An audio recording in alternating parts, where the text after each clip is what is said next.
Lord of Mysteries 2, Circle of Inevitability. Chapter 951. Everything as usual. Lumian looked again at Old Wang and Old Ding, who were wrapped from head to toe in white bandages, carefully examining their condition and the details around them. "Don't disturb the patients," the nurse who had led Lumian and the others into the ward reminded them before walking out and returning to the nurse's station. At this moment, the patient who was presumably Old Ding woke up, influenced by the conversation between his family members and Su Xinyang, slowly opening his eyes. Contrasted against the surrounding circles of white bandages, Old Ding's deep brown eyes were noticeably darker than normal, taking quite a while to regain focus. Lumian didn't notice any abnormalities worth noting. Su Xinyang walked to the bedside and greeted Old Ding, who lacked energy and spoke indistinctly. Lumian listened for about 20 to 30 seconds, then glanced at the still sleeping Old Wang and stepped back gradually, inconspicuously, and without drawing attention, to the doorway of the ward. He then examined the doctor and nurse information posted outside the ward. Attending physician, Huang Puda. Head nurse, Chi Fong. From the photo, it was clear that Chi Fong was the nurse who had just led Lumian and the others to the ward. Names not mentioned in the files. The name style is that of locals in the Dream City, not like foreigners. Doesn't seem to be any problem. Lumian returned to the ward and followed team lead Su Xinyang in greeting Old Ding and the two family members again. They didn't stay long to avoid disturbing the patient's rest. Walking through the corridor, past the nurse's station, and towards the ward's main door, Lumian casually examined the bulletin boards on both sides of the wall. One side featured scientific achievements and introductions to some diseases and injuries, while the other side had brief introductions of all the doctors and nurses in this ward, arranged in several rows. Lumian's gaze fell on the topmost photo. It was a female doctor with a plump appearance, fairly good features, and slightly brownish eyes, looking to be in her 40s. Her introduction read, "Roland, Associate Dean." Lumian's first reaction was, "Isn't that Franca's last name?" followed by a sudden chill down his spine, almost making him shudder. He remembered another Roland. It was a prominent name he had heard about while investigating the sea prayer ritual in Port Santa of the Fana Potter Kingdom. Matriarch Roland of the Church of Earth Mother. This was equivalent to the pontiff or pope in other Orthodox churches. The planner pathway has the doctor sequence, and Roland, as the matriarch of the Church of Earth Mother, is most likely an angel of this pathway, which is equivalent to one of the strongest doctors in the real world. Her corresponding manifestation in the Dream City, serving as the associate dean and chief surgeon of a hospital, certainly qualifies and aligns with Mr. Fool's subconscious cognition. But the problem is, this is Mushu Hospital. Lumian naturally withdrew his gaze and walked towards the ward exit with Su Xinyang, his expression unchanged. He remembered that the information from the major arcana card holders didn't mention Roland having a corresponding dream manifestation. Is it unknown or considered unimportant, a mere NPC? Is Roland becoming the associate dean of Mushu Hospital woven by Mr. Fool's subconscious dream, representing some of his cognition? Or has Roland's dream manifestation been exploited by the Great Mother due to issues with her own pathway? Or is this one of the achievements of Mushu Hospital? If Mother Roland is the associate dean, then who is the dean? Lumian felt he needed to report this to the major arcana card holders. This didn't contradict his idea of first testing on his own and gaining personal results. He was worried that if there was a problem with the dream manifestation, it might affect Matriarch Roland in the real world, and wanted to remind the major arcana card holders. Leaving the ward, Lumian curiously asked, "Team Lead Su, what's the name of the dean of Mushu Hospital? I haven't seen any news about him." Su Xinyang entered the elevator area and thought for a few seconds before saying, "Strange, odd, I haven't heard of him either. I only know that Mr. Huang used to have a good relationship with his hospital, donated a lot of money to them, and helped establish them." Money, a lot of money, donations. Lumian thought this must have been done when Emperor Roselle was still corrupted by the Great Mother. This also made Mushu Hospital financially strong, seemingly not too worried about money issues, unlike the colorful hostel of the Fantasy Association, which still had to exploit its bestowed and believers for renovation. While waiting for the slow elevator, Old Xia suddenly asked Su Xinyang, "Team Lead Su, do you think Old Wang and Old Ding can recover to their original state? They used to be such good fighters. Are you eyeing the positions they left behind?" Su Xinyang asked with a smile. In the Intis group, the security department wasn't just about security guards, but also had real security personnel responsible for protecting Mr. Huang's family and important guests, providing security services for jewelry exhibitions, antique exhibitions, arms deals, etc. held by various companies of the group, and protecting important mining sites through cooperation with local armed forces. Old Wong and Old Ding were security personnel, earning much higher salaries than ordinary security guards, with additional allowances if dispatched externally. I'll pass, can't take that risk, and don't have that ability. Old Xiao waved his hands repeatedly, looking scared. Su Xinyang looked at Lumian and smiled, saying, originally, I wanted someone in their 50s or 60s, but the HR department sent me the youngest one. Fortunately, Director Grimm is satisfied. Why look for someone in their 50s or 60s? Old Xia asked on behalf of Lumian, he himself looking to be only in his 30s or 40s. Su Xinyang chuckled and said, security guard is a service position. You're all too young, not smooth enough, and can't bring yourselves to make a scene or throw tantrums. Think about it, if you had a conflict with an employee in the building, which one of you would be able to lie down on the ground without any burden, clutch your chest and cry out in pain, saying you can't breathe? A man in his 50s or 60s wouldn't have such concerns. They dare to lie down, dare to shout, dare to extort. In that case, would the employee on the other side dare to take it seriously and continue to make trouble? Having an elder is like having a treasure. Lumian understood that Su Xinyang was reprimanding him, thinking that getting into trouble with someone on his first day of work showed inexperience. Zhao, not catching Su Xinyang's implied meaning, asked foolishly, then why not directly find someone over 70? What if they really fall ill on duty? Su Xinyang scolded Zhao impatiently. You don't care when it's Mr. Huang's money, do you? Zhao giggled, not refuting Su Xinyang. At this moment, an elevator finally stopped on this floor, already crowded with people. Entering the elevator and following its slow descent, Lumian suddenly had a feeling that he and the others were sinking into the dark seabed. It was an illusion brought on by his spirituality. The illusion quickly disappeared as the elevator stopped at the next floor. As the elevator continued to stop at various floors, Old Xia grumbled, it's a bit cold. Isn't the air conditioning too strong? You didn't say that when we took the elevator up earlier. Is it because we're currently descending, getting closer to the underground floors? Lumian thoughtfully observed the other people in the elevator, noticing that they all looked slightly pale from the chilly air conditioning and cold wind. There were no other unusual situations beyond this. When the elevator stopped on the first floor, Lumian suddenly felt as if it would plummet in free fall and instinctively stepped out quickly. The feeling of overly effective air conditioning disappeared instantly. Lumian raised his hand to pinch his nose, following Su Xinyang and the others towards the main entrance of Mushu Hospital. Just now, he had caught a whiff of blood. Exiting the hospital building, the sunlight, only slightly weaker than before, instantly brought a sense of golden brightness and clarity. That's why I hate hospitals, Old Xiao muttered. Lumian half-turned his body, looking at the bustling lobby and the upper floors, summarizing in his mind. There are indeed some abnormal details, but most of the doctors, nurses, and patients here still seem fine. If they all had problems, this city would have been corrupted to an unimaginable degree long ago, and Mr. Fool's subconscious would surely have reacted. As thoughts raced through his mind, Lumian suddenly saw a face pressed against a glass window on the 12th floor. That face was bound with strips of white bandages, with only the eyes, nostrils, and mouth uncovered. He seemed to have seen Lumian too, and began to struggle frantically, then was forcibly dragged away from the window area as if being pulled by one person after another from behind. Before Lumian could react, he had disappeared. But Lumian recognized him. He was Old Wong, who had been sleeping the whole time during their visit. Lumian turned back, pretending he hadn't seen anything. If not for the appointment with Anderson tomorrow night, he would have wanted to storm the 12th floor ward right now to rescue Old Wong and see what unexpected changes might occur.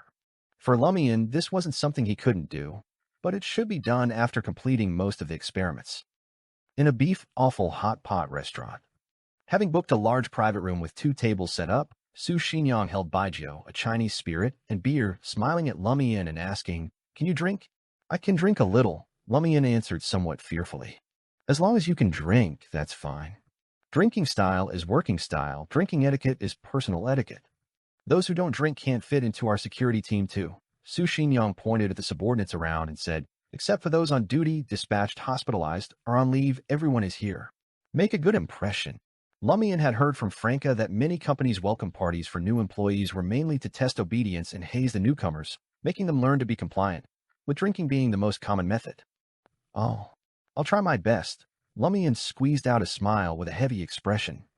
2 hours later, amidst various bottles of alcohol piled up on the table and in the corners, Lumian held a bottle of strong liquor, smiling broadly at Su Xinyang and saying, Team lead Su, drink up. Why aren't you drinking? Come on, let's finish what's left.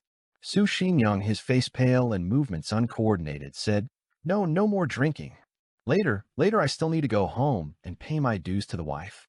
Around him, some like old Xia and Zhao were either slumped over the table or curled up in corners, already asleep. Some had just returned from vomiting in the bathroom, swaying unsteadily. Some gathered in groups, chattering endlessly. Others sat silently, motionless. Lord of Mysteries 2, Circle of Inevitability. Chapter 952. Items that can be sold. Seeing the situation, Lumian didn't insist. After all, Su Xingyang still had the important task of paying the bill. He couldn't possibly cover for him, right? He hadn't even received his first month's salary yet. Lumian then called over to the colleagues who had collapsed at the beginning but had now recovered, arranging for them to send the different drunks home nearby. If there was no one going in the same direction, they would call family members to come pick them up. After finishing this task, Lumian pulled up a chair and sat down, taking a few sips of liquor as if it were a beverage. This made the few colleagues who were still somewhat sober twitch at their temples. Is this guy the reincarnation of a wine vat? Glancing at the still bustling main hall outside, Lumian idly took out his phone and began replying to messages and browsing trending topics. As he scrolled, he noticed that the content being pushed to him now included a lot of alcohol-related topics, including but not limited to which brand of baijiu tastes best, beer tasting, legal liability for alcohol-related accidents caused by pressuring others to drink, civil compensation for alcohol-related sudden deaths by others at the same table, alcohol is a carcinogen. Does this count as a form of monitoring? Lumian pondered as his thumb slid across the screen. When the last drunk was taken away, he stood up and left the hot pot restaurant. He searched for the location of Xinhong District and found it was just over 2 kilometers away. Lumian decided to walk back. It was past 8 p.m. now, and the sky had darkened completely. The scorching breeze had taken on a hint of coolness. The street lamps on both sides were bright, and there were many pedestrians passing by, brushing shoulders without disturbing each other. Lumian savored this state of being immersed in the crowd yet detached from it, his mind gradually relaxing and unwinding. He walked past shops playing old songs, crowds dancing to lively rhythms, and a bustling bar street, hearing shouts of cheers. Cheers coming from inside. Returning to the rental apartment, Lumian saw Ludwig in the kitchen, standing on a small folding stool, busy preparing food. Anthony sat by the dining table, writing down his observations from the day. His task was to continue observing Zhou Mingrui and those close to him, watching for any abnormalities or subtle changes after they came into contact with Lumian, Franca, or Jenna. Seeing Lumian return, Anthony looked up and said, He insists on cooking himself. He finds preparing his own breakfast and late-night snacks more enjoyable than studying textbooks or doing homework. He's become more human-like, Lumian said with a chuckle. He had just sat down when the door opened and Franca and Jenna appeared in the doorway. There's an urgent matter we need to discuss together to complement each other's strengths, Franca explained succinctly. Her interaction with Zhou Mingrui today was the kind that only left a certain impression, and this already had experimental results. It wouldn't cause her to be kicked out of the dream or face restrictions. So before taking further action, she could discreetly touch base with Lumian and the others. She and Jenna had taken a taxi to a stop 1 station away and sneaked over using the shadows. What's the matter? Lumian sat up a bit straighter. I'm having a private dinner with Zhou Mingrui tomorrow night, thanks to Luo Shan. Franca pulled out a chair and sat down, asking Lumian with a mix of excitement and nervousness, This doesn't affect your experiment plans, does it? A little, but it's not a big problem.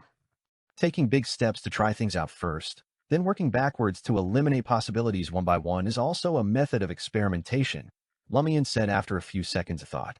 Franca let out a sigh of relief and said, Then let's discuss how to give Zhou Mingrui hints. This should show some progress compared to before, but not excessively. Otherwise, we can't rule out options and would have to risk a second attempt later. Lumian tersely agreed and provided several approaches from a conspirer's perspective. He then evaluated Franca's contingency plans and explanations, while Jenna helped fill in any gaps from an instigator's standpoint. Anthony was responsible for empathizing with Zhou Mingrui's possible psychological activities and instinctive reactions, even role-playing as Zhou Mingrui during rehearsals. After 20 to 30 minutes of discussion, Franca finally had 2 feasible plans that were likely to achieve her goals. Brainstorming really does work, she exclaimed sincerely. Jenna then recounted her experience of selling the painting at the Star Dream Provision store, not omitting a single detail. After listening to the end, Franca thoughtfully took out the Beyonder characteristic obtained from the reanimated Panatia from her traveler's bag.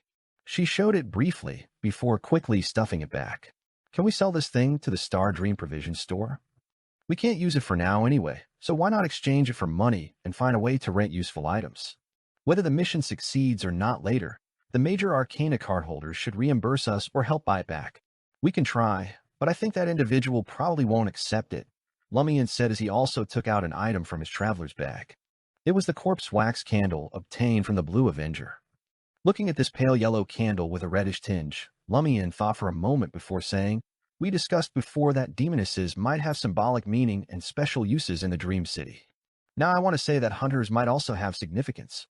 I'm a hunter. The first person killed was the Oracle, who was also a hunter, and Anderson, who is clearly abnormal now, is also a hunter. Given this premise, items related to demonesses and hunters might prove useful later on, and we can't predict which ones. That individual will probably not accept them, instead letting us keep them and wait for the right opportunity.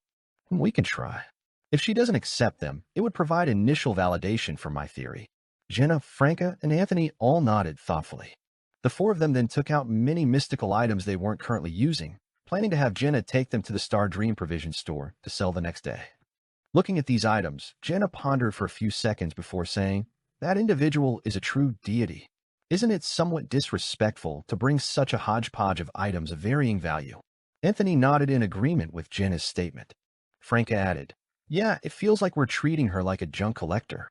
As she spoke, Franca fell silent, as did Lumian and the others. In the end, they selected only 3 high-value items. After discussing everything, Franca stood up, stretching her arms, and said, "I'm a bit excited and nervous thinking about substantially hinting at Mr. Fool's dream manifestation tomorrow night." "What time is your appointment tomorrow night?" Lumian asked. 7 o'clock. Luoshan said those tech folks rarely leave work on time, so we need to allow for extra time. Franca also mentioned the meeting place. 7 o'clock, huh? Lumian raised his right hand and rubbed his chin. At this point, Jenna carefully said, "Don't be too nervous. You might not even manage to meet up successfully. I've seen posts on those apps where people set a time and place for a date, but their busy boyfriends or girlfriends end up working overtime at the last minute and have to cancel. That's a possibility." Franca was momentarily dumbfounded. The next morning, Jenna once again arrived at the Star Dream Provision store. She took a ride hailing car as before, but this time encountered no obstacles or abnormalities. Walking up to the checkout counter in the back of the Star Dream Provision store, Jenna politely asked, "Do you take this item?" She placed the Beyonder characteristic from the reanimated Panatia on the counter. In the suddenly dimmed environment, the shopkeeper raised her head, looked at it, then shook her head and said, "We don't take this one. So you really don't accept it. Does it need to be made into an item, or is it as Lumian speculated, that things related to the Demonis and Hunter pathways will have important uses later?" After putting away Panatia's Beyonder characteristic, Jenna took out the corpse wax candle in a small glass bottle. "Do you take this?" "We don't take that either," the shopkeeper said without a trace of impatience on her beautiful face. "Not taking items either." Jenna thoughtfully put away the corpse wax candle. Then, she took out an item from her traveler's bag. It was a set of silver-white full-body armor. Pride armor. Jenna didn't try to hide the special nature of the traveler's bag. She placed the pride armor sideways on the counter. The next second, she noticed a faint smile appear on the shopkeeper's face. Almost simultaneously, pride armor moved. Like a crab, it moved sideways, clanking towards the entrance of the Star Dream Provision store. However, the silver-white full-body armor moved slower and slower, gradually turning upright. When it was just 2 or 3 steps from the exit, it came to a complete stop, motionless. It seemed to have turned into ordinary armor. At this point, Jenna and the shopkeeper were both behind it, facing each other. It showed no reaction. In her astonishment, Jenna heard the shopkeeper say with a hint of amusement, "I'll take this item. 30,000 still." So items like the pride armor can indeed be sold. But why did the pride armor react so strongly at first, and why isn't it even confronting the people behind it now? Though puzzled, Jenna didn't dare to ask. Lumian, who learned he would be switching to the mid-shift next week, returned to the rental apartment. He left at 6 p.m., arriving half an hour early at the entrance of Jinxiu Dongfang Community on Sifong Street. He wanted to scout the environment first, as it might come in handy later. As Lumian's gaze swept the area, he suddenly saw a familiar figure. It was Anderson Hood, wearing a black t-shirt with abstract patterns. Anderson also saw Lumian and walked over, smiling as he said, "I'm in the habit of arriving early." Lumian responded with a smile. "Me too." Anderson nodded. "Since we're both early, let's start the tour earlier. The friend you mentioned was indeed yourself. If that's what you want to think, I can't do anything about it," Lumian said with a smile, not arguing. Anderson didn't seem to mind as he turned and led him into the Jinxiu Dongfang community.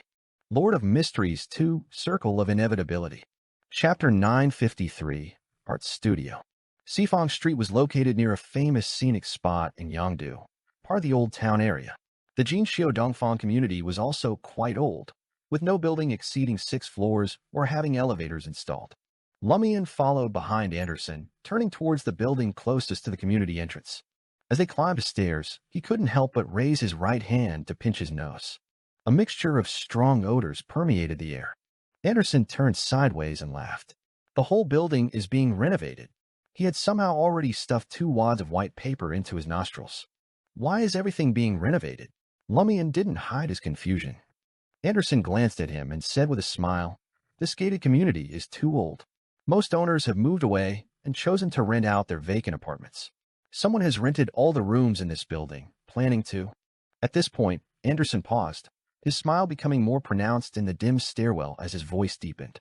"Planning to open a boutique hostel. Colorful, right? And that person is you, right?" Lumian was somewhat mentally prepared for this and frowned slightly as he said, "Isn't there still an art studio in this building? How can you say all the rooms have been rented?" Anderson tightened the white paper wads in his nostrils. "Is it possible that the person who opened the art studio is the same one who rented the other rooms? The boutique hostel he wants to open is adjacent to scenic spots, hidden in a gated community, with painting as its theme." Lumian, still pinching his nose, feigned sudden realization and said, "I see." Due to the strong renovation smells permeating the stairwell, the two didn't slow their pace as they conversed, quickly reaching the top floor, which was the 6th floor. The doors of both units here were open, and on a wall facing the stairwell was a brightly colored mural. At its center were 4 characters. Mute Art Studio. "That name is quite special," Lumian commented sincerely. By this point, the renovation smells had faded. Anderson removed the white paper wads from his nostrils and explained earnestly, "Painting is done with hands, not mouths. Mute represents the studio's expectations for its students, focus, quietness, and dedication." "That's a great explanation," Lumian applauded. Anderson wasn't offended and said with a smile, "This isn't my forced interpretation, it's what the studio owner said. My sister once taught me dialectics, believing that even the worst words can have a positive side." "Do you think that's right?" Lumian asked with a smile. Anderson nodded. "If you think it's right, then it's right." He led Lumian towards the door on the left. Lumian didn't rush in, standing at the doorway to survey the fairly spacious living room. It had clearly undergone some renovations, with oil paintings hanging on the walls. There was a piece of darkness with only a hint of golden red dawn in the distance, a storm with deep blue waves surging, pilgrims with numerous blurred figures walking across a wasteland, and a grotesque monster emerging from the seabed alongside pirates trying to save their ship. The pirates' painting suddenly reminded Lumian of the latest volume of The Great Adventurer. He saw vines growing from the figures' heads, bearing watermelons, while milky white liquid sprayed everywhere on the deck. Is this recreating Gehrman Sparrow's experience? As Lumian pondered this, he stared for 2 seconds at the sea monster that resembled a giant leech with its maw full of sharp teeth. Anderson walked to the easel in the middle of the living room and turned around. Lumian looked around once more before slowly following him in, curiously asking, "Where's the studio owner?" Anderson raised his right hand and pointed at himself. "You're the studio owner," Lumian surprisingly confirmed. Anderson nodded. Lumian suddenly smiled. "Why aren't you speaking? Has your throat suddenly gone hoarse? Have you become mute?" Anderson, wearing the black t-shirt, began using sign language. Lumian couldn't understand what he was expressing even after watching for a while, and thoughtfully said, "I wonder if there's an app for translating sign language." Anderson picked up a paintbrush, took a piece of white paper from nearby, and wrote something in dark red. Unlike Lumian and the others, he could write in the common script of the Dream City. Lumian focused his gaze and saw a sentence written on the white paper. "It's best not to speak in the studio. Treat yourself as if you're mute." Lumian raised an eyebrow, but before he could speak, he saw Anderson grimly add another line in dark red paint. "You just spoke." Lumian suddenly felt a chill on the back of his neck as if a cool breeze had blown past. He didn't turn around, seemingly feeling nothing.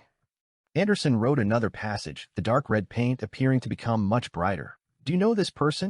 After writing, he turned the easel around to show the painting on it to Lumian. It depicted a woman, tall with a slender face, light blue and clear eyes, strikingly beautiful with a peculiar sharpness. This was Lumian himself. It was his female form. Lumian's face broke into a smile as he answered Anderson's question. I don't know her. As his voice echoed, something cold and wet suddenly pressed against him from behind. Lumian quickly reached back to grab it, his palm suddenly erupting with crimson flames. As the flames compressed layer by layer, he saw what had attacked him. It was the giant leech from the monster oil painting. Its pinkish, nearly transparent body had extended from the painting, its maw open to its fullest extent, large enough to bite off an adult's head. Looking at the densely packed, ghastly white teeth with blood-colored roots, Lumian directly slapped the fireball in his hand, which had turned from crimson to nearly white onto it. Boom. The fireball exploded instantly, enveloping the sea monster that had emerged from the painting. The shockwave carrying flames quickly swept outwards, threatening to ignite every painting, every easel, and every person here.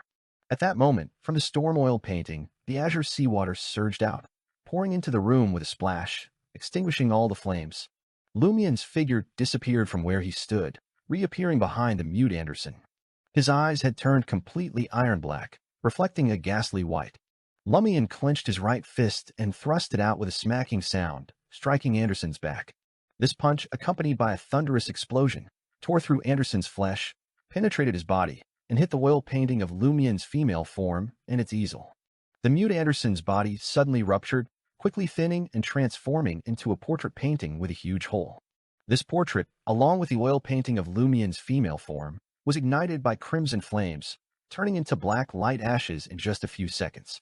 As the mute Anderson reverted to a painting, both the azure seawater that had poured into the room and the sea monsters eagerly trying to emerge suddenly vanished, leaving only the motionless oil paintings. Lumian scanned the room and found that a giant leech was indeed missing from the monster painting. The studio floor was covered with water stains and incompletely burned paper scraps. The place became eerily quiet, with no living beings present except for Lumian himself. Lumian then went through both rooms that made up the studio, finding no other abnormalities. Those paintings were no longer eerie or mysterious. He left the place, going down the stairs to see tenants of the community gathering in small groups, looking around. They had heard the sound of an explosion earlier, but couldn't find its source or any damage to the buildings in the community. They could only attribute it to a high-speed fighter jet passing overhead. Lumian passed through the group and returned to the community entrance. Suddenly, a figure was reflected in his eyes. The figure had blonde hair and blue eyes, wearing a white shirt and black trousers, with hands in pockets, looking like someone watching the commotion. Anderson. Anderson Hood. Upon seeing Lumian, Anderson asked with a surprised expression, You're already here? Have you already entered? Lumian smiled. I'm in the habit of arriving early. Anderson smiled as well. Me too. As Lumian walked up to him, he asked with a smile, Did you enjoy yourself earlier? Very much. Lumian maintained his smile, saying meaningfully, I'd like to do it again. Anderson Hood nodded slightly. He was about to speak when he suddenly looked around. Maybe next time, Anderson said with a smile, shifting his gaze back. Let's keep in touch via WeChat. He raised his right palm, holding his phone. He didn't mention visiting the art studio or ask if Lumian's friend was interested in taking classes. Lumian didn't bring up these topics either, waving his hand and saying, I'll be going then. See you. Anderson waved back. Lumian walked past the tutor towards the roadside. A gray sedan pulled up and stopped in front of him. Lumian opened the door, got in, and said to Anthony in the driver's seat, Let's go to Workers' Road. Anthony nodded and merged into traffic. Franca, Luo Shan, and Zhou Mingrui had arranged to have dinner on Workers' Road tonight at a Taro Chicken hot pot restaurant. As the car drove, chomping sounds continuously came from the back seat. On Workers' Road, inside the Ijo Roast Chicken Taro Chicken hot pot restaurant, Franca and Luo Shan had arrived earlier, choosing a window-side table. They had ordered chicken and taro but hadn't selected any other dishes yet. Each of them had ordered a bottle of iced soy milk, not finding any issue with Zhou Mingrui choosing such a noisy, lively place that wasn't quite bourgeois enough for a meal. What mattered was whether the food tasted good. At nearly 6:50 p.m., Zhou Mingrui, wearing a black shirt, walked in. Over here, over here. Luo Shan waved cheerfully. Zhou Mingrui weaved through the other tables, came over, and said as he sat down, some extra work came up just before clocking out. We agreed on 7 p.m., Luo Shan said, not minding at all. She pointed at Franca and said, "This is my neighbor and colleague, Luo Fu." Zhou Mingrui glanced at Franca and said with a smile, "We've met before. Let's order first." Franca looked outside at the darkening sky, feeling a bit uneasy. Lord of Mysteries 2, Circle of Inevitability. Chapter 954, Warning. Since Franca and Luo Shan had already pre-ordered the chicken and taro and requested them to be cooked immediately, the three of them soon began enjoying the steaming hot delicacies. Franca asked the waiter to fill her dipping sauce bowl with a medium spicy soup base. She added some minced garlic, chopped green onions, and cilantro, then poured in some oyster sauce. This combination provided saltiness and umami flavors, along with a hint of sweetness, nicely complementing the spicy taste. Franca particularly enjoyed preparing her hot pot dipping sauce this way. She glanced at Zhou Mingrui and noticed his choices were similar to hers. Great minds think alike. Franca picked up a piece of taro first instead of chicken. The taro had been pre-cooked to softness in a pressure cooker. After rolling it in the dipping sauce and blowing on it for about 10 seconds, she took a bite. It was full of the fragrance of starch and the taro's own flavor. The taro had also absorbed the spiciness of the soup base and the deliciousness of the oil. Combined with the salty umami and slight sweetness of the oyster sauce, it made her salivate quickly, effectively reducing the residual heat. Franca ate 3 pieces of taro before remembering to try a piece of chicken. She would rank this as one of the top 3 vegetarian options in hot pot, along with potato slices and leafy stem lettuce. The three ate quietly for a while. After filling their stomachs a bit, Luo Shan actively initiated various topics to prevent any awkwardness. With her livening up the atmosphere, the three chatted quite happily, covering everything from company gossip and rumors to the recent job market and the current situations of former colleagues. The handsome security guard naturally became part of the conversation, with Luo Shan expressing regret that he hadn't been guarding the entrance recently, preventing her from seeing him in person. Unexpectedly, Zhou Mingrui asked about Franca's professional background, curious about why she changed careers right after graduation. Franca shared her genuine feelings from her student days, working like a dog and earning little, while endangering my life, having to slog until your 30s or 40s to barely have a decent income. I felt I couldn't endure that hardship, so I changed careers. How many times in life can you be in your 20s? Zhou Mingrui expressed understanding. There's a saying online that those who encourage others to study medicine should be struck by lightning. However, being a doctor is a late-blooming career. The older you get, the more valuable you become. I have a childhood friend who also changed careers right after graduation, but even after working 2 other jobs, there wasn't much success. At this point, Zhou Mingrui suddenly paused, unconsciously frowning before continuing. He used connections to return to his hometown hospital as an intern doctor. There's such a childhood friend. The documents didn't mention this. It's clearly not Peng Deng, nor is it that female childhood friend who likes to travel. As Franca pondered this, Zhou Mingrui began discussing medical topics. Franca perfectly played the role of a former medical student who had changed careers 3 years ago. She could still discuss basic concepts but had mostly forgotten the more in-depth knowledge. She wasn't a savant after all. Her current identity was almost an exact copy of her actual history, making it easy for her to play the role. The only difference was that she hadn't actually graduated and had changed careers 6 or 7 years ago. As Zhou Mingrui nodded imperceptibly, Luo Shan glanced at Franca and asked with a smile, "Have you tried that new drink? The one with the great design and a unique name." Franca smiled back and asked instead of answering, "Have you too tried it?" Before Zhou Mingrui and Luo Shan could answer, Franca lowered her voice. "I recently heard an urban legend about a mysterious vending machine that randomly appears in different places. It sells gacha boxes of that drink. Some of the drinks in these gacha boxes have special effects, giving the drinker abilities corresponding to the drink's name. The ones sold in supermarkets and convenience stores are just ordinary, normal drinks." After saying this in one breath without experiencing any abnormalities herself, Franca relaxed a little. Zhou Mingrui looked at Franca, who had changed into a white t-shirt, loose pants, and white sneakers, with her hair tied back in a ponytail after returning home. He smiled and said, "I've also seen such rumors online." Franca's gaze fell on Luo Shan's face. Luo Shan bit her lip and said in a deliberate ghost story tone, Actually, I've encountered that mysterious vending machine. Suddenly, Zhou Mingrui also looked at her. Luo Shan laughed. I bought a gacha box, and the drink inside was shaman, but after drinking it, nothing happened. I didn't gain any abilities. Honestly, when I went to look for that vending machine a second time, it was indeed gone, not in its original location. Luo Shan's voice became unusually deep for the last sentence, making even the bubbles churning in the hot pot seem to freeze for a second. Zhou Mingrui looked at her without speaking, as if assessing whether she was telling a ghost story or speaking the truth. Luo Shan then grinned at him and said, "Didn't you drink one too?" Later, I saw a similar vending machine in the company lobby.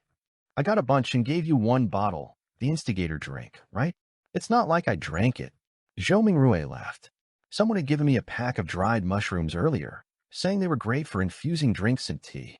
I thought I'd try it, so I poured the instigator drink into my cup and added the dried mushrooms. Later, I got busy with something else, and when I returned to my desk, the cup was empty. At that time, I thought nobody in the office would be so disgusting as to drink from someone else's cup. I wondered if the cleaning lady saw the mushroom soaking and thought it looked gross, assuming the drink was no longer wanted and helping me dispose of it. Thinking about it now, it is a bit strange. He and Luo Shan's back and forth made the urban legend seem increasingly real. Franca didn't appear scared at all.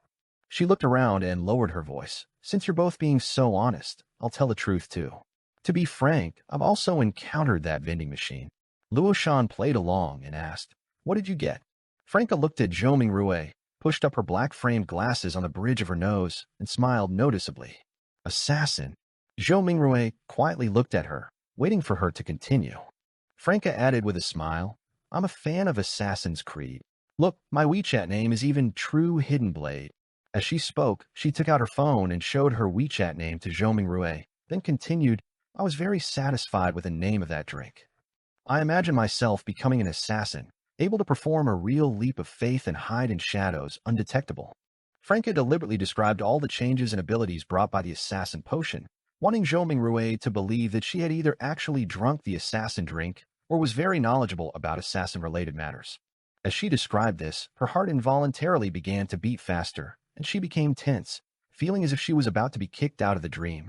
Zhou Mingrui tactically took a sip of his iced soy milk and ate a piece of taro. After putting down his chopsticks, he smiled at Franca and Luo Shan and said, "That's my dream too." Franca took the opportunity to warn, "Then you should be careful. I saw in the related rumors that there's a big problem with the follow-up drinks to Assassin. It's like leveling up in a game. After drinking to a certain level, terrible things happen." "What kind of terrible things?" Luo Shan asked curiously. Franca gently shook her head in response. "I don't know either. I've only heard that after the assassin drink comes the instigator drink, and the problems start after the instigator drink." Her voice grew progressively lower. Zhou Mingrui ended the topic. All right, if we keep making things up, this will eventually become a complete urban legend." Indeed, Franca smiled, indicating that her previous content was all made up on the spot. Luo Shan did the same. The three chatted about other things until it was completely dark outside, each feeling very satisfied with their meal. After saying goodbye to Luo Shan and Franca, Zhou Mingrui walked towards the other end of the street. The smile on his face gradually settled as various thoughts surfaced in his mind. They don't seem to be probing me, more like hinting, suggesting, warning me. Is there really a big problem with the follow-up to the assassin drink? It's also possible that because I deliberately chose a crowded and lively place, they couldn't find an opportunity to use their abilities to influence me. I'll observe for a while and see if there are any accidents or attacks. If I can confirm their intentions or goodwill, I can find an opportunity to really talk later. If avoiding doesn't solve the problem, then face it. Lost in his thoughts, Zhou Mingrui turned into a small alley and walked into the shadows. On the other side, Franca led Luo Shan towards the nearest shopping mall. For the next hour, she wanted to stay in a place with more people and better lighting. Just after leaving the vicinity of the Ijo roast chicken restaurant, walking about a dozen steps along the roadside, Franca suddenly felt dizzy. The next second, she felt like a deep-sea fish suddenly pulled out of the ocean, desperately trying to breathe but unable to inhale even a trace of air. Her head and body were bizarrely expanding, like a fragile balloon being constantly inflated. She painfully grabbed her own neck, trying to pull her trachea out of her flesh to directly connect with the air. Her legs began to weaken, and her body started to fall to the ground. Her thoughts stuttered, and her mirror avatar lost connection with her. Has the celestial worthy noticed me? This thought flashed through Franca's mind. In the gray sedan parked on the opposite side of the road, Lumian quietly watched as Franca's face turned extremely red, her lips turning blue-black as she grabbed her slender neck, scratching bloody marks on her fair skin. Luo Shan stood beside her, looking bewildered and helpless. Lumian in the passenger seat remained motionless, still quietly watching. He saw Franca half fallen on the ground, struggling to open her handbag and having difficulty taking out her phone before she unlocked the screen. On the screen was a pre-prepared interface, and along with the phone were cosmetics, multifaceted mirrors, and a small black bag. In Lumian's vision, Franca's eyes bulged out, her expression painful and fierce as she tapped the phone screen with her thumb. Then she completely collapsed, dropping her handbag on the ground. The items from her bag rolled out, and the small black bag mysteriously disappeared. After a few seconds, Lumian in a car across the street watched as Franca slowly stood up with empty eyes. He calmly said to himself and Anthony, contacting Zhou Mingrui at night and hinting at the existence of beyond her powers will result in being quickly kicked out of the dream. Lord of Mysteries 2, Circle of Inevitability. Chapter 955 Aftermath. Trier, inside a luxurious villa. Franca suddenly opened her eyes and sat up. Her first reaction was to reach for her waist, feeling the traveler's bag about the size of a coin purse. Phew. Franca let out an unconcealed sigh of relief. At the last moment, she had proactively withdrawn before being completely kicked out of the dream. Her concern was that her personal items might be lost due to passive ejection, left behind in the dream city, and thus lost in reality as well. In that situation, she couldn't pin her hopes on Luo Shan picking up and safeguarding her belongings, or on Lumian and Jenna, who were secretly observing, finding an opportunity to retrieve the items that could potentially implicate them and subject them to the celestial worthy scrutiny. According to the information provided by the major arcana card holders, whether she left actively or passively, her dream persona, woven with the help of the lucky coin and Madame Justice, wouldn't disappear after her consciousness left the dream. The next time she entered, she would still be that person. Of course, the current Luo Fu would revert to an NPC, following the subconscious manipulation of Mr. Fool or the celestial worthy, living her life according to her background settings and current social relationships, appearing normal on the surface. As for whether this Luo Fu NPC harbored hidden issues or would contact companions, potentially implicating them in being kicked out as well, the major arcana card holders were currently uncertain, and they had always acted separately in their previous entries. Based on these concerns, before actively exiting the dream, Franca struggled to take out her phone and unlock the screen. At that moment, her screen was frozen on the Information Shredder mini-program, with her finger on the Clear All Information on this phone button. This was part of the contingency plan. Throughout the meal with Zhou Mingrui, except for the brief 10 or so seconds when she showed him her WeChat name, Franca's phone screen had displayed the running Information Shredder program. In her own words, after leaving home that evening, she was prepared to wipe the database and abscond at any moment. She feared the celestial worthy might take the opportunity to scan her contact list, mark suspicious parts, and deal with them specifically. Franca reached into the traveler's bag, unsurprised but still delighted to find that the beyonder characteristic and corresponding body parts extracted from the reanimated female corpse Panatia were inside, real and tangible, within reach. Correspondingly, the Pride armor had vanished, disappearing into thin air. Damn, the boundary between dream and reality has really been fooled. I can barely tell which side is the dream and which is reality. Franca was equally unsurprised by this, but still shocked. Is this the terrifying aspect of a great existence? If Mr. Fool was willing to maintain it and receive certain assistance, the dream city could completely become real, as long as one didn't leave on their own. From this perspective, the real world might also be the dream of that initial being. Thankfully, it has awakened and split. Franca, having read many foreign myths before her transmigration, naturally made some associations. She got out of bed, intending to go to the bathroom to relieve herself. This was the first thing she did every morning after waking up. After a few steps, Franca suddenly stopped. She didn't feel any urge to urinate at all, and instead felt full, as if she had just eaten a good meal. Franca immediately took out a mirror and used divination to confirm the current date.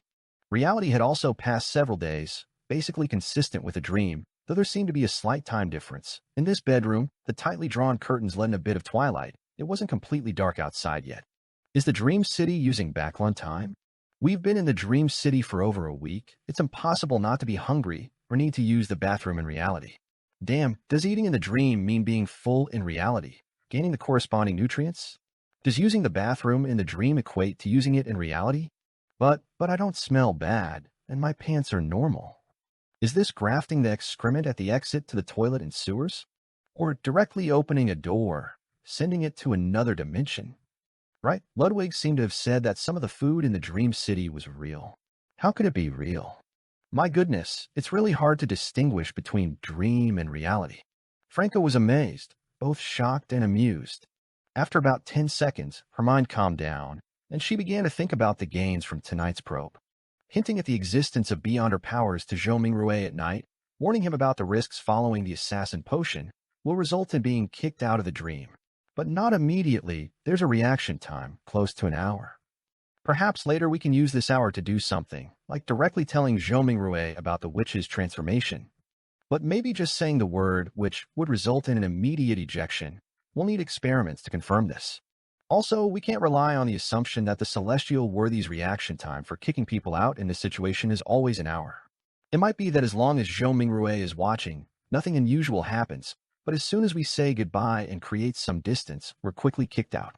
There were two influences at the time, one trying to kick me out of the dream, and one attempting to turn me into a marionette. But the speed of becoming a marionette wasn't as dramatic as described in the documents for high-sequence seer pathway beyonders, as if it was being interfered with, resulting in a tug-of-war. Mr. Fool versus the celestial worthy? If I found a way to hold on for a while before being kicked out of the dream, I might have already become a marionette. It's better to withdraw proactively to reduce potential risks. Just as Franca was thinking this, she suddenly heard a knock on the door. Who is it? She tensed instinctively, though her spirituality hadn't given her any warning. It's us. Two voices came from outside, one belonging to Madame Magician, the other to Madame Judgment. Franca relaxed. If it had been only Madame Magician by herself, she would have harbored some worry, as the other was a high-sequence beyonder of the apprentice pathway and could potentially be influenced or misled by that celestial worthy. But now, Madame Judgment was also present. I can ask for an autograph now. I can't ask Madame Magician why her pen name in the Dream City is Salted Fish Without Dreams. Franca happily took out paper and pen, opened the door, and saw the two major Arcana card holders who had already changed their clothes.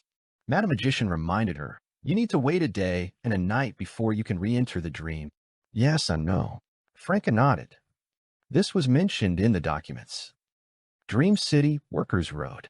As some passers-by saw Franca fall to the ground and wanted to come help, Franca had already stood up, touched her neck, and bent down to pick up the items that had fallen to the ground.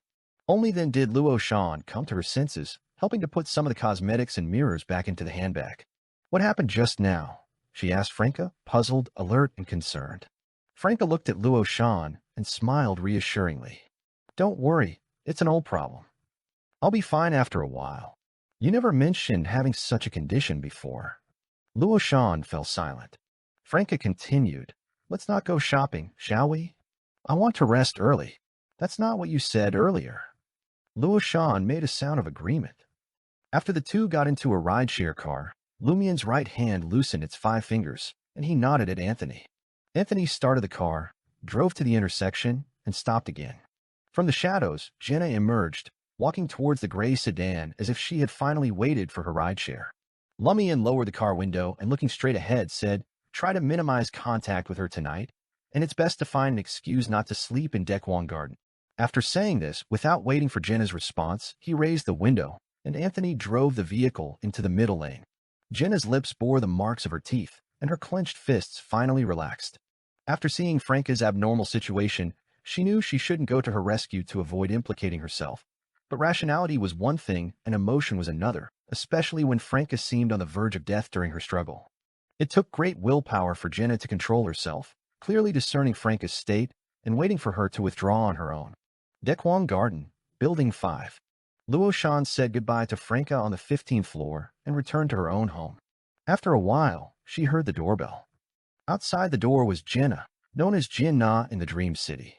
The moment she saw Jenna, Luo Shan opened her mouth, wanting to say something, but then closed it, remaining silent. Jenna looked around and said in a low voice, Minimize contact with Luo Fu for the next 2 days, and don't discuss anything related to beyond her powers with her. Luo Shan's expression immediately relaxed, and she spoke as if she had been holding it in for a long time. I knew something was off with Fu Fu. After we finished dinner with Zhou Mingrui, she suddenly wasn't right. First, she had a sudden illness, and then it was like she became a different person. What problem has occurred? Jenna considered for a few seconds before saying, you can understand it this way. Interfering with past history has limitations and comes at a cost. Otherwise, we could just go to Zhou Mingrui's house, control him directly, tell him everything in detail, then demonstrate some abilities, provide some evidence, and wouldn't that make him believe initially? I understand now. Luo Shan had a sudden realization. Fu Fu hinted at the existence of beyond her powers and the problem with the assassin potion tonight, and was affected by the self-correcting force of history, causing problems, her old condition flaring up.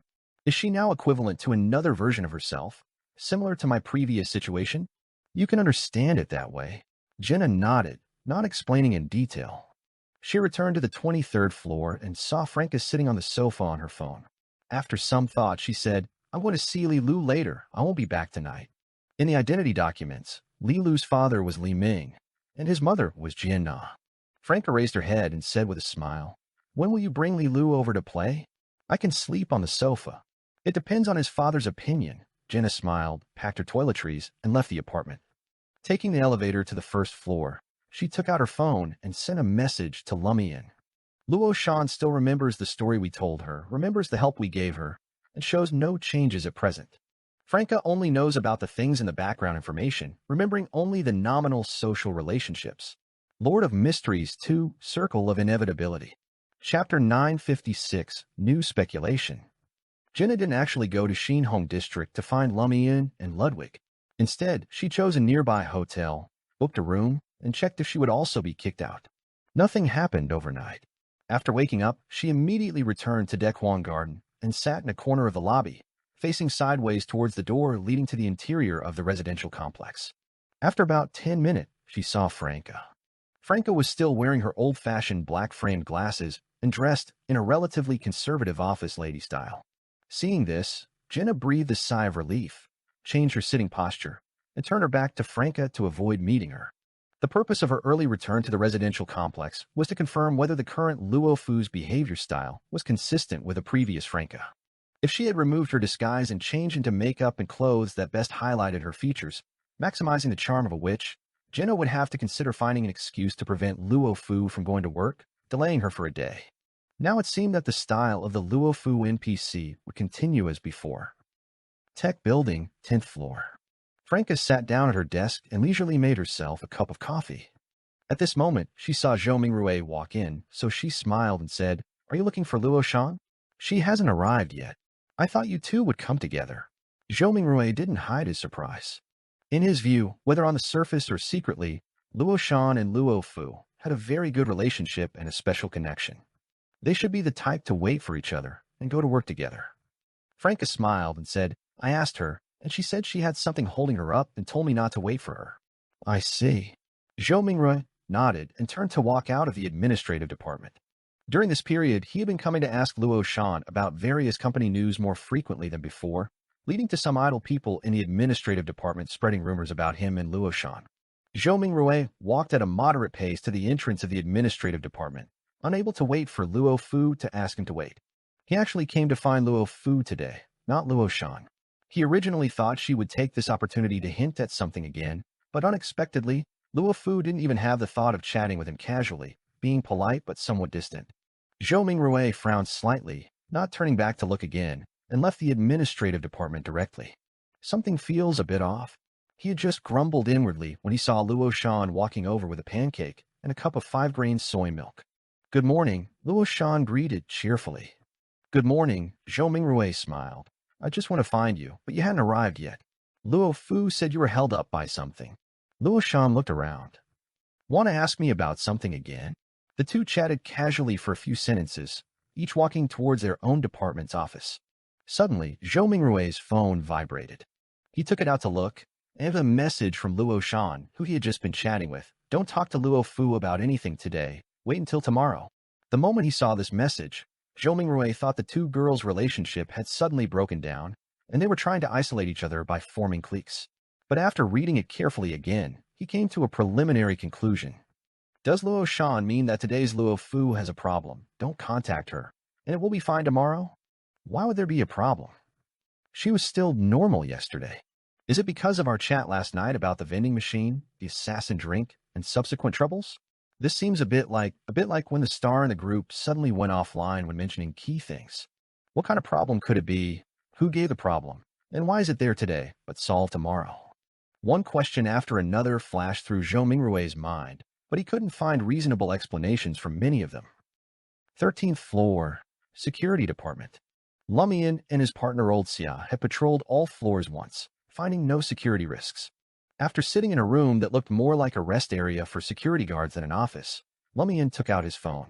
Since Franca had already left the dreamscape, she could meet with the major Arcana card holders, so he no longer needed to pass yesterday's experimental results, along with the matter of the Associate Dean of Musha Hospital being suspected to be the matriarch of the Church of Earth Mother Roland through the Star Dream Provisions store. Most of the results of this experiment were within his expectations, with the only pleasant surprise being Luo Shan's memories were still there. All the memories of interacting with Franca and Jenna were still intact. This means we can cultivate dream characters, but we're not sure to what extent understanding the truth will bring anomalies to dream characters.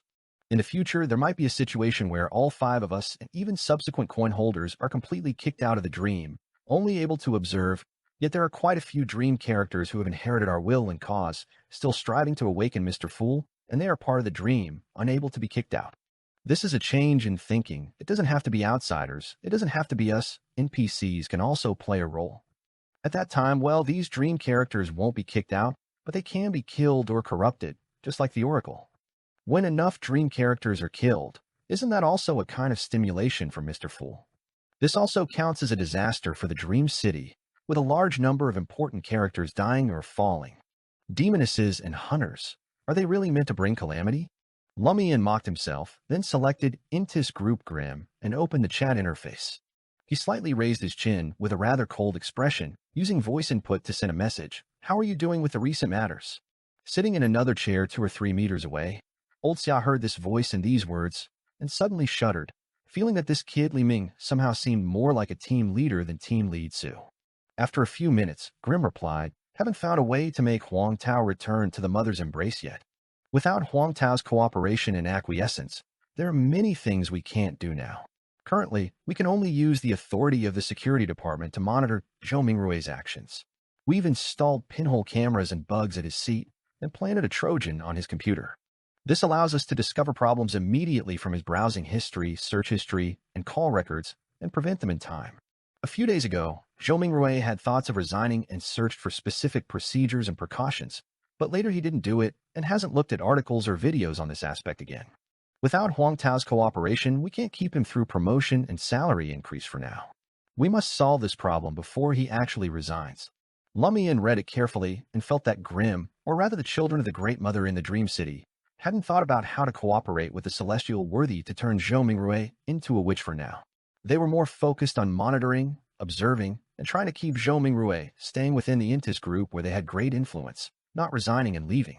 It feels like what the children of the Great Mother are currently doing is maintaining balance and obtaining the latest intelligence changes at any time. This basically matches the judgment of the major Arcana cards and me regarding the intentions of the evil gods. After muttering to himself for a couple of sentences, Lumian stood up and began pacing in the office. He was thinking about how to use Grimm and other children of the Mother, and also about the matter of Mr. Fool drinking the assassin potion. Frankly speaking, when he learned that the Celestial Worthy induced Mr. Fool to drink the assassin potion, attempting to make him gradually become a witch, change gender, and thus cause cognitive issues, Lumian felt was a bit absurd.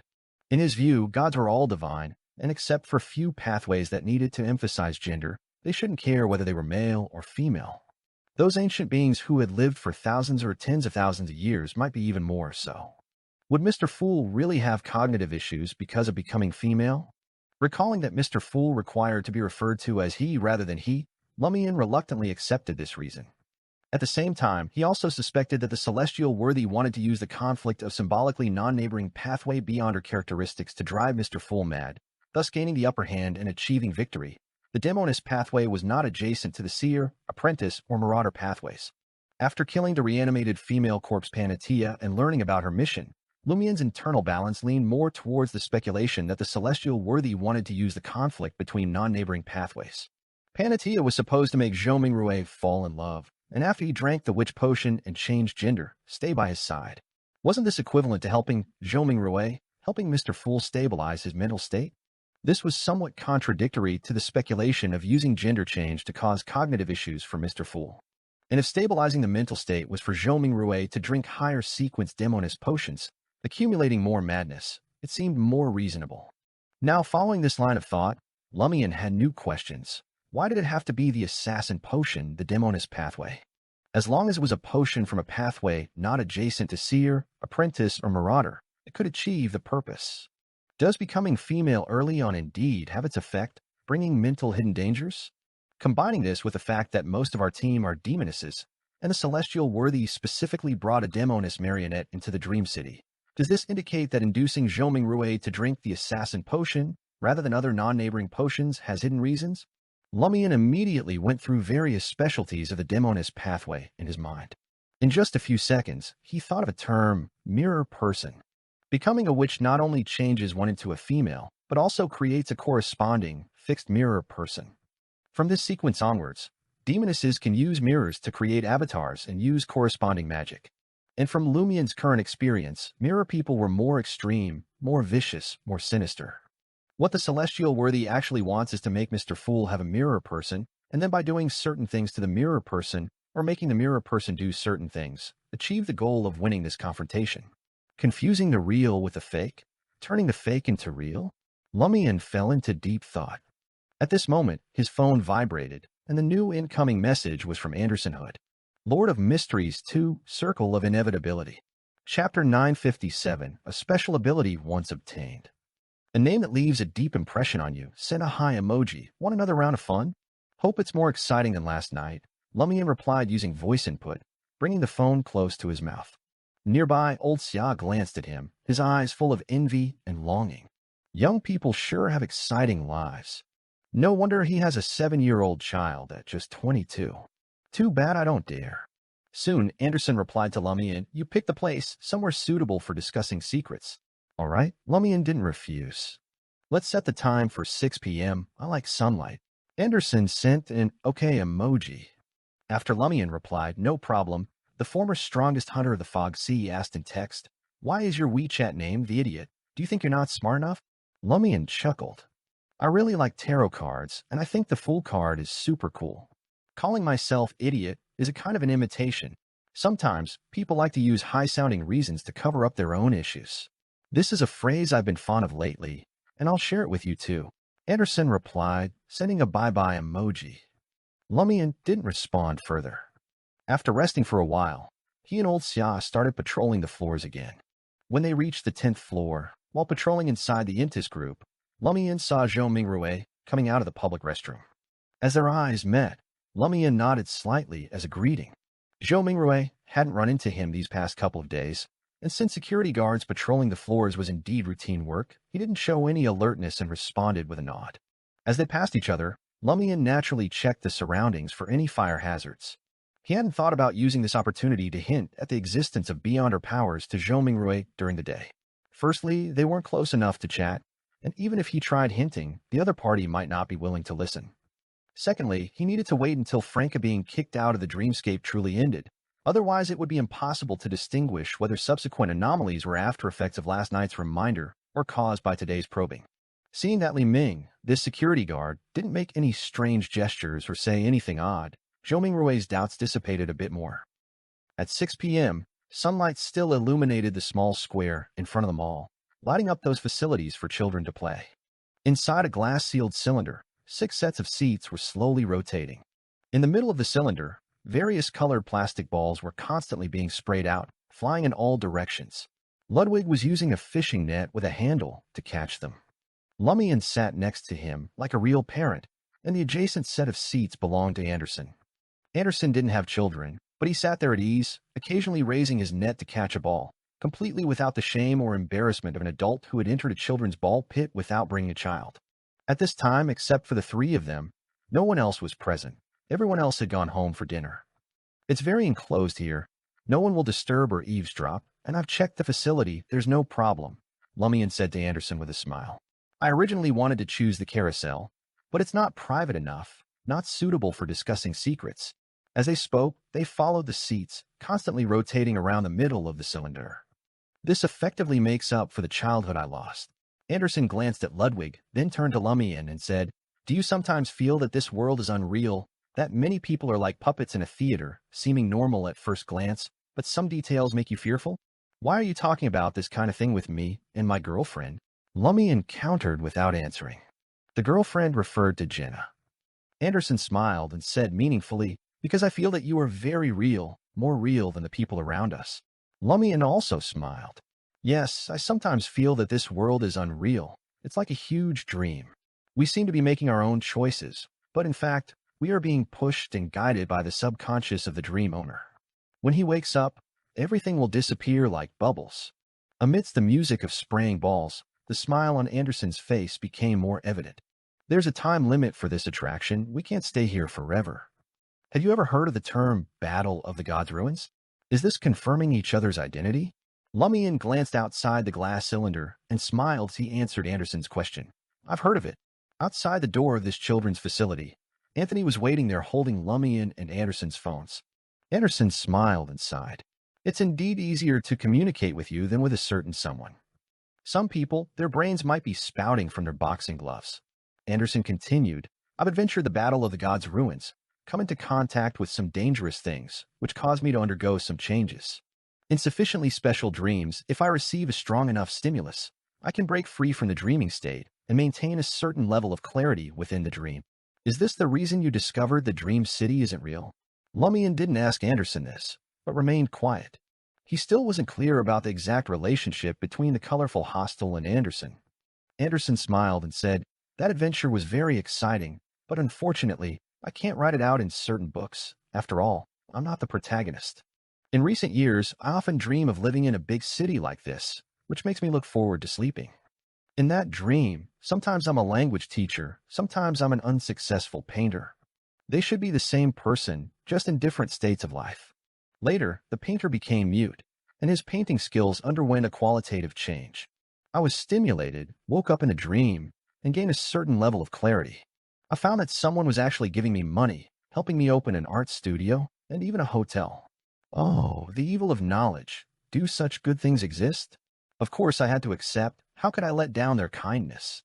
In other words, Anderson's dream manifestation was corrupted for some reason and became a real painter, which also stimulated the real Anderson, allowing his consciousness to enter the dream using his own special ability. So this Anderson dream manifestation split. Sometimes he's the cram school teacher Anderson, formerly the strongest hunter of the Fog Sea. And sometimes he's the mute painter Anderson. The cram school teacher Anderson contacted us because he discovered we're also outsiders? Lumian nodded with some understanding. This was actually similar to Luoshan's state, except that the real Rosen didn't have any special dream abilities, so she couldn't come in person to fight against the power of boons and the corruption of evil gods. How was it? My story was pretty exciting, right? Give me a review. Anderson suddenly changed the subject. Lumian applauded. What about the sequel to the story? If the real Anderson doesn't actively enter the dream, the mute Anderson in the dream shouldn't affect him. Anderson shrugged and said with a smile, "Can you be 100% certain it won't have an effect?" "No," Lumian answered honestly. Anderson nodded with a look of caring for an uneducated youngling. "Moreover, that dream is interesting and fun. As humans, we need to frequently change our forms of entertainment. I told Danitz in the dream to be careful of me turning into a mute at night, but unfortunately, he didn't understand my hint. If I could get some things and disguise myself as Edwina, he would probably be more proactive in using his brain to ponder what I said. You painted the mute painter in the painting. You also possess the painting skills that were qualitatively changed." Lumian asked about last night's events. Luoshan also painted another self, and after Franca helped burn it, her condition improved significantly. Is Anderson using me to adjust his own state? Anderson clicked his tongue and said, "Don't you use the same body during the day and at night?" The changes in the body are common. Lumian pondered and asked, "In the dreamscape, the painter shouldn't be able to make what he paints truly come off the paper. There are too many obstacles. All abilities should be suppressed to sequence 7 level, but yesterday's Anderson could freely move around the residential district and could still speak before entering the studio." Anderson smiled and said, "Dreamscapes always have some special cases and exceptions. If the dream owner symbolizes loopholes, then his dream will inevitably have some loopholes. This is a manifestation of part of his symbolism in the dream, Unless he consciously controls it, it can't be avoided. The mute Anderson originally didn't exist. He's just another state of mind. But he's also hidden in the dream owner's thoughts and cognition. So once I paint him, he doesn't need to invade from the outside to become real. But he can't leave the studio and is very weak. Mr. Fool's manifestation once knew a mute Anderson, or imagined Anderson becoming mute. Lumian nodded slightly and asked, "So the one who led me into the studio was you yourself?" Anderson smiled obviously and said, "Of course, after I entered the studio, while you were looking at those oil paintings, I left through a pre-prepared painting and activated the mute Anderson painting. That's my studio, equivalent to a hunter's home ground. There would definitely be additional arrangements. I changed my clothes and pants afterward, so you didn't recognize me? Why did you change your clothes and pants?" Lumian probed. Anderson smiled again. "Just kidding. Is this Anderson's style? Do all successful hunters have a tendency for pranks?" Lumian accepted Anderson's explanation. If it were him, he might do the same thing. Anderson glanced at the entertainment facility that was almost out of time. "Now it's my turn to ask, right? What do you want to do by coming here?" This didn't seem like a question, more like a confirmation. "To wake up the dream owner in the best and most humane state," Lumian answered simply. Anderson suddenly smiled. "A few days ago, a foreigner came to the cram school to visit. He was as real as you guys. What's his name?" Lumian asked, outwardly calm. At this moment, the balls stopped spraying, and the rotation of the seats quickly slowed down until it stopped. Anderson stood up and said with a smile, "Zarathustra, Lord of Mysteries 2, Circle of Inevitability." Chapter 958, Inside and Outside the Dream. It's that Zarathustra again. Did he go to the dream tutoring classes to wait for Zhoming, or did he have another purpose? Lumian held Ludwig's hand as they walked out of the seating area. While waiting for the staff to open the door of the amusement facility, he smiled at Anderson and asked, "Did you chat with him?" Anderson put his hands in his pockets and smiled. He said he wanted to deeply influence one person and eliminate some people. Is the one he wants to deeply influence Zhoming? And who are the ones he wants to eliminate? Why did Zarathustra talk about this with Anderson? Was one of his purposes for going to the dream tutoring classes to find Anderson? To find the mute Anderson representing the Fantasy Association? Does this symbolize the cooperation between the celestial worthy and that evil god of the Fantasy Association? Lumian walked towards the now open door, casually saying, "People like Danitz?" What he wanted to ask was whether the people Zarathustra wanted to eliminate were dream characters like Oracle Danitz or outsiders like himself. Anderson gave a thumbs up, walking down the few steps at the entrance. At the time, I couldn't understand why they dealt with Danitz first. What role could he play? Maybe he was just lucky, and they had to first finish off the lucky one. In a situation where everyone is suppressed to sequence 7, luck is indeed very important. From Anderson's words, was the death of the Oracle done by Zarathustra and the mute Anderson together? The mute Anderson's involvement means he himself was also involved, with a chance to secretly sabotage and influence the progress of things. So is that why we discovered the Oracle's body earlier, instead of it being sent to the morgue at Mushu Hospital according to the planned schedule, to resurrect and return? Lumian nodded thoughtfully. He felt that Anderson had used the mute dream manifestation to interfere with Zarathustra's actions, resulting in the other party only achieving the goal of eliminating Danitz without successfully utilizing the Oracle's body. Lumian was now unsure whether Zarathustra was more Zeratul or more Loki, so he directly used the dream name to refer to him. "Damn, it was you, Anderson, who did it. No wonder you called the police immediately. This also explains why we stumbled upon the death of the Oracle. It wasn't a coincidence." Lumian cursed inwardly for a couple of sentences, passing by Anthony without retrieving his phone. Anderson did the same. Taking advantage of the few people playing in the small square, he looked at the advertisement displayed on the mall's big screen and asked the question one would typically ask during a stroll. "What do you want to do by opening the colorful hostel? As soon as you come in, someone hands you a sum of money, hands you a hotel that's still under renovation. Would you refuse? When faced with sugar-coated bullets, isn't it a normal choice to eat the sugar coating and throw back the bullet?" Anderson smiled and asked in return, "But many times the sugar coating can also be poisonous, or you might not have time to throw back the bullet. You wouldn't want it if someone forcibly put a child in your belly, would you?" The temporary child of God of the Great Mother, Lumian, spoke from experience. Anderson was stunned for a second, then smiled and said, "If it's really put in, you have to keep it even if you don't want to. If you can't get rid of it later, you can only cultivate a good father-son or father-daughter relationship." Lumian changed the question. What is the behind-the-scenes hand that made those people give you money and the hotel want to do? Anderson turned his head to look at him and said with a smile, "Isn't that why I've come to find you?" Lumian's thoughts raced, vaguely understanding the meaning in Anderson's words. One of the goals of that evil god of the Fantasy Association was to hinder the celestial worthy and maintain the balance of the dream. It was precisely because Anderson grasped this key point that he actively contacted Lumian and others, speaking so plainly. Anderson looked ahead again, walking towards the food gathering area behind them all. "I saw a funny saying online before. The saying goes, 'I'm afraid of my brother's suffering, but I also don't want my brother owning a Range Rover.'" That's interesting. Lumian felt Anderson didn't need to hint so obviously. He could understand completely. Anderson continued, "A hotel always has guests coming from different places." At this point, he suddenly pointed at the spray painting on a shop sign. Paintings are complex. They are both information and a door to a fantasy realm. If a complete and real order can be established in the world within the painting, wouldn't it become an almost real world? Is this hinting at something? Hinting at the possible goals of that evil god of the Fantasy Association? Lumian lacked key information and could only roughly understand what Anderson was saying, unable to figure out the true meaning of these words. Based on the knowledge he currently possessed, he felt that the evil god of the Fantasy Association also wanted to occupy more pathways, just like the Great Mother and the Mother Tree of Desire. What he had his eye on were the Mystery Prior and Savant pathways that symbolize information, the Apprentice pathway that represented the concept of door, alternate worlds, and space itself, as well as the Lawyer and Arbiter pathways that could give the world within paintings a real order.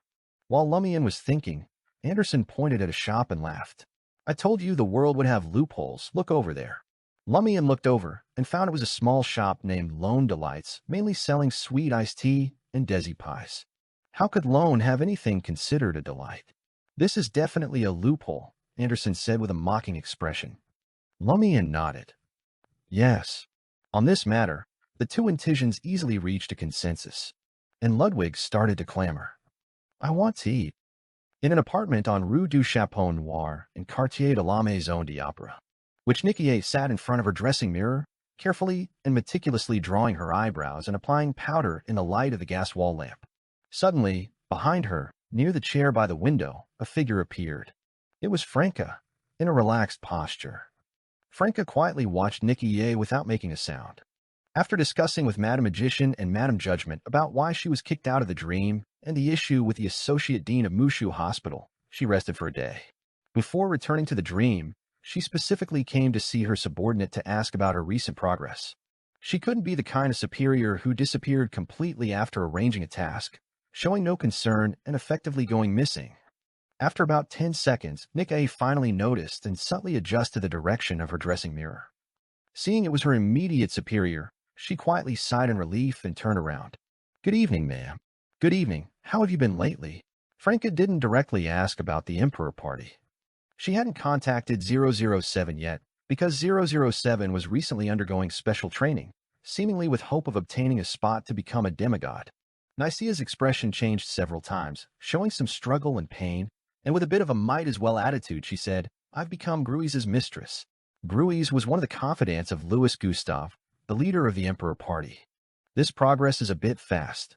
You haven't been a witch for long, haven't you?" Franca didn't ask about Nicea's current feelings and asked calmly, "Did Gruis say anything?" Seeing that her superior didn't inquire about her journey and actual experience of becoming a mistress, Nicea's inner conflict, embarrassment, and irritation subsided considerably. She recalled and said, "He said Louis has been troubled lately, seeming very irritable. The reason seems to be that he can't contact some important figure." "Which important figure?" Franca asked. Gruis doesn't know either, only that there is such an important figure that gives Louis a lot of confidence. Nikié shook her head. Unable to contact the mirrored Emperor Roselle, Franca suddenly had such a thought. She nodded slightly. Find a way to figure out who that important figure is and grasp the substantial movements of the Emperor party. After saying this, her figure quickly faded and disappeared from the chair. Nikié quietly watched the lady leave, raised her right hand, and slowly caressed from her cheek to her lips. Franca directly returned to that luxurious villa, without going to report to the Demoness of Black that she had fully digested the affliction potion, let alone whether the Demoness sect would reward her with the despair potion in a situation where she hadn't made new achievements. Even if they would, she couldn't possibly really perform the ritual, so it was better to stall for now. After dinner, close to midnight, Franca stood up and walked towards her room. The slightly short Madam Judgment escorted her to the room while instructing. For the second return to the dream, operating under the previous identity, the current experience is that there won't be much difference from the first time. But by the third time, we found that some attempts that wouldn't have gotten us kicked out of the dream before will also result in being kicked out, as if we've been simply marked by that celestial worthy. So you need to pay attention now to whether there are subtle changes compared to last time, to determine whether becoming an object of attention starts from the second entry into the dream or the third. Also, don't make any radical probes in the next few days. You've just been kicked out and need to wait a while. I'll be careful. Franca remembered that this had been mentioned in the documents. After going upstairs and reaching the door, Madam Judgment further said, "We can't give you many things to take into the dream, because we've used them in the dream, and they've also been marked. If you want to make money, there's another way. Have one person apply for a job at the Hall Film Company, a subsidiary of the Hall Group. Although Miss Justice can't enter the dream anymore, as a Dreamweaver and Major Arcana card holder, she can still exert a little influence on the dream." Understood, Franca responded with a smile. "Thank you all." She then entered the room, lay down on the bed again, and gripped the lucky coin in her palm. She had tried yesterday. If she didn't put the lucky coin beside her, she would just fall asleep normally and dream normally, occasionally flashing fragments of the dream city, like sights and sounds from Luo Fu. Franca closed her eyes and regulated her breathing. Lord of Mysteries 2, Circle of Inevitability. Chapter 959, Weekend. Dekwang Garden, Room 2303. Jenna accompanied Luo Fu as they watched TV in the living room, occasionally scrolling through her phone. The two conversed very little. Suddenly, she noticed Luo Fu turn her body and say with bright eyes, "I'm back again." Jenna didn't respond immediately because Luo Fu and Franca had very similar personalities. Franca then picked up her phone and said to Jenna, Quick, send me another copy of the information shredder." Hearing information shredder, Jenna finally confirmed that it was really Franca who had returned. At this moment, Franca unlocked her screen and found that WeChat had already been re-downloaded by Luo Fu, and Jenna, Luo Shan, and several employees from the administrative department had been re-added, but not the idiot, Rueda, or Lilu. After a quick glance, Franca hurriedly tapped into her WeChat wallet. Her expression suddenly froze. "The money, my money, it's gone." Jenna's pupils dilated as she quickly leaned over, discovering that Franca's WeChat wallet balance was 0 yuan. "It didn't delete all the information on my phone, including the money in my online wallet, did it?" Franca hurriedly downloaded a banking app again, taking some time to complete the login and check her balance. She let out a long sigh of relief, patting her chest. "Thank goodness, the bulk of it is still there. That gave me such a fright." After her exclamation, she explained to Jenna, "The money in my bank account is still there." Jenna glanced at her bank card balance and asked thoughtfully, "How much money did you originally have in your WeChat wallet?" 138 yuan, Franca answered smoothly. "I had over 300 yuan in Alipay too." The Alipay app had already been downloaded back by Luo Fu. She tapped in to check and found there was still over 100 yuan. Franca flipped through the transactions and finally confirmed that this 100 plus yuan was later transferred from the bank card by Luo Fu, with some spent on takeout orders. The previous 300 plus yuan had indeed vanished into thin air. Jenna amusingly pressed her hand to her chest and said, "You only lost about 500 yuan, but you acted like you lost all 120,000 plus. You scared me to death." The 60,000 earned from selling items was currently with Jenna, and she had transferred half to Lumian and Anthony. "Don't say such unlucky things. 500 yuan is a lot. It's enough for us to buy so many things at the wholesale market." Franca thought for a moment and said, "I need to transfer some to Lumian and Anthony. We should each keep some separately, in case it all gets exposed at once. I've realized that this is like a game. When you get kicked out of the dream, you might drop equipment and money, and you might not even be able to pick it back up. We shouldn't put all our eggs in one basket. The money in the bank card is still there, but what was on the phone is gone." Jenna pondered and said, "Because at that time you only cleared the phone information with one click, not the bank card information. The loss of money should be an issue with the information shredder, right?"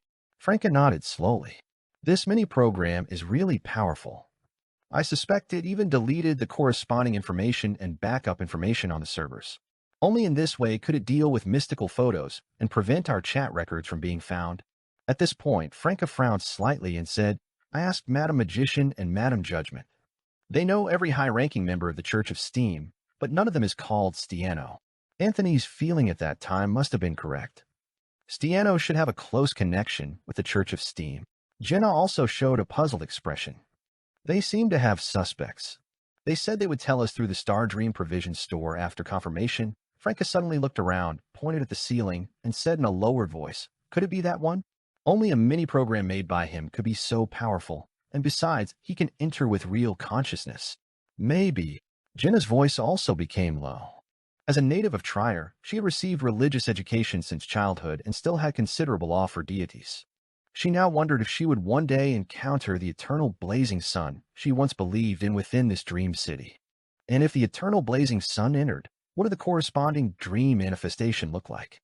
In the brief silence, Franca re-added Lumian and the others, completing the distribution of assets. She and Jenna kept 90,000, while Lumian and Anthony got 90,000. Then she and Jenna exchanged their feelings about her being kicked out of the dream and the details they discovered after she returned to reality. She didn't edit all of this into a message to send to Lumian, planning to find an opportunity to meet face-to-face tomorrow to talk in person. This was out of concern that sensitive information might bring about anomalies if sent out and not deleted with the information shredder in time. Madam Judgment had said to behave and be careful for these few days. Chatting until almost 1 a.m., Franca stretched. Fortunately, Luo Fu didn't spend money recklessly, otherwise I'd be heartbroken. All right, let's wash up and go to sleep. We still need to get up early for work tomorrow. Oh, you can check if Hall Film Company is hiring recently and apply. It matches your profession. The corners of Jenna's mouth turned up in a smile. Have you forgotten that tomorrow is Sunday? Oh, right. Franco was stunned for a moment. Going back and forth between the dream and reality has confused me. Originally, Luo Fu should have the day off today, but because the group had important matters with VIPs, she worked an extra day. Well, tomorrow I have to take Ludwig to tutoring class again. At Xinhong District, in a rented apartment. Lumian wasn't supervising Ludwig's studies. After receiving Franca's gift and deleting the transfer information, he continued using his phone to search for keywords like Intis Group and VIP. What are you looking up? Do you need help? Anthony asked from the side of the table. Not for now, Lumian answered without raising his head. I'm collecting information related to Zarathustra, but I can't directly search using that name. Without waiting for Anthony to ask further, he added on his own. I want to know which hotel Zarathustra is staying at and what his recent itinerary is. You're planning to. Anthony keenly grasped Lumian's intention. Lumian raised his head, revealing a bright smile. Yes, to take him out. There's no reason for us to always passively respond to and dismantle the moves of the celestial worthy subordinates. We can also be more proactive. Infiltrate, assassinate, eliminate, make the hidden dangers disappear before they emerge. Now that we're all at Sequence 7, it's not impossible for us to win. And from our battle with the reanimated female corpse, we know that as long as we don't let the enemy escape, aren't recorded by surveillance, and there are no witnesses, the celestial worthy can't locate us. Anthony nodded, indicating that Lumian's line of thinking was not wrong. He just warned, even if suppressed to Sequence 7, that individual's essence is still that of an angel. He's bound to have some mysterious, special, and bizarre abilities, and he's also skilled at using substitutes. He won't be easy to kill. Moreover, there might be other subordinates of the celestial worthy around him. I know, Lumian nodded with a smile. Even if only left with Sequence 7 strength, some of Zarathustra's beyond her powers will still be very bizarre and terrifying. We need to consider this before taking action. After collecting intelligence on Zarathustra for a while, Lumian used the information shredder to delete the search records and used pen, paper, and his brain to organize the information. After repeatedly reviewing the compiled data for a long time, he planned to find an opportunity to scout the location after accompanying Ludwig to tutoring class tomorrow. For the rest of the time, he took out the new ice board he had made and, for the umpteenth time, scrutinized the information on each dream character and the preliminary findings from their team's observations and interactions with these characters. The next day, at dream tutoring classes, Lumian escorted the slowly moving Ludwig to the door of the beginner English class. Anderson glanced at him and greeted, "Want to join for some enlightenment?" "No need, I'd rather learn painting," Lumian replied simply, pushing Ludwig towards Anderson. Anderson didn't speak to him further, taking Ludwig's hand and walking back into the classroom. Lumian sat down opposite, patiently waiting just like last time. Before long, he saw Zhou Mingrue again. Zhou Mingrue was wearing a white t-shirt with patterns, looking much more youthful and sunny than when he was at work. Zhou Mingrue wasn't surprised at all to see him here, as if he had been mentally prepared. He nodded slightly as a greeting. Lumian didn't engage in small talk, only politely responding. More contact, less closeness, to lower the target's vigilance. Moreover, Franca's probing last night had quite good results, successfully making Zhou Mingrue wary of the aftermath of the assassin beverage. Now he needed to give him some time to digest such bombshell news. From this perspective, Franca being kicked out of the dream this time was worth it. After watching Zhou Mingrue turn into the classroom, Lumian withdrew his gaze and started using his phone. At this moment, he suddenly had a premonition and raised his head, looking towards the front desk of the tutoring center. He saw Principal AI Nana, wearing a white long dress, accompanying an elderly man inside. Behind them were several employees of dream tutoring classes and unfamiliar faces Lumian hadn't seen before. Lumian's gaze fell on the elderly man, noticing he was wearing a black formal suit, his hair completely white, with long and dense white whiskers on his face, and blue eyes so deep they were almost without light. Lumian's eyes narrowed slightly. He had seen a portrait of this elderly man before, Zarathustra. He's come to dream tutoring classes again. Lumian quietly stood up, retreating along with other parents to avoid this group of people. AI Nana led Zarathustra to stop at the door of the business English class, introducing the relevant situation. Zarathustra's gaze subsequently turned towards those students.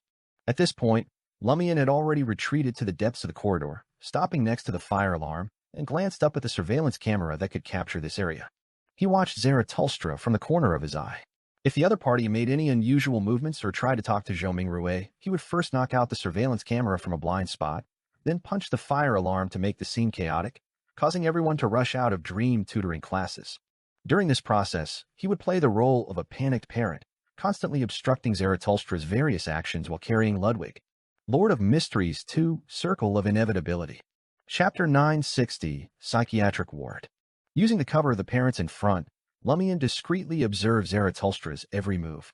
After listening to AI Nana's introduction for a few minutes, Zarathustra nodded, left the door of the business English class, and turned to look at the other training classes currently in session. He didn't do anything. Lumian was puzzled, but remained vigilant. It wasn't until Zarathustra finished touring dream tutoring classes and AI Nana escorted him and his entourage out, returning to teach the business English class, that Lumian sat back in his original seat and silently said to himself, he's leaving just like that? Was he simply here to recognize Zhou Mingrue, complete the initial contact, or did he secretly do something that I didn't notice? For example, has he already controlled Ms. AI, or discreetly used some ability to achieve his predetermined goal from just a few meters away? After thinking it through, Lumian picked up his phone and sent a message to Jenna, asked Luoshan to remind the target via WeChat to pay attention to his condition today, not to drink water he brought to the tutoring class, and to buy new water later. This was to indirectly and subtly remind Zhou Mingrue, and at the same time, it was an experiment to see if hints conveyed through dream characters during the day would bring any anomalies to themselves. A few minutes later, Zhou Mingrue, who was listening attentively to the lecture, felt his phone vibrate in his pocket. He took out his phone, lowered his head, unlocked the screen, and saw a message from Luoshan. Remember to examine yourself 3 times a day, and don't drink water you brought outside. What does this mean? I can't make head or tail of the message. It's puzzling. Zhou Mingrue first grumbled to himself, then perceived the hidden reminder. He hadn't yet fully determined whether Luoshan was good or bad, whether she had more good intentions or bad intentions towards him, but the hint to frequently examine his own condition and not drink the current water wouldn't cause any harm even if he followed it. In such matters, it's better to believe something existed than to doubt its existence. Zhou Mingrue replied with an okay and stuffed the phone back into his pocket, raising his head again. He didn't look at the bottle of mineral water he had placed on the table again. Outside the classroom, Lumian once again scrutinized Zarathustra's recent behavior. He just looked at Zhou Mingrue from a few meters away for a while, without trying to get closer. Whether or not he did anything secretly, this behavior makes me feel that he doesn't dare to deeply engage with Zhou Mingrue to do some things in front of that person. Combined with Franca's morning description of the feeling of being kicked out of the dream and the overt and covert struggles in the lottery incident, it can be seen that Mr. Fool has a certain control over the dream, at least not much weaker than the celestial worthy. In this situation, if Zarathustra stimulates him and his identity is discovered or locked onto, he's likely to be made into a marionette or kicked out of the dream. In the dream city, it's not just us who need to be careful. The celestial worthy's subordinates also have to follow the same rules. Thinking of this, Lumian's train of thought became much clearer. He stood up and began pacing in the corridor, thinking about the details of some issues while waiting for the possible consequences of indirectly reminding Zhou Mingrui. Walking to the end of the passageway, he casually glanced outside through the window.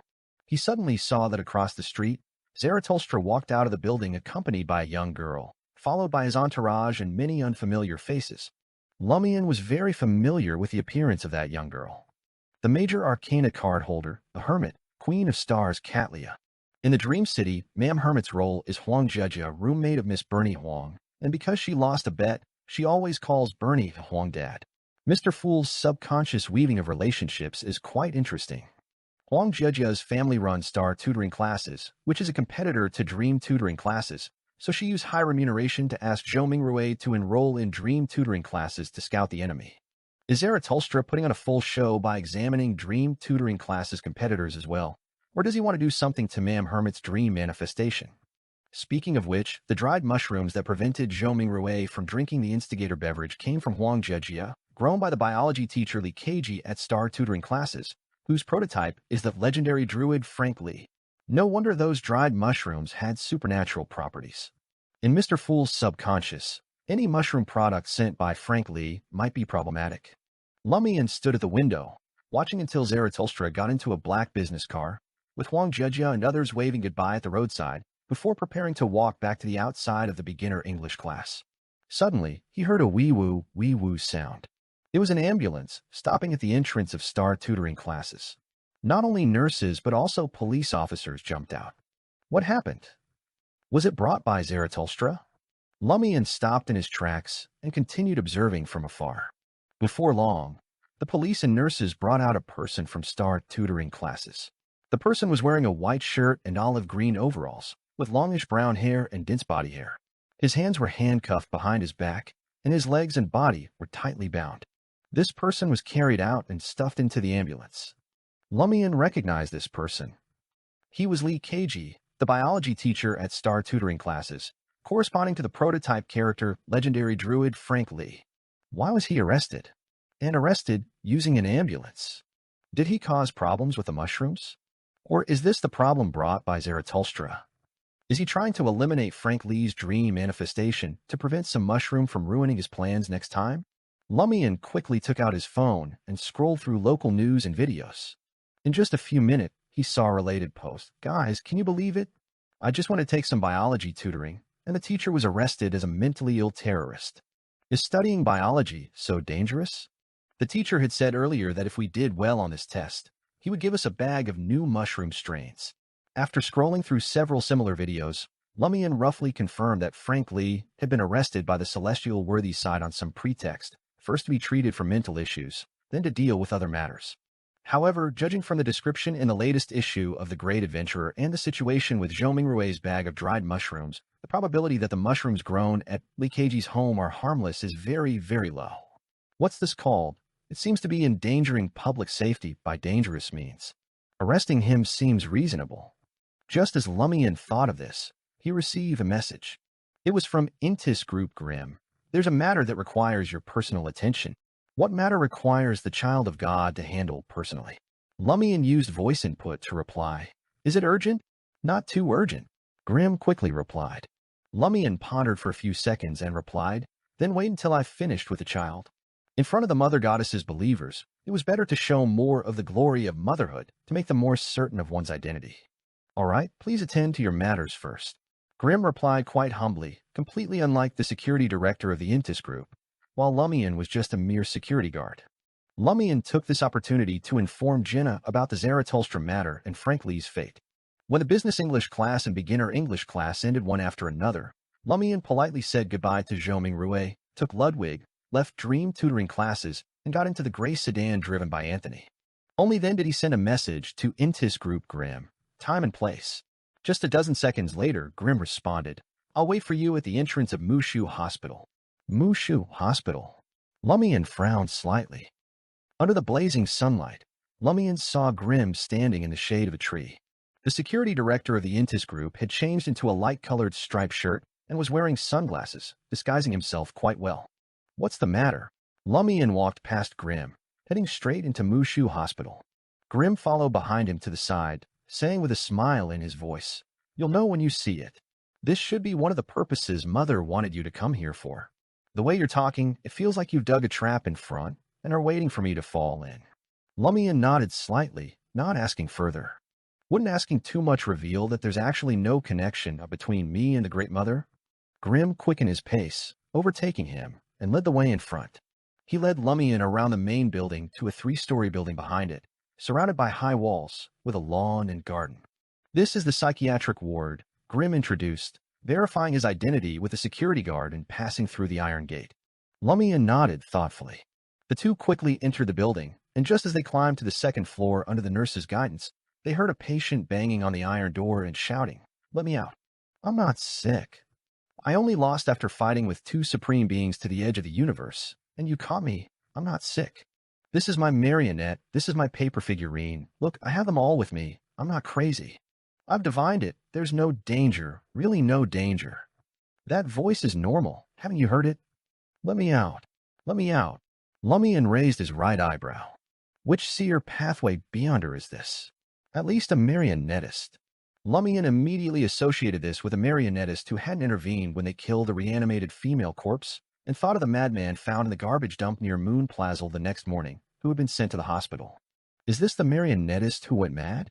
So he was sent to the psychiatric ward of Mushu Hospital. What voice did he hear? Did that cause him to go mad? As Lumian pondered, his footsteps didn't stop. He followed behind the nurse and Grim all the way to the end of an empty corridor. The nurse stood at the door of the deepest ward and said to Grim and Lumian, "The patient is inside. You can look at him through the window, but don't reach your hands in." After saying this, she turned and left, without providing any further warnings. After watching the nurse disappear at the stairwell, Grim smiled at Lumian and said, "Child of God, Lee KG is inside." Lee KG? Frankly, although Lumian had already anticipated this, he was still shocked.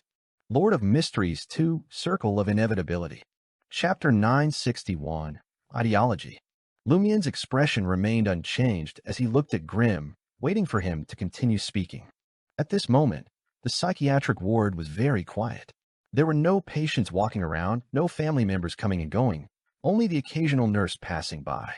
Grim glanced left and right before saying, "Child of God, this is an opportunity to impregnate Lee KG. Please do it personally." Impregnate Frank Lee? I don't have that ability. I can only impregnate myself. Lumian grumbled inwardly, glancing at Grim as he said, "You need me for such a small matter?" Grim smiled awkwardly. "If I do it, Lee KG would need to carry the child for a full 40 weeks before giving birth. That would take too long and couldn't be put to use in the short term.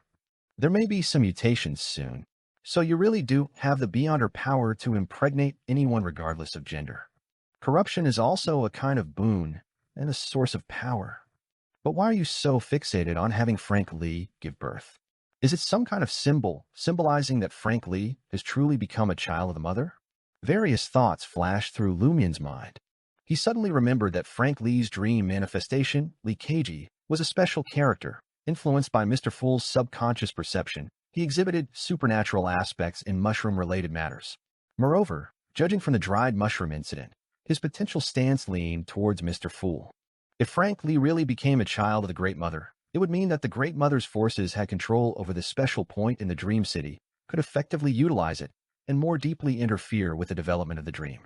Although these evil gods like the Great Mother wanted balance more, Frank Lee falling into their hands was better than being controlled by the Celestial Worthy.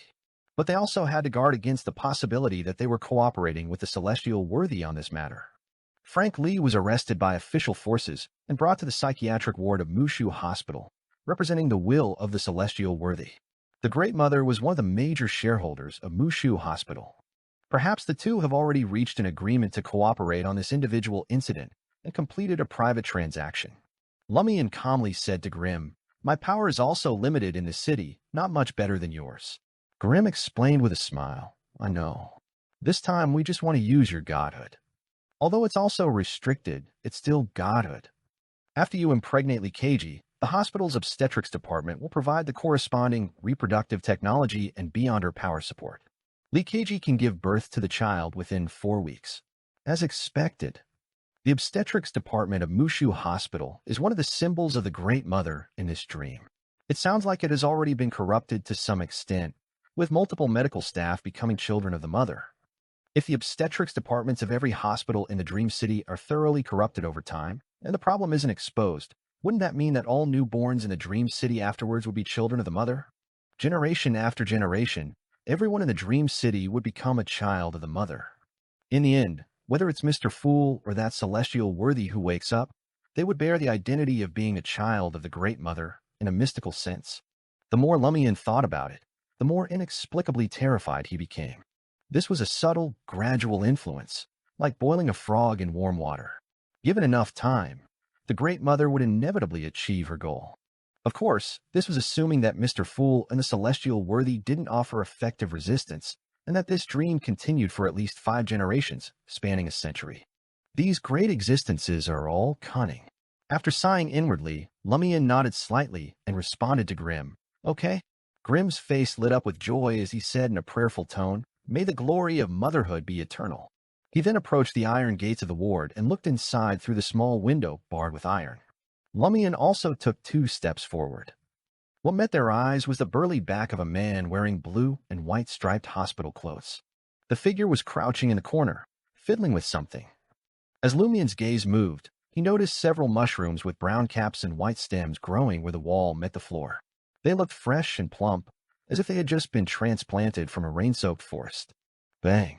Lumian knocked on the iron door, and Grimm yielded the window position to him. Hearing the knock, the figure stood up and dashed to the door, revealing a face with thick facial hair. It was indeed Lee Keiji, the biology teacher from Star tutoring classes, and the legendary druid Frank Lee in reality. Lumian could see that Mr. Fool's dream subconscious had localized the character of Lee Keiji to some extent, not setting him as a foreigner.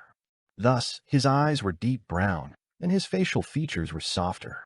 Finally, someone's here, Lee Keiji said excitedly. Go tell your dean and department head that I don't have mental problems. It's just that many people can't accept my ideas. His eyes were pure and passionate. I can only accept them to a limited extent. Lumian, who had read The Great Adventure 6 Future, muttered silently before asking seriously, "What are your ideas?" Lee Keiji was eager to share. For humans, the most important thing is food. There are still many people in this world suffering from hunger. To solve this problem, we need some new plants that meet the following conditions. First, they're not picky about the environment. Second, they don't need meticulous care. Third, they have a high annual yield. Fourth, preferably, they can be harvested frequently. Fifth, they're nutritionally rich and can meet all human needs. I found that mushrooms meet most of my requirements, but they're not enough. They have insufficient yield, monotonous nutrition, narrow taste range, and so on. I've been thinking about how to make different types of mushrooms that have different tastes, different nutritional profiles, and different characteristics. For example, ones that are pest-resistant, disease-resistant, can grow and reproduce on their own, taste like beef, produce milk when bitten, and have flesh as delicate as fish. Hearing this, Lumian's eyelid twitched. Some of these new varieties sound very similar to those mushrooms from the new city of Silver. Could they all be Frank Lee's inventions? Have I eaten new mushrooms created by Frank Lee? No wonder I felt something was off at the time. Lumian glanced at Grimm before saying to the talkative Lee Keiji, "I can accept your explanation and your ideas." See?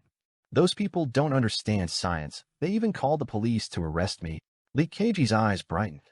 I've been thinking for a long time, and finally came up with a way to realize my ideas. What is it? Lumian raised an eyebrow. Lee Keiji said excitedly, "Genetic modification technology." For a moment, both Lumian and Grimm fell silent.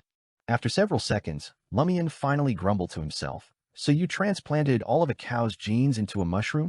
Lee Keiji continued, "My research is progressing steadily, and I already have mature samples. Yes, they still have various problems, but that doesn't negate their epic-making significance. Those mushrooms just happen to moo or eat grass or swim or run or drink their own milk. These aren't big problems. Yet they think I'm crazy, that I'm endangering public safety. I think so, too." Lumian was momentarily speechless. Grimm was shocked. After a few seconds, he remembered something. "Did you give some dried mushrooms to?" He stopped abruptly, not finishing the question. At that time, monitoring Zhou Mingrui's workstation and having access to all surveillance cameras in the entire building, he had fully witnessed the mutation of those dried mushrooms and knew their ultimate fate and the potential hidden dangers they had sown. "I did give some to my colleagues at the tutoring center, but unfortunately there were too few to reward the students, Leakage said regretfully. Lumian secretly breathed a sigh of relief and said to Leakage, "Geniuses are always lonely, misunderstood by others. No, I'm not a genius. I just have an enthusiastic heart and the courage to put ideas into practice," Leakage said, not out of modesty, but genuine belief. Either way, your original intention wasn't wrong. Lumian could only say this. He raised his right hand towards Leakage. Leakage understood his intention and reached his own hand through the iron bars, giving him a high five. "I'll report your situation, but I can't make the decision," Lumian said sincerely. "Thank you." Leakage's face was full of gratitude. As he returned to the bed area to study the mushrooms again, Lumian walked towards the stairwell and said to Grimm, "He's already pregnant." In reality, he wasn't. Before Grimm could respond, Lumian added, "But it will take a week for the embryo to stabilize. Then the obstetric staff can intervene. Before that, no interference can be made." "I see. All right, I'll remind them." Grimm didn't understand to what extent godhood limited by this world could achieve. After leaving Mushu Hospital and watching Grimm leave, Lumian walked across the street and got into the gray sedan driven by Anthony. Looking at the entrance of Mushu Hospital, he pondered for a moment before saying, "Try to rescue Leakage from the psychiatric ward within a week. Otherwise, the false pregnancy would be exposed, and he would inevitably be suspected. Moreover, by then, the bestowed of the Great Mother could still remedy the situation and make Leakage truly pregnant." Just as Lumian finished speaking, he suddenly saw two cars stop at the entrance of Mushu Hospital. Among the people getting out were Huang Jejia, Miss Bernie Huang, and several men in suits. Is Huang Jejia bringing help to rescue Leakage? Miss Huang won't do anything illegal openly, so those people must be lawyers and some officials trying to get Leakage out through proper procedures. Even if those mushrooms are really like biochemical toxins, Miss Huang can't change the fact that Leakage is guilty and has mental problems. But she can find a way to transfer him to another hospital without keeping him in Mushu Hospital. Does this count as a covert struggle between two official forces, symbolizing the confrontation between Mr. Fool and the Celestial Worthy? Does Mr. Fool's subconscious want to protect Leakage? Lumian watched thoughtfully. Lord of Mysteries 2, Circle of Inevitability. Chapter 962, Anonymous Tip. While Ludwig was making noise eating, Anthony drove the car a bit further to a shaded area to avoid the harsh sunlight. He rolled down the window slightly to create a gap, while Lumian condensed ice cubes to assist the not-so-effective old air conditioner in providing coolness. This way, they waited for nearly half an hour until they finally saw Miss Huang and Huang Jejia's group coming out of Mushu Hospital. Among them were people dressed as police officers, carrying Leakage with his legs bound and hands cuffed. After watching them get into different vehicles and leave Mushu Hospital, Lumian received a message from Intis Group Grimm. The target has been transferred to the psychiatric ward of another hospital. He will undergo another mental evaluation and police questioning. In a week, we'll need to take action again. All right? Lumian handed the phone to Anthony, letting him read the content sent by Grimm. Then Lumian said, "We can't get involved in the tug-of-war and struggle at the official level right now, nor do we have a way to intervene. But we need to do something covertly. Even if we don't manage the actions of the Great Mother's children a week later, we must consider the possibility of the Celestial Worthy's subordinates infiltrating the other hospital to eliminate Frank Lee's dream manifestation, just like they killed the Oracle. They're entirely capable of doing such a thing." Anthony nodded. This is also an application of psychological blind spots. Most people would think Leakage is definitely safe being confined in a psychiatric ward with police guards outside. And since Leakage's backers have considerable influence and are taking action, Leakage and his friends probably won't take risky actions in the short term. As a result, most people will unconsciously lower their guard, which presents a good opportunity for assassination. Should we go rescue Leakage in the next couple of days? Lumian mused uncertainly to himself. Anthony said calmly, "If we rescue him, he'll truly become a wanted criminal. Where do you plan to hide him? This might also make us suspects in the eyes of the police. In the Dream City, this represents us opposing the dream's main consciousness, which also means we're close to being discovered by the Celestial Worthy. Hide him in a painting." Lumian pondered in response. The worlds within paintings created by painters were different from mirror worlds. They weren't interconnected, so one couldn't directly move from one painted world to another. One needed to first reach the corresponding painting before entering. In other words, if Leakage was hidden in a painted world, as long as Lumian and the others kept that painting safe, They wouldn't have to worry too much about someone infiltrating through other means or searching via illusory tunnels. Before Anthony could respond, Lumian laughed at himself. We don't necessarily have to risk rescuing Leakagey. We can change our approach. We can hide nearby, wait for the celestial worthy subordinates to come eliminate the target, then ambush and take them out. When the week's deadline arrives and I go with the children of the Great Mother to induce the embryo in Leakagey's belly, you, Franca, and Jenna can cover your faces and ambush us. I'll pretend to be overwhelmed and flee with the children of the Great Mother, thus missing the chance to have Leakagey give birth within 4 weeks. Failure is better than exposure. At most, it would mean the child of God loses some prestige in the eyes of Grimm and the others. At this point, Lumian picked up his phone and sent a message to Jenna, be sure to protect Luo Shan well recently. Since Zarathustra and the celestial worthy subordinates he represented were eliminating certain dream characters, including those who had directly or indirectly helped Zhou Mingrue, Luo Shan, who had recently reminded Zhou Mingrue, might be one of their primary targets. Lumian had previously shared information about Zarathustra, so Jenna and Franca easily understood his meaning and replied with an okay. Both parties then used the information shredder to delete their chat history. Where to now? Back. Anthony glanced at the still rather bright sky. After careful and repeated consideration, Lumian said, to Star Dream Provision Store. Anthony didn't ask why.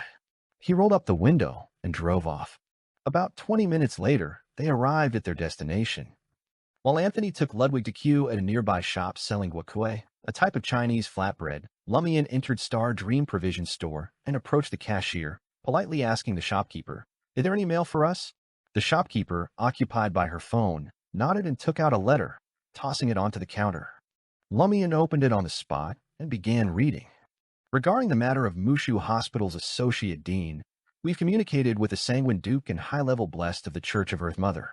So far, we haven't found anything unusual about Matriarch Roland, and the blessed haven't received any warnings from Earth Mother in this regard. Are you wondering if the dean of Mushu Hospital might be the dream manifestation of Earth Mother? We can assure you that it hasn't reached that level yet. This is based on divine revelation, so don't worry about what the dean of Mushu Hospital is called, unless it's Omabella. Madam Magician, you're quite skilled at telling horror stories too, worthy of being a great writer. Lumian grumbled, continuing to read. The name Stiano was quite famous in the Fourth Epoch. His full name is Yuge Stiano. He was one of the founders of the Moses Ascetic Order, but later left the order and disappeared for a long time. It's said that after the War of the Four Emperors and before the Pale Disaster, he became a true god. Yes, you probably guessed who he is now. Also, remember, when you return to reality, don't speak this name in any language with supernatural power. It's really the god of steam and machinery. I actually added a true god on WeChat, and he even helped create a mini-program. He's quite friendly and approachable. I wonder how Anthony would react if he knew that was the true god he once believed in, and probably still has some faith in. Would his emotional changes break through a spectator's instinctual control? Lumian stuffed the reply letter into the traveler's bag. Next, he took out his phone and sent a WeChat message to Anderson Hood. Why don't you turn yourself in? After 3 or 4 minutes, a name that leaves a deep impression on you replied. Over the years, there haven't been many people who could confuse and surprise me for a while. You're now one of them. Are you planning to report clues about Danet's death to the police? Lumian brought the phone close to his mouth and smiled as he said, I plan to write the names of all suspects in Danet's murder in a tip-off letter and submit it to the police department, using official power to trouble that person. Hopefully, it will cause him significant trouble. In others' eyes, what the mute did is no different from what you did. Since that's the case, why don't you just turn yourself in? This way, I won't need to write the tip-off letter. These words were quickly converted to text and sent to Anderson Hood. Anderson Hood promptly replied, are you worried that if you write the tip-off letter, you'll also be targeted by the authorities? So you're instigating me to turn myself in to minimize the risk you need to bear. Don't worry, the mute mainly made Danitz less vigilant and alert, but didn't actually do anything. He left no traces at the scene and used the power of paintings to create a strong alibi.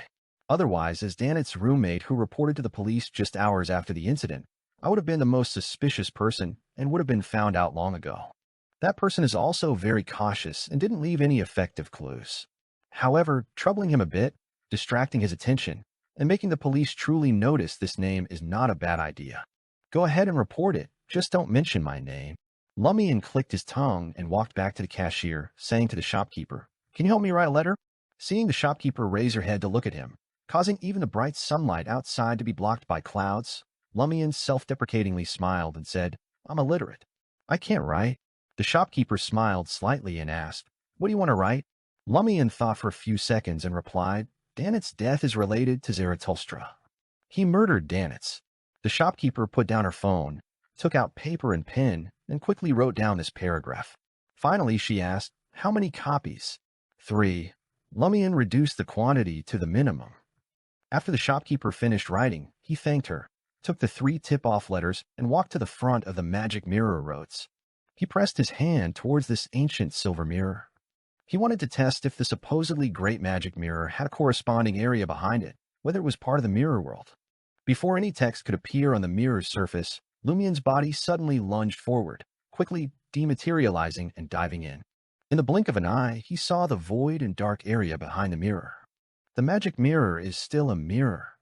Indeed, if even mirror-like objects can be treated as mirrors, there's no reason why magic mirrors, which look like real mirrors on the surface, shouldn't count. Lumian muttered to himself, surveying his surroundings. He found that the area behind the magic mirror roads seemed a bit different from other mirrors. The surrounding dark void was deeper, but it also seemed covered by an invisible cloth. Behind the cloth, pairs of eyes were watching him, and inexplicable things were silently flowing.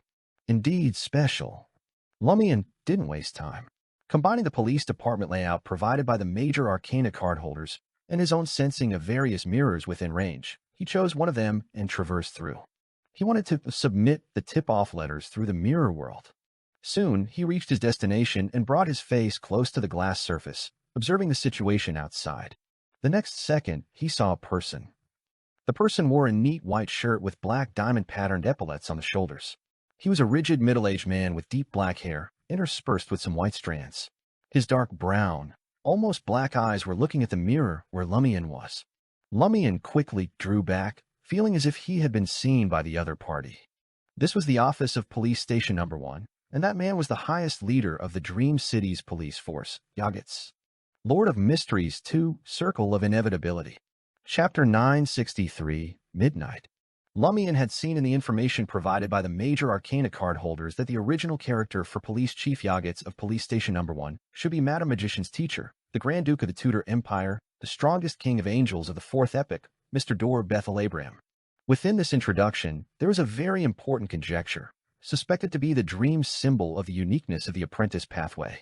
Similarly, the major arcana card holders speculated that the active Amon in the dream was a symbol of the uniqueness of the Marauder pathway, but often also the original body. This was because Amon was once the true god of the Marauder pathway, occupying the uniqueness of this pathway for thousands of years, leaving a strong spiritual imprint in the corresponding uniqueness. It could even be said that for a long time before, he was equivalent to the uniqueness of the Marauder pathway. Therefore, before Amon's spiritual imprint and uniqueness of the Marauder pathway was completely worn away, Amon had a very close connection with this uniqueness. He could use this to freely enter and exit this dream city. Even if discovered by the celestial worthy and kicked out, he could re-enter without limit. The uniqueness of the Marauder pathway was part of this true dream, equivalent to Amon also being part of it. If the celestial worthy wanted to prevent Amon from re-entering, or to impose comprehensive restrictions on him so he couldn't do anything, according to the major arcana speculation, there were only 3 ways. First, remove the uniqueness of the Marauder pathway by separating it. Second, quickly wear away Amon's spiritual imprint in that uniqueness. Third, reach an agreement with Mr. Fool to jointly reject Amon. Obviously, none of these 3 methods were feasible. The seemingly most feasible second method had a prerequisite that the celestial worthy had a great advantage in the dream, almost half awakened. Otherwise, in a sleeping state, in fierce opposition with Mr. Fool, even if he was a great existence, it was impossible to wear away Amon's spiritual imprint in the Marauder uniqueness in a short time. Of course, Amon would still be restricted in the Dream City. As for what kind of restrictions, the major arcana card holders didn't know. They could only infer from Amon's behavior that he wasn't completely unrestricted. Similarly, Mr. Dor's spiritual imprint also remained in the uniqueness of the apprentice pathway, forming the dream manifestation of Yagits. Although the uniqueness of the apprentice pathway had once been accommodated by Amon, making him a dual pathway true god, Amon stayed at this level for a very short time, obviously unable to completely wear away Mr. Dor's spiritual imprint. As soon as Lumian withdrew his body, he immediately disappeared from the spot, traversing towards another mirror, leaving only a few black flames quietly falling, burning away any traces he might have left. That was the symbol of the uniqueness of the door pathway, certainly having some control over the mirror world. Staying behind the current mirror would inevitably lead to exposure. A second or two later, Lumian transferred to the second target location. The dream manifestation of the apprentice pathway uniqueness is Yagits. The dream manifestation of the marauder pathway uniqueness is Amon. Is the dream manifestation of the seer pathway uniqueness Zhoming Rue also the core that Mr. Fool and the celestial worthy are fighting over? Lumian thought while concealing his form, hiding in the darkness. He patiently waited for a while, making sure no one was tracking him, before approaching the glass mirror surface to peek outside. Outside was also an office, currently unoccupied. This was Officer Deng's office. Lumian took out a tip-off letter, making it float up. The letter then flew out of the mirror's surface, falling towards Officer Deng's desk. Just as it touched the wooden desktop, a streak of black flame suddenly extended from the mirror, quickly burning towards it, illuminating the invisible spider silk that bound it tightly. The black flames enveloped the letter, burning away residual traces and some of the spider silk, while the remaining silk retracted behind the mirror. Lumian changed his position once again, traversing to the third mirror. Outside was still an office, belonging to another police officer, William Wong. He was a very powerful police officer, corresponding to the real-life figure of the former king of the Lone Kingdom, William Augustus VI, a deceased person. The major arcana card holders were actually a bit confused. Mr. Fool's incarnations walking in the world had no intersection with William Augustus VI, so why did this deceased king have a corresponding manifestation in the Dream City? Similar situations included William Augustus I, Henry Augustus I, and other ancestors of the Augustus family who were active in the police station or court of the Dream City, surnamed Wong, the same character for king. The major arcana card holders could only assume that Mr. Fool had many very ancient incarnations. Perhaps because the police were in a meeting or on a mission, William Wong's office was also empty. Lumian successfully placed the tip-off letter, then randomly went to another office through the mirror world, dropped the last letter, without risking going to Yagit's place again. Then he returned to Star Dream Provision Store, coming out from the mirror area corresponding to the magic mirror roads. "Can I borrow paper and pen again?" Lumian walked to the cashier and asked politely. The shopkeeper put the paper and pen used for writing earlier on the counter. Lumian began to write a letter to the major arcana card holders, with 3 main points. First, to remind the major arcana card holders to pay attention to Roseanne in reality and provide necessary protection. Second, to ask them to confirm Anderson Hood's real situation. Third, to report the news of Lee Keiji being arrested. After mailing the letter and expressing thanks, Lumian returned to the gray sedan. Anthony and Ludwig had already returned. Before Anthony started the car, Lumian briefly explained the possible identity of Stiano. Anthony was silent for a moment, then started the car and said with a sigh, "Even gods were once weak, even gods went through stages like us. This truly is the path of the divine. It makes me feel that gods are no longer so unattainable, no longer naturally noble, naturally gods." Disenchantment, Lumian asked using the newly learned term. Anthony turned the steering wheel and said, "But they are indeed fighting against evil gods protecting the people. I remember in the industrial cities along the West Mid-Seashore coast, those robed clergy would regularly go to factories to hold ceremonies. Now it seems more like packaging major factory inspections, formal use of new machines, clergy getting close to frontline machines and other things into sacred rituals." Anthony rambled on about religious stories he heard as a child and religious ceremonies he experienced as he grew up. Lumian listened quietly, occasionally echoing with a word or two.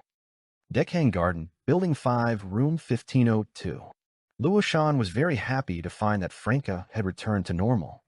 She curiously asked, "What did it feel like at that time?" "I couldn't breathe, like a fish pulled out of water, a person kicked out of this world." Franca described it simply, without mentioning parts that might make Luoshan think of dreams. Jenna then said, "You need to be careful recently. The minions of evil forces are also trying to get close to Zhou Mingrui and deal with people who have directly or indirectly helped Zhou Mingrui. We're worried they might target you." Luoshan pointed to the new oil painting and new sketch hanging on the wall. "I've already turned my room into a fortress. They will guard me while I sleep." Franca and Jenna looked in the direction Luoshan was pointing, seeing an oil painting of a colorful parrot. Around the parrot were abstract, modeled color blocks, and its eyes deliberately turned when Franca and the others looked over, as if saying, "Hi, I'm alive." After looking at the paintings in a living room and bedroom, Jenna nodded and said, A painter's ability is indeed magical. However, if you trust us, we can provide you with the ultimate safety guarantee. How? Luoshan asked. Jenna didn't hide anything. Give us a small amount of blood and hair, we'll make a mirror substitution for you. The straight line distance between our two rooms barely qualifies within the effective range of this ability, and we can bring us closer in your shaman space to ensure effectiveness. But this also means that we can easily and accurately curse you, kill you with that mirror substitution. Luoshan fell silent. After a good while, she smiled. We can try. If you really want to kill me, you had many opportunities these past few days. Close to midnight, Luoshan, who had already washed up, checked the doors, windows, and those paintings before lying down on the bed and turning off the lights. In the deep darkness, Luoshan quickly fell asleep, continuing to guard that semi-transparent barrier. As time ticked by minute, in the parrot oil painting in the living room, those mottled color blocks suddenly began to squirm. The colorful parrot noticed this change and was about to cry out loudly, but was surged over by those color blocks, covering its mouth and pressing down its wings. Soon, the colorful parrot was submerged and dissolved by these color blocks, becoming part of them. These color blocks flowed out of the oil, painting like water, leaving the canvas empty. They surged towards the bedroom in the quiet night, passing through the door crack, coming to Luoshan's bedside. Suddenly, this water flow composed of color blocks surged upwards, taking a human form. The colorful human form quietly looked at the sleeping Luoshan for 20 to 30 seconds. Finally, it turned back into a water flow composed of color blocks, returning along its original path to the oil painting in the living room. The color blocks squirmed, reconstructing the colorful parrot and the surrounding background. The parrot was identical to before, its eyes still lively. The next morning, Luoshan woke up. She first picked up her phone to check messages, then slowly got up and checked the situation in the bedroom and living room. No problems. Luoshan breathed a sigh of relief and walked towards the bathroom. After parting with Franca and Luoshan, Jenna went out to observe those dream characters who were relatively close to Zhou Mingrui. This was her and Anthony's recent task. Of course, she had already submitted her profile to Hall Film Company as a performing arts student. And today, she or Anthony would go to contact Ping Deng, a very special dream character. Lord of Mysteries 2, Circle of Inevitability. Chapter 964, a bit special. Across from the building where Ping Deng worked, Jenna walked up to the gray sedan and watched as the door opened and Ludwig got out by himself. She nodded to Anthony in the driver's seat, then led Ludwig towards a nearby cafe. Based on Ping Deng's occupation, they had already formulated a plan for making contact. If they had money, they could buy a house, then go to the design company where Ping Deng worked for a consultation, using abilities like hypnosis or instigation to designate Ping Deng as their designer. Then they could discuss design ideas, concepts, and styles with Ping Deng and sign a contract, allowing them to repeatedly contact the target through follow-up activities like reviewing plans and visiting sites, gradually becoming familiar, and ultimately figuring out if he had any issues and what those issues were. But unfortunately, they didn't have that much money. If they really had money to buy a house, wouldn't it be simpler and more convenient to just rent the magic mirror roads and ask it for detailed information about Ping Deng? So Anthony only planned to execute the first half of the plan, fabricating the fact that he owned a house, using home renovation as an excuse to go for a consultation, using his hypnosis ability to get the company boss to assign Ping Deng to talk to him, and finally leaving with the excuse of needing to think it over without signing a contract. If Anthony's operation failed, encountering a situation where Ping Deng was unavailable or happened to be meeting a client, and he was assigned to a different designer, then Jenna would execute the second plan. After entering the cafe with Ludwig, choosing a window seat, and ordering a cappuccino, a fruit juice, a small cake, and a bunch of bread, Jenna looked at the little boy across from her and fell into deep thought. Every time we need to carry out a probing mission, we have to switch who takes him along. It feels so troublesome.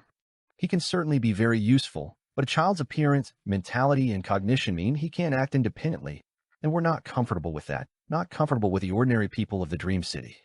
Should we find a way to get him into some elementary school so he can attend classes? That way we wouldn't have to worry about him during the day. Just pick him up when it's time.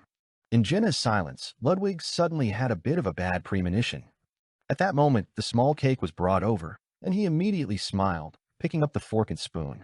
Jenna thought for a while, but still gave up on the idea of sending Ludwig to elementary school. That wasn't like going to cram school, which only took an hour and a half with breaks in between and parents waiting outside. He'd have to stay at school all day, and unless they gave Ludwig the traveler's bag, there was really no way for him to carry enough food. What would happen then? A classmate every 2 periods.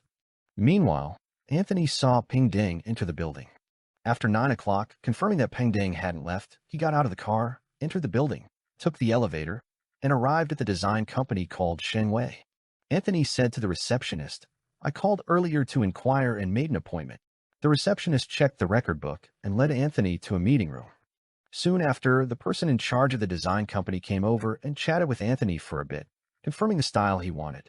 During this process, Anthony deliberately mentioned Ping Ding, saying he had seen this designer's works and actual results on the company's public account and felt they matched his ideas well. Undoubtedly, while saying this, Anthony looked into the eyes of the person in charge, using hypnosis lightly. Earlier during the phone communication, he had also used psychological methods for guidance, though he couldn't directly apply hypnosis then. "Please wait here, I'll go get the designer." The person in charge stood up and left the meeting room, while a staff member poured Anthony a glass of water and put out some fruit. About 10 minutes later, Anthony saw Ping Ding appear at the door. Ping Ding had black hair and brown eyes, with an ordinary appearance. His hair was styled with some parts fluffed up, and he wore a black t-shirt with a trendy brand feel, carrying a laptop. Anthony stood up calmly, not showing any unusual behavior. After the company manager's introduction, Anthony began chatting with Ping Ding, mainly describing his needs while Ping Ding listened and occasionally asked more in-depth questions to understand the details. After Anthony finished speaking, Ping Ding operated a laptop and projector, saying, "I found a few images earlier, see if they match the feeling you want."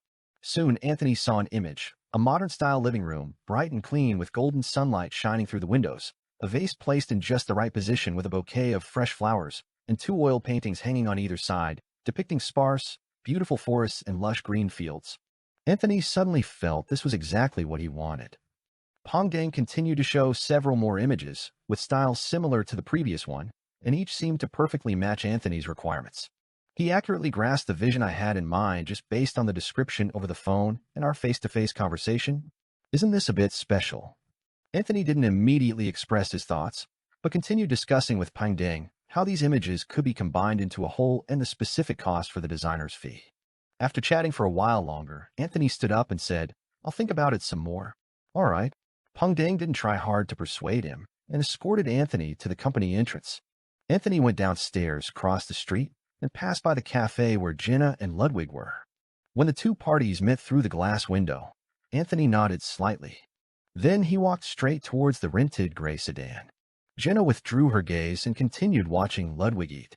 According to their prior agreement, she easily understood without needing to guess what Anthony's nod just now meant. "I met Ping Ding and made contact. Now I need to self-isolate until dawn tomorrow to see if any abnormalities occur." Tech Building, Intis Group Administration Department. After being busy for a while, Luo Shan started to slack off. She picked up her phone and sent a message to True Hidden Blade. "Do I need to go hint at Zhou Mingrue about his own specialness?" Franca, sitting in the workstation diagonally in front of Luo Shan, hesitated for a while before replying, "Not for now. Wait until my companion and I can no longer act, then you can do it." Franca was worried that if Luo Shan hinted too deeply, she would also encounter abnormalities. While she and her companions might be kicked out of the dream characters might just die suddenly, or get hit and run over by a bus after work.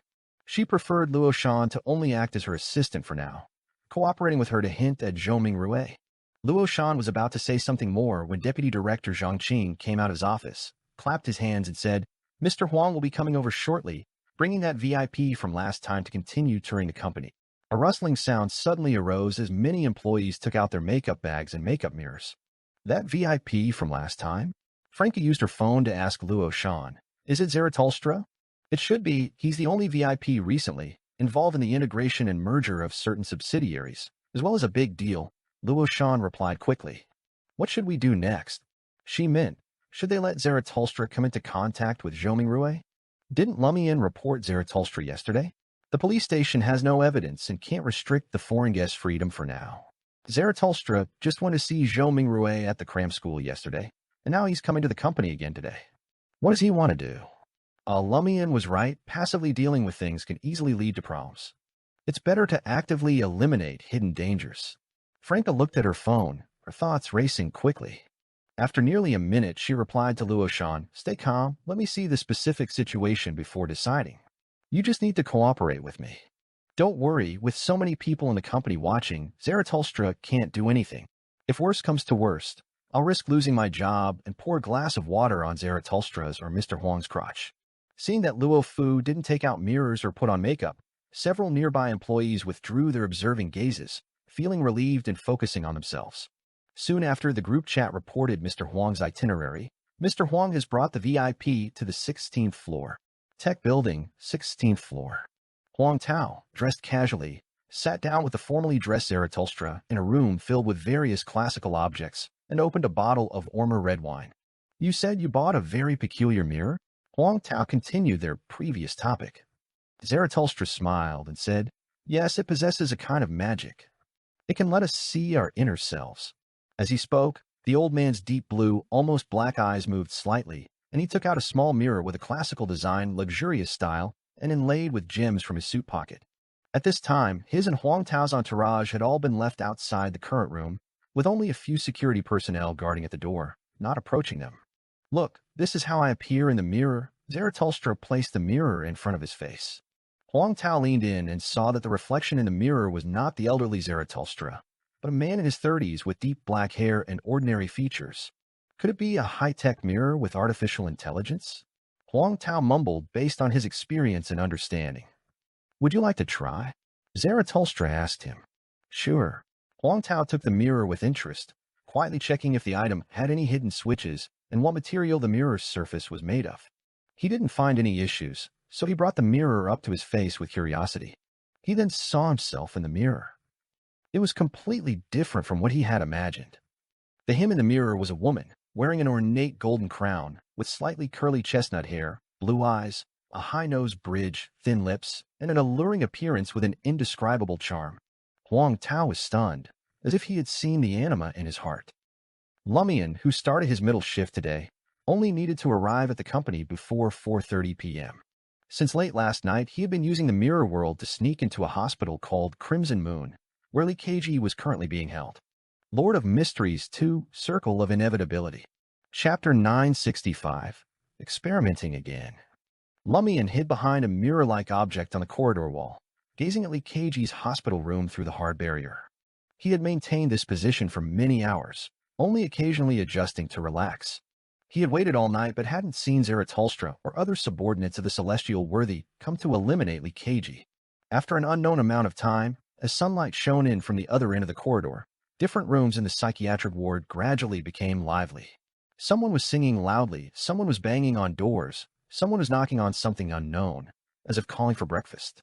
At this moment, Lumian saw a large amount of milky white liquid surge out from the gap between Li Keiji's hospital room door and the solid floor.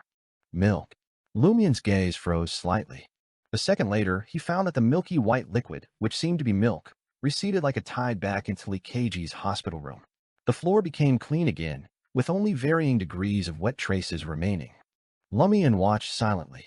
A few minutes later, with his eagle-like vision, he felt that there seemed to be something indescribable at the doorway of the hospital room. He carefully pressed his face against the mirror's surface, penetrating out slightly. The scene before his eyes instantly lost its mirrored feel, becoming clearer. He then saw some small, distinct white lines and noticed finer, less obvious white filaments around them. These things as a whole looked like intersecting, much thinner snowflakes, or as if countless white fuzz were mixed together. Compared to the spider silk of demonesses, they were all opaque, tinted with color, and could still be discovered upon careful observation. Mycelium? Lumian made a guess. This was based on speculation about Li Keiji's own special nature. After a few seconds, these mycelium uniformly retracted, passing through the door gap and disappearing into the corridor. A scene spontaneously emerged in Lumian's mind. A strangely shaped giant mushroom man, a giant mushroom, walking to the door, carefully extending its mycelium, its goals unknown. Lumian fell silent once again. He seriously pondered a question. Is letting Zarathustra and other subordinates of the celestial worthy eliminate Li Keiji ultimately a bad thing or a good thing?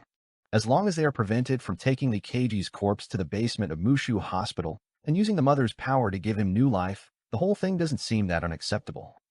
Frankly's mushrooms in the Dream City seem to have overlapped with Mr. Fool's idealistic cognition, becoming more terrifying and bizarre than in reality. If they lost control later, who knows which side it would benefit? No, no, no, fire's also dangerous, but fire can be exploited. This guy is suitable to be confined in a psychiatric ward, to be released when needed, or to borrow a few mushrooms with unique functions. Can a psychiatric ward really contain him? Should he be helped to enter prison, to be controlled by the officials representing the dream's main consciousness? But if so, it would be very troublesome for us to utilize him, and moreover, he doesn't look like someone without mental problems in any way. Franca had explained before that in the Dream City, such mentally ill patients don't need to go to prison, they just need to receive prolonged treatment in a mental hospital. Lumian withdrew his face, distancing himself from the mirror's surface. At 10 a.m., he saw Huang Jieja, Bernie Huang, accompanied by a lawyer, Officer Deng, and a doctor in a white coat enter this ward. Only then did he feel relieved. He traversed to the rearview mirror of a car in the underground parking lot, jumped out, and directly teleported back to the rented apartment in Xinhong District. At this time, Anthony was in self-isolation. Ludwig had been taken away by Jenna, and Lumian casually ate some bread before preparing to lie down on the bed to catch up on sleep. Just as he had lain down, he felt his phone vibrate once. The message was from True Hidden Blade. Zarathustra has come to visit the group again. Now on the 16th floor, hasn't come down yet. Zarathustra wasn't affected by the tip-off letter? Does the tip-off letter need evidence? Otherwise, the police would have to investigate for a while, obtain sufficient evidence before they can arrest a foreign guest. Zarathustra is still very cautious, and the identity of a foreign guest is also very clever. Lumian sat on the bed, pondered and analyzed for a while before replying to Franca. No need to interfere with Zarathustra's visit, but remind Zhou Mingrue to be careful through Luo Shan. Inside the administration department of Intis Group, Franca sent a message to Luo Shan. If that guy comes to visit the tech department later, remember to warn Zhou Mingrue to be careful about safety. No rush for now. What if the enemy chooses to visit other departments or other subsidiaries? Warning Zhou Mingrue in advance would plunge him into endless suspicion, guarding against everyone around him, which would greatly affect his mental state in the long run. Luo Shan replied with a nodding cat emoji. To their surprise, Mr. Huang didn't bring Zarathustra down for a tour. The two stayed on the 16th floor until noon before leaving via the private elevator. Alert lifted, the enemy didn't contact the target, so Luo Shan didn't give any reminder. Franca reported the situation to Lumian during lunch break. Lumian quickly replied, "Then I'll carry out the step of hinting at Zhou Mingrue about the existence of supernatural powers this afternoon and be a bit more aggressive. You Jenna and Anthony from now on don't contact me, delete the chat history, even my WeChat and QQ numbers, and add them back tomorrow afternoon. Won't this get mixed up with the results of Anthony's probe of Peng Deng? If he gets kicked out, we might have trouble distinguishing if it's Peng Deng's problem or something related to your side." Franca raised a detailed question. "It won't. We isolated from each other last night. Our experimental results won't affect each other." Lumian had made preparations yesterday. Since Franca's consciousness returned to the body of Luo Fu, he had started preparing. At 4 p.m., Lumian arrived at Intis Group early and enjoyed an early dinner. Then, he and Old Xia took over from their colleagues and started patrolling the floors. After completing this task, they replaced colleagues who were rushing to the cafeteria and started monitoring the surveillance. Lumian seemed to be observing the situation on different floors, but his attention was entirely on the internal parts of Intis Group, on that area of the 10th floor. Finally, he saw Zhou Mingrue leave his workstation, walk out of the tech department, and head towards the public restroom in the middle of the corridor. Lumian stood up abruptly, clutching his stomach, and said to Old Xia, "The food was too spicy just now. I need to go to the bathroom." Without waiting for Old Xia's response, he left the surveillance room directly. Old Xia turned to look at his back and said almost inaudibly, "He's only been working for a week and already learned to take a shit break?" In the corridor, Lumian avoided two security personnel coming out of the elevator area, turned into the stairwell, merged into the shadows, and quickly went down. In less than 30 seconds, he reached the 10th floor. Then, pretending to be checking a problem he had discovered during his earlier floor patrol, he openly entered the corridor between the administration department and technology department, arriving outside the restroom. He looked left and right, then quickly walked into the men's side with small steps. At this time, Zhou Mingrue was washing his hands at the sink. Lumian glanced inside the restroom, confirming that no one was at the urinals, and one of the 4 stalls seemed to be locked. Zhou Mingrue turned around and just saw him. Lumian took out a lighter and smiled. His thumb repeatedly pressed virtually above the lighter, not touching it, yet the lighter produced a series of crimson-red flames. Seeing this, Zhou Mingrue, who already had doubts, instantly became mentally tense. Is this supernatural power or some kind of magic trick? Lumian stepped back twice, pressing his other hand on the edge of the men's restroom doorframe, quietly activating a black mark on his body. Bottle of fiction. He isolated the area of the sink from the rest of the bathroom and the space outside. Lumian looked at Zhou Mingrue, who seemed ready to lash out at any moment, and smiled slightly. I've drunk a beverage called Hunter. You really do have issues. Zhou Mingrue's eyes narrowed imperceptibly, his doubts and worries of many days finally becoming reality. Lumian turned his head to glance towards the urinals. I came to you to warn you. Be careful of that foreign guest called Zarathustra. Zarathustra. Zhou Mingrue had a deep impression of this long name. He had once been assigned by Mr. Huang as a technical person to receive Zarathustra, and was responsible for being the interpreter and explainer, but the other party either had a mechanical failure with their flight or encountered severe weather, so he never managed to receive him. Later, he got sick and took leave after listening to a song, missing Zarathustra's first visit to the company. After that, he had seen the group's publicity, knowing what Zarathustra looked like from videos and photos. Reminded by Lumian, Zhou Mingrue suddenly remembered that the old man standing at the door of the business English class before Luo Shan warned him to be careful yesterday seemed to be Zarathustra. Was Luo Shan's warning also pointing to Zarathustra? How did she know Zarathustra was visiting dream tutoring classes? Right, Li Ming was there yesterday. Are Li Ming and Luo Shan in cahoots? Luo Fu joined only one day later than Li Ming. As these thoughts flashed through Zhou Mingrue's mind, Lumian offered no explanation, lifted the bottle of fiction, and walked out of the men's restroom. Zhou Mingrue looked at his back, suddenly feeling that the hidden currents around him were much more fierce and exaggerated than he had imagined. After another round of floor patrol, Lumian stood at the office window, watching as the last golden red glow of the sunset was swallowed by darkness. Night had officially arrived. By this time, Luo Shan, Luo Fu, and Zhou Mingrue had all gotten off work, with the latter having left just a few minutes ago.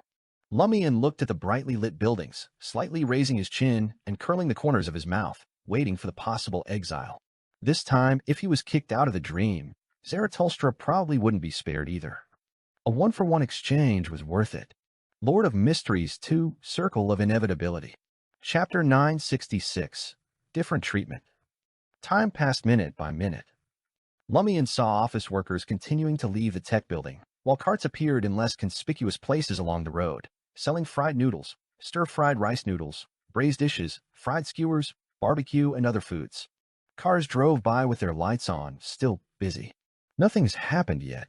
Lumian had long lost sight of Zhou Mingrue, but he didn't feel anything unusual. At this moment, old Xia walked in. Let's go patrol again, so team lead Su doesn't say we're hiding in the office slacking off. Okay. Lumian nodded.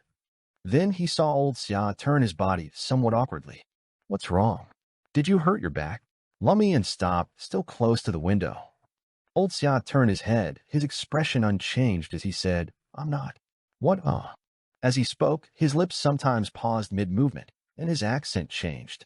Before Lumian could respond, old Xia looked away and continued walking towards the door. His knees, ankles, arms, and shoulders seemed as if filled with lead, heavy and stiff, with a sense of sluggishness. Lumian suddenly recalled the puppet show he had seen in the basement of the Alone Bar in Trier, feeling as if invisible strings were tied to all of old Xia's joints. Old Xia now looks more like a puppet than a human. Has he been marionettized? My thoughts also seem to be lagging. Am I also being marionettized? Lumian was startled. He lowered his head and tried to raise his right arm.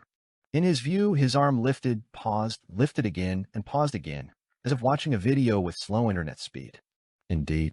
Lumian's first reaction was that the celestial worthy was marionettizing him, but he didn't feel the painful discomfort of a fish leaving water or a person leaving air that Franca had described. He immediately thought of another possibility. Zarathustra or other subordinates of the celestial worthy were hiding in the shadows, trying to deal with him. Lumian slightly moved his neck, turning his gaze to the window outside.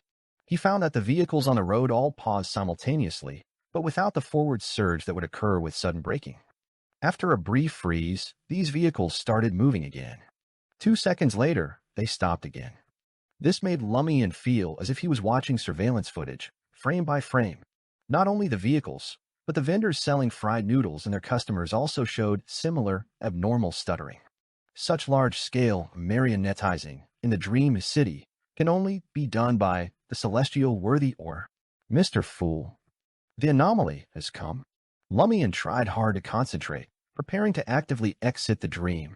Although he wasn't sure why his experience was different from Franca's, the current situation and the changes around him made him feel this wasn't something he could escape or fight against with his personal abilities. The only solution was to actively exit the dream before becoming a marionette himself. Of course, Lumian didn't immediately put this into practice because he didn't need to use the information shredder to delete important contacts from his phone. This had already been done in advance. He still had some time to experience the current changes and see if he could observe any hidden information.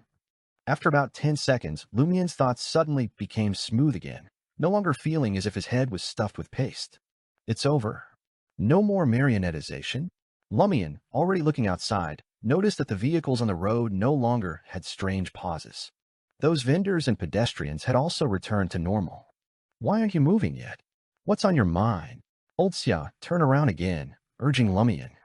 Lumian's eyes moved slightly, and he said with a grin, "Ouch, my stomach hurts. I'm going to the bathroom." With that, he ran off, passing Old Xia and rushing into the public restroom on this floor. Old Xia looked at his back and cursed amusingly. Lazy cattle and horses shit and piss the most. Lumian entered a stall, locked the door, and quickly used Spirit World Traversal. He teleported to another public restroom, appearing in midair on the men's side. Seeing no one in the stalls below, Lumian floated down lightly and locked the door.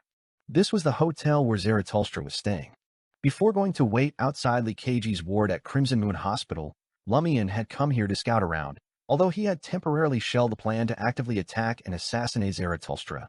Changing it to using Li Keiji to ambush potential enemies when time allowed, he would still make more preparations in case Zarathustra chose to finish off Li Keiji indirectly. At that time, the backup plan might become the primary one. Lumian took out a mirror and placed it on top of the water tank. Then he pressed his right hand on it. His figure suddenly leaned forward, rapidly becoming ethereal, entering the glass mirror's surface. Using the mirror world, he traversed to the glass window inside Zarathustra's suite. Under the night sky, this was undoubtedly a real mirror. Lumian didn't bring his face close to the glass surface, but peered into the room from a distance. He wasn't sure if Zarathustra had returned to the hotel yet. Maybe he was still out socializing. He also didn't dare use divination to find the other's current location, fearing it might alert a true seer. The next second, he saw a figure. The figure wore a black formal suit with slightly messy white hair, hanging from the main light, swaying gently, like the corpse of a hanged man. Zarathustra. Lumian was a bit shocked. Zarathustra was hanged by Mr. Fool, just like he hanged the Oracle. Was my afternoon hint to Zhou Mingrui really effective? I originally only thought about getting Zarathustra kicked out of the dream, and I was prepared to pay the price of one entry chance for the dream. As Lumian's thoughts raced, he saw twisted, writhing, transparent maggots falling from Zarathustra's body. These worms quickly faded and disappeared as soon as they fell onto the bed and floor, as if they were just illusions. Lumian then saw a figure walk out of the void. The figure wore a black formal suit with all white hair, a rather thick beard on his face, and eyes so deep blue they were almost pure black without light. Zarathustra. Another Zarathustra. A still-living Zarathustra. Zarathustra raised his head, expressionlessly looking at himself hanging from the chandelier. The hanging figure quickly faded and became transparent like the maggots that had fallen earlier, until it disappeared. Was the one hanging just now Zarathustra's historical void image? Did Zarathustra sense the danger in advance and summon a historical image to replace himself? Otherwise, at sequence 7, a historical image couldn't last long. Lumian withdrew his gaze, no longer looking at Zarathustra to avoid being noticed. The information provided by the major arcana card holders about the abilities of the seer pathway up to sequence 3 Scholar of Yore was quite detailed. For sequence 2 Miracle Invoker, it only briefly explained what wishes and miracles were. Beyond that, the major arcana card holders hardly mentioned anything. The terms grafting and fooling were only briefly mentioned later to explain specific events. Standing in the void black area behind the mirror, Lumian combined his own experience with Zarathustra's different encounter to make some guesses about what had just happened. It's preliminarily confirmed that this was an anomaly brought about by my daytime hint to Zhou Mingrui. On my side, pedestrians and cars within the range were all affected by marionettization, not just myself. This indicates that my hint to Zhou Mingrui did indeed attract the Celestial Worthy's attention, but because the hint was given during the day, the Celestial Worthy couldn't accurately lock onto me, only roughly circle out of range? During a collective marionettization, if I resist or struggle using beyond our powers, I will be quickly locked onto by the celestial worthy. If I choose to exit the dream to avoid danger, the celestial worthy's goal would also be achieved, making me consume one chance to enter and exit the dream. How cunning! My reminder to Zhou Mingrue was also perceived by Mr. Fool, and the name Zarathustra was grasped by him. So Zarathustra encountered targeted rapid marionettization, but this was born by the image from the historical void. Why is Zarathustra so calm now? Is this what a faceless is? Or is he certain that before new changes occur, Mr. Fool's gaze will only come once, and if dodged, it's truly dodged? Tomorrow, we'll get Luo Shan to probe Zhou Mingrue to see if he still remembers the threat of Zarathustra. If he remembers, and Zarathustra doesn't encounter marionettization again or end up kicked out of the dream, then it should be that the celestial worthy provided help, using the death of a historical projection to resolve this incident. Can we also use similar methods to avoid being kicked out of the dream? Or verbal threats from others and face-to-face stimulation are still different, so Franca and Zarathustra's experiences are also quite different. Thinking of this, Lumian quietly looked outside the mirror again. He saw Zarathustra walk to the door as if nothing had happened, open it, let several followers in, and discuss tomorrow's business negotiation matters with them. Lumian felt a bit of regret. He had just been thinking about whether to take the opportunity to attempt an assassination when Zarathustra's historical projection was hanging and the real body appeared. His curse still had the characteristic of not being transferable by paper figurine, as long as it affected the real body. After glancing at those followers and weighing the possibility of beyonders among them, Lumian silently left the glass window that could serve as a mirror and traversed back to that bathroom. He had just left for 2 seconds when Zarathustra and his followers in the room either half-turned their bodies or turned their heads, all casting their gazes towards a glass window at the edge of the living room reflecting the night scene. In a cheap motel, Anthony, who was self-isolating after contacting Peng Ding, sat on the edge of the bed, waiting for a possible anomaly. Lord of Mysteries 2, Circle of Inevitability. Chapter 967, A New Problem. Anthony hadn't drawn the curtains in his room, as he still needed to observe the situation outside. This was to compare with his own condition. After sitting for a while, he stood up and walked to the window, admiring the city scene that was still glittering even in the deep night. At this moment, he felt a strong dizziness. He immediately realized that the air around him had been suddenly drained. No, a more accurate description was that he had been thrown out of the world, separated from the air. At the same time, his thoughts began to become confused and sluggish. His hands involuntarily reached for his throat, wanting to pull out his trachea and plug it back into the original world. This is very similar to Franca's description. Contact with Peng Ding also leads to being kicked out of the dream. More importantly, I contacted the target during the day and didn't hint at the existence of supernatural powers or hidden bizarre events. Contacting Zhou Mingrue in this way wouldn't cause problems. Is Peng Ding more special than Zhou Mingrue? Anthony calmly examined his own state, thinking about the process of this experiment. When he felt he could no longer resist the tendency to become a marionette, he used that force trying to kick him out to actively exit the dream. He opened his eyes and saw the dark ceiling and the crimson moonlight shining through the thick curtains.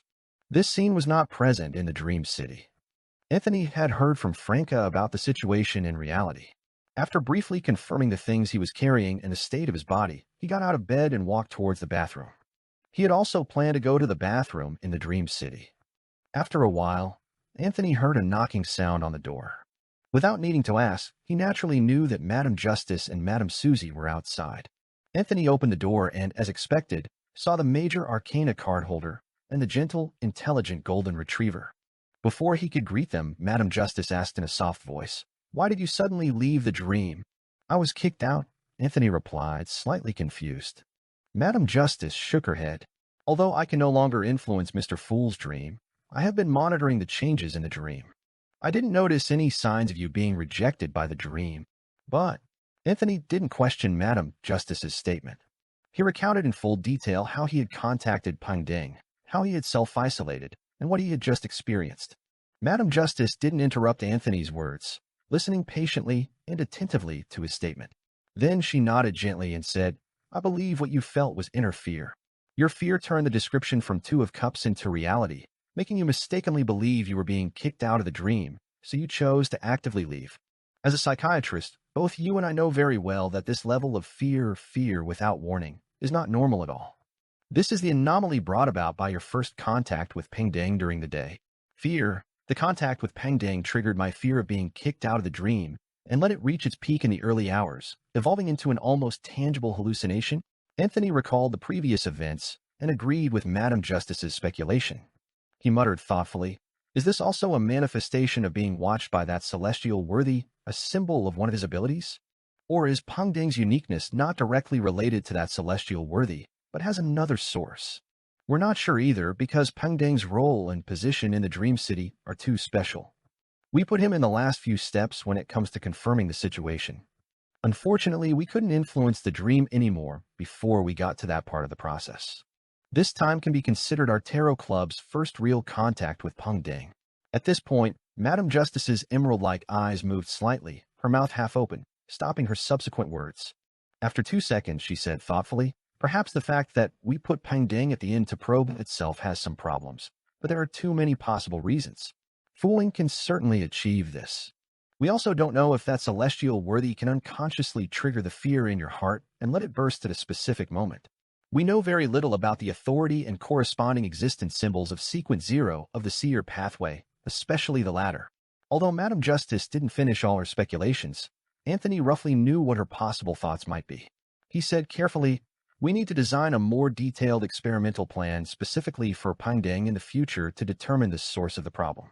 What we can be sure of now is that there is a certain difference between him and Zhou Mingrui. The anomalies that appear due to contact with him under the same conditions are different."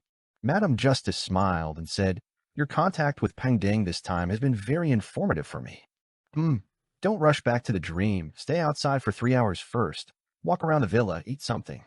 This doesn't mean there will be a problem if you go back now. You weren't kicked out, we don't have that concern. This is just a simple adjustment to your psychological state.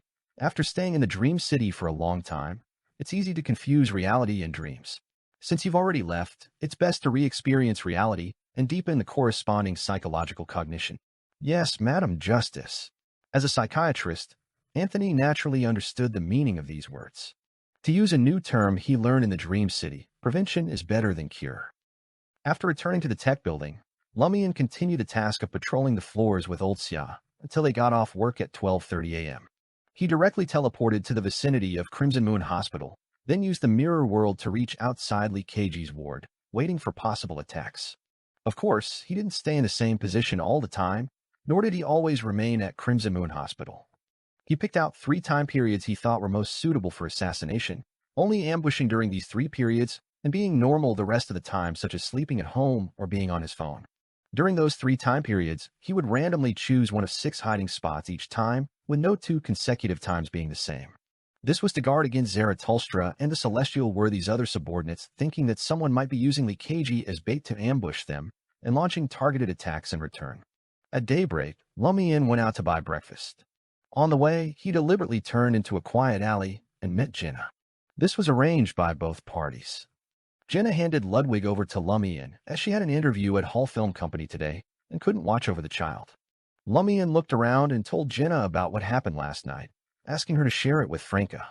Lumian finally said, "At present, it seems that contacting Zhou Mingrui during the day and hinting at the existence of supernatural powers also carries risks, but won't receive precise strikes. However, after being remembered by Zhou Mingrui and knowing the corresponding danger, one will encounter rapid marionettization at night, which can possibly be avoided. Currently, we can't determine if it's an isolated attack. I'll observe Zarathustra's situation again tonight. Get Luoshan to find Zhou Mingrui and remind him about the Zarathustra issue again. See if he has forgotten the corresponding things. Don't worry, after I directly mentioned Zarathustra yesterday, Zhou Mingrui should have guessed that I'm on the same side as Franca and Luoshan. He doesn't know about your and Anthony's existence for now." Jenna had just tersely acknowledged when both of them almost simultaneously received a friend request from Rueda. After exchanging glances, Lumian gestured to Jenna not to add him yet, and accepted the request himself. After Rueda talked about last night's situation and Madame Justice's guesses, he confirmed the other's identity and sent a voice message with a smile. "Let's talk in detail when we get back to the rental house. I've made some significant discoveries on my end too. It seems Peng Deng is even more special than we imagined." Lumian then told Jenna about Anthony's experience. Jenna listened carefully, added Anthony back, and waved goodbye to Lumian and Ludwig in the administrative department of the tech building. When Franca and Luo Shan went to the bathroom together, taking advantage of the moment when no one else was there, she told the other about the request relayed by Jenna. Luo Shan asked nervously yet excitedly, "How should I hint?" Franca used her instigator expertise to help come up with a set of talking points. After about half an hour, Zhoming Rui, wearing a gray shirt, came to the administrative department again, asking Luo Shan if there was anything going on in the company recently, saying they needed to work overtime if there was something, and even if there wasn't, they still needed to work a bit extra. Great question. Luo Shan praised Zhou Mingrui in her heart and said with a smile, the merger negotiations between the group and a large company have entered the formal process. The boss of that company is Zarathustra, who has visited twice. When saying the name Zarathustra, Luo Shan looked at Zhou Mingrui, trying to read the changes in his expression. Zhou Mingrui said in realization, "Previously, Mr. Huang even grabbed me to pick him up at the airport to be an interpreter and guide, but unfortunately, I didn't get to. When he came to visit the company, you weren't here either. Seems like you were on sick leave? Yesterday, he came again but stayed on the 16th floor the whole time and didn't visit other department, so you haven't met him at all," Luo Shan said deliberately. This was the script Franca had prepared for her. Zhou Mingrui paused for a moment, then said thoughtfully, "Maybe there's some force in the universe preventing me from meeting him." After chatting for a few more sentences, Zhou Mingrui left Luo Shan's workstation and walked towards the door. As he passed by Franca's desk, Franca suddenly spoke. "Watch out." Zhou Mingrui quickly turned sideways, looking at Franca. Franca pointed at the wet marks on the ground and said, "I just spilled some water on the ground. It's a bit slippery, be careful." "Oh, you scared me," Zhou Mingrui responded with a smile. He walked around the wet area and left the administrative department. The smile on his face gradually faded. "Luo Fu told me to be careful. Luo Shan just mentioned Zarathustra. Are they together telling me to be careful of Zarathustra? They are indeed on the same side as Li Ming." In the administrative department, Luo Shan sent a message to Franca. He has some vigilance toward that enemy. He probably hasn't forgotten your warning. Lord of Mysteries 2, Circle of Inevitability. Chapter 968, The Actor. Hall Film Company, Talent Department. Today, Jenna hadn't applied extravagant makeup, nor had she deliberately made herself look ugly. She simply maintained her natural coloring as a local with black hair and brown eyes, with softer facial features. She was simple and fresh, fully displaying her natural beauty and feminine charm, causing many passing employees and fellow interviewees to turn their heads. Next, Jian called out the employee at the conference room door. Jenna stood up, recalling the education she had received at the theater The Lancian Cage of Pigeons, and walked in gracefully. The four interviewers, 2 men and 2 women, who were writing and drawing, looked up at the sound of her greeting. Their eyes all lit up, though with subtle differences in emotion. Jian Na graduated from the performance department of the National Drama Academy. One of the female interviewers read out Jenna's educational background. This was the identity that Madame Justice had crafted for Jenna. As far as Jenna knew, Madame Justice's corresponding image in the dream was Holly, the actual executive of Hall Film Company and the producer of The Great Pirate 3. In other words, she was the boss of these interviewers present. And Hall Film Company was just a non-core industry under the Hall Group, whose foundation was various banks. In the Dream City, its financial power was second only to the Intis Group. Yes, Jenna didn't hide her pleasant voice. After the interviewers asked various questions, the initial interviewer drew out a card and handed it to Jenna. "Please perform a segment according to the requirements on this." Seeing Jenna's clear and beautiful appearance and clean aura, this interviewer deliberately chose a performance themed around coquettishness to test her. Jenna took the card, but before she could read the topic, she heard the interviewer add, "You can't put on makeup or change clothes on the spot. You need to present the content of the topic through your own performance." Jenna wasn't nervous at all, but rather slightly excited. As an apprentice at the theater The Lancian Cage of Pigeons, she had dreamed of such performance opportunities countless times. She lowered her head to look at the topic and couldn't help but smile. She had life experience in being coquettish. When Jenna raised her head, her eyes were already passionate and bold, as if hiding thousands of words. The showy diva was back on stage. As her gaze swept over them, both male and female examiners inexplicably felt their hearts tremble. Halfway through Jenna's performance, some examiners had already started drinking water. "I haven't even used charm yet." Jenna was proud of her performance. She hadn't even made any overly vulgar movements. Phew. An interviewer involuntarily let out a breath as Jenna finished her performance. She asked, "Do you have a boyfriend?" Yes, Jenna answered promptly, but didn't mention that she also had a child. It wasn't mentioned in her resume either. After all, Ludwig's household registration was with Lumian, and she and Lumian weren't married. Unless the Hall Film Company hired private detectives to investigate deeply, they definitely wouldn't find out. The interviewers couldn't help but exchange glances. What a great talent, possibly the kind that could outshine others in the future. Why would she already have a boyfriend? Girl, wake up. You're too young to be in love.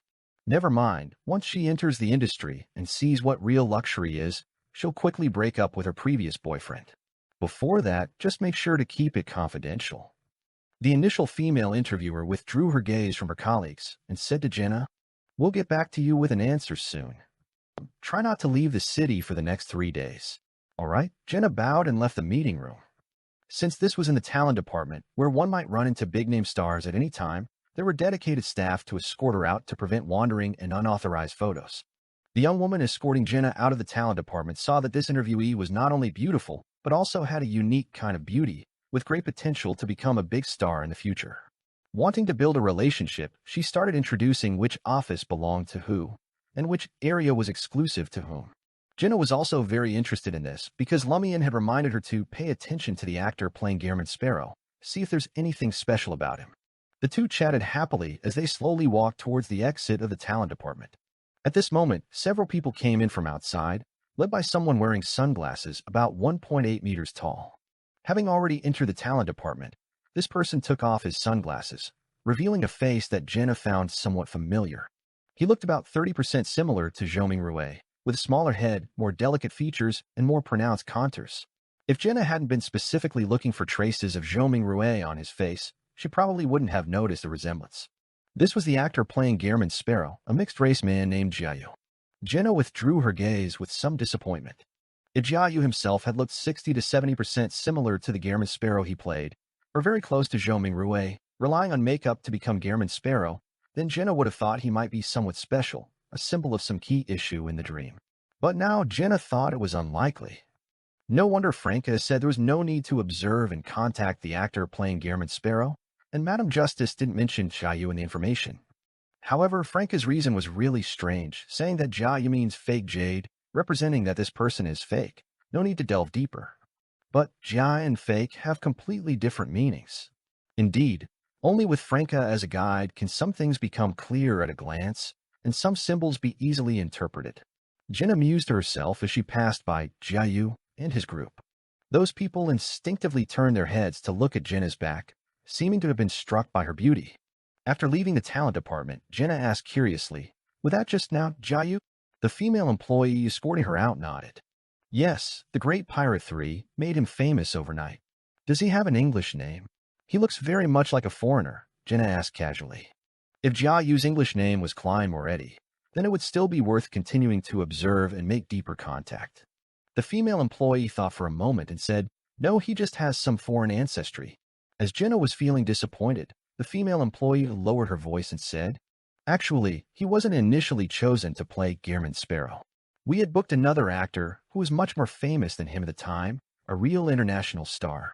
Couldn't agree on the price?" Jenna asked. The female employee shook her head. Car accident, became a vegetable. Ah. Jenna was first shocked, then several phrases she had seen while scrolling through videos recently flashed through her mind. Blade flashes, bloody storm, fierce struggle. What a pity, the female employee sighed. Jenna's eyes moved slightly as she asked, "What was that star's name?" "I haven't heard about the actor being replaced due to a car accident." The female employee had a look of reminiscence. "I can't remember his name either. That incident left a deep impression on me, but I just can't recall the name. It's just on the tip of my tongue. Then I'll look it up myself when I get back." Jenna felt increasingly that there was something off about this matter. She smiled and waved goodbye, leaving Hall Film Company. At Shinhong District, in the rented apartment, Lumian received a message from Jenna, informing him about the matters related to the actor playing Guillermin Sparrow. Lumian received a message from Jenna, informing him about the matters related to the actor playing Guillermin Sparrow. There was indeed news about a star becoming a vegetable due to a car accident, but whether it was the news itself or the comments below, they were all vague about the name and specific time, as if avoiding something. Even the almighty internet can't find out who it is. Lumian stood up and started pacing in the living room cum dining room. He suddenly thought of someone and picked up his phone, finding a name that leaves a deep impression on you. Have you heard of this news? Do you know who it is? Below the text converted by the voice input method was the news content that Lumian had copied and pasted. After a while, Anderson Hood replied to him, "See, if I had turned myself in, who would provide you with intelligence? He still hasn't forgotten about last time. Isn't he being a bit petty?" Lumian grumbled to himself, then smiled and brought the phone to his mouth. "Then I would help you break out of prison." After 20 to 30 seconds, Anderson replied, "But I don't want to break out of prison. You don't need to help me go against this city. The star who had the car accident is called Xiaotian. He's still lying in a special ward at Crimson Moon Hospital." And Xiaotian? Lumian looked towards Anthony. As Franco would say, everyone with their names beginning with "and" might have been one family 500 years ago. Anthony thought for a few seconds. Just as he had an inspiration, Lumian was already muttering to himself, "Antigonus. This was one of the 5 dukes of the Tudor Empire, previous full uniqueness accommodator." Thinking of the 5 dukes of the Tudor Empire, Lumian, who had already encountered 3 of them in the dream, inexplicably felt a bit more pressure with the lingering aura of the Blood Emperor. It's quite fitting with the dream logic for Mr. Fool's manifestation to be played by the previous fool. Lumian nodded slowly. "But having a car accident isn't normal. What does this symbolize?" Anthony said thoughtfully. "Does it symbolize that the mental imprint left by Antigonus in the full uniqueness is in a vegetative state?" Lumian tried to interpret. He immediately added, "A more suspicious point about this matter is that Madame Justice didn't mention it in the information. Whether in Xiaotian is the dream manifestation corresponding to Antigonus or not, as the originally planned actor for Guillermo Sparrow who had a car accident and became a vegetative patient, Madame Justice should have mentioned it in the information, both emotionally and rationally. If he is Antigonus, then we should be instructed to dig deeper into the issue. If not, why not simply explain a few sentences to prevent us from wasting time on this aspect?" Anthony pondered for a while and said, "Maybe she forgot." And for the major arcana card holders, forgetting itself could indicate that there were issues within Xiaotian's existence. Lumian, standing, looked at Anthony and said thoughtfully, "Later, you go to Star Dream Provision Store to retrieve the letter and write about Xiaotian's matter in a letter and mail it out. I'll find time to go to Crimson Moon Hospital later to visit and Xiaotian."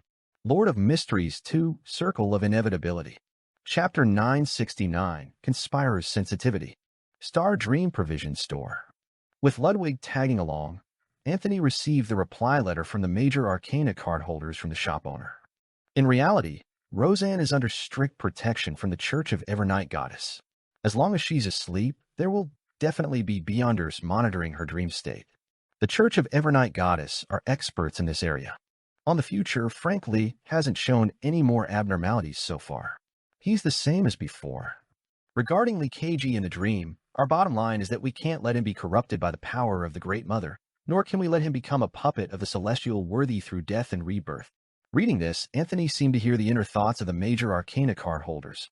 If necessary, you can actively eliminate Lee KG and destroy the body.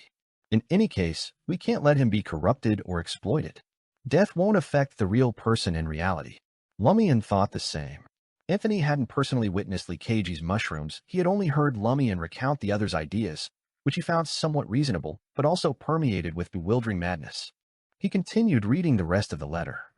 "We can only confirm that Anderson Hood is currently in Anderson, the capital of Lindbergh, but we can't find him.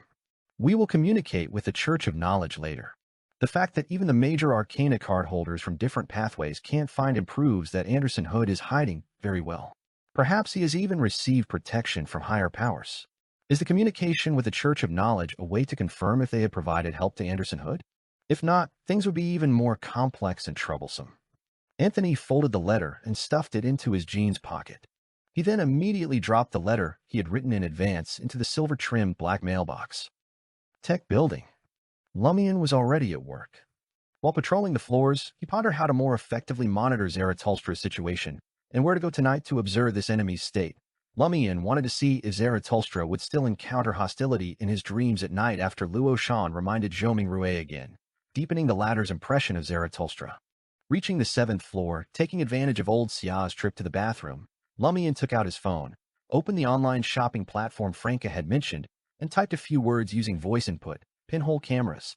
He felt that although Zarathustra was also suppressed to sequence 7, he was essentially still an angel with many mysterious and bizarre abilities. Relying solely on the mirror world to spy on him was obviously unrealistic. This could only be done occasionally. So Lumian planned to try scientific methods to try pinhole cameras and bugs. Even if Zarathustra later discovered these little devices, as long as he couldn't trace them back to Lumian, there wouldn't be any problem. After completing the input, Lumian didn't press the search button. He remembered Franca saying this was illegal, part of the black and gray industry. Let's not even mention whether regular platforms sell these, but as a child of God, why should I personally get involved in the black and gray industry? I'm a law-abiding citizen. Lumian half-jokingly, half-mockingly closed the app and switched to WeChat, entering the conversational window with Intis Group Grim. He calmly input, prepare some pinhole cameras and bugs for me, preferably with user manuals. Also, give me Zarathustra's itinerary for the next 2 days. Zarathustra's safety in the Dream City was jointly managed by his personal bodyguards and the Intis Group security department, so Lumian knew last night that Zarathustra was most likely at the hotel and headed straight there to observe the situation. Of course, this wasn't entirely certain. Zarathustra could change his itinerary at any time. He was the one in control, just like when he suddenly decided to visit 2 tutoring centers. Lumian hadn't received any warning from Grimm beforehand. All right, Grimm quickly replied to Lumian. By the time Lumian finished patrolling the floors and returned to his office, opening the drawer that belonged to him, he immediately saw 2 sets of pinhole cameras and bugs quietly placed inside. Lumian pulled out the paper placed on top of them and memorized Zarathustra's itinerary from 5 p.m. to 10 p.m. today. As the sky approached complete darkness, he found an excuse to go to the bathroom and teleported away. He first used the mirror world to hide the pinhole cameras and bugs in inconspicuous places in Zarathustra's room, erased traces of his presence, and completed anti-divination using mirror substitution. Then he returned to the tech building and arrived at Mr. Huang's exclusive 16th floor through the mirror. Tonight, Mr. Huang would host a business dinner here to entertain Zarathustra and his entourage. Lumian was very grateful for Mr. Huang's fondness for mirrors and gold foil decorations, which allowed him to easily find the best position to observe Zarathustra from behind a mirror-like object on the ceiling. The elderly man had just toasted a glass of red wine with Mr. Huang and appeared completely normal, while outside the window it was truly night. Time ticked by, and Lumian quietly watched them drink wine, eat, and chat casually. Suddenly, Mr. Huang leaned back in his chair, raised his head, and as if pondering a question, cast his gaze towards the mirror-like object where Lumian was hiding. Lumian instinctively withdrew his body, moving away from the mirror's surface. Did Mr. Huang sense me? Can he detect spying from behind mirrors? He's just a dream projection, not Emperor Roselle. Was that just a pure coincidence just now? Or in Mr. Fool's subconscious cognition, is Mr. Huang hiding beyond her powers? Thinking of this, Lumian suddenly remembered a piece of information Franca had told him. Louis Gustave of the Emperor faction has been very irritable lately because he couldn't contact a key figure, and that key figure was suspected to be the mirrored Emperor Roselle. There's a whiff of conspiracy. Lumian's conspirer's intuition immediately gave him a suspicion. Could it be that the mirrored Emperor Roselle has also entered the dream? She had previously cooperated with the subordinates of evil gods and celestial worthy. Did she enter the dream with the help of the celestial worthy side? After all, she's not a true god, hasn't accommodated the uniqueness, and doesn't have special items, so it's unlikely she could come in on her own. Is she working with Zarathustra, attempting to erode and influence Emperor Roselle's dream manifestation, Huang Tao, until they control and replace him? She is essentially a mirror people, so it's only natural that she can detect someone spying from behind mirrors. If she and Zarathustra control the Intis group, given the group's influence and terrifying cash flow, the balance of victory will surely tilt rapidly. While we focused on Zhou Mingrue, Li Keiji, and in Xiaonian, Zarathustra quietly raided our vault. Normally, given that Princess Bernadette seems to still be able to enter the dream, Mr. Huang should be on our side. But why did Mr. Huang so obviously look in my direction? She could have pretended not to notice and waited for an opportunity to suddenly attack. The more Lumian thought about it, the more he felt cold sweat breaking out on his back. Zarathustra isn't a conspirer, but he's as good as one. Indeed, my initial idea wasn't wrong. We should actively attack, assassinate him, or trade one for one, kick him out. As these thoughts raced through Lumian's mind, he pressed against the mirror's surface again, looking down. At this time, Mr. Huang had already withdrawn his gaze. But Zarathustra noticed his previous behavior and glanced at the ceiling, asking, "What were you looking at?" Mr. Huang gently swirled the red wine in his glass and smiled, answering, thinking about some things. Zarathustra didn't ask further and started talking about other matters. Lumian observed for several more minutes, confirming that Zarathustra showed no abnormalities after nightfall. In other words, after being punished once, Mr. Fool's subconscious will consider this person completely marionettized. Even if Zhou Mingrue hears the corresponding name again, deepening his impression, it won't alert the dream's subconscious, unless Zarathustra does something new to stimulate him, bringing new changes. Lumian speculated about the reasons for the current situation as he left using mirror traversal. "What took you so long?" Old Xia casually asked when he saw him walk back into the office. Lumian sighed and said, I'm the kind of person who gets diarrhea when I eat excessively spicy stuff and gets constipated when I don't eat spicy food." Old Xia enthusiastically started chatting about the topic of spicy food. Late at night, Lumian teleported to the vicinity of Crimson Moon Hospital, continuously flashing between the glass windows of different special wards through the mirror world. After a minute, he stopped.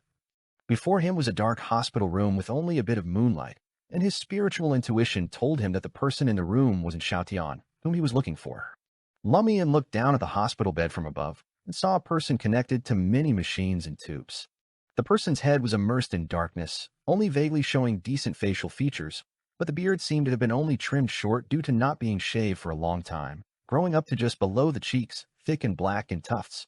Lumian observed for a while, then walked out of the glass window and approached the bedside. He saw that the comatose patient's head was shaved bald, with multiple suture marks on top that looked like giant centipedes.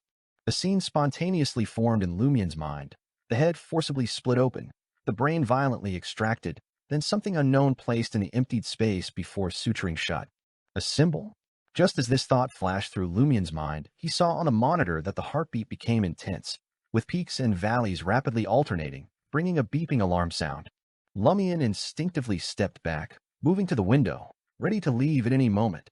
At the same time, he saw that all the patient's monitoring data had changed, becoming very active. As soon as I arrive, there's an anomaly? Is it caused by something on me? There are too many possible reasons. I don't even know which one it could be. Lumian once again turned his gaze to the patient himself. The patient's fingers suddenly moved imperceptibly. Lord of Mysteries 2, Circle of Inevitability. Chapter 970, Linkage. In the dark hospital room lit only by a bit of moonlight, Lumian saw Xiaonan, who had been in a vegetative state for over a year, move his fingers ever so slightly. While surprised, Lumian wasn't afraid. Instead, he smiled. An anomaly is good. Anomalies reveal more information. How could I interpret the secrets hidden in this matter if there were no changes? Lumian leaned against the window, staring at Xiaonan on the hospital bed, waiting for more anomalies. And Xiaoyan's fingers moved again. The darkness in the room seemed to deepen. Lumian's gaze suddenly turned to the doorway of the hospital room. The door opened silently, and a nurse wearing a white cap entered. Lumian didn't immediately teleport away, but hid in the shadow cast by the curtains. He saw the nurse, with a blank expression, busily moving around the bed, sometimes adjusting equipment, sometimes changing for bags, but her hands were always empty, and there was nothing currently hanging on the forestand. Through the open door, Lumian noticed that the dimly lit corridor was suddenly filled with more than a dozen people. There were nurses pushing empty carts, women in patient gowns walking back and forth, men walking while moving their arms, as lively as if it were midday. But it was late at night, and they weren't making any sound, their faces completely devoid of expression. Lumian thought for a moment, then deliberately walked out of the shadows. The nurse busying herself by Xiaoyan's side didn't even glance at him, as if he were just a patch of air. Lumian walked out of the hospital room at a leisurely pace, placing himself among the coming and going nurses and patients. When the man moving his arms was about to bump into him, he naturally sidestepped Lumian, never looking at him. Lumian stood with his hands in his pockets, watching them as if they were in different worlds. The nurse pushing the empty treatment cart turned and walked straight towards Lumian. Just as they were about to collide, the nurse suddenly stopped, opened her mouth and said one word, "B." Her voice abruptly cut off, and she walked around Lumian with a blank expression. Behind her was the female patient who had been walking. She also came up to Lumian and began to speak. "Care? Be care? Be careful of what?" Lumian's spirits lifted, feeling that this trip hadn't been in vain. The female patient also only said one word before walking around Lumian. Behind her was another nurse. Just as that nurse opened her mouth, Lumian suddenly heard a buzzing sound. The already dimmed lights at the end of the corridor began to flicker, alternating rapidly between bright and dark. Almost simultaneously, Lumian felt a sense of being rejected by his surroundings, an uncomfortable feeling of being about to be squeezed out. He saw the nurse in front of him rapidly step backward. The female patient who had just walked around him retreated to his front, then continued backing up. In this way, the scenes Lumian had previously witnessed and the events he had experienced began to rapidly rewind, as if he had accidentally clicked a corresponding button while watching surveillance footage. A strong fear suddenly erupted in Lumian's heart, which even the endurance of an ascetic couldn't suppress. He felt that if he stayed here any longer, he would encounter something terribly frightening, and might even be directly locked onto by that celestial worthy, after which he would no longer have the chance to come to the Dream City. Without hesitation, he activated the black mark on his right shoulder and disappeared from the hospital ward corridor. Lumian's teleportation destination wasn't the rented apartment in Shinhong District, but the entrance of Star Dream Provision Store. At this time, Star Dream Provision Store was already closed, but not far away was the Dream City Police Department, with quite a few rooms in the corresponding building still lit up. Lumian calmly examined his own feelings and found that the fear was rapidly receding, and the uncomfortable sense of being rejected by his surroundings was gone. Is it an anomaly, or rather a gaze directed at that area? There's no problem once I leave. Those nurses and patients were being controlled by Xiaotian in his vegetative state, trying to tell me something, which resulted in triggering an anomaly in the dream. What he wanted to tell me must be crucial to have triggered such a dramatic change, not giving him any chance to continue. If Franco were to find Zhou Mingrui at night and try to tell him everything in detail, it would probably be like just now, only getting started before being forcibly rewound or kicked out of the dream. What exactly was Xiaotian trying to warn me about? Be careful of whom. There were too many potential subjects to guess, and Lumian couldn't find a train of thought for the moment. He felt it necessary to contact Xiaotian again, but the prerequisite was to find a way to bypass the restrictions and let him say at least 2 more words. If the information Xiaotian wanted to convey was crucial, Lumian wouldn't be stingy with a number of times he could be kicked out of the dream. Even if future opportunities would be consumed one by one, he was willing to do it. It's no big deal if I'm completely kicked out. I still have teammates. As long as we can get the crucial information, sacrificing myself is very worthwhile. I must have trust in my teammates. Late at night, in room 2303 in Dekwang Garden, Franco was awakened by the vibration of her phone. She picked it up and saw that it was a voice call request from the idiot. Before Franco could answer, Lumian had already hung up and sent a message instead. The reason he did this was that messages and voice call records could be deleted using the information shredder, while the content of voice calls couldn't and might be monitored. Glancing at the awakened Jenna, Franco began to read Lumian's message carefully. As she read, Franco's expression changed. She lowered her voice and said, "Mr. Huang might be problematic. While Zarathustra has been seemingly trying to contact Zhou Mingrui lately, he's actually using the mirrored roselle to erode and influence Mr. Huang. That's so damn insidious." Jenna leaned over and finished reading Lumian's message. She also couldn't help but frown. If Mr. Huang sides with the celestial worthy, things will get complicated. It's more than just complicated. With people, money, and influence at their disposal, what can we even do? Should we take Zhou Mingrui to rent a place near the police station where Mr. Huang can't influence those jobs? The more Franca thought about it, the more her head ached. How can we confirm whether Mr. Huang is showing any abnormalities? If he suddenly announces that he's had gender reassignment surgery, does that mean he's been completely controlled by the mirrored roselle? Jenna thought for a moment and then said, "If Mr. Huang is really controlled and can't be saved, we can sacrifice one person to kill Mr. Huang and let Bernie Huang become the CEO of the Intis Group." Good idea. Franca's mouth twitched slightly. If Mr. Huang is really controlled, it means he's the mirrored roselle, a beyonder with an angel-level sequence, and moreover, he has Zaratulstra's help and powerful security personnel protecting him. It would be difficult for the 4 of us to assassinate him together, let alone just one person going to do it. At this point, Franca tried to find humor in the grim situation. Besides, Bernie Huang has 2 younger brothers. It's not certain that she would inherit the CEO position. As she spoke, Franca suddenly froze. She and Jenna exchanged glances, their eyes lighting up as they blurted out simultaneously, "Bernie Huang." The best candidate to confirm whether Mr. Huang has shown any abnormalities was Bernie Huang. By solely relying on Franca and Jenna, unless they forcibly infiltrated and secretly observed, it would be a matter of luck whether they could even encounter Mr. Huang, let alone test him. How do we contact Bernie Huang and persuade her? Franca's first reaction was to find Luo Shan and ask if she had Bernie Huang's phone number or WeChat. As her eyes moved, Franca's smile blossomed, her face full of pride. I have an idea. What idea? Jenna asked expectantly. Franca cleared her throat and replied, the one we should be looking for isn't Bernie Huang, but Bernadette. We'll write to the major Arcana card holders tomorrow, asking them to contact Queen Mystic. If Bernadette still has a chance to enter the dream, she will naturally come to handle it. We don't need to persuade her or instigate her. The dream world and the real world, online and offline, can be linked. Jenna nodded slowly and said, if Queen Mystic can no longer come in, we'll then consider how to contact and instigate Bernie Huang. We can formulate the plan now. Franco was no longer sleepy. Jenna thought seriously for a few seconds and said, this matter is very important. I think we shouldn't wait until tomorrow to write the letter. I'll actively leave the dream now and tell a major Arcana card holder on duty in the villa about Mr. Huang's problem. Franca fell into a brief contemplative silence before replying. Franca pondered for a moment and said, all right, it's not frequent entry and exit from the dream, just an occasional instance. There shouldn't be any problems, and it won't affect the number of times we can be kicked out of the dream. Jenna immediately changed her posture to sit up. In her current situation, she couldn't rely on the dream's rejection to actively leave, so she had to use cogitation to enter that state of emptying her thoughts, then imagine herself jumping from high place. In the sensation of weightless free fall, Jenna suddenly woke up. She opened her eyes, got out of bed, and confirmed whether she had returned to reality. Then she went out the door and down the stairs. Tonight, the one guarding them in the living room was Madame Justice, wearing a white dress with gold decorations. Is there an emergency? Madame Justice stood up and asked.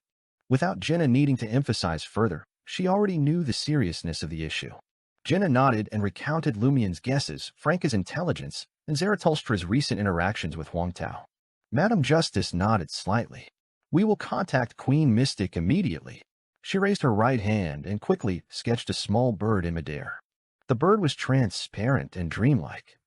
It chirped a few times, circled around, and descended towards Madame Justice, entering her body and disappearing without a trace.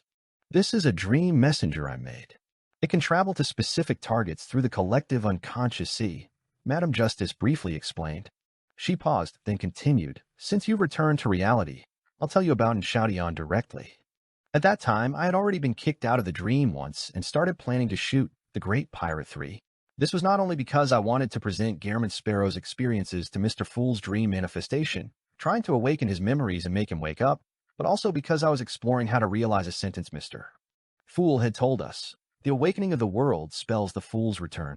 Lord of Mysteries 2, Circle of Inevitability. Chapter 971, Past Events. The awakening of the world spells the Fool's return. Jenna had seen this sentence in the materials provided by the major Arcana card holders. It was considered the most important revelation made by Mr. Fool before he fell into slumber, concealing the direction to awaken him. The Fool, sequence 0 of the Seer pathway, was said to have authority over fate. Jenna looked at Madame Justice without asking questions, waiting for her to continue.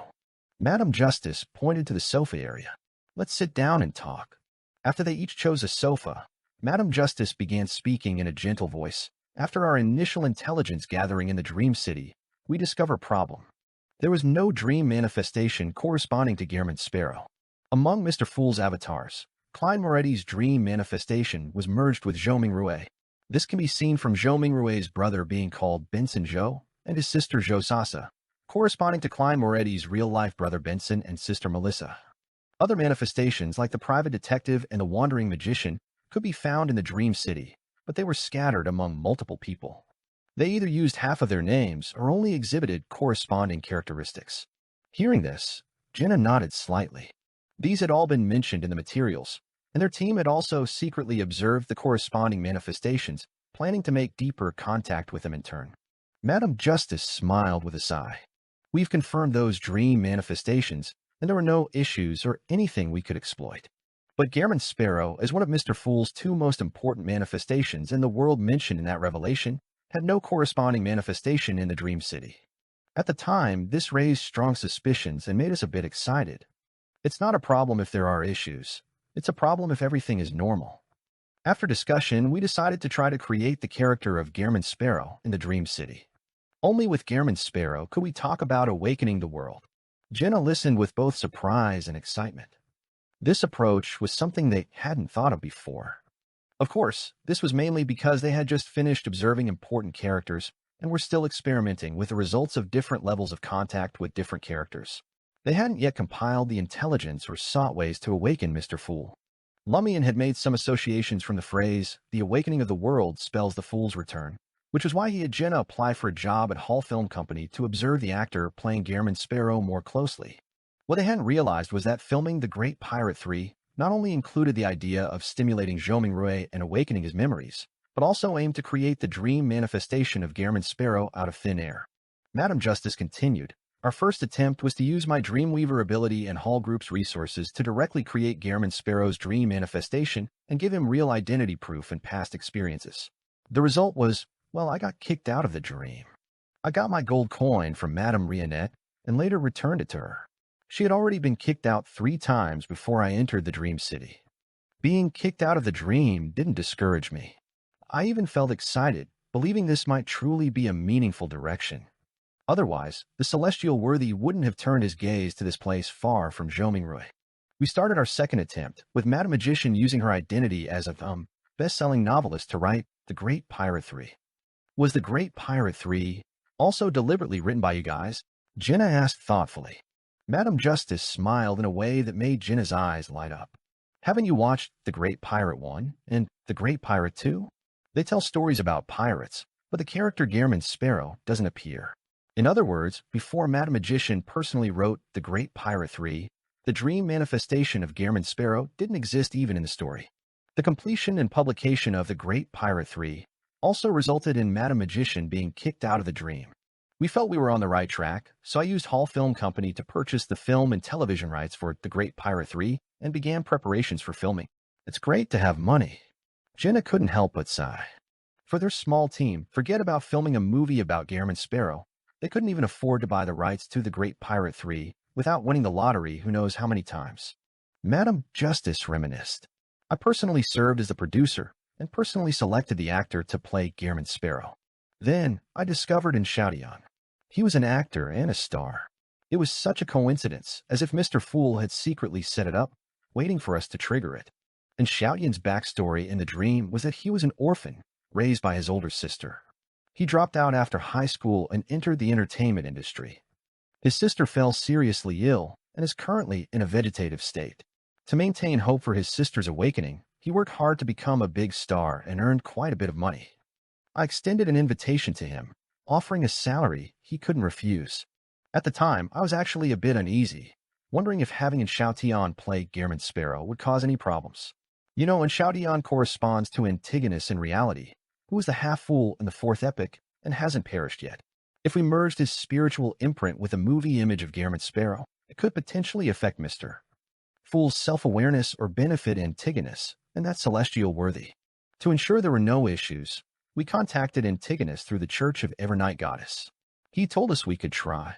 Does Antigonus have close ties with the Church of Evernight Goddess? Can he be trusted?" Jenna asked instinctively. Madam Justice's smile became somewhat complex.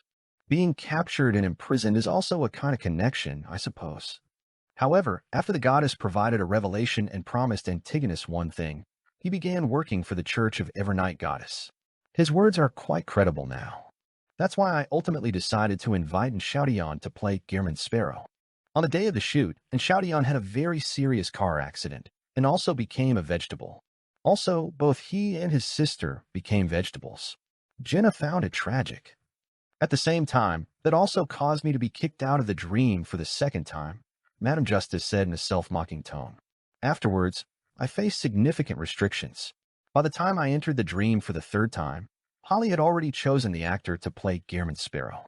The silver lining was that she decided to personally fund and establish a foundation to fully cover the medical expenses for Xiaodian and his sister. Jenna vaguely felt that Madam Justice was praising her own dream manifestation, Holly, for being a decent person, living up to her ideal image, but she didn't dare to say it too clearly. Madam Justice skipped over this topic and said directly, "I couldn't find anyone more suitable to play Gehrman Sparrow, and the medicine provided by Mr. Moon couldn't wake up in Cheyenne. I had no choice but to let Jia give it a try. Unfortunately, after Jiayu finished filming, he couldn't merge with the manifestation of Gehrman's Sparrow, and the movie didn't make Zhou Mingrui remember anything. It only created some character imitators of Gehrman's Sparrow. Perhaps when Xiaotian had the car accident, the goal that The Great Pirate 3 was meant to achieve was destined to fail. During the filming of The Great Pirate 3, I actually noticed that people were gradually forgetting in Xiaotian, no longer remembering this person, only able to recall related events. I wasn't affected, but I also gave myself psychological suggestions not to forget in Xiaotian. When I was in the Dream City, I indeed remembered until I was kicked out for the third time. Feels like you were somewhat fooled. Jenna thought for a few seconds and said, there might still be very useful secrets hidden in relation to Xiaotian, which is why the celestial worthy would fool everyone and make them forget about him. That's our guess too. Madam Justice nodded. Jenna then said, and Xiaotian in his vegetative state seems to want to warn Lumian to be careful of someone. Could you please contact Antigonus again to see if he has dreamed anything in reality or knows something? That's our duty. Madam Justice looked around and said, don't rush back. Wait for the feedback from the Church of Evernight Goddess. It might come very soon, and you can take this opportunity to deepen your psychological recognition of reality to avoid confusing reality and dreams in the end. All right? Jenna politely nodded, stood up, and walked towards the garden at the back of the villa. She wanted to take a walk there. 3 a.m. When Franca saw Jin Na, who had fallen asleep at some point, suddenly wake up, she understood that the real Jenna had returned. Jenna lowered her voice and recounted in detail what Madam Justice had said to Franca. Finally, she said, Antigonus said he can sense Mr. Fool's dream, but he hasn't entered it and doesn't want to, so he doesn't know what the vegetative in Xiaotian wants to warn Lumian about. Is it possible to ask Antigonus to come in once, using the vegetative in Xiaotian? That way, he might know when Xiaotian wants to warn about, Franca said thoughtfully. Jenna shook her head. After Xiaotian became a vegetable, Antigonus can't come in even if he wants to. Do we need to find a way to treat Xiaotian? Franca mused to herself. If we cure him and wake him up, there's no need for Antigonus to come in. But how to treat him? Medicine doesn't seem to work. After a pause, Franca and Jenna simultaneously thought of a possibility. Great Mother. And Lumian was now disguised as the Great Mother's child of God. Lord of Mysteries 2, Circle of Inevitability. Chapter 972, Demoness Method. Treat Xiaotian by finding a bestowed of the Great Mother through Lumian? Franca's thoughts began to wander, gradually becoming more far-fetched. If that doesn't work, then have Xiaotian conceive a child, with the child replacing the father, becoming the father, and help that child grow rapidly, one day surpassing others 10 years. Jenna remained silent for a few seconds before saying, with everyone suppressed at sequence 7, the Great Mothers bestowed probably can't make embryos form quickly or children grow rapidly. They're even hoping to rely on the child of God's godhood to make Likeiji go through the pregnancy and childbirth process in 1 month. Moreover, if the Great Mother takes the opportunity to corrupt Xiaotian or his child, symbolically speaking, the severity of the problem might not be less than the celestial worthy awakening. Franca sighed and replied, indeed, but there's no other way. If we could wake Xiaotian up and reshoot The Great Pirate 3, it might have unexpected effects. Jenna tersely acknowledged. Madam Justice said that ever since Xiaotian became a vegetable and The Great Pirate 3 changed its lead actor, the filming became normal. She suspects that from that moment on, the true goal this movie was meant to achieve was destined to fail. Unfortunately, at present, there's no hope of Xiaotian waking up, and we can't find anyone more suitable to play Gehrman's Sparrow. Franca opened her mouth, showing a thoughtful expression. Actually, there's a better candidate, someone more suitable than Xiaotian to play Gehrman's Sparrow. Who? Jenna asked in surprise.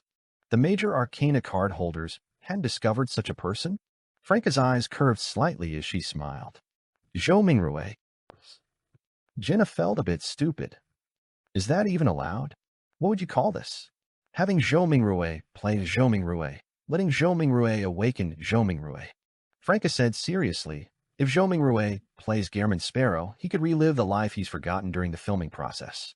He might actually remember something and eventually immerse himself in the role, becoming one with the character. Wouldn't that be equivalent to the world awakening?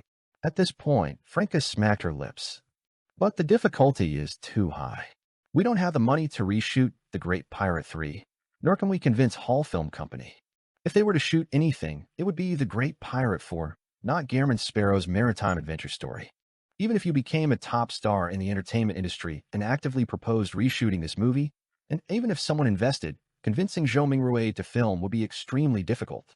Not to mention his personal willingness, I estimate that as soon as the invitation is extended, the relevant person would be kicked out of the dream. Whoever dares to discuss this matter would be kicked out. This can be considered as an alternative plan for future awakening actions.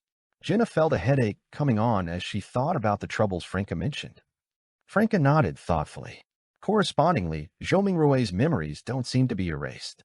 As long as he knows about being asked to film The Great Pirate 3 and is interested and willing to try, the celestial worthy probably can't directly prevent it. For this, we can sacrifice multiple members' chances to enter the dream multiple times. At this point, Franca suddenly smiled. What do you call this? It's called, For the Sake of Saving the World, Please Debut, Mr. Fool. The celestial worthy might not be able to directly prevent it, but subsequently, there might be incidents like the director having a car accident, the film crew experiencing a fire, or the female lead's reputation collapsing, preventing The Great Pirate 3 from even entering the filming process, Jenna calmly reminded. Franca sighed. I know this is just proposing an idea. We'll see if it's feasible later.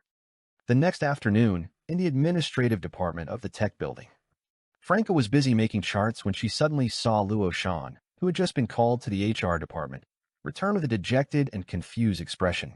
What's wrong? Franca stopped typing. Luo Shan spoke as if in a dream. They want to fire me. HR said that Mr. Huang passed by earlier, saw me slacking off, and got very angry. He plans to fire me directly. I haven't even finished paying off my mortgage. What kind of reason is this? There are at least 17 or 18 people in the administrative department who slack off more than Luo Shan. Why fire only her? Franca's first reaction was to help Luo Shan seek justice. Her second reaction was, damn it, is this Mr. Huang's purge of Zhou Mingrui's friends? Has the Mirrored Roselle completed initial control over Mr. Huang? Has Zarathustra targeted Luo Shan because of her previous warning to Zhou Mingrui?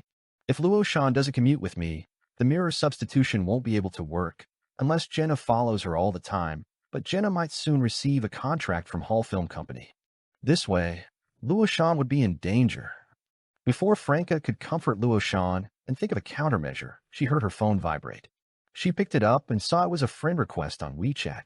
The requester was Bernadette. Queen Mystic has arrived? Talk about a stroke of luck. Franca quickly accepted the request, then said to Luo Shan, don't worry, there aren't many people working in the administrative department anyway. When Mr. Ed comes, you can plead your case to him, and he should be able to persuade Mr. Huang. If that doesn't work, try to negotiate for higher severance pay, and I will seek justice for you from Ms. Huang. Luo Shan walked back to her desk, dejectedly waiting for Mr. Ed to appear. Meanwhile, Franca received a message from Bernadette. Come to room 101 on the 8th floor. 8th floor? That doesn't belong to any of the Intis Group companies. However, according to Lumian's interpretation, the companies on those floors symbolize the erosion and influence of different secret organizations and evil god cults on Intis, including Queen Mystic's Element Dawn. Franca stood up, didn't say anything to Deputy Director Zhang Qing, and used going to the bathroom as an excuse to leave the administrative department and take the elevator down to the 8th floor. Half of the 8th floor belonged to Dawn Children's Publishing Company. The receptionist didn't even glance at Franca, allowing her to enter. Franca found that the facial recognition access control wasn't activated, and no employees came out along the way, allowing her to easily reach room 101. Bernie Huang, wearing a spaghetti strap top with fringes at the hem and long jeans, sat in the sofa area, exuding a youthful aura. This is the college student version of Queen Mystic. Franca walked over, greeted her, and sat down. What happened? Bernie Huang's demeanor and posture were different from that of a college student. Franca recounted how Mr. Huang seemed to be able to sense the gaze from within the mirror, how the mirrored Roselle in the real world appeared to be missing, and how Zarathustra had been spending several hours with Mr. Huang every day recently. Finally, she mentioned the trouble Luo Shan had encountered. Bernie Huang listened quietly, then nodded gently. Regarding my father, I will observe and probe. This will take some time, maybe a few days, maybe a week or two. As for Luo Shan's problem, you'll have to solve it yourselves. If I intervene on Luo Shan's behalf, it could easily expose my connection with you. If you can resolve Luo Shan's trouble, at least prevent her from entering the handover process for a week, I'll give you a reward. Isn't this our business? Why are you still paying me as a reward? It's me asking for your help, not you asking for mine. Franca instantly recalled the Star Dream Provision Store incident and roughly understood that Queen Mystic was finding reasons and excuses to give money to her and the others. All right, Franca agreed immediately. After leaving room 101, on her way back upstairs, she seriously considered how to prevent Luo Shan from being fired. Instigate Mr. Ed to plead on her behalf? That only has a certain chance of success. Make Mr. Huang's decision to fire Luo Shan disappear. I can't do that, but I can find a way to delay it for a few days. Pursue both approaches simultaneously. Franca, always capable of thinking out of the box, took out her phone and told Lumian her ideas and the potential aftermath issues. Soon, she received a reply from the idiot, plausible. Franca immediately deleted the chat history using the information shredder, and then returned to the administrative department. When Mr. Ed entered his office, she stood up and accompanied Luo Shan to plead their case, spreading mystical pathogens along the way. Yes, she was going to spread a disease. She chose mystical pathogens that gave people a chance to get some sick leave, something they could recover quickly upon returning home. Mystical pathogens that caused stomach flu. After nearly 10 minutes, Franca discreetly instigated Mr. Ed, making him agree to plead on Luo Shan's behalf. After the two left the director's office, they saw many colleagues looking pale, vomiting into nearby trash cans, while others rushed to the bathrooms on different floors. What's wrong? Luo Shan asked a colleague with concern. The male colleague, holding his stomach, said, I don't know, everyone suddenly started vomiting and having diarrhea. Could it be food poisoning? Seeing this, Franca urgently called the police and dialed the emergency number for Crimson Moon Hospital.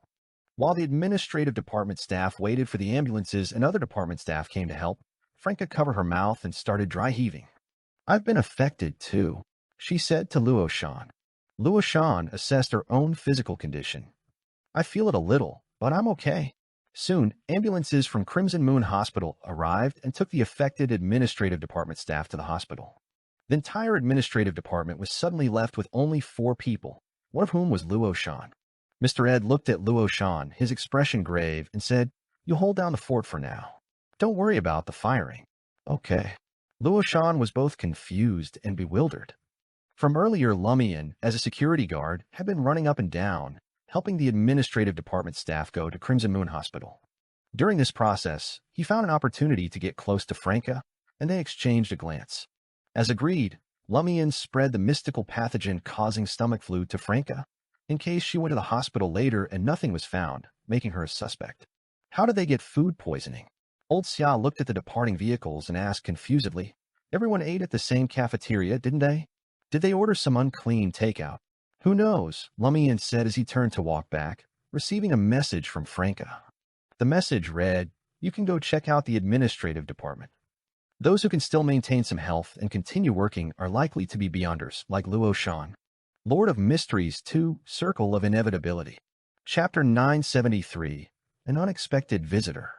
When Lumian arrived at the administrative department, several professionals were already there collecting physical evidence for analysis, including but not limited to leftover milk tea, liquid from the water dispenser, discarded takeout containers, vomit and swabs from computers, desks, and air conditioning vents. After they finished, another group of specialists began a full disinfection process. During this time, Luo Shan and the other administrative staff who were still working could only wait in the hallway. At a glance, Lumian noticed that besides Mr. Ed and Luo Shan, only 2 people seemed unaffected by the mystical pathogen. Their complexion and movements appeared quite normal. One was a male, relatively tall by Yangdu standards, standing over 6 feet. The other was a woman in her 30s, with a round face, slightly overweight, not particularly attractive but not ugly either. They don't seem to be after Mr. Huang, or rather, not after Mr. Huang's body. Why would Beyonders work diligently in the Intis Group's administrative department? Lumian tried to fathom their intentions based on his own thinking. Of course, he couldn't be certain that there weren't any Beyonders among those who went to Crimson Moon Hospital. Perhaps there was a demoness waiting for a chance to have a taste of Mr. Huang, but upon sensing the presence and erosion of the mystical pathogen, she feigned severe symptoms and went to the hospital to avoid being discovered. Luo Shan also noticed the reportedly handsome security guard and felt he lived up to her expectations. After a while, Mr. Ed received a phone call. The problems aren't serious, and the situation has stabilized, Mr. Ed asked happily. Then he heard Zhang Qing on the other end say the test results show a mild viral infection. The doctor said they can go home after finishing their 4 drips, take medication for 2 more days, rest a bit, and they'll be fine. More than a dozen people have already applied for sick leave, planning to stay home for a couple of days to recover. They're also asking if this counts as a work-related injury and if there's any compensation. Mr. Ed's temple twitched as he suppressed his emotions and said, they should rest at home. We can't have them forcing themselves to work and risking more serious problems. As for whether it counts as a work-related injury, ask the legal department when you get back. All right, Zhang Qing said, but there are also more than a dozen people who say they want to come back to work, however. However what? Mr. Ed asked. Zhang Qing replied ambiguously, they're all the ones who like to dress up except for Luo Fu. Even sick beauties were beauties. Mr. Huang might feel sympathetic when he saw them. Mr. Ed was momentarily speechless. Is it only the new employees who are eager to work and take their jobs seriously? Meanwhile, Lumian used the incident in the administrative department as an excuse to keep watch nearby, occasionally offering help. This was also to guard against Luo Shan being eliminated by the celestial worthy subordinates in the chaos. As a painter, she had some ability to protect herself, but she clearly lacked experience and could easily let her guard down in crowded situations. Now, with Franca in a hospital, she couldn't rely on mirror substitution to escape a first strike. After Franca returned from Crimson Moon Hospital to help Luo Shan and others deal with a backlog of work, Lumian and Old Xia went back to the security department on the 13th floor. He continued to ponder how to treat in Xiaotian. He believed that in Xiaotian becoming a vegetable was symbolic, representing the decline and disappearance of Antigonus's spiritual imprint within the fool's uniqueness. This couldn't be reversed through normal methods, so he had to seek a solution from the essence. Find a way to strengthen Antigonus's spiritual imprint within the fool's uniqueness? But Antigonus can't enter Mr. Fool's dream now. Even if he's willing to provide the corresponding items, we'd have to corrupt Zhoming Rue, the symbol of the fool's uniqueness, to achieve our goal. This would damage our image in Zhoming Rue's mind, wasting all our previous efforts, and it's extremely dangerous. Franca and Jenna's approach isn't wrong. Using the power of the Great Mother might awaken in Xiaotian, but it's not treatment or having in Xiaotian have a child. It's new birth, symbolically meaning that Antigonus's spiritual imprint within the fool's uniqueness is reborn. Whether the reborn in Xiaotian is a friend or foe is hard to say, but he would inevitably interfere with Mr. Fool's awakening. Sequence 7 Heretic Spellmaster of the Villain Pathway can perform rebirth rituals. Theoretically, Great Mother bestowed like Grimm can wake and shout on, but it involves reversing symbolism. I estimate only a rebirth ritual performed by someone with godhood would be effective. In the Dream City, Grimm and others believe only I, the fake child of God, have this, while others don't. Well, there should be another place that has it, the basement of Mushu Hospital, but sending in Xiaotian there will be purely creating an enemy for ourselves. After pondering for a long time, Lumian felt that both current approaches had significant problems. The hidden dangers and negative impacts far outweighed the gains, and it wasn't something he and his companions would choose. He began to consider this matter from the perspective of finding loopholes. Soon he thought of someone, Li Keiji. Mr. Fool's subconscious understanding of Li Keiji's mushroom should come from Garamond Sparrow's interactions with Frank Li. From what we've seen, he seems to think Li Keiji's mushrooms are quite dangerous, with various possibilities, producing some incredible effects. The essence of this city is a dream, and dreams are idealistic. As long as Mr. Fool truly believes Li Keiji's mushrooms can achieve incredible things, Li Keiji could create a mushroom to treat in Xiaotian and wake him up. It's not the mushroom treating in Xiaotian, but Mr. Fool's subconscious being guided to reverse the symbolism. Of course, that awakening would inevitably be distorted, abnormal, and horrifying, but if Xiaotian could use this to say everything he wants to warn me, it would be acceptable. The more Lumian thought about it, the more he felt that using Li Keiji might be useful. He planned to find an opportunity to talk with Li Keiji through the door of the hospital room. The original of this biology teacher was really a doctor.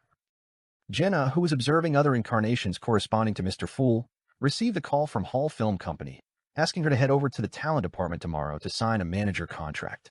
Phew, I have a job now too. Jenna breathed a sigh of relief. She even looked forward to filming movies and TV dramas, but felt that the matter of awakening Mr. Fool wouldn't drag on that long, not until she joined a production. At the same time, she felt that Hall Film Company was managed quite well. She had thought some interviewer would call in advance, hinting that she needed to do something to have a chance at a good contract. She was prepared to use charm to make the relevant personnel lose themselves, but nothing happened. This was different from some things she had seen and heard at the theater The Lancian Cage Pigeons.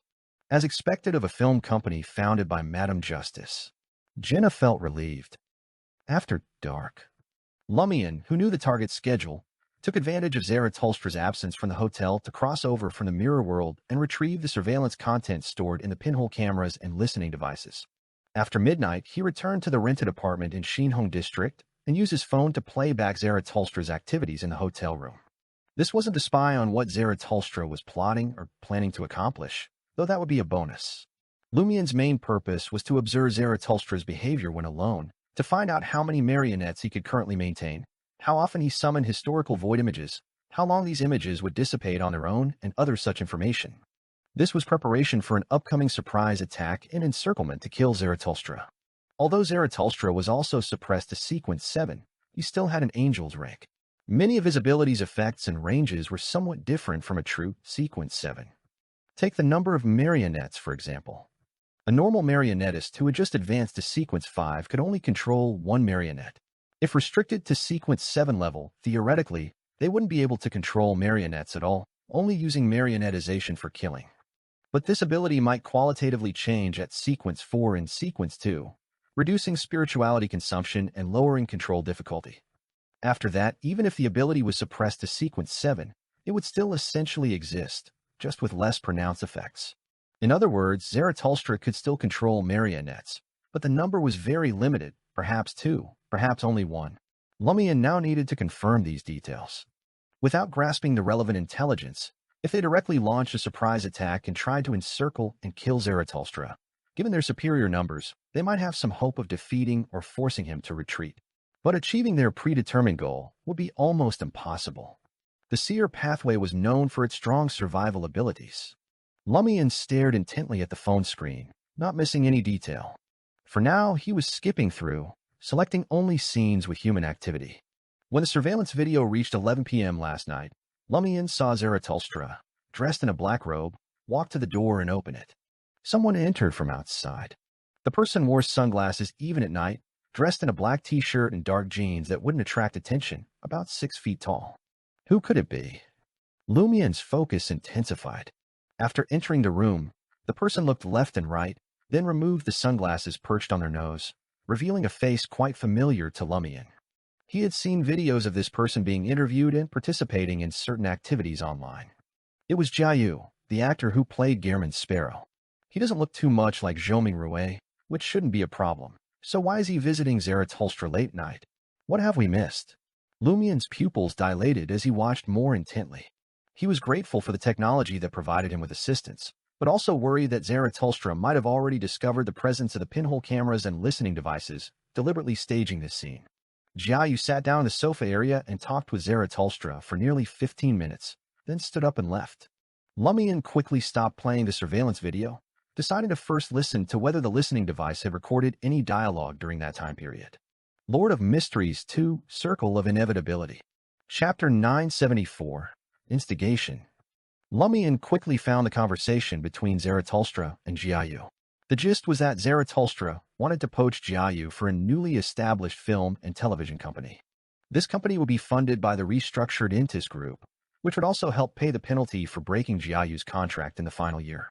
Additionally, Jiayu would receive a hefty signing bonus, better contract terms, stronger resources, and endorsement deals with Intis Group's luxury goods company. Lumian raised an eyebrow as he listened. You're really discussing business cooperation? Is this what I wanted to hear? After Zaratulstra's repeated promises, Jiayu was clearly tempted, saying he'd consider it and give a final answer in 2 days. Lumian looked at his phone, hit pause, and replayed the conversation in his mind. He turned to Anthony at the side of the table and mused. 2 key points. 1. Jiayu, the actor who played Gehrman Sparrow, is still useful. The Celestial Worthy's subordinates value him highly and want to bring him under their control, preparing for certain future developments. 2. Zaratulstra doesn't actually have much money. He only has an identity and company woven from dreams, which are outside this city and exist only as rumors. He needs the merger and restructuring with Intis Group to turn them into real money and resources. This can be deduced from the fact that all the benefits promised to Jia can only be delivered after Intis Group funds the establishment of the film company, rather than writing an irresistible check on the spot. With beyond her abilities restricted, the importance of money and resources is greatly amplified. I really want to know who won that unclaimed first prize earlier. At this point, Lumian's expression turned cold. Another point we overlooked before is that once Inta's group completes the restructuring with Zaratulstra's company that's part of the plot background, Zaratulstra will gain access to a large amount of resources and money, which is very unfavorable for us. And whether or not Mr. Huang has been eroded and controlled by the mirrored Roselle, this merger will proceed. The only difference is whether Zaratulstra's benefits will be substantial or just average. As long as he's willing to compromise and give up some interests, the merger and restructuring will likely happen. Anthony nodded slightly and said, contacting Zhoming Rue, doing something in secret, and clearing out some dream characters, using the mirrored Roselle to influence Mr. Huang, eroding and controlling this tycoon, and promoting the merger of the two companies. These are the three main things Zaratulstra has done since coming to Yangdu. Some are overt, some covert, making it easy for us to focus on the first thing and overlook the latter two. By the time we realize it, he may have already created the momentum he needs, vast and unstoppable. Is this what an angel who has lived for 1,000 or 2,000 years is like? However, it's surprising that he knows how to use corporate mergers and acquisitions in the Dream City to turn virtual wealth into reality. He doesn't seem like an old fossil at all.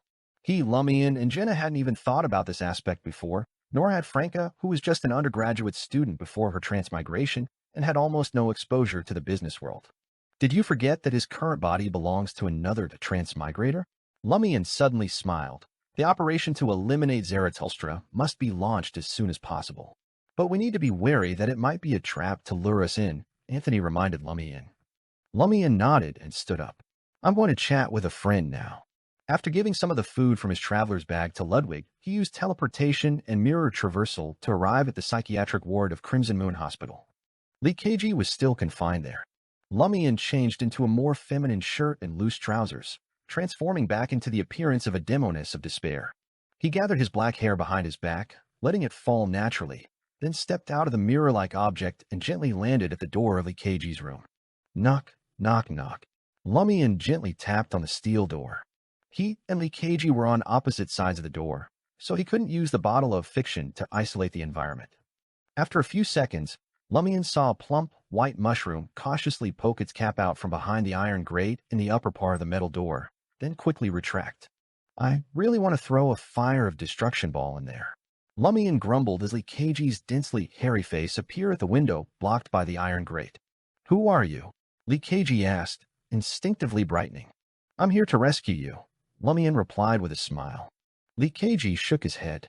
No need, no need, I believe in the law. The law doesn't believe in you. Lumian thought to himself. He took the opportunity to say, actually, I want to ask for your help. Do you want mushrooms?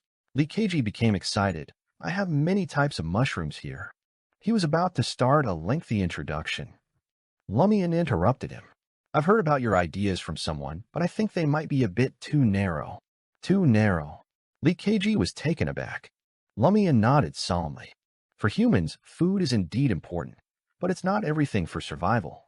Diseases can also cause people to lose their lives prematurely. Haven't you thought about creating more magical mushrooms, each variety capable of treating one or multiple types of diseases? That's too difficult. Li Keiji fell into deep thought.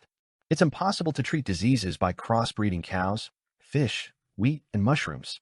Do we need to crossbreed with something else? Implant my gene fragments into mushrooms, fusing the genes that produce healing power with the mushrooms? But gene fragments and transgenic technology alone are not enough.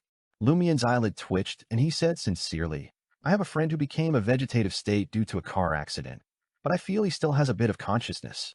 Can you think of a way to use your mushrooms to cure him, wake him up, but still retain that bit of his own consciousness? Li Keiji was silent for a few seconds before saying, let me think about it. I can't guarantee it will work. All right, I'll come back in a couple days to hear your answer. Lumian stepped back 2 paces and disappeared into the shadows by the wall. Throughout this conversation, he had been using instigation with a hint of charm. The next morning, at the talent department of Hall Film Company, Jenna entered an office, facing one of the female interviewers from before. Have a seat. The female interviewer pointed to the sofa area. Let me introduce myself. I'm AXIN, head of the talent department at Hall Film Company. My English name is Christine. She sat down and said to Jenna, before our legal colleague arrives, let me briefly explain the main terms of the contract. Your appearance and acting skills meet our requirements very well. In the industry, our Hall Film Company treats new actors the best. The contract is only for 3 years, with a monthly base salary of $4,000. You can keep 50% of all your income, including film fees and endorsement fees. We will also provide you with various training and professional makeup artists, and so on. The most important point is that the company's resources will be significantly tilted towards our own people. Once you've gained fame and have representative works, the contract can be renegotiated at any time to increase your profit-sharing ratio and gain some autonomy. And if this contract expires, we only ask for the right of first refusal for the new contract under equal conditions. Jenna listened attentively, feeling quite involved. Although she didn't expect to stay in the Dream City for a year or two, this might be her only chance to sign an actor's contract. Finally, Meixian said, after signing the contract, we will advance you 30,000 yuan to help you settle in and buy clothes. This amount will be deducted in installments from your future income, without interest. 30,000 yuan right after signing? Jenna didn't hide her change in expression. Quick, I want to sign now. With this money plus the 30,000 yuan fee Bernie Huang gave to Frankie yesterday, the team's savings would reach nearly 240,000 yuan. They could rent the magic mirror roads from Star Dream Provision Store. Having such a magic mirror to help before launching the operation against Zarathustra would be a major advantage. During this time, whenever Lumian and the others visited Star Dream Provision Store, they would try not to rent the mirror and instead ask questions directly on the spot to get answers.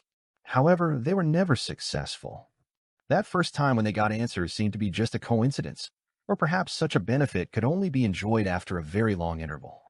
Similarly, Franca's magic mirror divination ritual aimed at Rhodes also failed to get any feedback. Soon, an employee from the legal department of Hall Film Company arrived with a contract. Jenna read all the terms carefully, albeit with some difficulty, asked a few questions, and then promptly completed the signing. Before she left Hall Film Company, the advance settlement fee had already been deposited into her account. To her disappointment, Jia, you didn't seem to come to the company today, so she couldn't bump into him and make initial contact by pretending to be a fan asking for an autograph. At 2 p.m., Jen arrived at Star Dream Provision Store. Only after entering the shop did she send a message to Franca, Lumian, and the others, "You can transfer the money to me now." She hadn't done this in advance for fear of encountering obstacles along the way. If they lost all their money because of this, their previous efforts would have been in vain. Lumian and the others, who had been waiting in different places, quickly completed the transfers, each keeping only enough for living expenses for the next week. Jenna walked up to the cashier and said to the shopkeeper, "Hello, can I rent that mirror?" She was referring to the magic mirror roads. Earlier, the team had already discussed what would be best to rent first.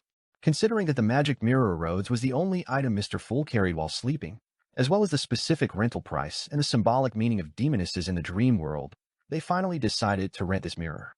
220,000 for one day. The shopkeeper raised her head and smiled in the suddenly dimmed light. All right. Jenna didn't haggle. After she completed the payment through the store's POS machine and signed a very simple rental contract, the shopkeeper said while lowering her head, "You can take that mirror now. Return it by 3 p.m. tomorrow." Jenna instinctively swallowed and walked to the shelf, picking up the silver mirror with black eyeball-like objects on both sides.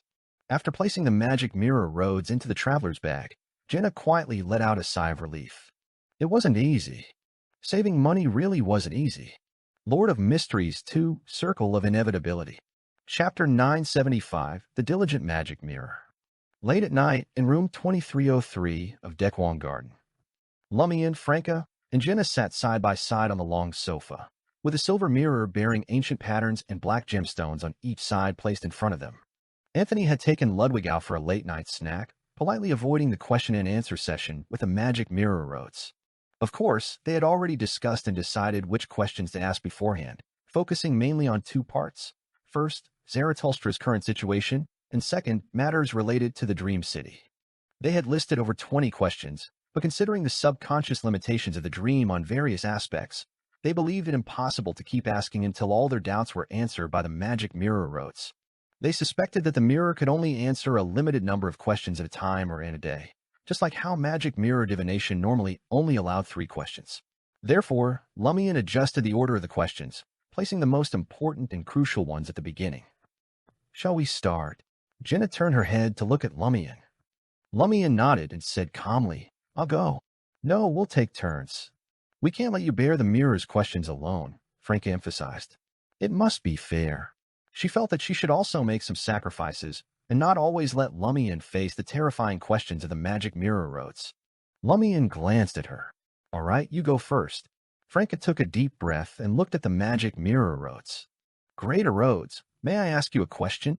Since they had already rented the magic mirror from Star Dream Provision Store, she didn't follow the mystical ritual procedure and directly inquired of the other party. The surface of the ancient silver mirror instantly became dark, as if sinking to the bottom of lightless waters. Rows of blood-colored words in ancient Faceac then appeared. I can answer any question you ask, but you must also answer an equal number of questions from me, in the presence of at least one witness. If you refuse to answer, or if you lie, you will face punishment. Franca recalled a list of questions and carefully phrased her words. My question is, what are the current manifestations of Zaratulstra's beyond her powers in the Dream City? This was one of the questions their team most wanted to know the answer to. When Lumian watched the surveillance footage and listened to the wiretap conversation last night, he only confirmed one point. Zaratulstra's summoning of images from the historical void had significant limitations. He wouldn't always use historical projections to replace himself in activities while hiding in the fog of history. Before going to open the door for Jiayu, he pulled out a past version of himself from the historical void, and that historical projection then communicated with Jiayu for nearly a quarter of an hour. Based on this, Lumian speculated that Zaratulstra would only use historical projections to replace himself for a period of time when he felt danger or had to face certain problematic individuals. As for disguising marionettes as his true self, Lumian believed that the Sequence 7 faceless ability probably couldn't achieve this, but he didn't rule out the possibility that a similar ability descended from Sequence 2 to Sequence 7 might be able to.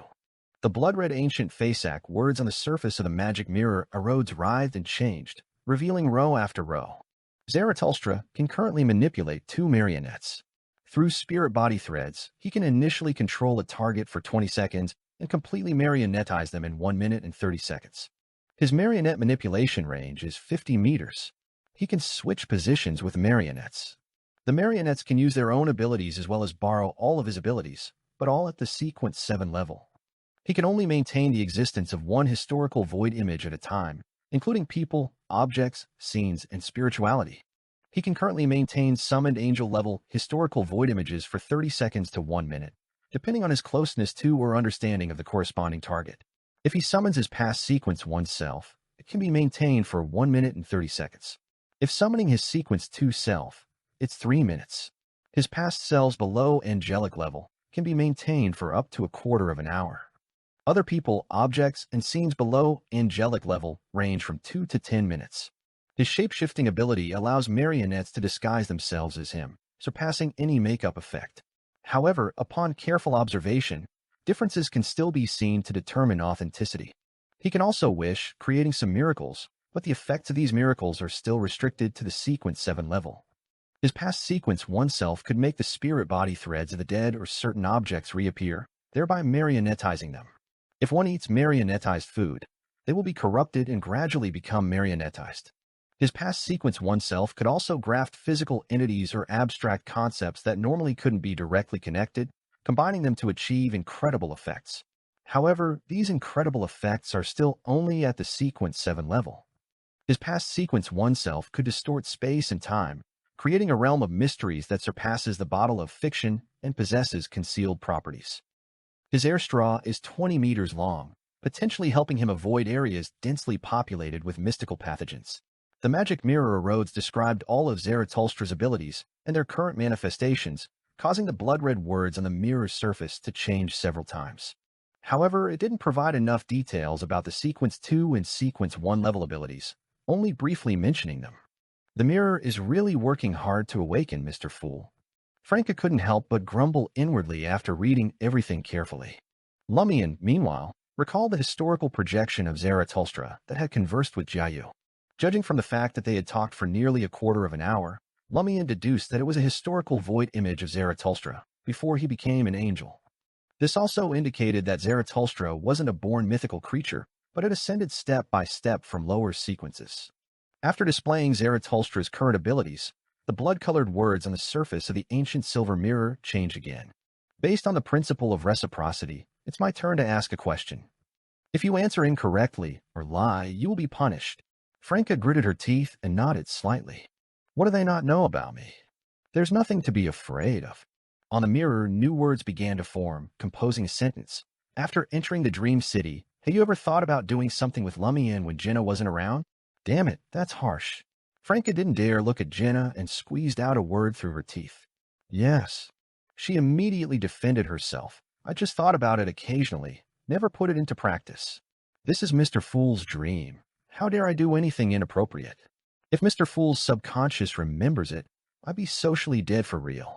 Lumian glanced at the rapidly speaking Franca and the silent Jenna, suspecting that while making Franca feel ashamed and embarrassed, the magic mirror roads might also have a hidden intention of helping Jenna digest the affliction potion.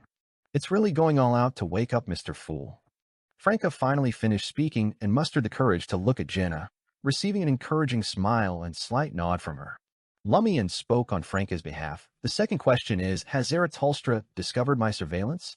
The ancient silver mirror with two black gemstones like eyes displayed new blood-colored words. Zarathustra discovered that someone was spying through mirror-like objects, but doesn't know who. He also learned about the existence of pinhole cameras and wiretaps, because he has a saint-level seer subordinate living next door who can marionetize mosquitoes and hide in the room to observe the situation. So when I cautiously used the fire of destruction to burn all spiritually imbued things in Zarathustra's room, it made him alert that someone had infiltrated his room. After a covert search, he discovered the pinhole cameras and wiretaps. But because his marionette subordinate died, he only knows someone infiltrated his room, not who it was. Lumian immediately analyzed the important information hidden in the magic mirror erode's answer. At the same time, he suspected that Zarathustra knew Mr. Huang had concealed the fact that someone was spying through mirror-like objects but didn't expose it on the spot. Moreover, knowing there was surveillance, Zarathustra still had Jiayu come to his room for a private conversation. Was this to mislead us, making us think Jiayu is important and focus our attention there? But his plan to poach Jiayu wasn't a sudden decision. It should have started before I went to spy on him in the hotel room. Does he think that deep contact with Jiayu holds hidden dangers, and without knowing certain details, it could easily lead to him being kicked out of the dream? So he deliberately exposed his intentions to let us step on the landmine? Lumian's thoughts were in turmoil, feeling that Zarathustra, this seer, was really quite similar to a conspirer, his mind full of conspiracies and schemes. Now that he knew Zarathustra had discovered his spying and had been acting all along, Lumian could design targeted action plans.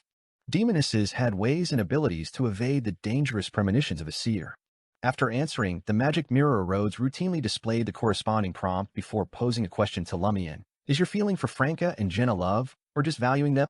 Lumian fell momentarily quiet before responding. I value them.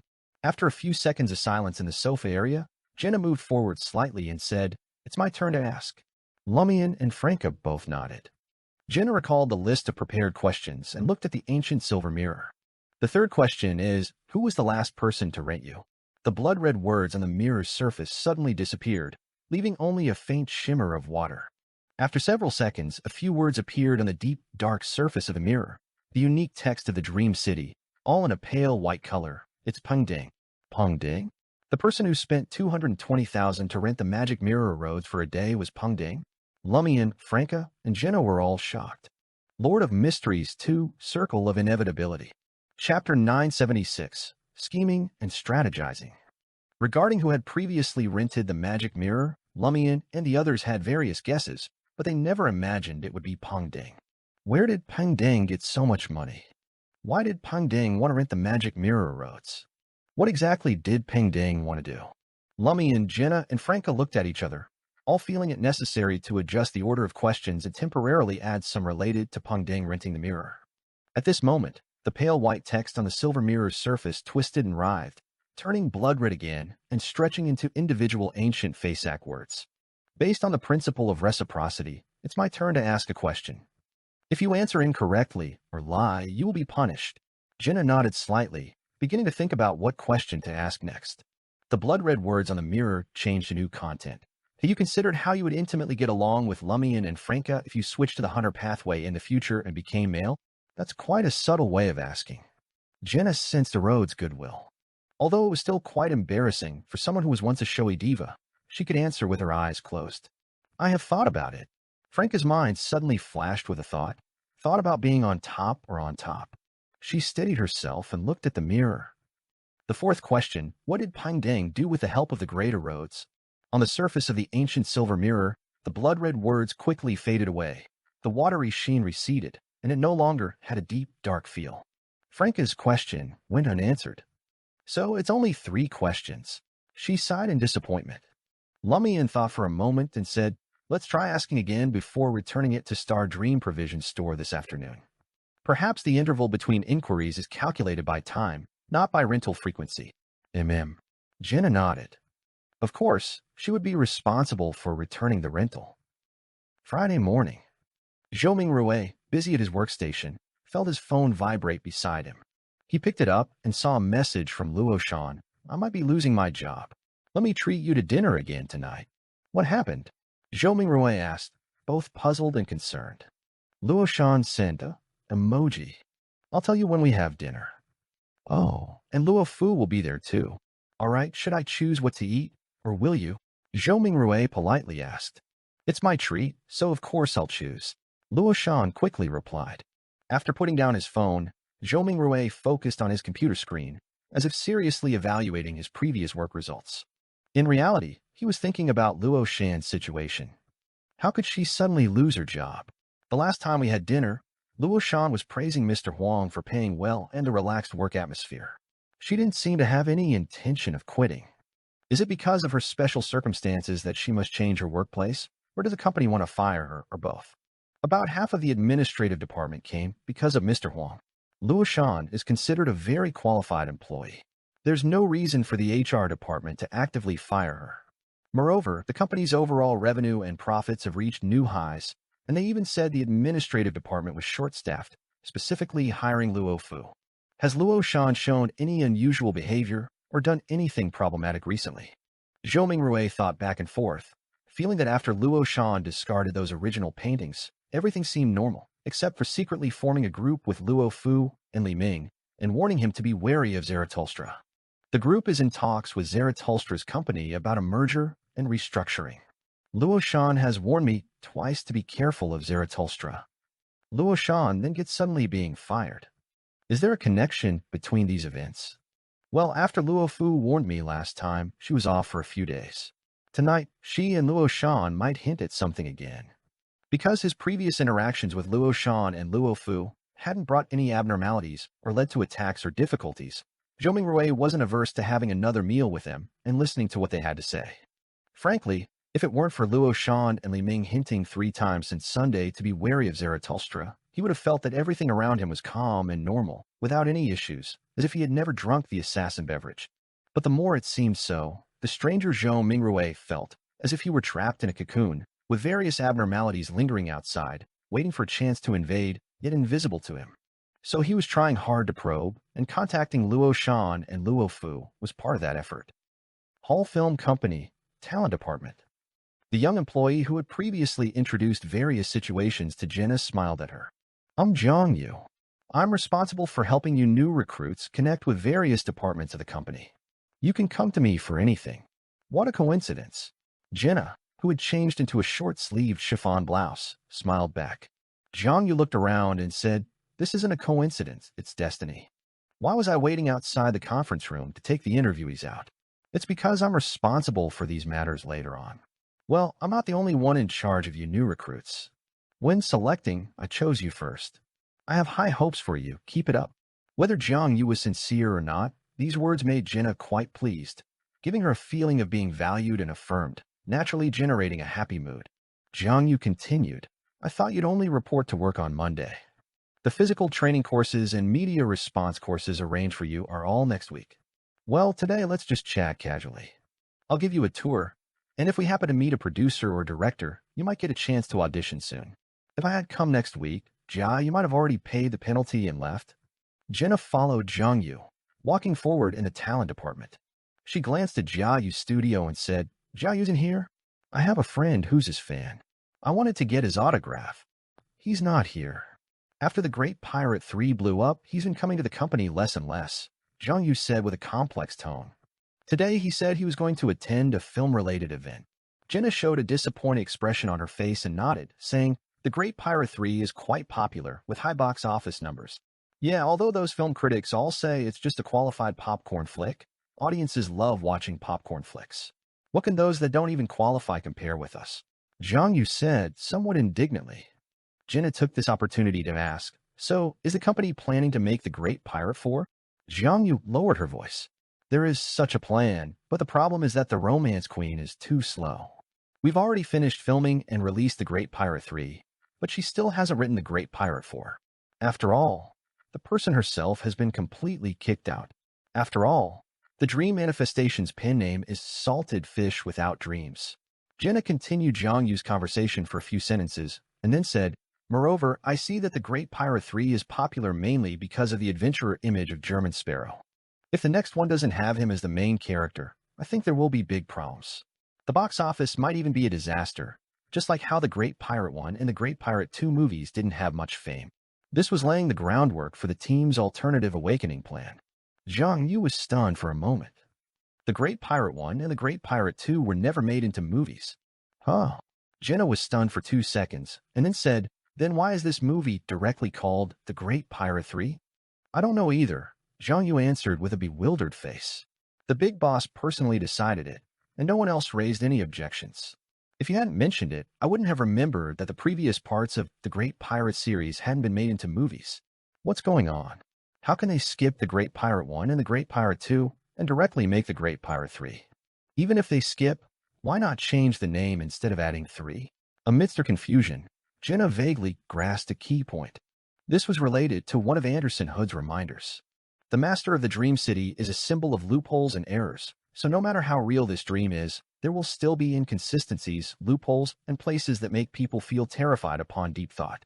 It will still express the dream aspect. A dream normally operates smoothly, but if outsiders do something beyond the norm and pointing to loopholes in between, could create problems. For example, being illogically accepted by the masses, or being absurd and horrifying in the underlying realization of things. After Madam Justice forcibly named this movie The Great Pirate 3 instead of The Great Adventurer, the Dream Manifestations naturally accepted it, and only outsiders could discover the discrepancy, while Dream Manifestations could perceive the problem after being reminded. Madam Justice didn't mention this point because it was linked to Xiaoyan's car accident, and she forgot after being forced to leave the dream. The reason for the loophole of The Great Pirate movie, having 3 but number 1 and 2, is because Mr. Fool's subconscious believes this book series should indeed be made into movies. Jenna thought a lot in an instant. She didn't delve deeper into this topic, fearing that Jiang Yu, as a dream manifestation, will become more confused and conflicted, leading to chaos in the corresponding dream and affecting herself.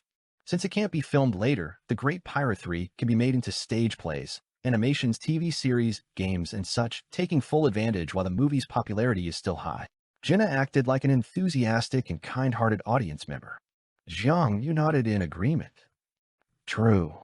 She then said self-mockingly, Is this something we can decide? Wait until the next meeting and suggest it to our boss, Maexan. Let her whisper it to the big boss.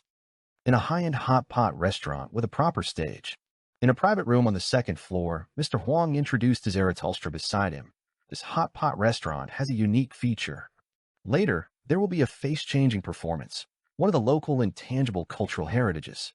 Zarathustra, sitting next to the window, glanced at the large screens behind and around the stage, smiled and nodded slightly. I'm looking forward to it.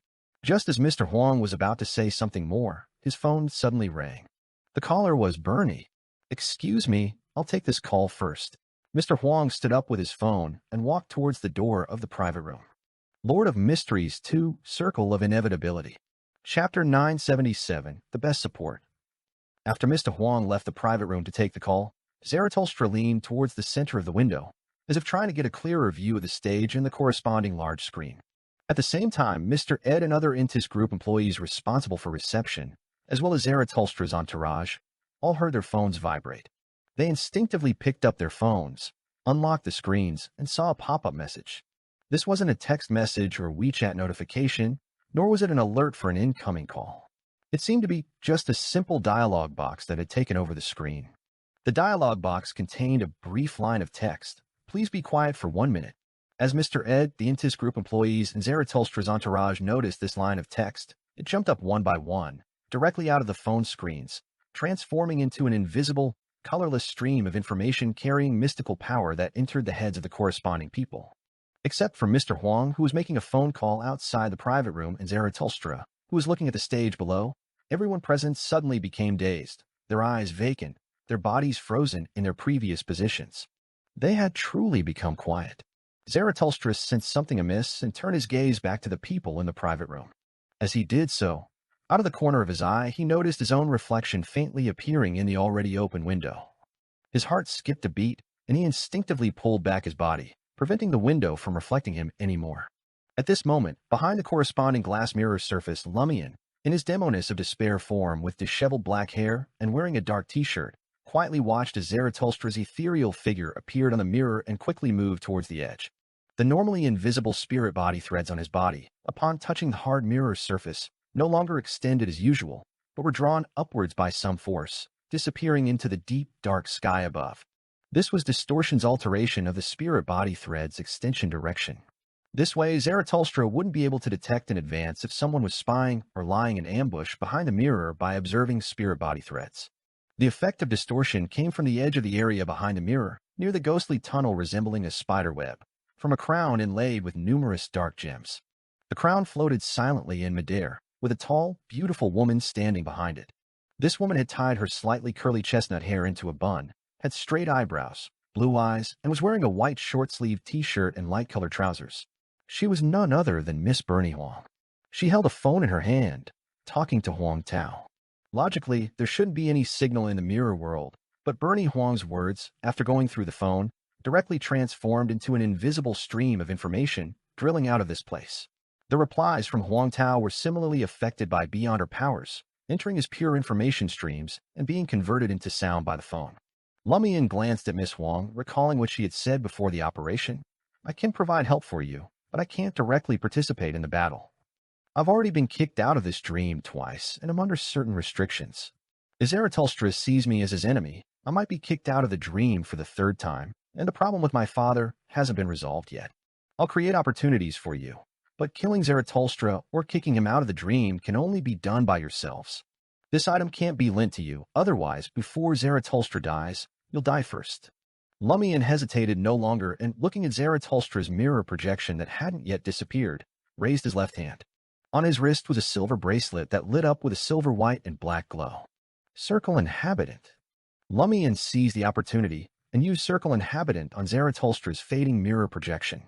Of course, this was also suppressed to the Sequence 7 level, unable to make the corresponding fate repeat, and could only be triggered twice at most. The current implementation of Circle Inhabitant was to make similar scenes appear again in a short time through disturbances in fate. In the private room, after Zarathustra pulled back his body, preventing the glass window from reflecting him again, he suddenly felt a gust of wind blowing from the entrance of the hot pot restaurant. Before he could check the status of the others at the table, he found the window being blown, moving towards closing. This once again cast his reflection onto the corresponding glass. In Zaradul's deep blue, almost pure black eyes, a dim light flashed, already sensing the presence of anomalies, not just simple vigilance. He raised his right hand, using a miracle invoker's ability to influence the future. He reduced the probability of his mirror projection being utilized by others. In the mirror world, Lumian held an ice crystal thin sword wrapped in terrifying black flames in one hand, while touching the river of fate of Zarathustra's mirror projection with the other, trying to magnify the fate tributary of his successful attack. The two forces collided, with Zarathustra's prevailing slightly, causing that fate tributary not only to fail to magnify, but to shrink by 1/10. However, for Lumian, this was enough. His use of the magnified fate ability wasn't to increase the probability of the curse succeeding, but to counteract the miracle invoker's interference with fate. Being so close to Zarathustra's mirror projection, as long as there was no interference from the miracle invoker, or as long as the miracle invoker's interference wasn't strong enough, his chances of achieving his goal were quite high. Lumian's ice crystal thin sword darted out, striking the reappearing mirror projection of Zarathustra. The fire of destruction wrapped around the ice crystal thin sword instantly poured into that projection, igniting it from the inside out, placing it in pure, mad destruction. This was a curse aimed at Zarathustra. The mystical principle behind many of a demonist's curses was to utilize mirror projections, which was also a kind of mirror person, a temporary, short-lived mirror person with a very strong mystical connection to the original person. When Lumian's fire of destruction ignited Zarathustra's mirror projection, in the private room, Zarathustra's eyes, nose, ears, mouth, skin pores, and other places erupted with violent black flames. In an instant, this old man became a black torch, his body quickly thinning and shrinking, burning to ashes. Paper figurine substitutes. For an angel like Zarathustra, paper figurine substitutes could long be used to transfer curses, but to escape a curse completed by a demoness through a mirror projection, the main body still needed to hide in the fog of history and time. After interfering with the development of fate using his miracle invoker ability, Zarathustra didn't think the first wave of attacks would end there. He quickly used paper figurine substitute, while he cautiously entered the fog of history, hiding in a crevice. The scene of him burning into a paper figurine didn't attract the attention of those at the table. Those people were still in a quiet state. In the mirror world, near the illusory dark tunnel, Bernadette held a phone in one hand, while with the other, she made several dark gems on the crown in front of her light up with strange radiance. Distortion. She used distortion again, swapping the spatial positions of Zarathustra's main body plus paper figurine substitute and his mirror projection. Thus, Zarathustra, who had hidden in the fog of history, and the paper figurine substitute that had been burned to ashes, came to the mirror world. This place was also connected to the spirit world. This place also had the fog of history. Meanwhile, Zarathustra's mirror projection sat by the hot pot table, quickly disappearing into nothingness amidst the madly growing black flames. It vanished into the void along with these flames of destruction. After completing this, Bernadette quickly put away the crown inlaid with dark gems, stepped back twice, and disappeared into the illusory, complex tunnel resembling a spider web. Throughout this process, she maintained her call with Mr. Huang. Lumian showed no emotional fluctuation at Bernadette's departure. According to their agreement, this princess was mainly responsible for three things. First, to draw away Mr. Huang, who was suspected to be influenced by the mirrored Roselle. Second, to use the mystery prior pathway's control over the information world to push a message to the others in the private room that would make them quiet, with a subsequent cleanup and erasure of traces to be done by the information shredder. Lumian still remembered that when Miss Huang saw the information shredder, her expression noticeably became more complex, as if seeing a natural enemy being artificially created. Third, to help Lumian and the others hide their spirit body threads, preventing Zarathustra from discovering them in advance. If Lumian failed to assassinate successfully in the initial stage, she would help bring Zarathustra into the mirror world, allowing them to change from assassination to forced killing, with the possibility of one more indirect assistance later, depending on the situation. This way, Lumian and the others wouldn't have to worry about their battle with Zarathustra attracting the official forces of the Dream City, being interrupted by them, or even hunted down. Moreover, Zarathustra would be separated from his marionettes. Even if Zarathustra could manipulate the spirit body threads through the mirror, those marionettes, if they didn't possess the power to come to the mirror world, wouldn't be able to participate in this battle. Cutting off the marionettes was the first step in dealing with high-level beings of the seer pathway. As the paper figurine substitute was completely burned, Zarathustra, at sequence 7 and unable to stay in the fog of history for too long, returned to reality. He saw that he was in the void dark area behind the mirror, and near the mirror's surface stood a figure whose charm couldn't be concealed even by darkness. Lumian smiled, making this area seem as if it was illuminated by clear moonlight. Charm. Zarathustra's consciousness was momentarily stunned, all worms of spirit seemingly marveling at that heart-piercing beauty. Almost simultaneously, the invisible spider silk that had long been spread throughout this place entangled him. Lumian then drew the sword of courage and, from a distance of over 10 meters, slashed towards Zarathustra. That iron-black straight sword created a highly compressed fire serpent, falling towards the old man dressed in a black formal suit from a distance. At the edge of the area behind the mirror, Jenna emerged from her invisible state, used the mirror in her hand to reflect Zarathustra's figure, and smeared her other hand, covered in demoness black flames, onto it. Lord of Mysteries 2, Circle of Inevitability. Chapter 978, Wishes. Boom. The highly compressed red fire serpent exploded, engulfing Zarathustra before Jenna could complete her curse. It tore him into shreds of paper, causing them to ignite simultaneously. Zarathustra once again retreated into the fog of history. As the explosion from the red fire serpent began to subside, he returned to the present from a corner of the area behind the mirror, dragging out his past self from the historical void, the self that was a sequence 1 attendant of mysteries. As soon as Zarathustra appeared, clad in a black robe with eyes pure black and lightless, he immediately transformed into a massive vortex composed of countless maggots. This enormous vortex was deep and dark, extending numerous slimy tentacles covered in bizarre patterns.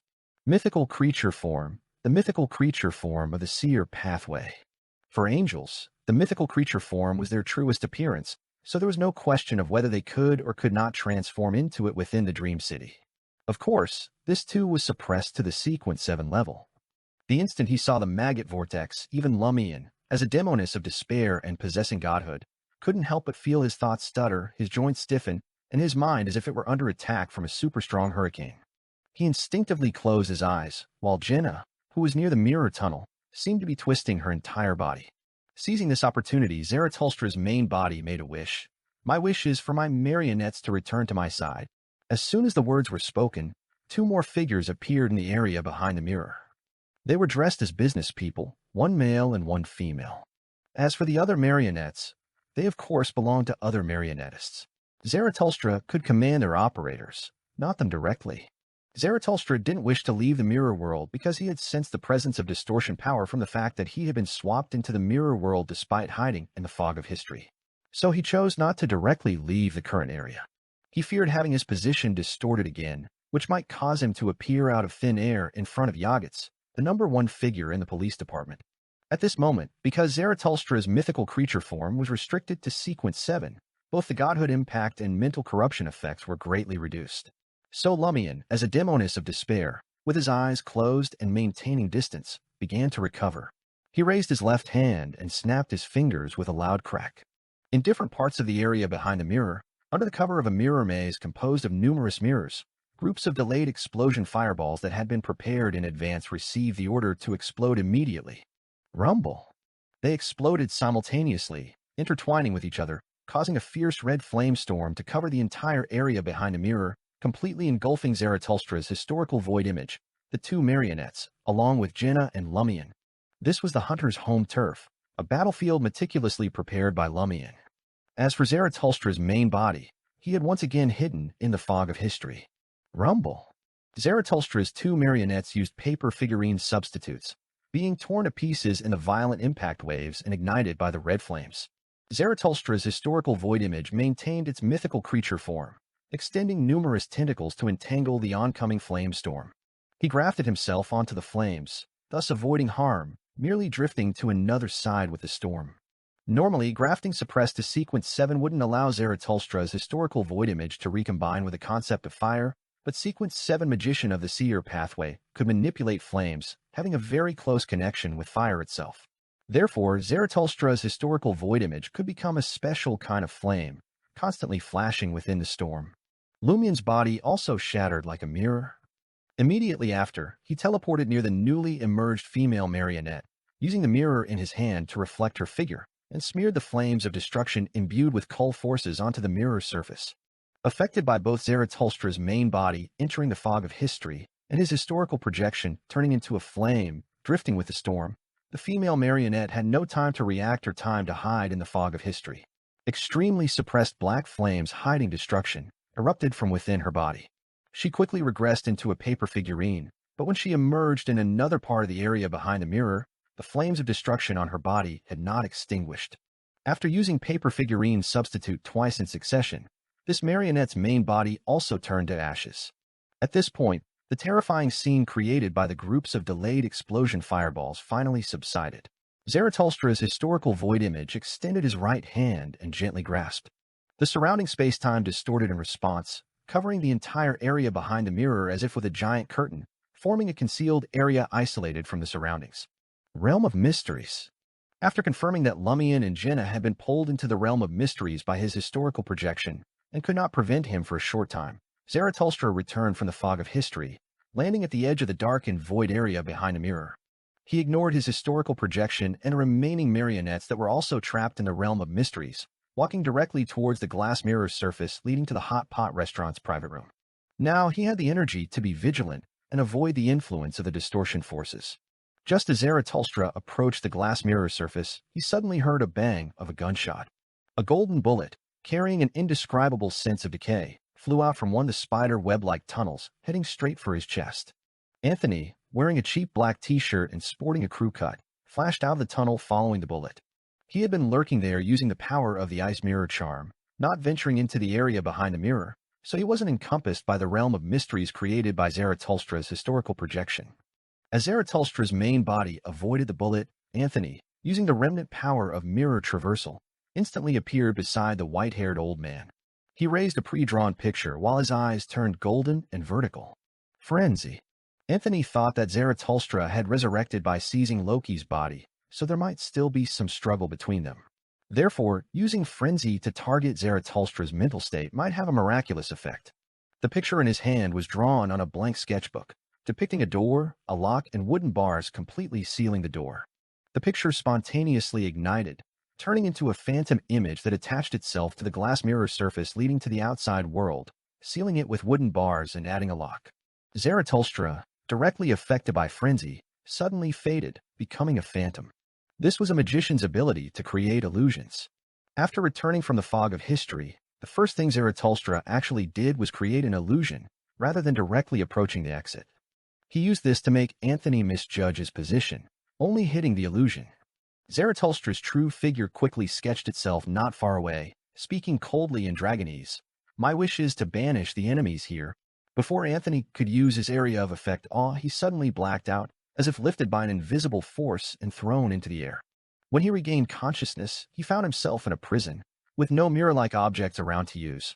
All the iron bars were wrapped in cotton cloth.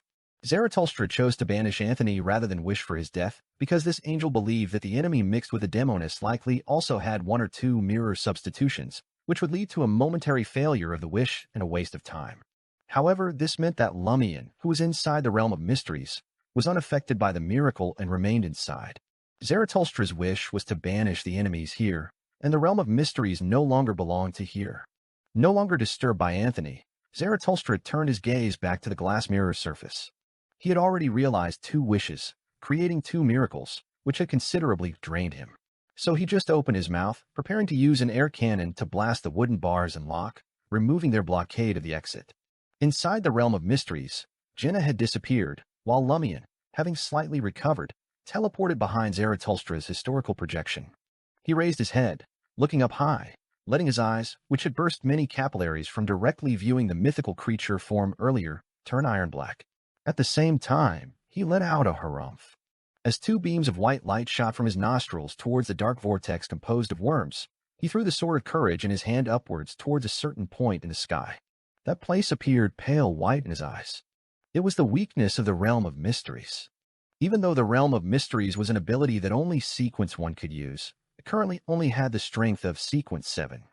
Outside the realm of mysteries, Zarathustra made a bang sound, firing an air cannon, causing the wooden bars and iron lock drawn on the glass mirror surface to shatter inch by inch. At this moment, several figures traversed through another tunnel. There was Ludwig wearing a child's formal attire, a slightly plump female version of Anthony with a mature demeanor and fairly pretty features, and a handsome male version of Jenna with flaxen hair styled dashingly. The real Jenna was still hiding inside the tunnel, not entering this area behind a mirror. Her previous appearance was a shallow mirror person created using special mirror world fragments, which could be maintained for a longer time to confuse Zarathustra. However, under the influence of Lumian's area explosion and the realm of mysteries earlier, that weak shallow mirror person had been destroyed. The current male version of Jenna and female version of Anthony were deep mirror people created in advance using the special mirror world fragments in Franca and Lumian's possession. They could only be maintained for 3 minutes, but in terms of abilities, they almost perfectly replicated the originals and could also borrow power from the special mirror world to a certain extent. After the battle with the reanimated female corpse, Lumian and the others began to pay more attention to the abilities that came with the special mirror world fragments. In the real world, the effect might not be obvious, but in the dream city where everyone was suppressed to Sequence 7, the more mirror helpers, the better. Jenna hadn't let her male version, the female version of Anthony, and Ludwig follow Anthony to attack Zarathustra earlier because she remembered Lumian's prior reminder. If we fail to assassinate successfully, subsequent attacks should come in batches. We can't all rush in at once, lest Zarathustra's special ability takes us all away at once. This can also deplete his spirituality and the number of times he can use his special abilities. In the hunter's home turf, although it couldn't be said that they could make arrangements for the enemy from beginning to end, at least the first few waves of attacks could reflect their intentions. Lord of Mysteries 2, Circle of Inevitability. Chapter 979, Mythical Creature. Faced with the attack from Ludwig, the male version of Jenna, and the female version of Anthony, Zarathustra showed no surprise. His body inside the black formal were suddenly disintegrated, along with his face, collapsing inward into a dark vortex. If one looked closely at this vortex, they would see countless transparent insects frantically writhing, seemingly crawling into the observer's mind and body, devouring thoughts and nerves. From within the sleeves and pant legs of the black formal wear, numerous slimy tentacles covered in bizarre patterns extended outward. Zarathustra had also revealed his mythical creature form. Unlike his historical void image, his clothes were real, not part of historical projection. They didn't transform into the mythical creature, remaining draped over the surface of the maggot vortex. This made him appear even more terrifying. As Zarathustra revealed his mythical creature form, both the male version of Jenna and the female version of Anthony instantly froze. One's hair rapidly grew thicker and longer, their skin losing its luster, while the other's face became covered in patches of grayish-white dragon scales. Silently, their bodies simultaneously collapsed. The former turned into a writhing mass of flesh, covered in thick, slimy, and bizarre black hair as thick as small snakes. The tips of these hairs struggled to open black and white eyes or stick out snake-like tongues. The latter disintegrated into several lizards covered in grayish-white dragon scales. They had lost control. Although Zarathustra's mythical creature form was suppressed to the Sequence 7 level, as Deep Mirror people, their mental states were already unstable, and their emotions tended towards extremes. Naturally, they couldn't help but lose control. With this development, Ludwig's movements slowed slightly, his mind bearing the impact of the female Anthony's indiscriminate frenzy. Just as he was about to succumb to the male Jenna's charm and turn to devour that mass of flesh, the two out-of-control Deep Mirror people began to fade and become transparent, quickly disappearing. They were illusory to begin with. Ludwig could only open his mouth wide, his mouth corners splitting to the back of his head. Then he leaped towards Zarathustra's mythical creature form in its black formal wear, biting down on one of the extended bizarre tentacles. He wanted to use this to deprive Zarathustra of his paper figurine substitute's ability. Crack. Ludwig bit down, but only crushed a paper figurine. Zarathustra, transformed into a mythical creature, appeared in midair. Within the dark vortex of countless maggots that formed his face, several differently colored gems seemed to light up simultaneously. Around Ludwig, who still had the paper figurine in his mouth, numerous illusory doors suddenly appeared. These illusory doors took various forms, some double-doored, some single, some barely showing a crack, some covered in mysterious patterns. They were densely packed and numerous, completely enveloping Ludwig. As Zarathustra waved his slimy tentacles, one of the illusory doors suddenly opened, welcoming Ludwig as he was thrown towards it. Ludwig's figure instantly disappeared into the profound darkness behind the door. Exile. This was a secret sorcerer ability that Zarathustra used with the aid of a certain sealed artifact. It could throw the target into a corresponding space-time turbulence, only able to return after 5 seconds. Of course, complete return was contingent on the person or object thrown into the space-time turbulence being able to withstand its impact. Combined with a miracle invoker's influence on fate, this could banish Ludwig for a full 10 seconds.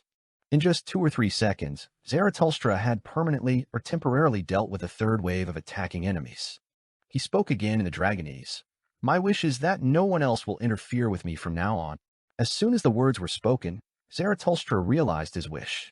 Affected by this aspect of his abilities being suppressed to Sequence 7, the realization of his wish had clear boundaries. It was limited to only the next 30 seconds, with poor effectiveness against enemies possessing godhood. The stronger the godhood, the more likely they were to break through the restrictions and interfere with him. At this moment, Jenna, hiding in one of the tunnels, suddenly found herself unable to traverse to the corresponding area behind the mirror. Zarathustra, maintaining his mythical creature form, descended from midair, floating towards the glass mirror surface leading to the Hot Pot restaurant's private room. Rumble. He heard a faint explosion and saw a place in the area behind the mirror where an illusory curtain seemed to be pushed up, but not completely broken through. Inside the realm of mysteries. When Lumian threw the Sword of Courage and used the spell of Harumph, Zarathustra's historical projection instantly swapped positions with his marionette. The marionette, hit by the 2 beams of white light, only shook slightly. His spirit was essentially already dead. Rumble. The Sword of Courage struck the weak point of the realm of mysteries, creating a terrifying explosion, but failed to penetrate through. Amidst this chaos, Lumian's figure disappeared, blinking to the side of Zarathustra's historical void image. His left hand was already raised, the silver bracelet on his wrist glowing with a silvery white light tinged with black. Circle Inhabitant. Lumian once again used Circle Inhabitant, targeting the position of Zarathustra's historical void image. Of course, This attempt also forced him to face the other's mythical creature form directly. His thoughts and joints were once again filled with glue, and his mental state showed signs of some confusion. It was only because he possessed godhood, and the other's mythical creature form was also limited to the Sequence 7 level, that he didn't lose control on the spot. Otherwise, even if he hadn't lost control immediately, he would have been in a state where his mind was swept by a storm, unable to continue subsequent actions. Just as Zaratulstra's historical void image was about to continue swapping positions with his marionette, he suddenly found the attempt failed. He remained in place. Seizing this opportunity, Lumian, his eyes showing a silver-black color, suddenly pushed his right palm forward. All his remaining spirituality surged towards the river of fate of Zaratulstra's historical projection. Compelling fate. He wanted to compel the fate of Zaratulstra's historical projection to rush towards the imagined tributary. Due to the influence of Zaratulstra's historical projection's own status, the probability of success for this action was actually not high. But as a historical projection, there was a natural flaw, problem, and weakness in terms of fate, which was the time limit on their existence. If Lumian wanted to compel fate to make Zaratulstra's historical projection fall into dire straits and be killed by his subsequent attacks, it would depend on whether Mr. Fool would provide protection. But if he chose the fate tributary of historical projection prematurely terminated due to unexpected influence, there was a considerable chance of achieving the goal. In an instant, Lumian's spirituality was completely drained, forcing him to release the part he had accumulated in advance to barely support himself. His body involuntarily leaned back slightly, and on his bright face, streams of blood flowed from his eyes, nose, and the corners of his mouth. His black long hair seemed to have gained its own vitality, floating upwards and becoming slightly thicker. This was the backlash from directly viewing the fate of a mythical creature. Not only did one of his eyes go blind immediately, but his entire person became like a marionette, temporarily unable to think or move. Almost simultaneously, Zaratulstra's historical void image became semi-transparent, with ripples appearing on its surface. It was as if some accident had prevented the spirituality of Zaratulstra's main body from penetrating the realm of mysteries to maintain the existence of the historical projection. In the blink of an eye, Zaratulstra's historical void image faded to invisibility, completely dissipating. Without his presence, Lumian finally recovered. His blue eye, covered in a blood mist, saw the black curtain enveloping this area rapidly collapsing. He saw that male marionette, having lost the control of Zaratulstra's historical void image, and being isolated from Zaratulstra's main body by the realm of mysteries, standing still motionless. Taking advantage of the realm of mysteries not yet completely collapsing, Lumian took out a mirror, reflected that marionette, and cursed it with the fire of destruction. The male marionette immediately erupted with black flames, suppressing madness and destruction from the inside out, its body beginning to melt like steel. Lumian didn't look at him again. After the realm of mysteries further collapsed, he used the ability of mirror traversal to return to the area behind the mirror. Just as Zaratulstra approached the glass mirror surface, he sensed movement behind him. This maggot vortex, clad in black formal wear and extending numerous bizarre tentacles, suddenly turned around to see Lumian, one eye covered in blood, the other unfocused, with blood flowing from them. Although Lumian didn't directly look at this complete mythical creature, only glancing towards the black shoes where things were vaguely crawling out, he still fell into intermittent thought stutters and slight mental confusion. His tendency towards madness worsened. At this moment, he had already retrieved the sword of courage with invisible spider silk.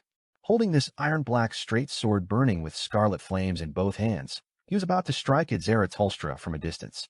After overcoming difficulties and launching several waves of attacks, he and his teammates had finally taken out Zaratulstra's marionette and historical void image, and could now challenge his main body.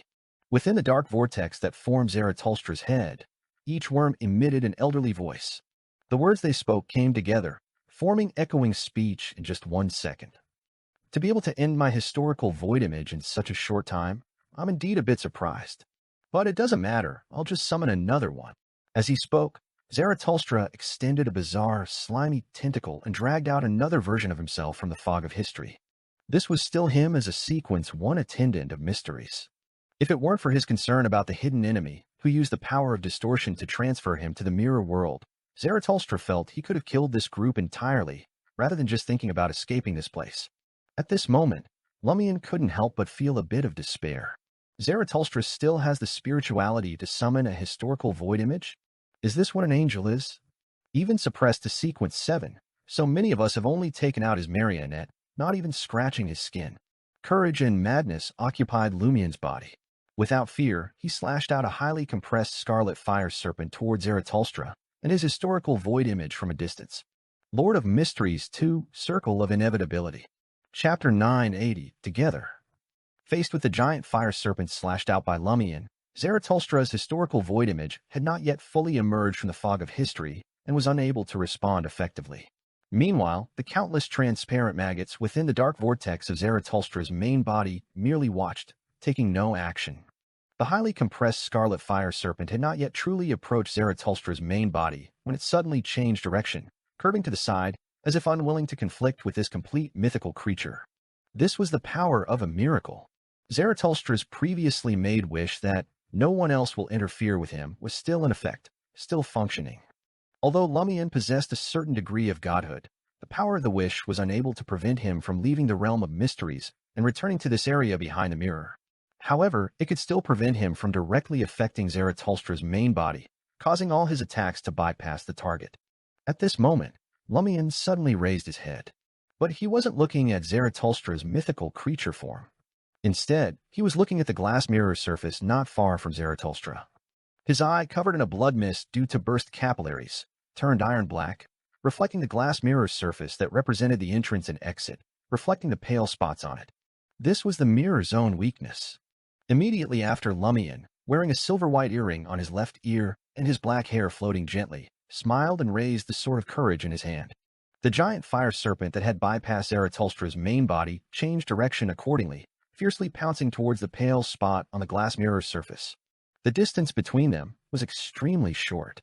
Before Zarathustra's main body could react, the highly compressed scarlet fire serpent hit the target area. Zarathustra's head, composed of countless maggots forming a vortex, turned towards that spot, seeming somewhat stunned by Lumian's choice. Once the mirror's surface shattered, the corresponding area behind the mirror would collapse with it. If the people and objects in that area couldn't escape in time through the mirror tunnels, they would be swallowed by the turbulence of the mirror world and dragged into its depths. The dangers there were fatal for beyonders without a complete mythical creature form, meaning Lumian. Even for angels with complete mythical creature forms, unless they were the door pathway or the demoness pathway, the depths of the mirror world were places they were reluctant to venture into lightly. Seeing this scene, Lumian's smile grew increasingly manic. I never intended to attack you at all. My initial goal was to shatter the mirror corresponding to this area, dragging you down into the depths of the mirror world, into dangerous space-time turbulence. And to prevent you from detecting my true intentions, I pretended to attack you directly. That strange interference helped me save a lot of spirituality. Otherwise, even as a pyromaniac wearing the lie earring, changing the direction of the fire serpent midway would have been very strenuous and consumed a lot. Boom. The scarlet giant serpent, carrying the effects of Cull and Mighty Blow, exploded thunderously at the weak spot on the inside of the mirror, stirring up violent winds.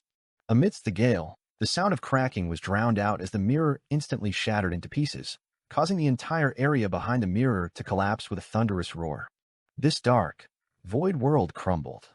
Neither Lumian nor Zarathustra's main body managed to enter that spider web-like illusory tunnel. They plummeted sharply towards the unseen bottom of the darkness, not knowing where it led. The collapse of this mirror world also brought intense shock waves to the historical fog that had previously permeated this place. Zarathustra's historical void image returned to formlessness before it could be fully dragged out. As they fell rapidly, Lumian's body became very light, noticeably slowing his descent. He could already see the dark storm raging below, seemingly able to tear apart everything, and he was about to be engulfed by it. He activated the black mark on his right shoulder, vanishing from the current void with a whoosh. His figure didn't appear in the outside world. He didn't use a demoness control over the mirror world or the spiritual world traversal ability from Hanbro to escape this dangerous place before being caught in the space-time turbulence. Instead, he blinked to Zarathustra's side. Invisible spider silk then became visible, layer upon layer binding the maggot vortex clad in black formal wear. After escaping from the realm of mysteries, Lumian had been secretly producing spider silk, letting it surround Zarathustra's main body. When the area behind the mirror collapsed, these transparent spider threads immediately entangled the target, disregarding the corruption and effects brought by the mythical creature form on itself, making contact with Zarathustra's main body. It was through this contact, relying on the positioning provided by the demoness spider silk, that Lumian was able to find Zaratulstra's main body in this chaotic and dangerous spacetime and teleport to his side. Those spider threads slowly and jerkily entangled Zaratulstra, while Lumian, positioned beside him, closed his eyes and slashed the sword of courage towards a maggot vortex clad in black formal wear, following the pull of the spider silk. The scarlet flames on this iron-black straight sword silently turned pitch black, restraining violence and madness. Fire of destruction.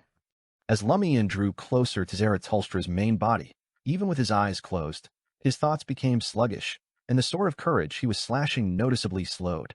This was the corruption brought by the mythical creature form, which was also a kind of marionetization. Now, it took Zaratulstra 20 seconds to gain initial control over a target's spirit body threads, but with the impact and corruption of the mythical creature form added, it only took 7 seconds. From the moment Lumian left the realm of mysteries, he had been secretly diverting attention to manipulate the other's spirit body threads. As expected, it's like this. The manic smile didn't disappear from Lumian's bright face. He activated the black mark on his right shoulder once again. And now he was depending on how Zaratulstra's main body was bound to the invisible spider silk. In other words, his teleportation would bring Zaratulstra along with him. He wanted to go somewhere together with Zaratulstra. Zaratulstra suddenly had a sense of danger. He abandoned manipulating Lumian's spirit body threads and was about to use paper figurine substitutes to escape the binding of the spider silk, and then leave this area that was about to be swallowed by space-time turbulence using the secret sorcerer-sealed artifact he carried. At this moment, in a virtual tunnel of the mirror world, Bernadette, sitting on a green pea vine, was making a phone call while looking in a mirror. That mirror was a substitute Lumian had made for himself, having a very close connection with him. It was relying on this connection and the abilities of the mystery prior pathway that Bernadette was able to monitor every move on the battlefield. She suddenly reached out her right hand and once again virtually wiped the dark crown she had taken out again. The numerous gems on that crown lit up simultaneously, using Lumian's mirror to disorder the corresponding spacetime. Zaratulstra first turned into a paper figurine, then his main body reappeared in the same position, still bound by spider silk. This was the last bit of help Bernadette could provide.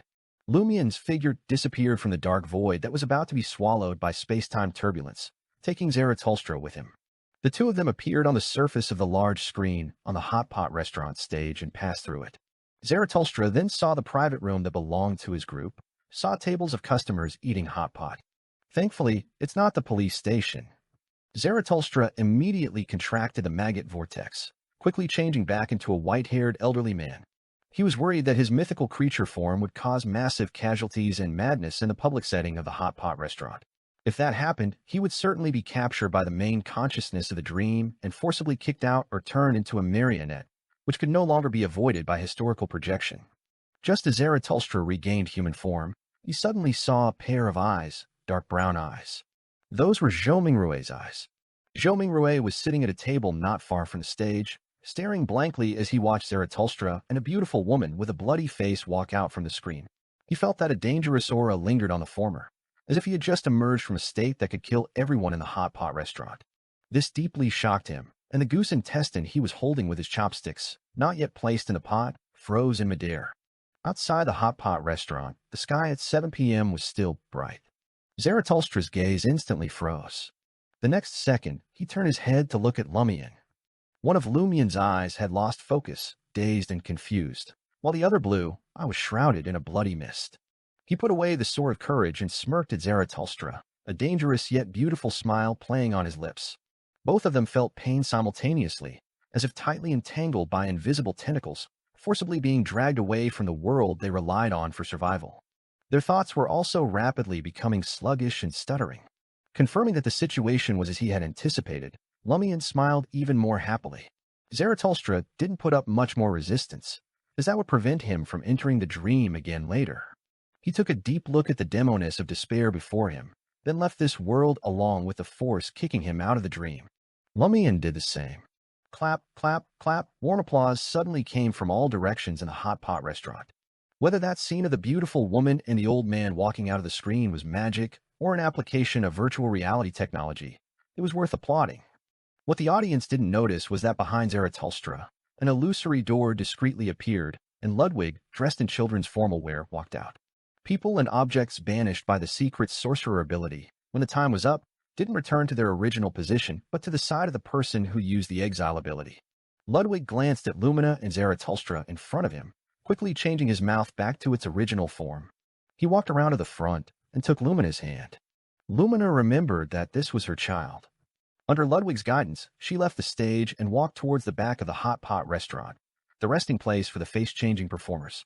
Zarathustra looked at his position in confusion, and amidst the audience's applause, he also walked off the stage, heading towards the second floor. After walking 7 or 8 steps, he saw the stairs, and for some unknown reason, his mood suddenly became joyful. At this moment, he heard a bang sound. A dim green bullet flew from somewhere above, hitting the side of his head.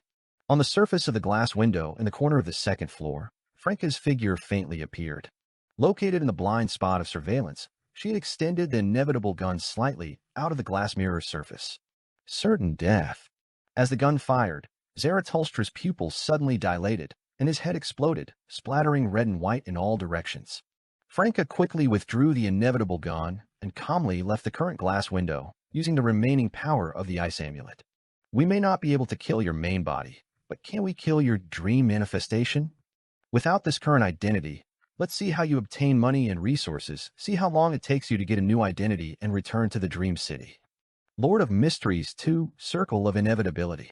Chapter 981, wrapping up. At a table near the stage, Zhou Mingrui had been observing Zarathustra and the unknown beautiful woman ever since they walked out from the screen. Unlike the majority of people who were drawn to the woman with blood on her face, a dazed look in her eyes, and in strangely alluring beauty, he was more focused on Zarathustra's state and actions.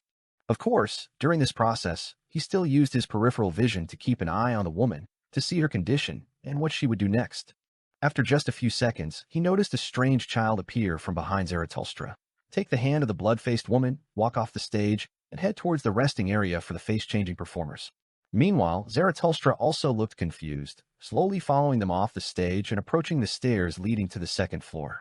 Zhou Mingrui noticed that Zarathustra's pace quickened as he walked, his expression gradually becoming relaxed and showing a hint of joy. Just then, he heard a bang and saw Zarathustra's head explode like a watermelon dropped from a great height. As red and white matter splattered in all directions, the applause, cheers, and chatter in the hot pot restaurant seemed to have been muted, disappearing instantly. Everything froze or solidified in that moment, except for the fragments of Zarathustra's head mixed with red and white liquid, blossoming like fireworks. Thud. Zarathustra's corpse fell not far from the stairs. Zarathustra is dead, shot to death. In that moment, Zhou Mingrui was extremely confused and bewildered, feeling as if a movie special effect had intruded into daily life, making it all seem very unreal. In all his life, this was the first time he had witnessed someone being shot to death. He usually had full confidence in public safety and felt very secure.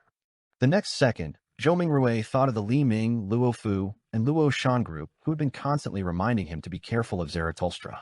He also remembered that Luo Fu, who had been eating hot pot here just a few minutes ago, had gone to the restroom. What a coincidence. She just happened to not be in the dining hall. It couldn't have been her, could it? Just as this thought flashed through Zhou Mingrui's mind, he heard screams and felt the entire hot pot restaurant in an uproar. People had finally reacted. A bloody shooting had just occurred right before their eyes. Some people immediately called the police. Some tried to leave the hot pot restaurant, fearing there might be more gunfire, while others, both nauseated and terrified, wiped the stains from their faces. What happened? Zhou Mingrui suddenly heard Luo Fu's voice. This beautiful woman wearing a black t-shirt with sequins and black-framed glasses had returned to her original position. Luo Shan abruptly stood up, pointing at where Zarathustra had fallen, and said in a terrified and stammering voice, "Someone died." Zarathustra was shot dead.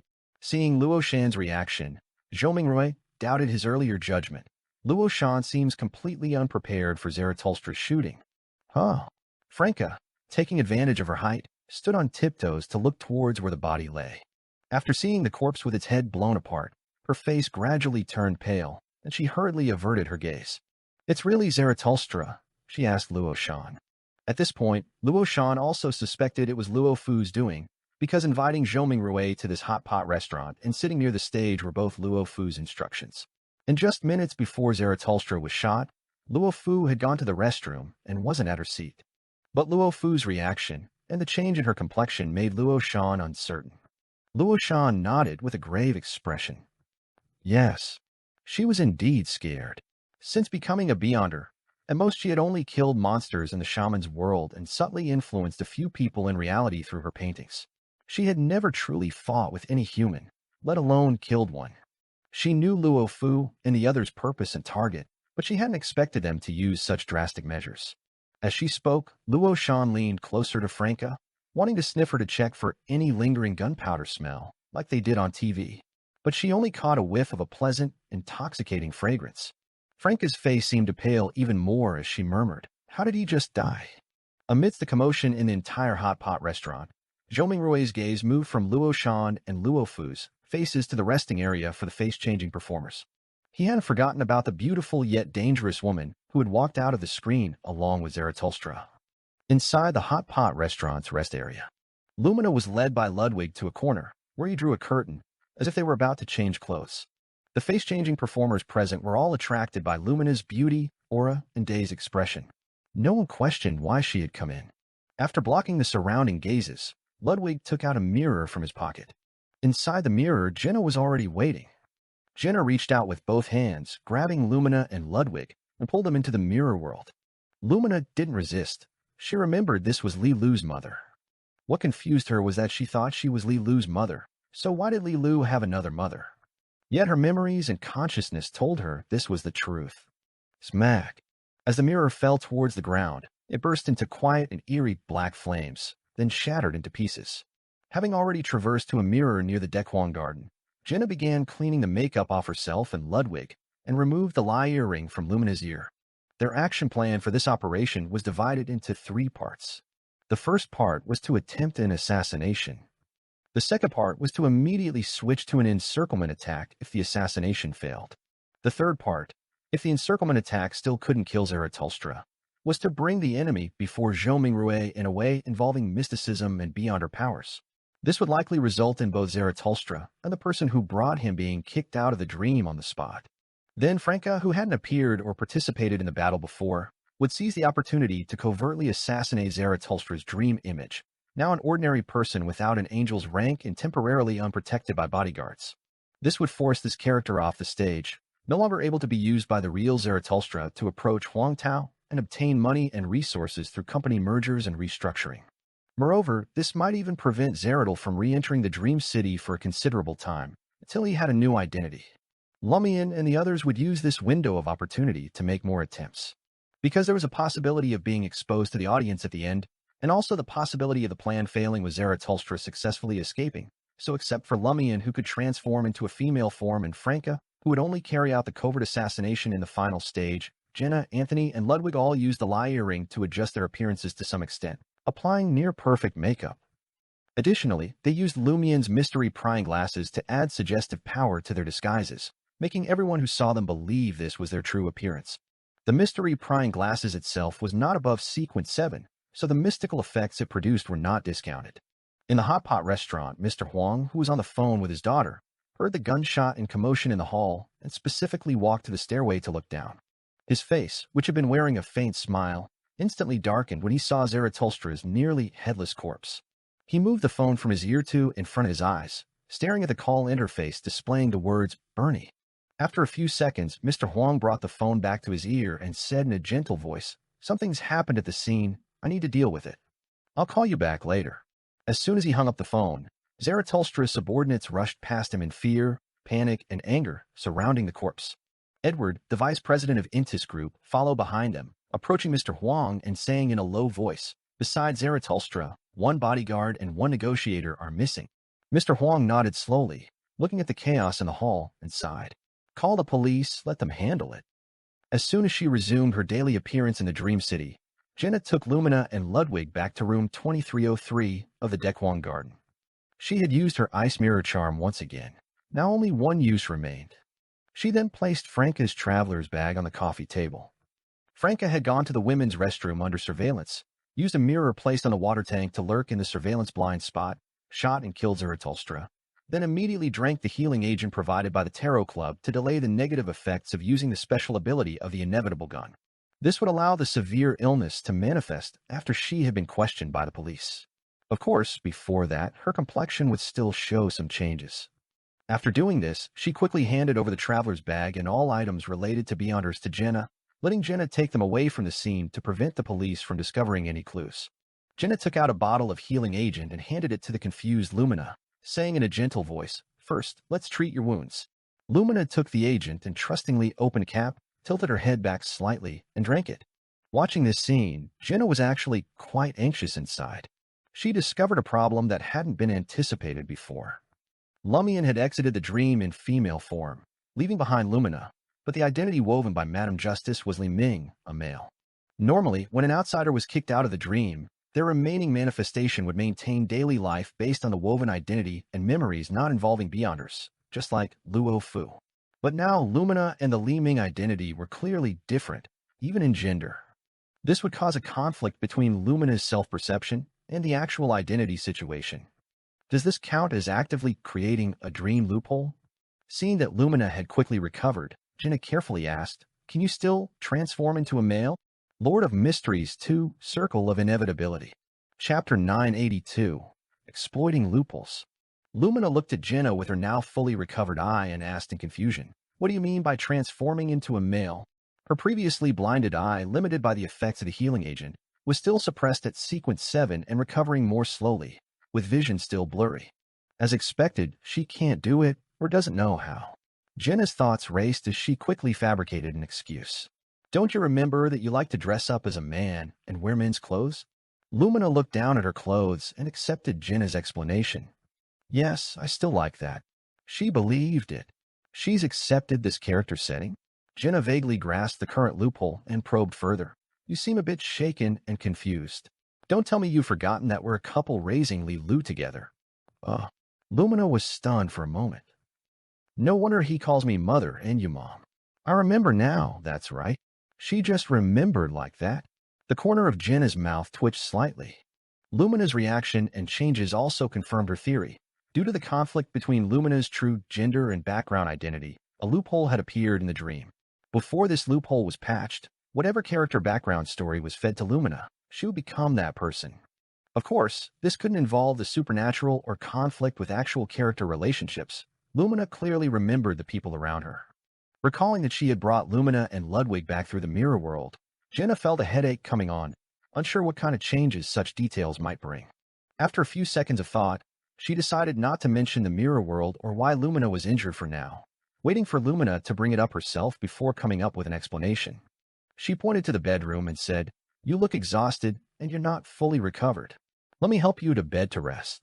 Lumina nodded slightly. Jenna then helped her up and said to Ludwig, "You did well today. You can rest for a while before studying. There's food in the bag." "Okay." Ludwig had been waiting for these words. He quickly reached out and grabbed Jenna's traveler's bag. After settling Ludwig and tucking Lumina into bed under the air-conditioned blanket, Jenna went to the bathroom to wet a towel to wipe Lumina's face, which still had traces of blood. Just as she wet the towel, she saw Anthony's figure appear in the vanity mirror. Jenna immediately felt relieved and turned off the faucet, saying, "I was just about to look for you after settling Lumina and the others. Are you all right?" She used the name Lumina to quickly inform Anthony of what had happened afterwards. Anthony asked a follow-up question as if to confirm, "What about Zarathustra?" The third part of the plan was successfully executed. Jenna replied concisely. Only then did Anthony describe his own experience. "I was transferred to a prison that clearly had defenses against mirror traversal. I hypnotized my cellmate to feel unwell and call for help loudly. Then, using psychological invisibility, I slipped out of the cell and made it to the guard's office area, where I finally managed to escape using the mirror I had on me and the ice mirror charm. When I returned to the mirror world corresponding to the hot pot restaurant, I found you had already left, so I came here to confirm the situation.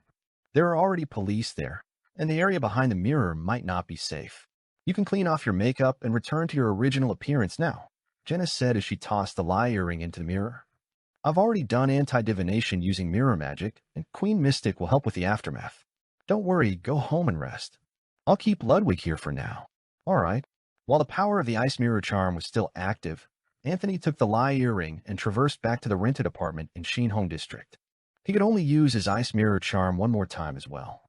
Jenna let out a sigh, wrung out the towel, left the bathroom, entered the bedroom, and began wiping Lumina's face. Along the way, she also checked how much Ludwig had eaten. In the hot pot restaurant, the police had set up a cordon, isolating the corpse in the surrounding area.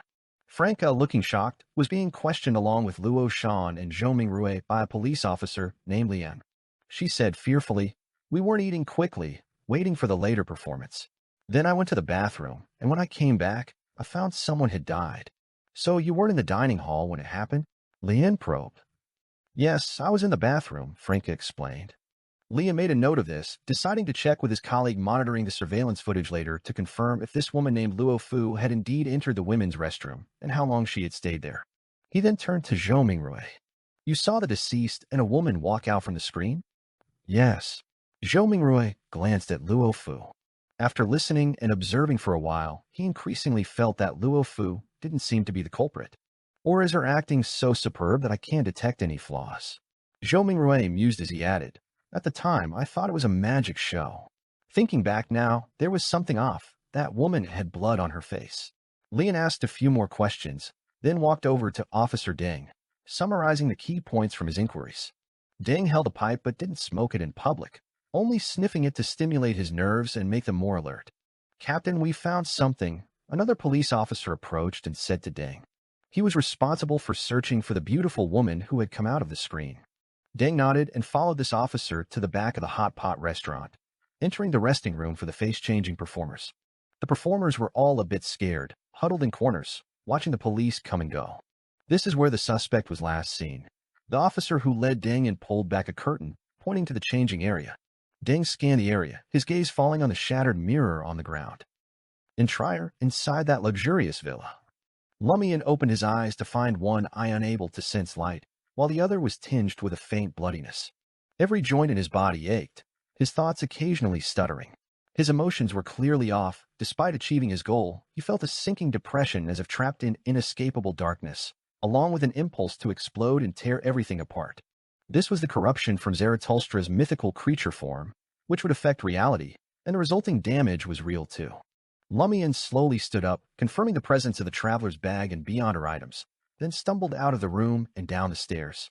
He hadn't immediately drunk the healing agent because he was mainly corrupted, not injured. When Lumian reached the ground floor living room, Madame Magician, dressed in a yellow and white gown, was already waiting there. Starlight flashed in Madame Magician's eyes, condensing into an illusory book that instantly flipped to a certain page. Accompanied by an ethereal, illusory voice, drops of sweet dew fell, sprinkling onto Lumian, washing away his blood stains without wetting his clothes. Lumian's blinded eye gradually regained sight, and the discomfort in his body quickly dissipated. "The best way to deal with your current condition would actually be to have Mr. Sun come and purify you," Madame Magician said with a smile. "But you have too many things that need purification, and the rank is too high. That might be even more detrimental to you. Now, your spirit and mind certainly still have residual corruption. Later, Madame Justice will come to give you a targeted treatment. Fortunately, the corruption from the dream has also been suppressed to sequence 7. As long as you don't encounter the celestial worthy, it shouldn't be a major problem." Lumian tucked his falling black hair behind his ear and briefly recounted the actions he and the others had taken against Zaratulstra, as well as the assistance provided by Queen Mystic. During this, Madame Magician gestured for him to sit in an armchair. "I don't know if Franca ultimately killed Zaratulstra's dream image, but it shouldn't be a big issue. At the time, Zaratulstra's bodyguards were all in the private room upstairs, and the other demigod of the seer pathway was stationed at the hotel. Even if Mr. Fool subconsciously believed that Zaratulstra also possessed beyonder powers, he would just be an ordinary Sequence 7, without special abilities or an angel's rank," Lumian said finally. Madame Magician replied, "Divination on Mr. Fool's dream situation is very restricted and dangerous. I'm not sure yet if Two of Cups was successful. Well, we can ask Miss Justice when she arrives. She can glimpse some details of the dream using her Dreamweaver ability. What we need to pay attention to now is that your actions were a strong stimulus to Zhou Mingrui. No one knows what changes might occur in the dream next." Lumian nodded, saying thoughtfully, "This time our biggest gain wasn't kicking Zaratulstra out of the dream and likely being able to eliminate his corresponding dream manifestation. It was verifying one thing." As Madame Magician turned her gaze to him, Lumian spoke slowly, "As long as we perform actions deeply involving Beyonders in front of Zhou Mingrui and make him feel danger, whether it's the subordinates of the celestial worthy or us, we'll all be kicked out of the dream and quickly marionettized.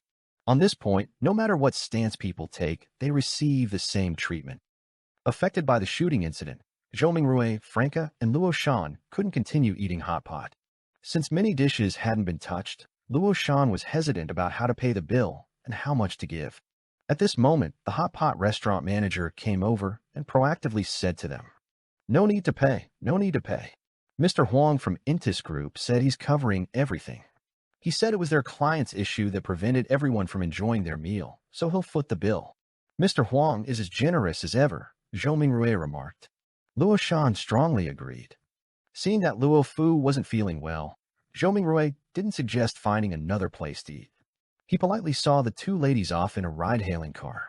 Franca had been holding up, but upon returning to Dequan Garden and entering the elevator, she suddenly went weak and leaned against Luo Shan.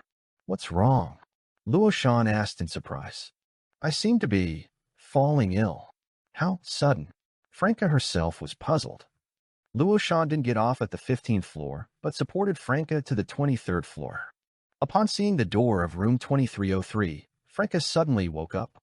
The illness was due to using the certain death effect of the inevitable gun. "I really killed Zarathustra." Lord of Mysteries 2, Circle of Inevitability. Chapter 983, A Glimpse.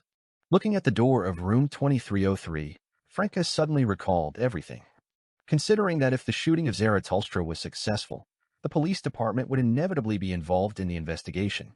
Regardless of whether the police department previously had Beyonders, now that Zhou Mingrui himself had gained Beyonder abilities and the dream subconscious recognized the Sequence 7 level, they, as representatives of the official side, would certainly have gained mystical power enhancements. Therefore, Lumian and the others had already thought of ways to avoid subsequent investigations. Starting from the fact that the main officers of the Dream City's police department were based on the Nighthawks of the Church of Evernight, Lumian reasonably deduced that their most commonly used and convenient method for finding clues in public was to forcibly drag suspects into a dream and directly question them there. For this reason, he had Anthony give Franca a psychological suggestion in advance, making her forget everything related to the incident as soon as she drank the healing agent. The corresponding psychological suggestion would only be completely lifted when she returned to Dequan Garden and saw the rented room. This way, even in the dream, Franca's performance would be flawless. If her own subconscious didn't believe she had shot Zarathustra, how could she show any abnormality in the dream? The performance that Luo Shan and Zhou Mingrui saw from Franca also came from her instinctive reactions, not acting. Only her complexion was enhanced by the negative effects of the inevitable gun, so it was completely flawless. Phew, that shot of mine was really cool, calm, relaxed, natural, composed. That's what an assassin should be like. Franca, feeling a bit feverish and confused, proudly praised herself in her heart. By this time, Luo Shan had already rung the doorbell and saw Jinna open the door. She was about to ask in a low voice, "Was Zarathustra's death your doing?" when she suddenly noticed a small boy writing furiously at the dining table. "Who's that?" Luo Shan swallowed the question she was about to ask. Franca let go of Luo Shan's support, glanced at Ludwig, and said with unsteady steps and a smile, "My godson." Theoretically speaking, that's right. As soon as Franca finished speaking, she was already panting, looking as if even talking was a great effort. Jinna quickly supported her. Seeing this, Luo Shan waved her hand and said, "Get well soon. You probably won't need to work overtime tomorrow. You can rest at home. The big client is dead. What overtime would there be?" Back in room 1502, Luo Shan took out her phone and sent a WeChat message to Jinna. "Is there anything wrong with Luo Fu? Does she need to go to the hospital?" She intended to use this to open the conversation, then asked Jinna if Zarathustra's death was related to them. Jinna quickly replied she took some fever medicine. Let's observe for a while before deciding. "I heard it was a shooting at the hot pot restaurant where you were eating." She instead asked about Zarathustra being shot. What does this mean? Could it really not have been them? Luo Shan wondered, once again doubting her own deductions. She briefly told Jinna about what happened in the hot pot restaurant, watching to see how she would respond. Jinna sent a emoji. No wonder Luo Fu got sick. She always falls ill when frightened, but she also recovers quickly. She'll be fine in a couple of days. That doesn't make sense. She's a powerful Beyonder, from a future on the edge of the apocalypse. She must have seen countless deaths. How could she get sick from being frightened by a single shooting? Just as Luo Shan had this doubt, she suddenly understood what Jinna really meant. We'll tell you the truth about this matter in a couple of days. Is it because this is the crucial period of the police investigation? And they're worried that if I know who the real killer is, I might let something slip or become nervous and anxious and then be questioned by the police. Luo Shan nodded in understanding. She then felt somewhat happy. In the past, she wouldn't have been able to pick up on such hints. Sometimes when others mocked her, if it wasn't obvious enough, she wouldn't even realize it. But now she had grasped the hidden meaning in the words. I've grown too.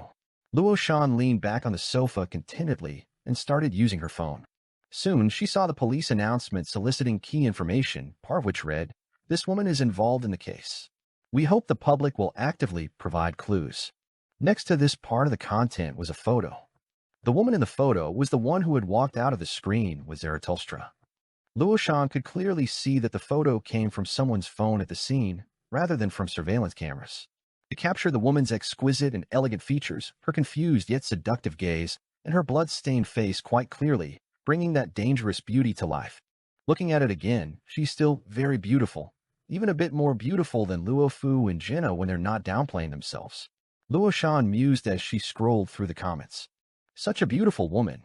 Why become a villain? I'm not just judging by her looks, but I feel like there's no way she'd kill someone for no reason, right?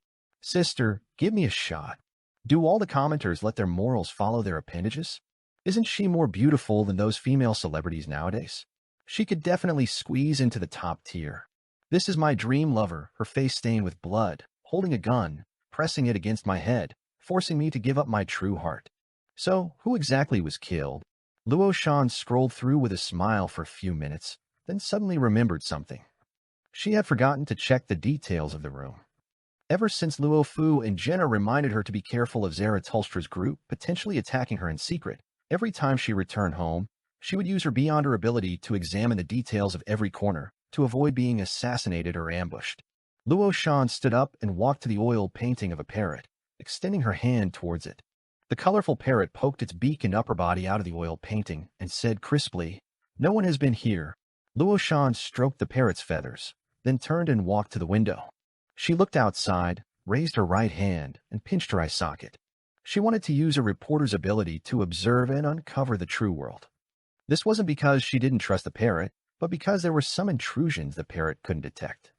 However, she didn't dare to observe the true world for too long. Every time she used this ability, she felt danger and only dared to maintain it for about 10 seconds. This could only be used to look at the corners that the parrot couldn't reach.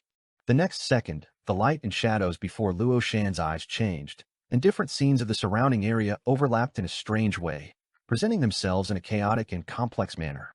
Luo Shan quickly saw the glass windows connecting to the dark world, saw the oil paintings pressed against the glass windows, saw different rooms stacked together like building blocks, saw people doing different things in different rooms yet mixing with each other, saw the thin gray fog permeating the edges of all these scenes. What exactly is this fog? Luo Shan instinctively frowned.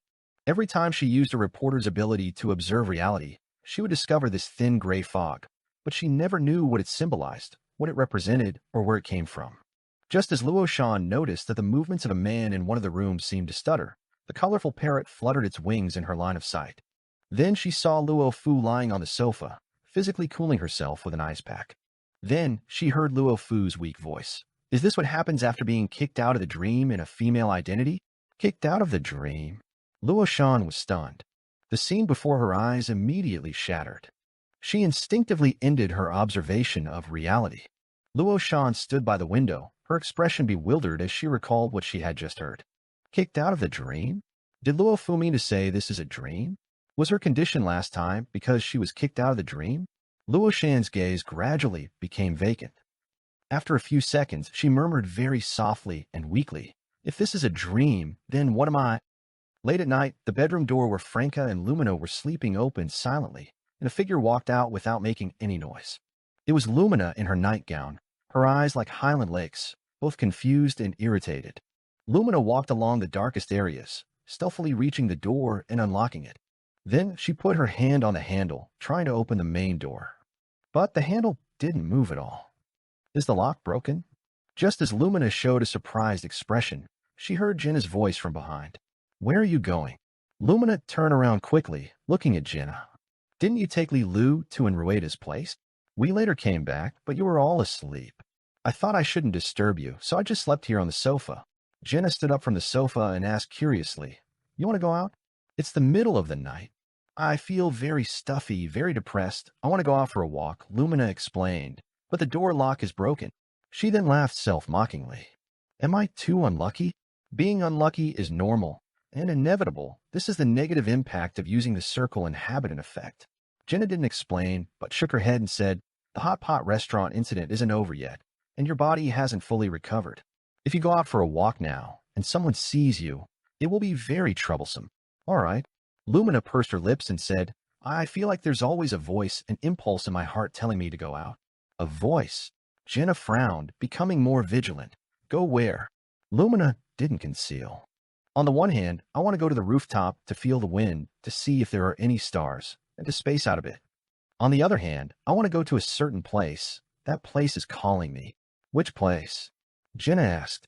Lumina tried hard to recall. I think it was. She paused for a moment, finally remembering. Mushu Hospital. Mushu Hospital. Jenna's pupils dilated slightly. She suddenly remembered that Lumian, that is Lumina, really did have the bloodline of Omabella, the child of God, the Great Mother. This wasn't a ruse to deceive Grimm and the others. Lord of Mysteries 2, Circle of Inevitability. Chapter 984, A Tranquil Night. Jenna's mind instantly tensed up. She decided to placate Lumina and not give her the opportunity to go to Mushu Hospital until Lumian returned around 7 or 8 p.m. the next evening. She looked at Lumina and said sincerely, the investigation into the hot pot restaurant shooting hasn't ended yet. If you go to Mushu Hospital, you might be taken to the police station. Even if the police can prove you're not related to Zaratulstra's death, it will take a considerable amount of time. You'll be detained for at least a few days, which could cause you to lose your job.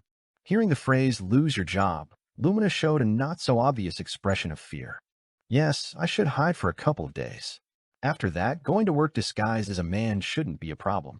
She had already been instilled with a setting of working as a security guard while disguised as a man. Jenna didn't dare to relax. She glanced at the curtains blocking the bright moonlight and said to Lumina, we can't go to Mushu Hospital, but we can go to the rooftop to feel the breeze and relax a bit. Okay, Lumina said, an uncontrollable smile appearing on her clean and clear face. Jenna first fixed the door lock, then took Lumina out of room 2303 and to the rooftop via the elevator and stairs. Throughout the process, she had a mirror in each hand, using them to reflect light and create illusions to conceal herself and Lumina from the surveillance cameras. Feeling the cool breeze that had lost its scorching heat in the night, Lumina half closed her eyes and took 2 deep breaths. She then walked to the parapet wall at the edge of the rooftop, pointed at the top, and asked for Jenna's opinion. Can I sit up there? Normal people can't since it's very dangerous. But you're fine. Your sense of balance is very good, even better than acrobats. Jenna wasn't afraid of Lumina falling. She had enough ability to rescue her, so she wanted to see if the loophole hadn't been patched yet, and if by constantly suggesting to Lumina that she had abilities beyond ordinary people, whether Lumina would actually possess beyond her powers. Lumina put her hands on top of the parapet wall and lightly jumped up, preparing to sit down. Suddenly, her hands slipped, and she lost her balance, about to fall towards the ground 100 meters below. At that moment, she felt several invisible ropes pulling at her, helping her stabilize. Phew, that scared me to death. She turned her body sideways, looked at Jenna, who was already sitting nearby, and patted her chest. She thought Jenna had caught her. Jenna, who had lightly wrapped Lumina with invisible spider silk for protection, realized she had overlooked something. This person was still under the negative effects of misfortune brought by the circle of binding. Even if she had gained excellent balance based on Jenna's suggestions, she would fail due to extreme bad luck. Be careful, Jenna specially cautioned. Lumina responded tersely and nodded lightly. She looked at the lit internal roads of the residential area below for a few seconds, then raised her head, casting her gaze towards the bright moon in the sky. The moonlight and the city's light pollution had hidden the stars from view. Lumina supported herself with both hands on top of the parapet wall, quietly looking at the moon, completely absorbed. After an unknown amount of time, she suddenly said, as if talking to herself, a poem came to mind. She didn't turn her head or look at Jenna, still gazing at the bright moon in the sky. What poem? Jenna was enjoying the current peace and tranquility. Lumina maintained her contemplative posture and said in a slightly ethereal voice, raising my head, I see the bright shining moon. Bowing my head, I think of my hometown. At the police department, in a certain meeting room, the lights were still bright late at night. Luan Shinda stood in front of the whiteboard, pointing at 2 photos and said, we can make a judgment that this case involves supernatural powers. The killer, or rather the criminal group, can use mirrors and the mirror world behind them. One of the two photos was of the broken mirror in the changing room, and the other was of the shattered window in the private room where the victim was. Officer Ding sat below, nodding lightly, indicating for Luan Shinda to continue. Therefore, those who were not in the hot pot restaurant's main hall and were not under surveillance during the corresponding time period are all suspects and need further investigation. They likely went to surveillance blind spots, used mirrors they carried with them to sneak back into the hot pot restaurant's main hall, waiting for the victim to return from the mirror world. If the victim returned, they would deliver a fatal blow. If not, it would mean their accomplices had already succeeded. Deng raised his hand, pointing out a flaw in Luan Shinda's reasoning. It's also possible that they were always lurking behind a mirror or a glass window, not having appeared in the main hall of Shujin Hot Pot Restaurant before. Judging from how well this group utilizes the mirror world, they didn't need to send someone to the main hall of the Hot Pot Restaurant in advance to wait by eating hot pot. They could have waited until the time was right or received a signal, then entered the mirror world from afar, arriving at the predetermined assassination location. Look, the woman who walked out of the screen with Zarathustra hadn't appeared in the main hall before either. After speaking, Deng raised his palm and sniffed the tobacco pressed in his pipe. Yes, Luan Shinda admitted that the captain's point was valid. But we still need to reinvestigate those who left the main hall of the hot pot restaurant during that time period but weren't recorded by surveillance cameras in the corresponding state at the time of the incident. Remove the latter condition, Deng thought for 2 seconds and said, people who can use the mirror world can also deceive surveillance cameras. You should know that surveillance cameras record based on optical principles, and those who master mirrors are good at affecting light and creating optical illusions. After Luan Shinda nodded, Deng turned to Lian and said, tell us about the preliminary investigation results. Lian stood up, taking Luan Shinda's place. So far, we've used dream interrogation on 17 people without letting them notice anything unusual. Luo Shan, very surprised about Zaratulstra's death, couldn't believe it. Zhou Mingrui, very cautious about Zaratulstra, but also didn't anticipate Zaratulstra's death.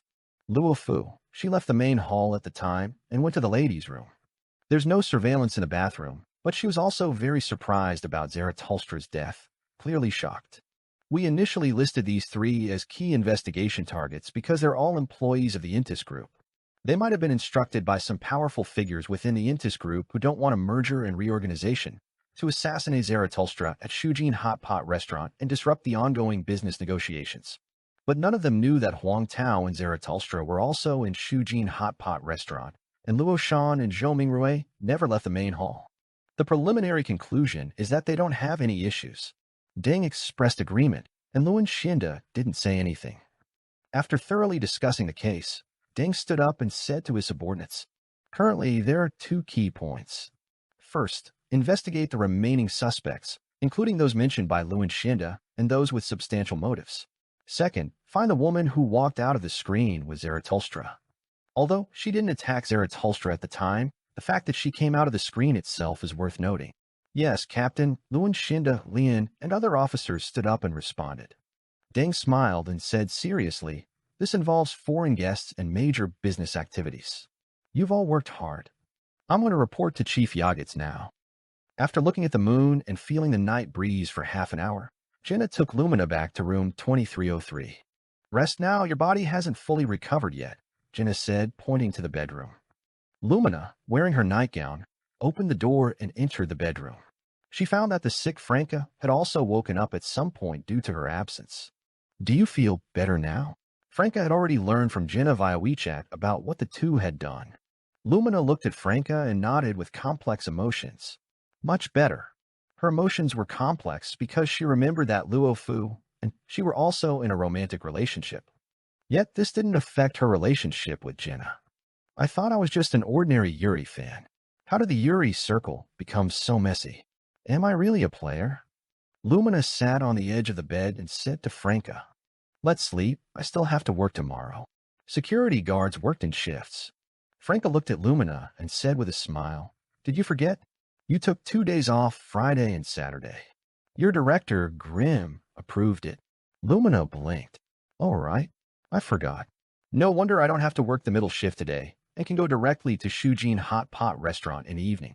Looking at Lumina like this, Franca suddenly felt she was a bit adorably silly. After the two in the bedroom went back to sleep, Jenna also lay down on the sofa, closed her eyes, and entered deep sleep. After a while, her astral projection arrived in Luo Shan's shaman world. She saw the girl still guarding by the translucent barrier, having repelled a new round of attacks from the monsters. From the corner of her eye, Jenna saw Franca's astral projection wandering around in a daze like the other people around. This indicated that Franca, due to her illness, had entered and then exited her consciousness. Next, Jenna also found Lumina's astral projection, who also lacked clear consciousness. She really isn't a beyonder. Just as Jenna had this thought, she suddenly realized something. Luo Shan must know. It was hard to hide from her in the shaman's domain. The next second, Jenna saw Luo Shan half turn her body and say to her, "So Zarathustra was really killed by you guys." Luo Shan had seen Lumina's astral projection, seen this beautiful woman who had walked out of the screen with Zarathustra. "Yes, we didn't tell you earlier because we were worried the police might have special methods to confirm whether you were lying," Jenna explained. Luo Shan asked in confusion. Wasn't Luo Fu afraid of being caught lying? She was hypnotized in advance. Jenna didn't conceal.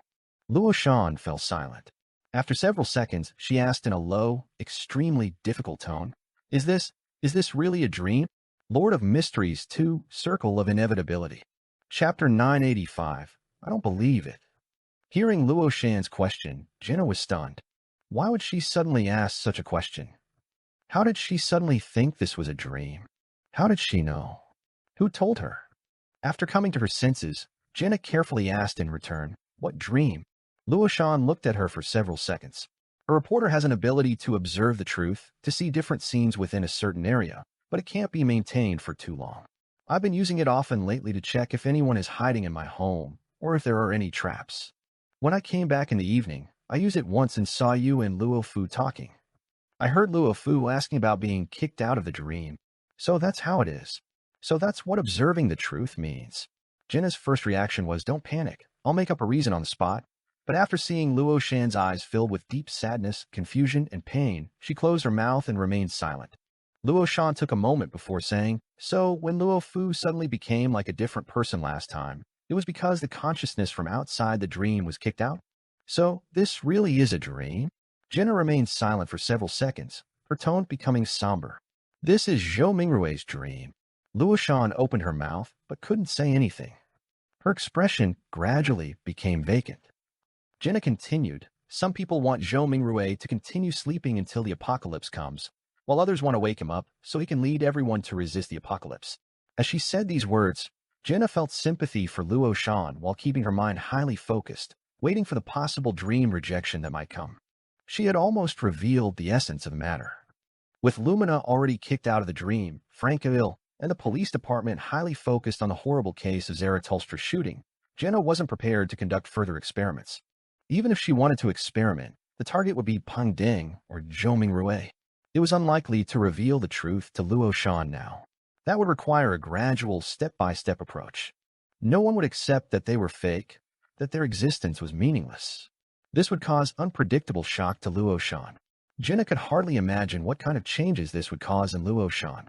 Compared to this, being kicked out of the dream wasn't a particularly serious problem. After all, she could enter again. Of course, it would be best not to be kicked out. Otherwise, the weak and sick Franca might not be able to control Lumina and prevent her from secretly going to Mushu Hospital. Luo Shan's lips trembled for a while before she finally said, "So, I'm just an illusory figure in someone else's dream?" Before Jenna could respond, Luo Shan raised her hand to touch her own face, then suddenly shook her head. "I don't believe it. I don't believe it. I don't believe it. This isn't a dream, and I'm not fake." At this moment, Jenna wanted to persuade her to shift her attention, to find new meaning, but the words caught in her throat and she couldn't form a sentence. Luo Shan cried out for a while before finally calming down. She looked at Jenna again and said, every time I observe the truth, I see grayish-white fog. It's in every scene. What is it?" Jenna pondered for a moment and then said, It might be the boundaries of the dream." Luo Shan fell silent again, staring intently at Jenna's eyes as if grasping at the last straw. She slowly lowered her head, turning her body while mumbling, "No, it's not like this. I don't believe it. I don't believe it." She completely turned her back on Jenna, facing the translucent barrier and the monsters hiding in the deep darkness beyond it alone. Trier, beside the Srenzo River, in a cafe with outdoor seating. Lumian wore sunglasses and had long hair draped over his shoulders. Basking in the bright sunlight, he held a cup of Intis coffee, his mind wandering as he gazed at the wide river, the classical buildings on the opposite shore, the steam-belching iron ships, the bustling and lively river island, and the occasional airship passing by, enjoying a rare moment of leisure. He temporarily had nothing that needed to be done. He had originally planned to take advantage of his return to the real world to visit Bansi Island, seeking special scenes that could maximize the effectiveness of the corpse wax candle. But after careful consideration, he abandoned this plan. There were uncertain risks in Bansi Harbor. If it led to him being trapped there, unable to enter Mr. Fool's true dream, or directly resulting in his death, it would significantly affect the subsequent progress of the awakening plan. Lumian was clear about which of these two matters was more important. He had also considered whether to go to the new City of Silver, enter the underground, and borrow the Grade Zero sealed artifact, Gift of the Land, to bring it into the Dream City, enhancing the team's power. After all, for him, he could return to Mr. Fool's dream using the lucky coin regardless of where he fell asleep, and the new City of Silver was also a safe place. In the end, Lumian erred on the side of caution and didn't make this risky attempt. He carried Omabella's bloodline, and in the Dream City, those blessed by the Great Mother like Grimm viewed him as the Great Mother's child of God. The underground of Mushu Hospital still concealed the Great Mother's influence and erosion of the Dream City. If he added the Gift of the Land transformed from the real Omabella's remains on top of that, Lumian dared not imagine what problems might arise. He worried that as soon as he brought the Gift of the Land into the Dream City, he might find his dream manifestation appearing in basement 1 of Mushu Hospital, with the Gift of the Land fusing with his body, allowing Omabella to be fully reborn. And such an Omabella might be able to withstand the divine descent of the Great Mother. Unable to do this or that, Lumian could only give himself a day off. As for making new ice mirror charms, he had to wait a bit longer, because his misfortune had not completely dissipated. Yes, although he had used Circle Inhabitant within the Dream City, after returning to reality, he still bore the negative effect of misfortune. Correspondingly, he could only use the Circle of Binding effect of his Circle Inhabitant 7 more times, and using Circle Inhabitant twice had stacked his misfortune to 6 hours, which didn't take effect immediately. The types of Circle Inhabitant he used on Zaratulstra's mirror projection and historical void image were not the same. One was to recreate the scene, the other was to fix the position. Is the essence of negative effects reflecting in reality that using Beyonder items in dreams causes Beyonder items in reality to be activated as well, thus producing corresponding negative effects?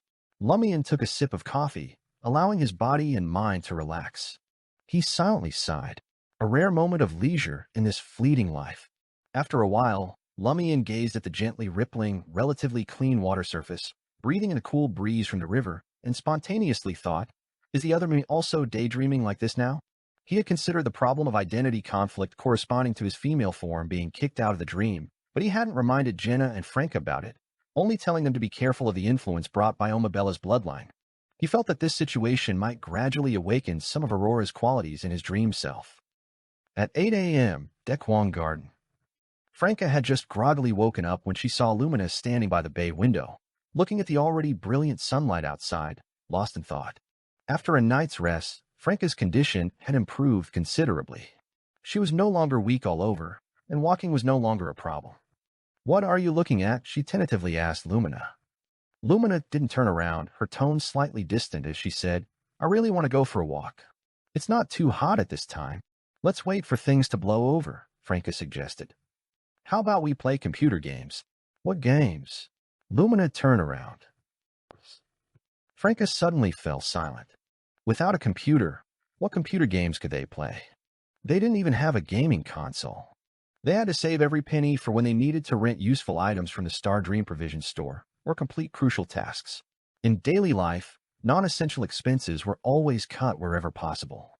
Mobile games, then. As she spoke, Franca stopped again. What games wouldn't lag on their cheap phones? "Let's play Fighting the Landlord." That was all she could say. At this moment, Jenna walked in, supporting Franca to the bathroom to wash up. After closing the bathroom door, Jenna kept an ear out for any movement outside, worried that Lumina might suddenly run out, while lowering her voice to tell Franca about Luo Shan's situation. Franca sat on the toilet, her mouth half open, completely stunned. After hearing Jenna's full explanation, she sighed deeply. "We still don't understand enough about the abilities of the reporter sequence." She could understand how Luo Shan felt now. If someone with authority told her that her life since transmigrating was fake, that her past was also fake, that she was just an illusory character existing in a dream, she would certainly suffer a huge blow. Not having a breakdown on the spot was already quite good. Even though they had thought about using Luo Shan to awaken Mr. Fool, Franca had previously hoped to persuade her with fabricated stories, not to tell her the truth. Some truths were best never known. They represented despair. Franca pondered for a moment, then said desperately, "Can we find an excuse to cover it up? Not saying we lied to her, but designing some events to let everyone discover together that the dream theory is just another layer of disguise, not the final truth." I think Luo Shan could accept such a development. People can deceive themselves about certain things. Hasn't she been saying she doesn't believe this is a dream? Moreover, we can't provide strong enough evidence to prove this is a dream. Jenna fell silent for a moment before saying, "We can only handle it this way for now. During this period, we need to find a way for Anthony to placate Luo Shan, or have him provide treatment directly." Franca nodded lightly, suddenly showing a thoughtful expression. She looked at Jenna and said slowly, "Based on our previous speculation, Luo Shan is a dream character shaped by Mr. Fool's divided subconscious, combined with corresponding images from memory. In a broad sense, she is equivalent to a part of Mr. Fool. After hearing the truth about the dream city didn't show any unusual changes, and you weren't kicked out of the dream." Lord of Mysteries 2, Circle of Inevitability. Chapter 986, Girls' Day. Yes. Jenna also expressed confusion. "I thought I would be kicked out of the dream immediately, but nothing happened." Franca thought for a moment and spoke. "Is it that telling the truth about this world to dream figures other than Zhou Mingrui and a few others doesn't trigger an abnormal reaction? Or is Luo Shan special, a character lightly corrupted by that evil god of the fantasy association, no longer closely connected to the dream's main consciousness?" Jenna shook her head and answered honestly, "I don't know."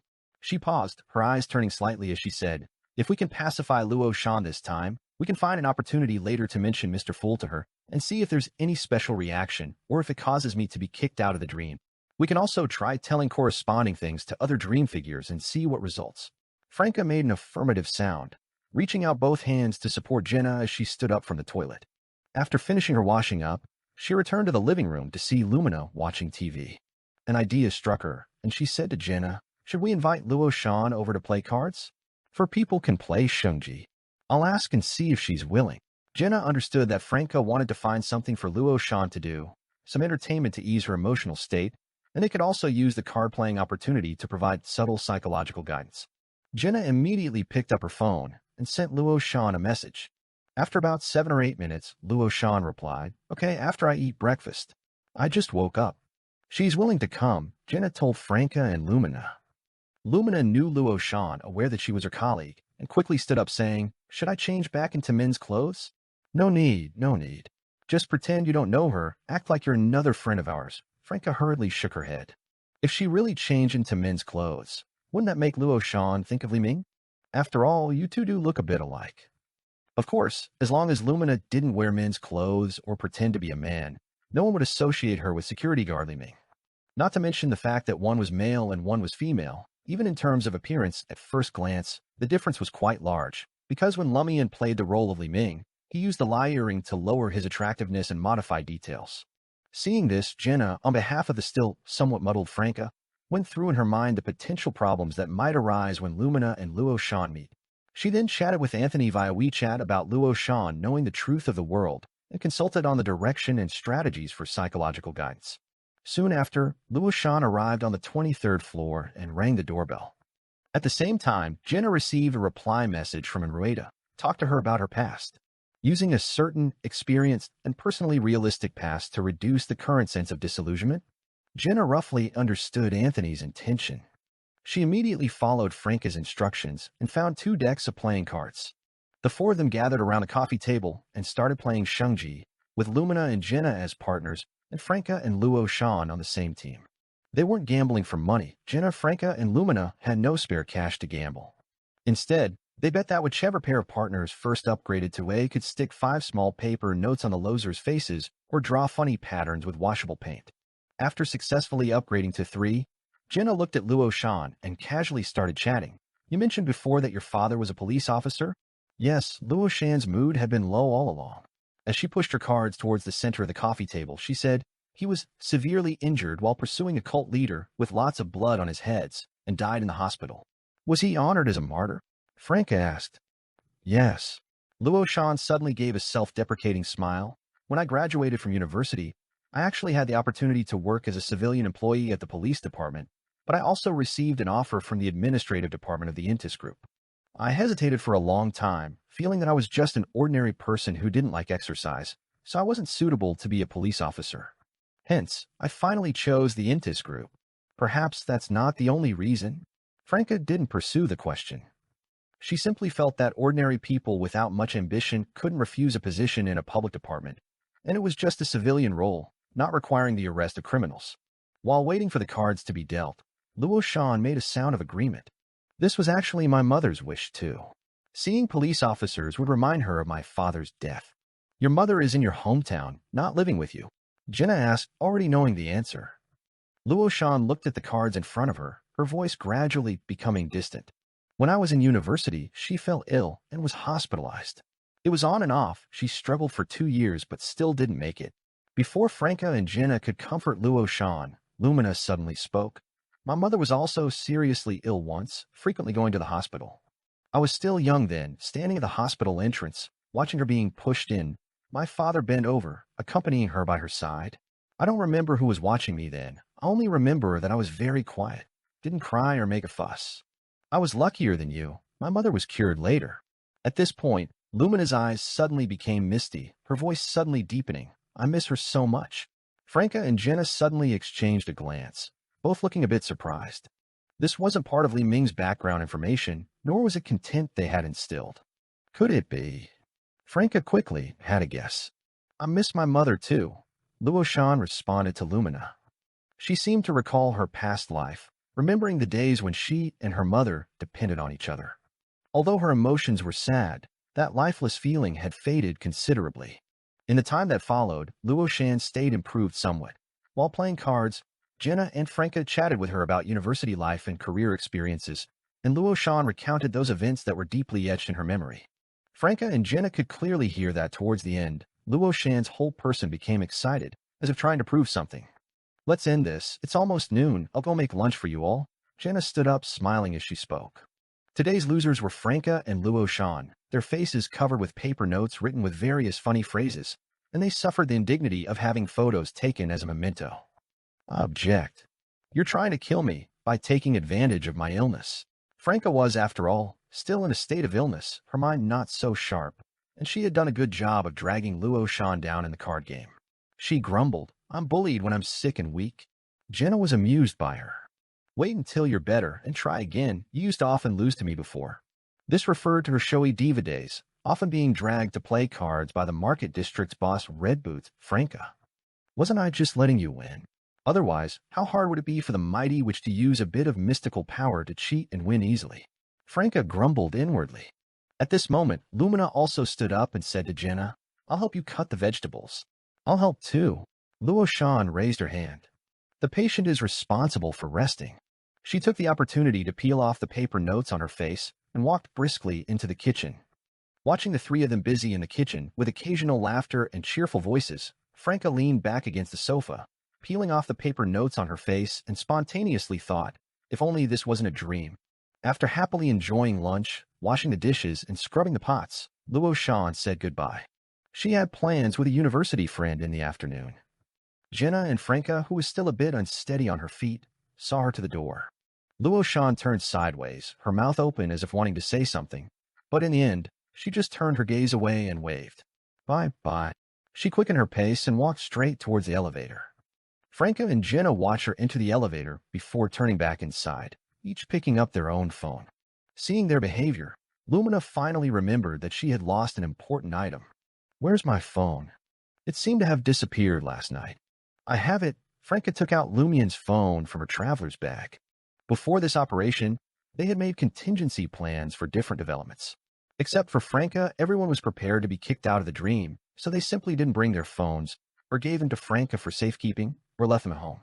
This way, when kicked out of the dream, they basically wouldn't be found by the celestial worthy through their phone contacts, and they wouldn't need to delete their contact list again. It would be too troublesome to add them back later.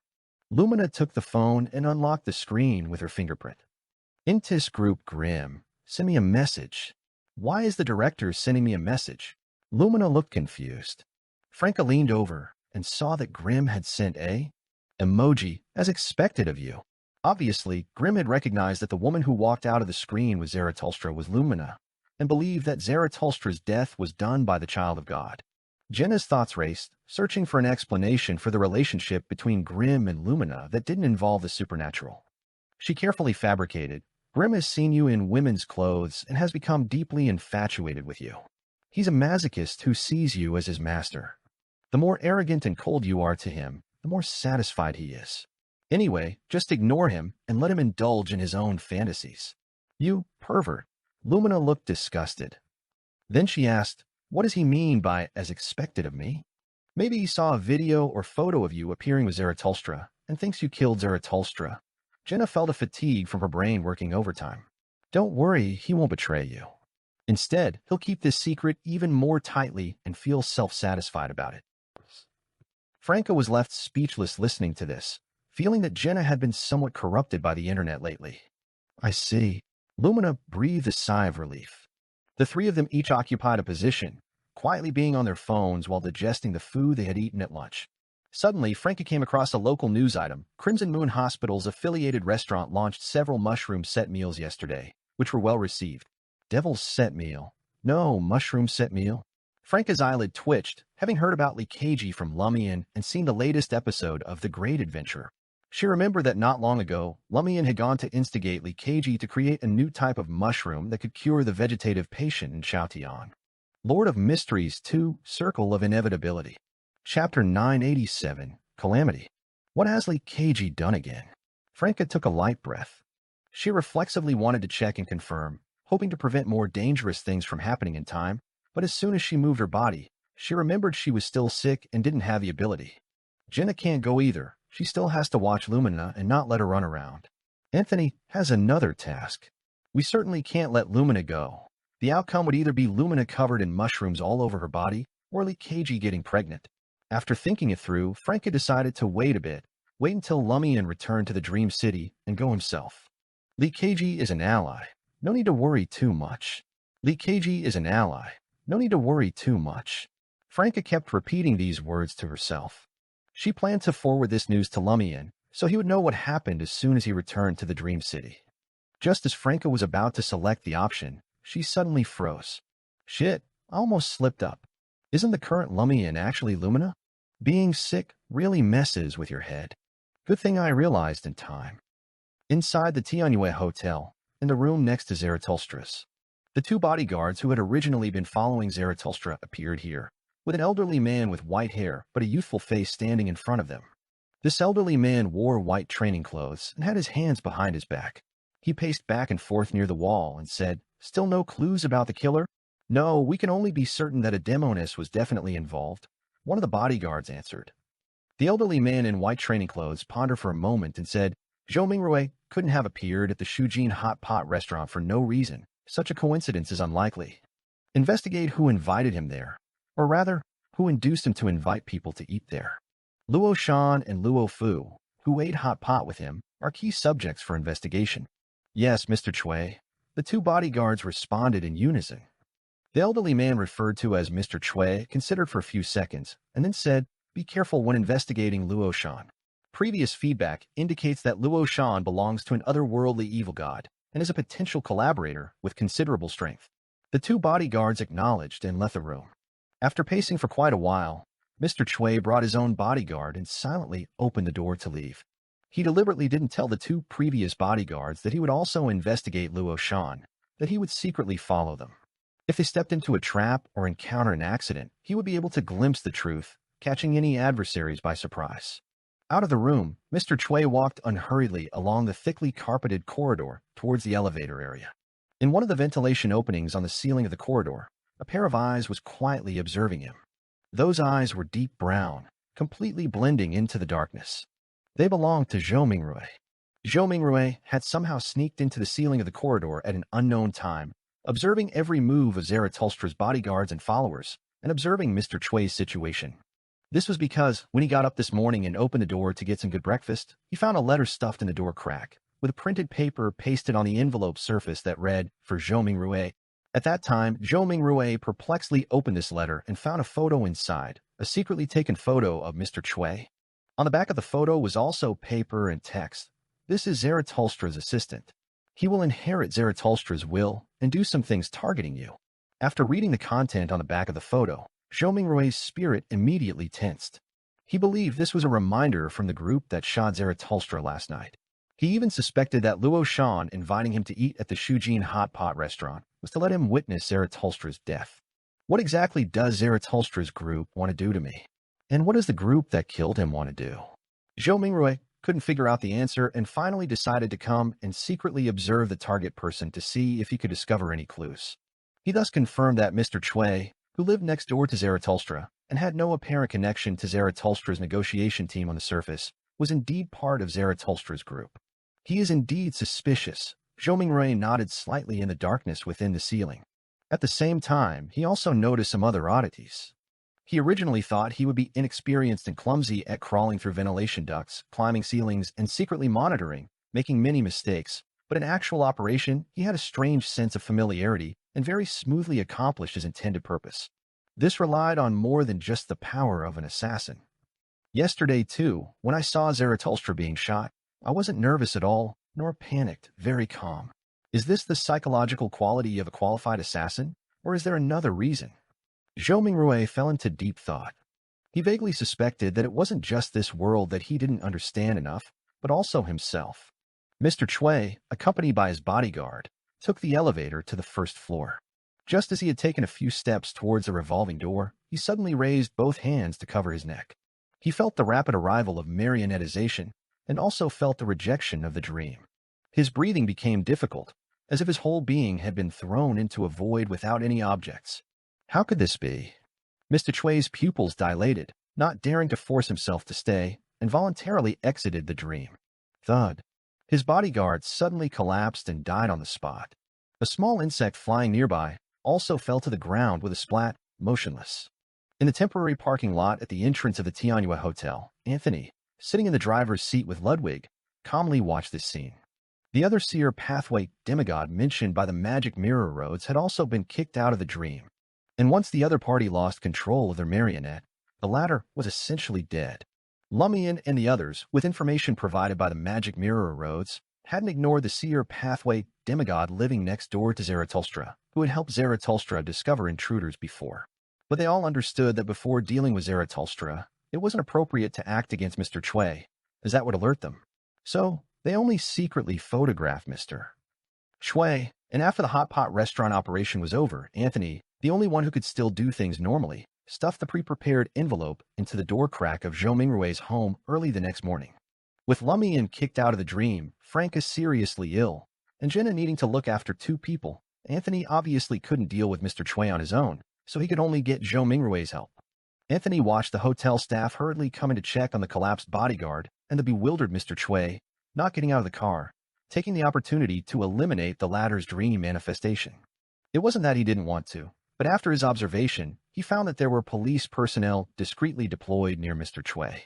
If he were to act, even with psychological invisibility, he wouldn't be able to escape. That would mean he was confronting the main consciousness of the dream, and the consequences could be more severe than being kicked out of the dream.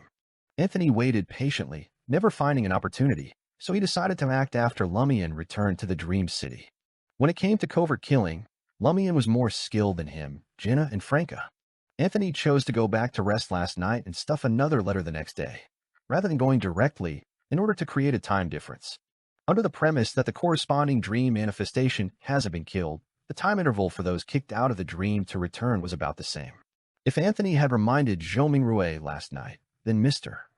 Chui's return to the Dream City and regaining control of his dream manifestation wouldn't be much later than Lumian's, at most a few hours later, and in those few hours, Lumian might not find an opportunity to make his dream manifestation die unknowingly. Now, after Lumian returned around 7 or 8 in the evening, he would have nearly a day to plot the murder of Mr. Chui's dream manifestation. In room 2303 of Dekwang Garden, just past 7 p.m. in the evening, Franca and Jenna, who had been watching Lumina constantly, saw this beautiful woman suddenly change her appearance, becoming male.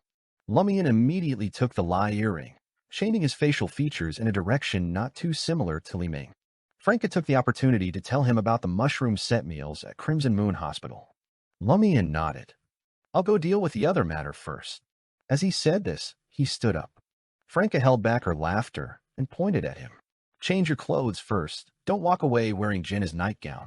Lumian looked down and discovered that Lumina had been wearing Jenna's nightgown all along. At 10 p.m., in a white car parked by the roadside, Lumian was on his phone as if bored, seemingly waiting for someone. They had rented a new car, because the previous car was registered under the name Luo Fu, and if a car rented by Luo Fu happened to appear near the scene of Mr. Chui's death, the suspicion on Franca would be strong enough for an immediate arrest. Lumian waited for a while, and through the rearview mirror he saw Mr. Chui walking alone, preparing to cross the intersection to return to the Tianyue Hotel. As Mr. Chui passed by his vehicle, Lumian's eyes suddenly took on a silver-white color with black. Eye of Calamity. Before Mr. Chui had passed the rearview mirror, he had already found the fate branch leading to the other's doom. In the next second, Lumian hid his left hand wearing the circle of binding and slightly raised his right palm. He touched Mr. Chui's main fate trunk from afar and violently pushed it towards the branch that appeared black. His spirituality poured out frantically, his expression unchanged, his movements as usual. Mr. Chui's dream manifestation was completely unaware of this, and the police monitoring him from hidden spots didn't notice anything unusual. Mr. Chui continued walking for about 15 to 20 meters, stepping onto the pedestrian crossing. By now it was truly night, and there weren't many people on this road, nor many cars. Suddenly, a car driving from afar seemed to lose control due to excessive speed, directly running the red light. Mr. Chui saw this scene, his pupils suddenly dilating. Bang! He was hit and sent flying, his head heavily hitting the ground. Then he was run over by the out-of-control car, dying as thoroughly as possible. Lord of Mysteries 2, Circle of Inevitability. Chapter 988, Father and Daughter.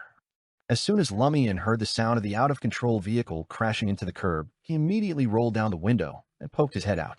He looked towards the intersection about 15 to 20 meters away, and at Mr. Chui, who had been hit and thrown even further, tragically run over.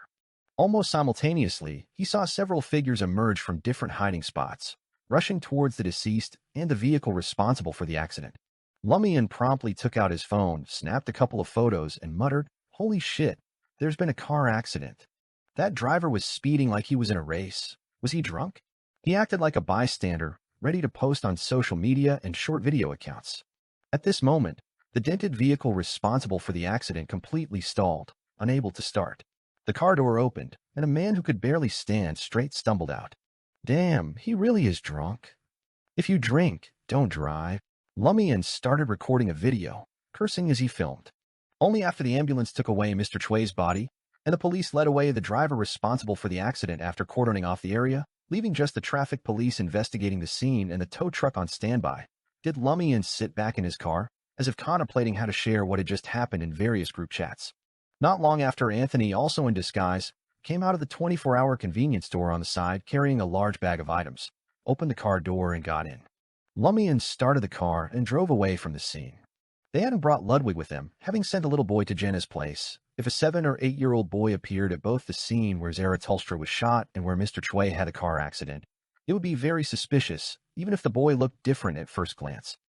In room 2303 of Dekwang Garden, Lumian sat in the single armchair and said to Franca and Jenna, "I'll go to Lee Keiji after midnight."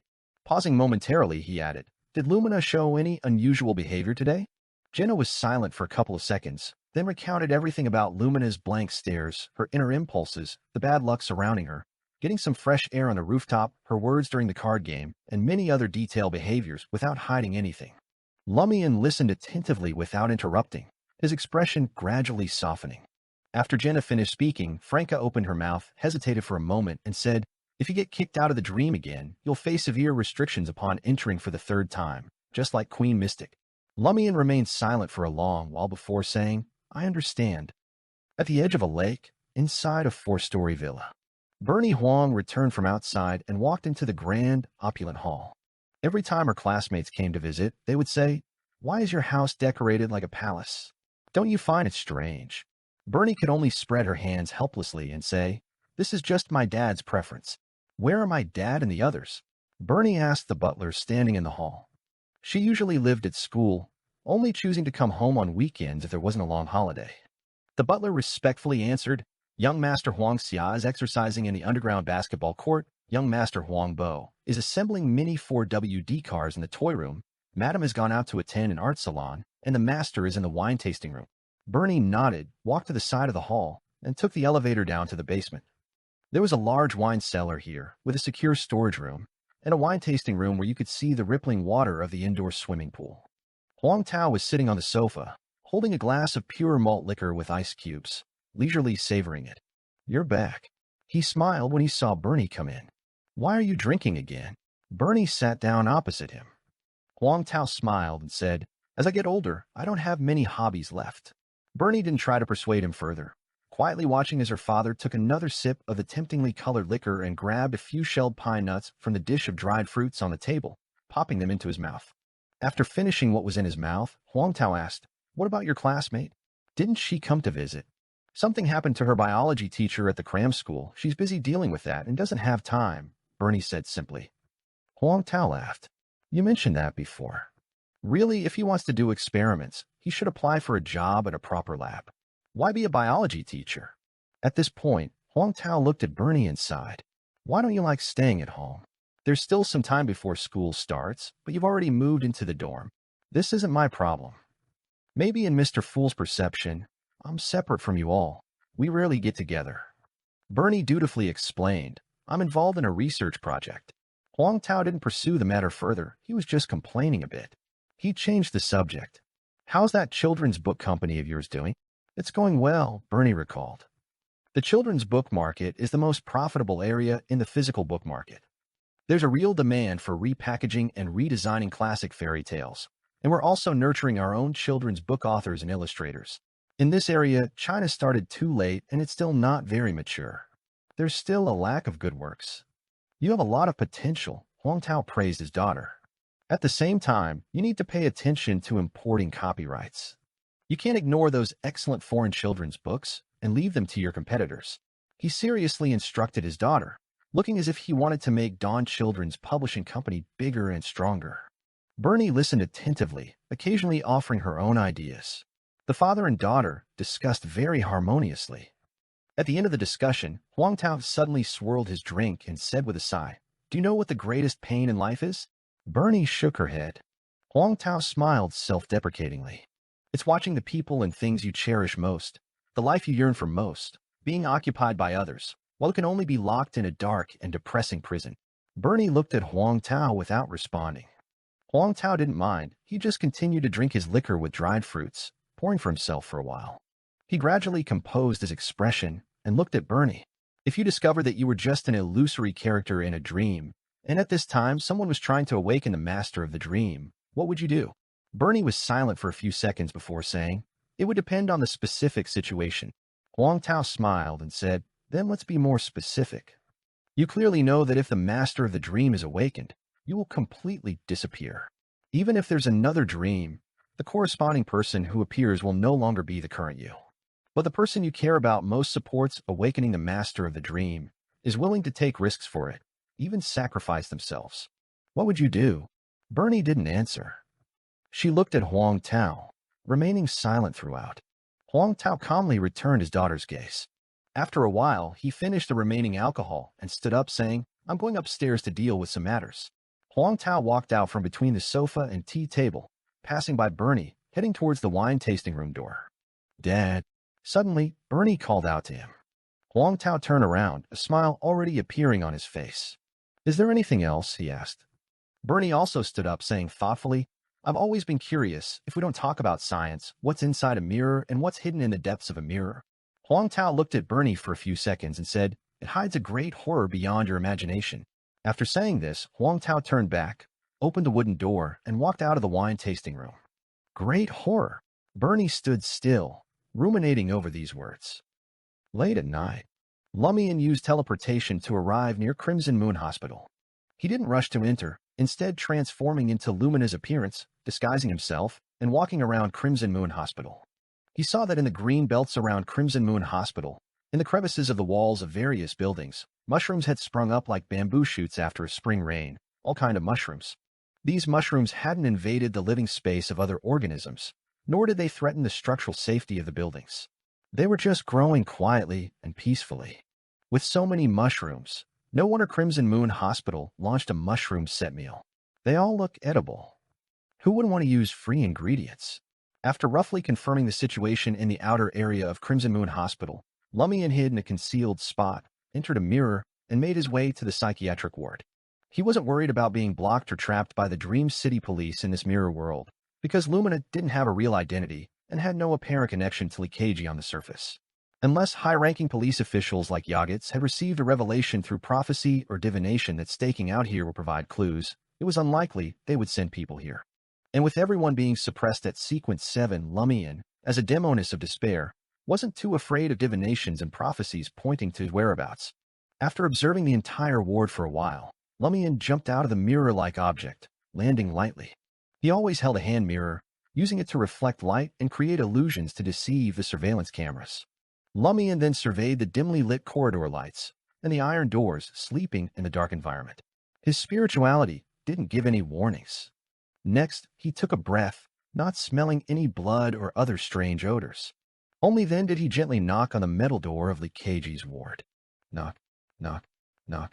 The knocking wasn't loud, quietly echoing in this area, without reaching the nurse's station. Leakage's voice suddenly sounded, kept very low. Ooh. This time, no white and tender mushrooms came to the window to peek, nor did a large amount of white mycelium emerge from the door crack. It's me, the black-haired Lumian answered softly, the person who asked for your help in treating a vegetative friend before. Oh, it's you. Leakage still didn't appear behind the iron-barred window of the door, seemingly shrinking in a corner of the bed. Has your research made any progress? Lumian asked. I have some ideas, a bunch of failures, and a half-finished product. It still needs verification. I'm not sure what the final effect will be. As he spoke, Leakage's voice revealed a hint of confusion. But some strange things have happened. I might not have time to advance the experiment you want recently. What things? Lumian's spirit suddenly tensed. What could make Leakage put aside his mushroom experiments? After a few seconds, Leakage answered in a confused, self-musing tone, I'm pregnant. Lord of Mysteries 2, Circle of Inevitability. Chapter 989, Bloodline. Pregnant. Hearing this word, Lumian's scalp instantly went numb. Leakage is pregnant? Pull yourself together. You're a man. How did he get pregnant? Who did it? When? Relying on the endurance of an ascetic, Lumian maintained relative calm on the surface. He asked in a deep voice, Are you certain? It's definitely pregnancy. Leakage's voice came from somewhere far from the iron door. I used to be a doctor, then became a biologist. Do you think I can't tell if it's a pregnancy? He really is pregnant. Lumian's whole body went numb. Among all the Beyonder paths he currently knew of that could make a man pregnant, only those related to the Great Mother could do it. Did Grimm and the others secretly come to Crimson Moon Hospital to impregnate Leakage without telling me? That doesn't seem right. For such a big matter, they would have no reason not to report to the Child of God. Moreover, he said that currently in the Dream City, only I, as the Child of God, possess godhood and can promote rapid fetal growth while impregnating Leakage, and this would still require the support of the Obstetrics and Gynecology Department of Mushu Hospital. Lumian's first reaction was to suspect Grimm and other bestowed of the Great Mother, but the information he had previously obtained was insufficient to support this reasoning. He immediately thought of a possibility. Zhou Mingrui had received a strong stimulus, causing some changes in the dream that he and others hadn't yet noticed, and the Great Mother could now bestow godhood on a few chosen ones. It's only been one day, and problems from the changes have already erupted. Could it be this fast? Besides, Grimm believes I've already impregnated Leakage. There's no need to do it again. I've already impregnated Leakage. As his brain worked rapidly, Lumian suddenly had an incredible guess. Could the child in Leakage's belly be mine? Amidst a shock, Lumian followed this train of thought. Last week, I high-fived Leakage in the psychiatric ward of Mushu Hospital. I used this to falsely claim that I had impregnated Leakage to deceive Grimm, so he wouldn't suspect my identity as a child of God. Could it be that this contact actually made Leakage pregnant? But I only have a bit of Omabella bloodline, and I don't possess any Soa-related abilities. No, it's just that I don't have them in reality. The objective conditions are completely unsatisfied, but this is a dream. As long as the dream subconscious believes it, even the most outrageous and absurd things can happen. At that time, when I high-fived Lee Keiji, in Grimm's eyes I was the genuine child of God Omabella, and I do indeed possess Omabella's bloodline. Did this make me roughly equivalent to the real child of God Omabella in the dream's subconscious's perception? And the child of God Omabella does have the corresponding beyond her powers to impregnate Lee Keiji. Moreover, most importantly, the place where I high-fived Lee Keiji and said words like he's already pregnant was Mushu Hospital, a place where the Great Mother can exert great influence. It's possible that the dream's subconscious, confused and misled by the environment there, equated me with the child of God Omabella. Yes, there's one more point. Lumian's pupils suddenly dilated. They had previously overlooked one thing, subconsciously equating the dream's subconscious with Mr. Fool's subconscious. But in reality, the dream's subconscious should be a mixture of Mr. Fool's subconscious and the subconscious of the celestial worthy of heaven and earth for blessings. In this situation, the characters created by the dream's subconscious and the changes brought about wouldn't completely originate from Mr. Fool's cognition, nor would they always be beneficial to Lumian and others. Based on this, the character images in the Dream City, including Luo Shan, AI Nana, Ding, and others, couldn't be simply defined as characters woven by Mr. Fool's subconscious based on his own cognition and the situation in the Dream City. Here, Mr. Fool's subconscious needed to be replaced with a dream subconscious. In other words, Ding AI Nana, Luo Shan before drinking the shaman potion, and other various characters, some came from Mr. Fool's cognition, some from that celestial worthy's cognition, some were mainly based on Mr. Fool's cognition but have been secretly spiced up by the celestial worthy. They couldn't be thoughtlessly viewed and analyzed as one type.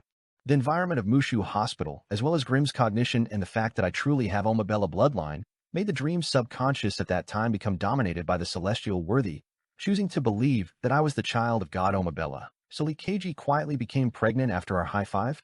Omabella's child is equivalent to a direct descendant of the Great Mother. So when it's born, Lee Keiji will be completely corrupted by the Great Mother? The more Lumian thought about it, the more horrified he felt. He thought of an even more terrifying development. If Mr. Fool was at an absolute disadvantage, and the celestial worthy became the ruler of the Dream City, he could completely blur the line between truth and falsehood, making the identity of Child of God Omabella in the Dream City fully activate on a real-world Lumian, becoming real. At that time, the real Omabella would resurrect and return through Lumian's body. I almost fell for it without realizing. A cold sweat broke out on Lumian's back.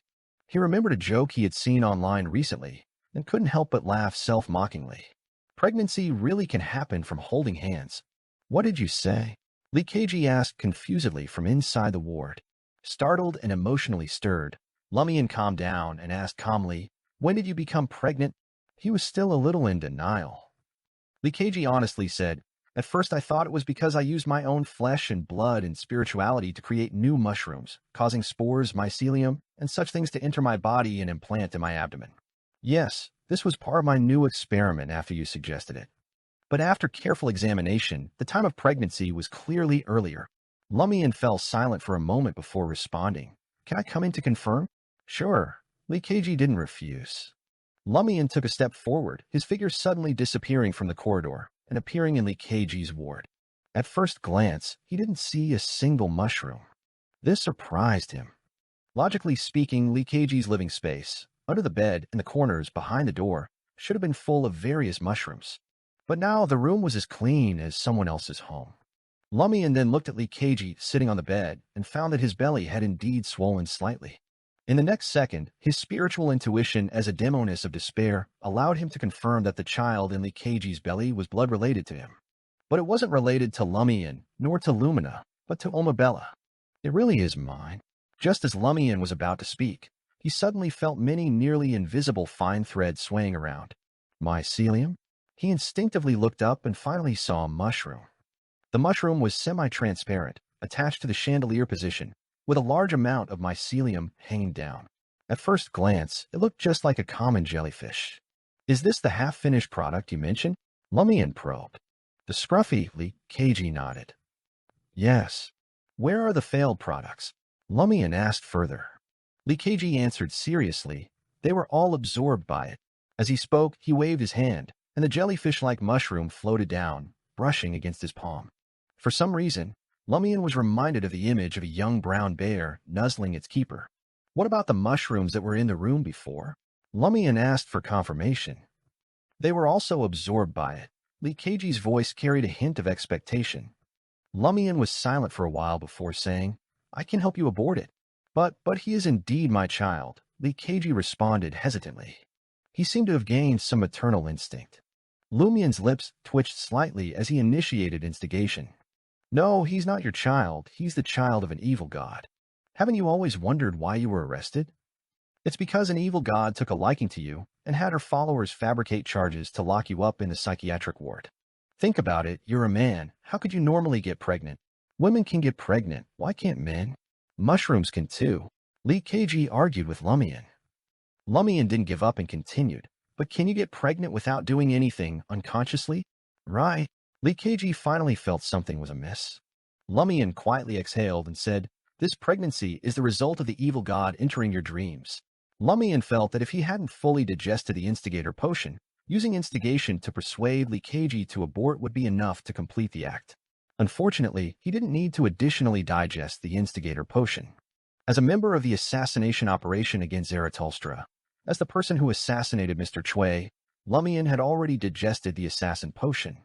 Currently, only the witch needed to be acted upon.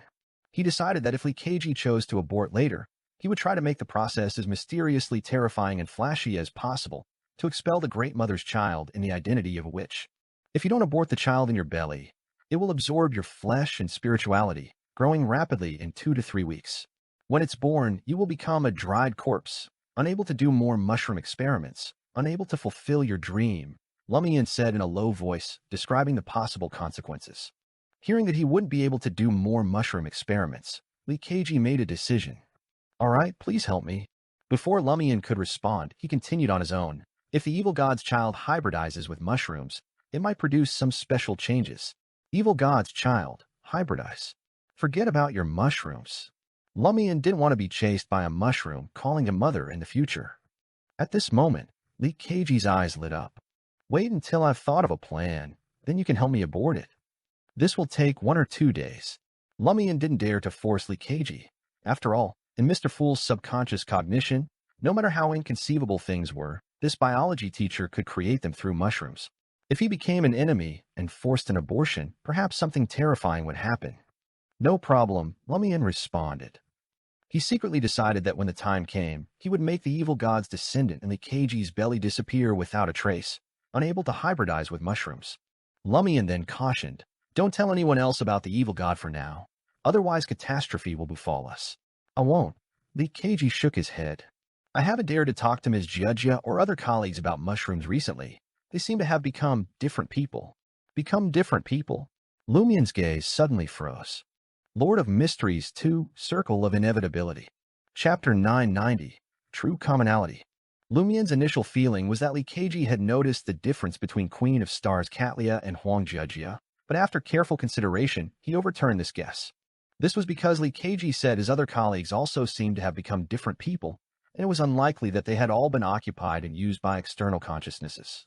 "Why do you feel this way?" he asked Lee Keiji. Lee Keiji stroked his belly and said, "The previous ones ate the mushrooms I sent, but the current ones haven't." "The current ones haven't. Does this mean they've been replaced?" Lumian's thoughts raced as he carefully asked, "What about Bernie Huang? Have you seen her recently? And is she different from before?" "I've seen her, but I don't know if there's been any change. She never ate the mushrooms I sent before," Lee Keiji answered honestly. In other words, Lee Keiji can't distinguish the difference between external consciousnesses and dream manifestations, nor does he have the observational ability to do so. However, he can determine whether the person in front of him has eaten the mushrooms he created. Taken together, did he mean that Huang Jiejia and others at Star tutoring classes had eaten them before, leaving corresponding traces, but recently they hadn't? Had Huang Jiejia and the others been replaced? Lumian had already been surprised when he heard Lee Keiji say that Huang Jiejia and the others seemed to have become different people, but now he felt more confused and alert. He was currently inclined to believe Lee Keiji's statement, thinking that the Mushroom King, who was confined to the psychiatric ward and hadn't yet given birth, had not been completely corrupted and wouldn't be experiencing hallucinations or have his personality twisted to enjoy lying. Moreover, in the Dream City, based on Mr. Fool's subconscious cognition, Lee Keiji had a certain uniqueness and could indeed possibly discover anomalies. Who replaced Huang Jiejia and the others? Why replace them? Lumian pondered these questions. Suddenly, he thought of one person, Zarathustra. When Lumian first discovered that Zarathustra had visited star tutoring classes, his initial reaction was that this angel wanted to do something to the dream manifestation of Mamhermit. But later, as events unfolded with Leakaji being arrested and sent to the psychiatric ward, this led him to overturn his original suspicions and stop thinking in that direction. Now, the new discovery made him reconsider his earliest guess. Zarathustra likes to exert force on both overt and covert lines simultaneously. On the surface, he was helping the Great Mother control Leakaji and eliminating the hidden dangers brought by mushrooms, while secretly taking advantage of opportunities like visits to target Huang Jiejia and other teachers at star tutoring classes, replacing these dream manifestations. The benefit of doing this would be that the attention of covert saboteurs would be focused on Leikaji's matter, overlooking the key point that star tutoring classes itself was also a target. Lumian only now realized that Zarathustra's plan was far more extensive than what he and his team had previously analyzed.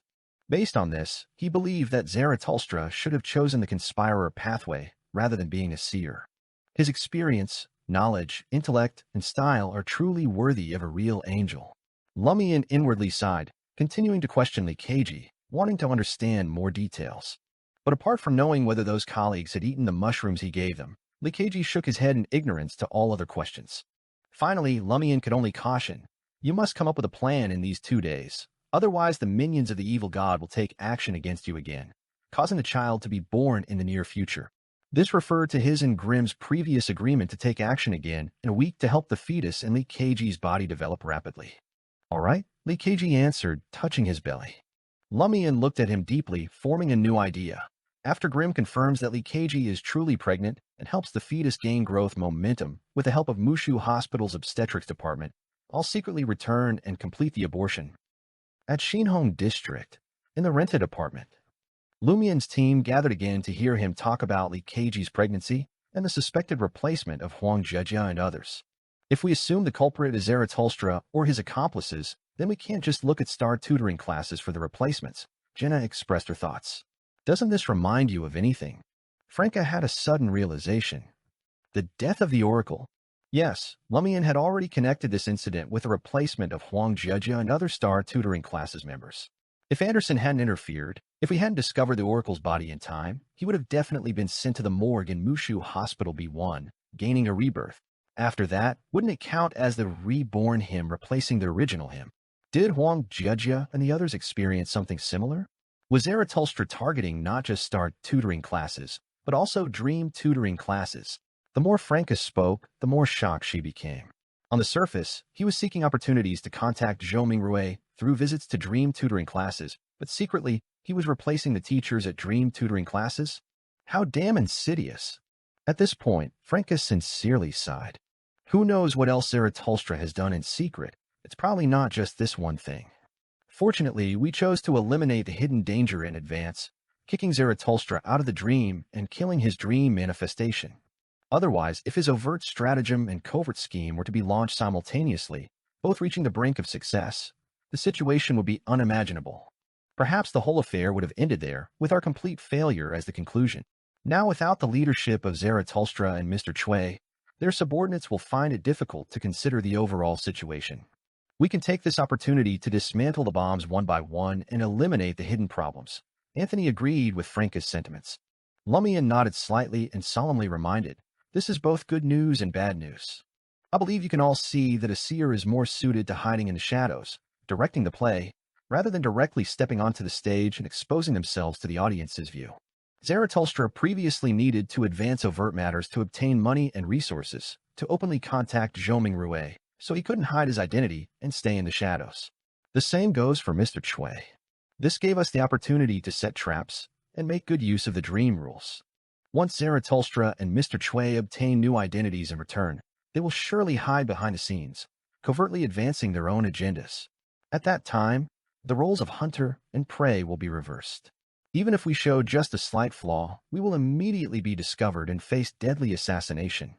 Once attacked, the best outcome will be the person being kicked out of the dream, with the dream manifestation most likely destroyed. Yes, at that time the enemy will be in the dark, and I'm in the light, with the danger level skyrocketing. Franca nodded in agreement. Because of her close relationship with Luo Shan, once Zarathustra returned and focused the investigation on why Zhou Mingrui went to Shujin Hot Pot restaurant that day, she could easily be discovered. That's why she said, I'm in the light. Lumian chuckled in response. Of course, this is also an opportunity. You continue working in the administrative department of Intis Group for now. When Zarathustra returns, see if you can use this to set a trap for him. If not, you can quickly resign, change your identity, and also hide in the shadows. At the same time, we need to make good use of this period before Zarathustra's return. As he spoke, Lumian picked up his phone and sent a WeChat message to a name that leaves a deep impression on you. How have you been lately? Are you enjoying classes? Soon, a name that leaves a deep impression on you replied. Do you want to check what time it is now? If you have nothing better to do, I suggest you go out for a run. Lumian calmly replied. Do you still feel that the world is fake lately, that there are terrifying fake details in the people around you? After about 10 seconds, Anderson Hood replied, it's even more fake than before. Such as, Lumian pressed. Anderson Hood sent a emoji. For example, AI Nana, iron skin, flowery bow tie, and other tutoring center teachers all seem more fake now, different from before. As expected, Lumian confirmed his team's speculation. He asked with a emoji, what about you? Have you become more fake? Anderson Hood sent a dog biting its own tail. I might be next. But I recently saw news about a foreign guest being shot dead.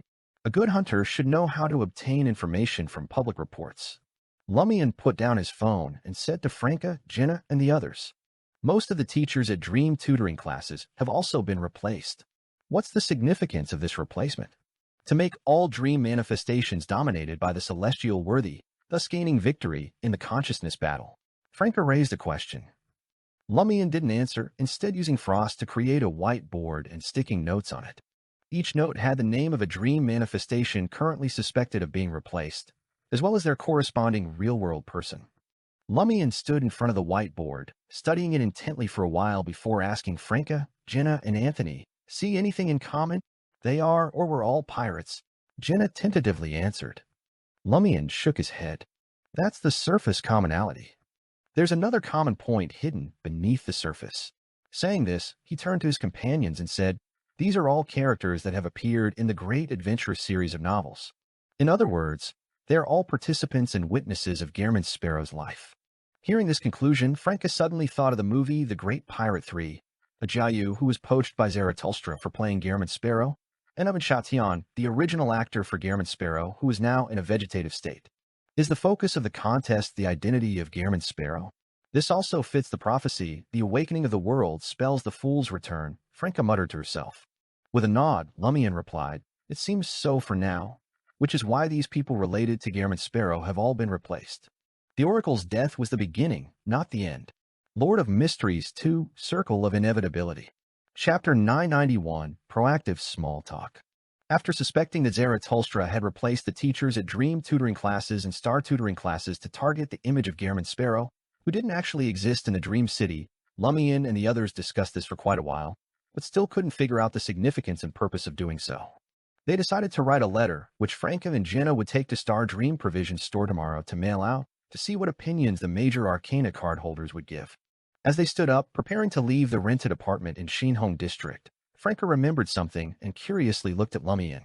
You said earlier that Lee Keiji's pregnancy was because Grimm's cognition, the Omabella bloodline in you, and the celestial worthy's subconscious taking dominance because of Mushu Hospital's environment, equating you with the child of God Omabella in the dream, making your casual comment, he's already pregnant, become reality. So, as the child of God Omabella, can you now use the beyonder powers of a planter, apothecary, and heretic spellmaster pathways? Franca's eyes gleamed, feeling this had a bit of a, I guess that went well flavor to it. Of course, this had referred to the dream subconscious. As long as the dream subconscious believed it, anything could happen. Lumian tried to see if he could use the abilities related to Vampire, Harvest Priest, and Heretic Spellmaster, but all attempts failed. It doesn't work. He shook his head. Before Franca could respond, he added thoughtfully, maybe it's possible in Mushu Hospital. As Franca nodded in agreement, Jenna reminded Lumian, if that's really the case, frequent visits to Mushu Hospital might cause you to become more and more like Omabella until you're completely equivalent. Lumian pondered for a few seconds, then said gravely, it's a possibility. Franca immediately hissed. How sinister is the Great Mother's style, always making people fall into traps unknowingly. Sometimes, being vigilant seems useless. At this point, Franca answered her own question. Judging by the name, Perhaps the Great Mother symbolizes the darkness in the term Inyo. The next day, which was Sunday, Lumian again brought Ludwig to dream tutoring classes. While sending the child into the classroom, he discreetly observed the front desk, every teacher he encountered, and Anderson Hood with his eye of calamity. Except for the latter, the mercury-colored river of fate corresponding to the others all showed a black color, representing death at some point in the past. Some of these black patches had become blurred, while others were still relatively clear, flowing forward with the illusory river, getting further and further behind, becoming harder to see. They are indeed reborn people. Lumian didn't engage in conversation with Anderson Hood, but stepped back and sat in his usual spot. Just as he was about to contemplate how to handle the situation, he suddenly saw Zhou Rue, wearing a loose sky blue t-shirt, walking towards him. How dedicated to still remember to come for business English class after witnessing Zarathustra being shot and observing Mr. Chui. Lumian mused, standing up to greet Zhou Rue. As fellow employees of Intis Group who had met more than once, this was expected courtesy. Seeing this, Zhou Rue returned the greeting. Just when Lumian thought he would smoothly turn into the classroom, Zhou Rue stopped, right in front of him. Zhou Rue looked around and asked, "Has Mr. De resigned? I haven't seen him every time I've come recently." "You know Mr. De, right?" "Yes, Denise. I brought my child here to enroll after seeing the flyer he handed out," Lumian answered simply. He hadn't expected Zhou Rue to initiate casual conversation with him, and even ask about the Oracle Danitz. Stimulated by the Zarathustra incident, has Zhou Rue started to more actively explore the hidden anomalies around him, more boldly engaging with us problematic people, and thus discovered that Teacher Da from Dream tutoring classes hasn't appeared recently. This is good news. There's also a downside. If he keeps investigating like this, who knows when my team and I might be kicked out of the dream without warning, just like Mr. Chui. Lumian's thoughts raced, forming a rough judgment. Before Zhou Rue could ask further, he sighed and said, "Mr. De didn't resign, he passed away." "Oh." Zhou Rue's gaze suddenly froze. His shock and surprise showed on his face. This was also the expected reaction of a normal person hearing such news. When did this happen? What happened? Zhou Rue didn't hide his astonishment. Lumian glanced towards the front desk. "I heard Ms. AI say that he seemed to have encountered a psychopathic killer and was strangled to death. At first, Ms. AI and Mr. Anderson thought he was just missing, and because they didn't have much confidence in Mr. Da's ability to survive alone, they quickly reported it to the police. Later, after searching, the police found Mr. Da in the underground morgue of Mushu Hospital, in the form of a corpse. Lumian's words were all information that Ms. AI Nana had previously mentioned and could be found online, so he wasn't worried about being kicked out of the dream again because of this. After re-entering the dream, he planned to behave for 2 or 3 days in front of Zhou Rue. Killed. Zhou Rue's eyes flickered as he fell into deep thought. Yes, the body was discovered in the underground morgue of Mushu Hospital, Lumian deliberately emphasized. He was trying to guide Zhou Rue to notice that there might be problems with Mushu Hospital through normal conversation. The killer deliberately sent Mr. Da's body to the underground morgue. Zhou Rue expressed his confusion. Lumian shook his head. It might not have been the killer, it could have been a passerby who discovered the body and sent it there. How is that possible? A passerby who sees a body would call the police directly. Zhou Rue increasingly felt that there was something fishy about this matter. But why would the killer have to send Mr. Da's body to the underground morgue of Mushu Hospital? Did he think it wouldn't be discovered if hidden there? What made him think that? Lumian was responsible for raising questions, emphasizing Mushu Hospital, but not providing answers. For him now, providing answers was too dangerous. Zhou Rue nodded thoughtfully, then pointed to the business English classroom. "I'm going to class now." "All right." Lumian sat down accordingly. He leaned against the classroom wall, his thoughts gradually spreading. The secret replacement of teachers at dream tutoring classes and star tutoring classes is really difficult to resolve. If this were in the real world, I would find an opportunity to blow up the underground part of Mushu Hospital, completely eliminating the hidden danger. But in the Dream City, with the underground part of Mushu Hospital being the psychological trauma of a great existence and an infiltration point for the power of other great existences, I'm afraid even the owner of Star Dream Provision Store in Stianos wouldn't dare to venture there easily, even if they weren't restricted. Using the Eye of Calamity to distinguish whether the target is a reborn person, should we kill all those who have been replaced, like Huang Jeja, AI Nana, and others, to eliminate them? I'm confident I could cover up the traces and not be discovered if I kill one, but killing so many? Do they think the Dream City's police department, and Chief Yagits are dead? This would be openly challenging the dream's main consciousness, and I might be identified the next day. Moreover, with Huang Jejia and others being related to the identity of Gehrman Sparrow, if they all exit the stage of the Dream City, it might bring about unfavorable changes or cause the subsequent awakening plan to be doomed to failure from the start. Report it. Without sufficient clues, it might end up like the previous report about Zarathustra, with no response at all. What clues could make the police investigate deeply and discover the abnormalities? I hope the major arcana card holders can provide good ideas. As Lumian's thoughts became more and more scattered, he caught sight of Zhou Mingrui coming out of the classroom with his phone, walking towards the restroom. Lumian tilted his head, using his hunter ears to eavesdrop on what Zhou Mingrui was saying from a distance. He heard Zhou Mingrui ask in surprise, "Weren't you scheduled to come on Monday? Why has it been postponed to Wednesday?" From the other end of the phone, a female voice faintly reached Lumian's ears. "I thought about it. You have to work during the week and can't take me out, so I might as well just go directly to report in." Zhou Mingrui was silent for a moment, then said, "I have annual leave. It's fine. You can take me out on the weekend." The female voice on the phone said cheerfully.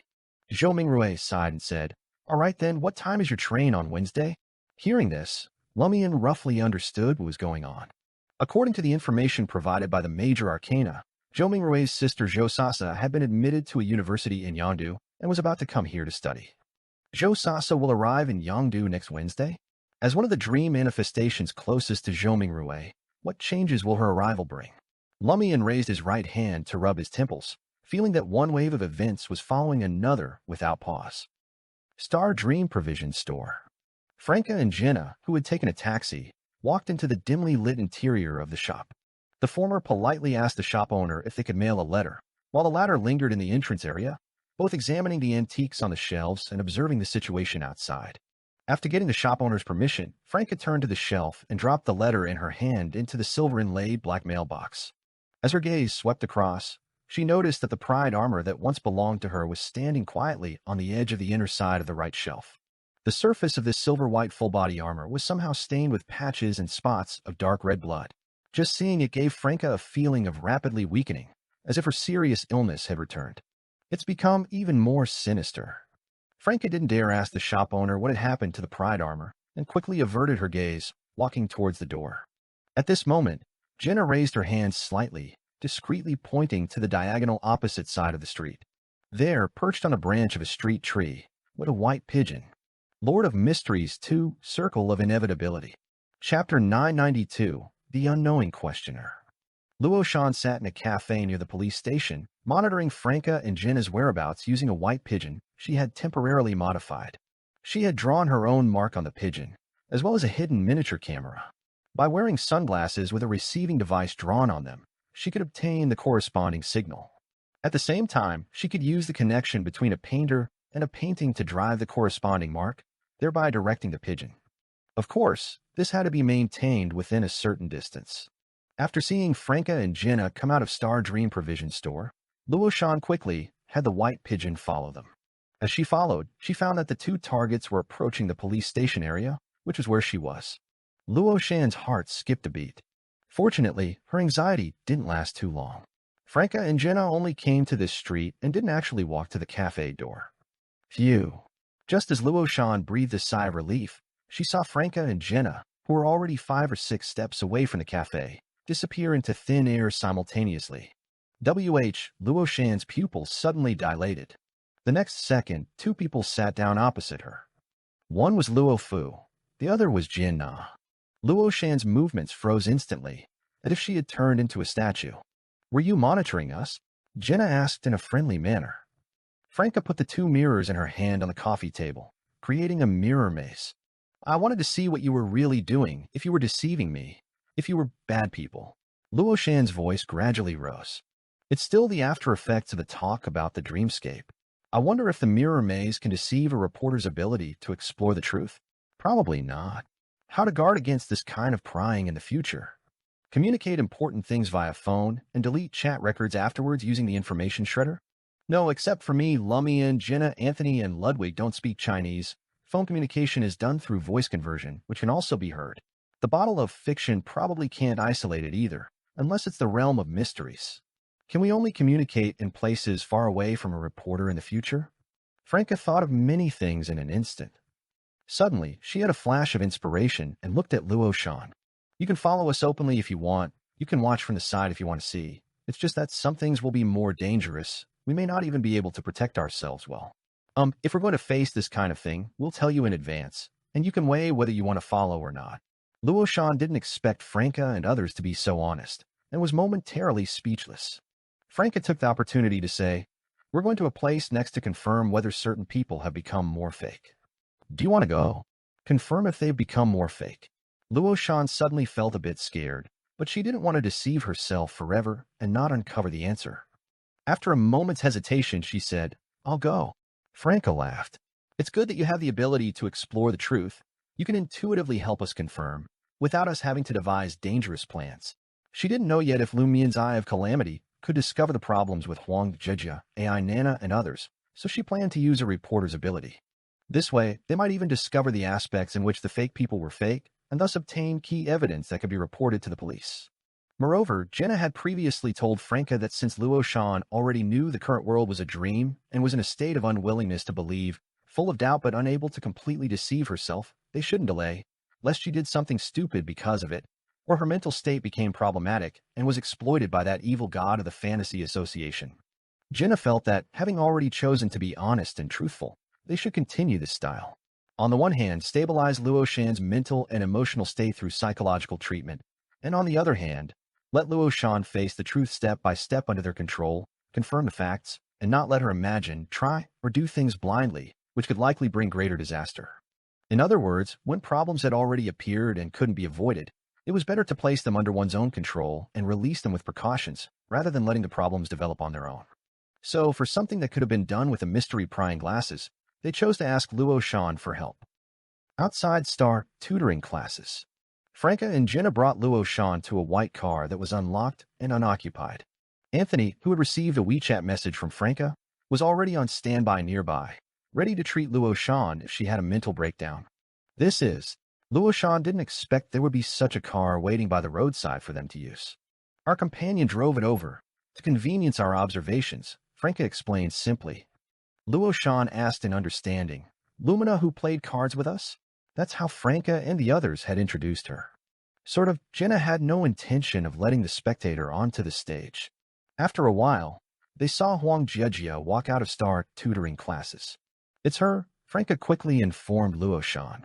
Luo Shan raised her right hand through the car window, pinching the sides of her eye sockets. She then saw the target person overlapping with windows, street trees, and cars. She also saw a large number of invisible threads floating out from the target's body, extending towards the sky. These threads were tied to the target's joints and organs. With the pulling of these invisible threads, the target made corresponding movements, walking towards the nearest bus stop. It's just like a puppet on strings. Luo Shan's hair stood on end. When she had explored the truth before, she hadn't seen similar situations with people around, or rather, similar situations weren't obvious enough to be noticed by her. Taking advantage of the time she had, Luo Shan observed the passing pedestrians. She saw that these pedestrians also had a large number of invisible thin threads floating towards the sky, but these threads were all very loose, without the tension of pulling the human body to make movements. Luo Shan's body suddenly tensed, then slumped, leaning sideways against the backrest of the car's rear seat. She ended her exploration and said as if sleep-talking, "It's indeed more fake. What are the specific details?" Jenna tried to alleviate the emotional impact on Luo Shan by discussing business. Franca sent a message to Anthony, closely monitor the target state. Luo Shan described in a floating voice the scene she had seen and the comparison between the target and normal people. During this process, Anthony, who was in disguise, pretended to be a middle-aged man smoking by the roadside, drawing closer to Luo Shan and quietly using placate. After Luo Shan finished speaking, she fell completely silent, not saying a word. Jenna and Franca looked at her sympathetically, temporarily not starting a new topic. They were waiting for Anthony's notification. Only when Anthony said it was okay would they speak, and only when Anthony said what aspects to talk about would they construct corresponding language. I want to go to the North City Cemetery," Luo Shan finally spoke. "Okay," Franca immediately agreed. At the same time, she received a message from Anthony, who had turned his back and used voice input. The target's emotional state has stabilized to some extent, but there are still remnants of negativity, pessimism, and despair. Don't talk about anything. Any casual words in the current situation might stimulate the target. Only answer when she asks. Franca forwarded these messages to Jenna, then started the car and drove onto the main road. The car was silent again, with only the faint sound of the engine. After the vehicle reached the North City overpass, Luo Shan, who seemed to have become a clay puppet, muttered to herself, "In in that world outside, is there another me?" "Yes," Jenna answered. She strictly followed the psychiatrist's instructions, only answering Luo Shan's questions without any expansion. Luo Shan fell silent again. Finally, the car arrived in North City Cemetery and stopped in the parking lot. Luo Shan pressed the door handle, paused for a few seconds, and said, "I'll go in by myself. You don't need to follow." "Okay." Jenna and Franca responded in unison. Luo Shan opened the car door and put one foot out. At this moment, she half turned her body and asked with dark eyes, "Are you here to awaken Zhou Mingrui?" "Yes." Jenna didn't hide it. On this topic, she felt it necessary to say a few more words, so she added, "If Zhou Mingrui isn't awakened, everything will be destroyed when the apocalypse comes, including this dream. And the apocalypse is only a few years away." Luo Shan looked at the seat cover in front of her with empty eyes, as if wanting to confirm details. Why did Zhou Mingrui need to sleep? To fight against an evil force, Franca explained concisely. This was consistent with the core of the story she had made up before. Luo Shan maintained her previous posture and asked subconsciously, "Has that evil force been defeated, so Zhou Mingrui can be awakened?" Hearing this question, both Franca and Jenna were shocked. They looked at each other, unable to answer Luo Shan's question for a moment. Yes, if the celestial worthy's consciousness has been defeated, Mr. Fool could wake up on his own. If he hadn't been defeated, how would forcibly awakening him be essentially different from the situation before he went to sleep?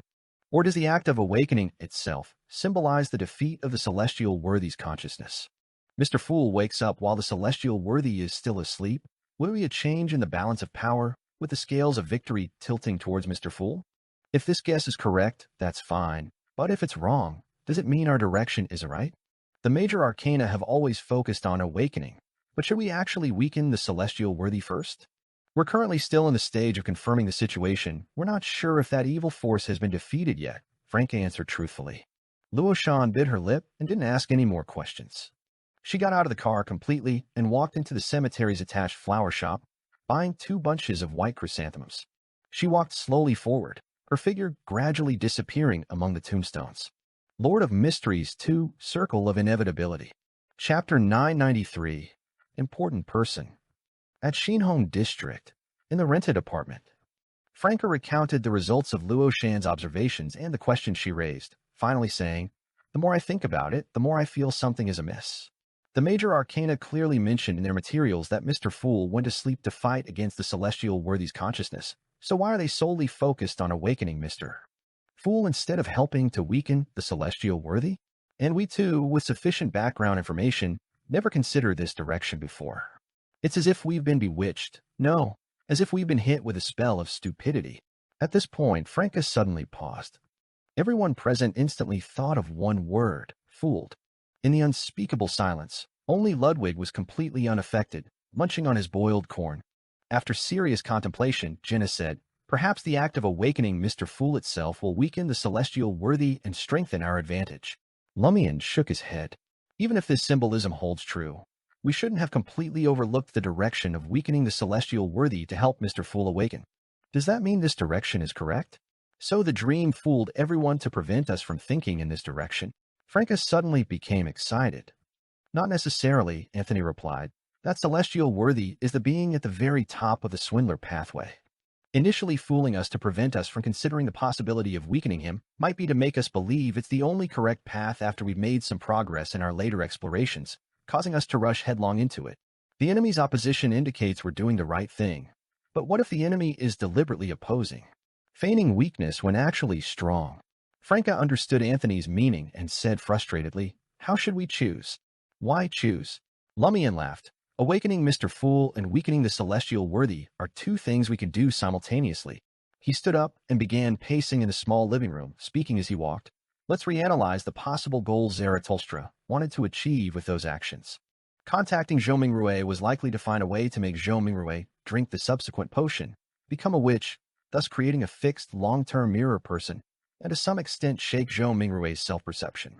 The merger and restructuring negotiations with the Intis Group were to obtain more money and resources, and using the mirrored Roselle to erode and influence Huang Tao was likely for the same purpose. Eliminating and replacing the dream manifestations related to Gehrman Sparrow's life experiences might be to weaken the world, indirectly weakening Mr. Fool. These actions currently don't show any intent to awaken the celestial worthy, though accumulating money and resources could barely count. As Jenna, Franca, and Anthony nodded slightly, Lumian began to contradict himself. No, creating a fixed mirror person for Zhou Mingrui could also be for the celestial worthy to gain more initiative through the mirror person, gradually gain the upper hand, and thus awaken. Eliminating the dream manifestations related to Gehrman Sparrow is to weaken Mr. Fool, but replacing them with his own people and taking away Jiayu is to later confuse the real with the fake, making the world identity point to the celestial worthy instead of Mr. Fool. This is also a kind of awakening. However, these awakenings all come with weakening Mr. Fool. The two can't be separated.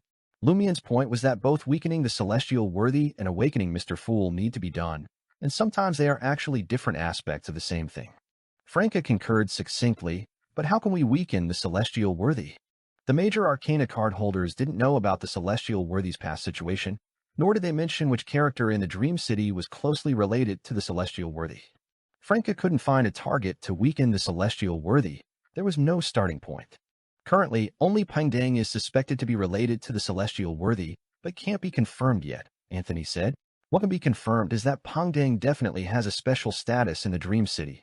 Lumian nodded slightly. This conclusion was drawn from Anthony's encounter and Pangdang's rental of the magic mirror roads. Lumian then said, actually, there is one place that can be confirmed to be closely related to the celestial worthy. Seeing Franca and Jenna's thoughtful expressions, Lumian directly gave the answer. Mushu Hospital. Without a close relationship, without a prior cooperation intention, the celestial worthy wouldn't send the corpses of Gehrman Sparrow-related dream manifestations to the underground morgue of Mushu Hospital, letting them reborn there, and that kind of rebirth would also cause the corresponding manifestation to completely become the celestial worthy's sole puppet. The underground part of Mushu Hospital. Franca said, unable to help but draw in a sharp breath. That was where the psychological trauma of a great existence materialized, the keynote for other great existences to infiltrate their power, the place where the celestial worthy created exclusive marionettes, a place that even sequence zero true gods dared not easily intrude. Lumian chuckled in response. I'll be contacting an important person from Mushu Hospital tonight to see if I can obtain any useful intelligence. Late at night, Luo Shan still chose to lie down on the bed, trying to enter deep sleep. If the world doesn't explode, I won't take a holiday. Even if this is really a dream, before the dream shatters, I still have to go to work when I need to. Luo Shan murmured, half self-mockingly and half self-comfortingly. Then she closed her eyes and after a long while, finally suppressed her troubled thoughts and emotions, falling asleep. This time, after falling asleep, she didn't immediately enter her shaman world to continue guarding the semi-transparent barrier, but became muddle-headed, just like when she slept before becoming a beyonder. She vaguely heard a voice echoing in her ears. Truth can become false, falsehood can become true. The celestial worthy of heaven and earth for blessings. Truth can become false, falsehood can become true. The celestial worthy of heaven and earth for blessings. At the edge of Crimson Moon Hospital, in a secluded corner growing many mushrooms, Lumian, transformed into a demoness of despair and dressed in a blouse, patiently waited for a while. He saw Grimm suddenly appear not far ahead with a person, as if walking into the real area from another world. Respected child of God, this is Lu Yongin, the Dean of Obstetrics at Mushu Hospital. Grimm introduced his companion. She's also a child of the mother. Lu Yongin appeared to be in her 40s, with fair skin and a beautiful face, round like the full moon, looking gentle and motherly. She was carrying a medical box and bowed slightly to Lumian, saying, praise the mother and praise you, child of God. The important person from Mushu Hospital that Lumian had previously said he wanted to meet was precisely this obstetrics dean. Lu Yongin. Grimm was very true to his word.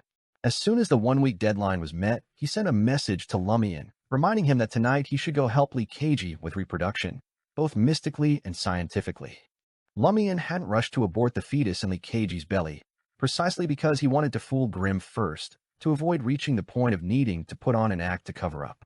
After this, he would have at least 2 to 3 weeks to perform the abortion.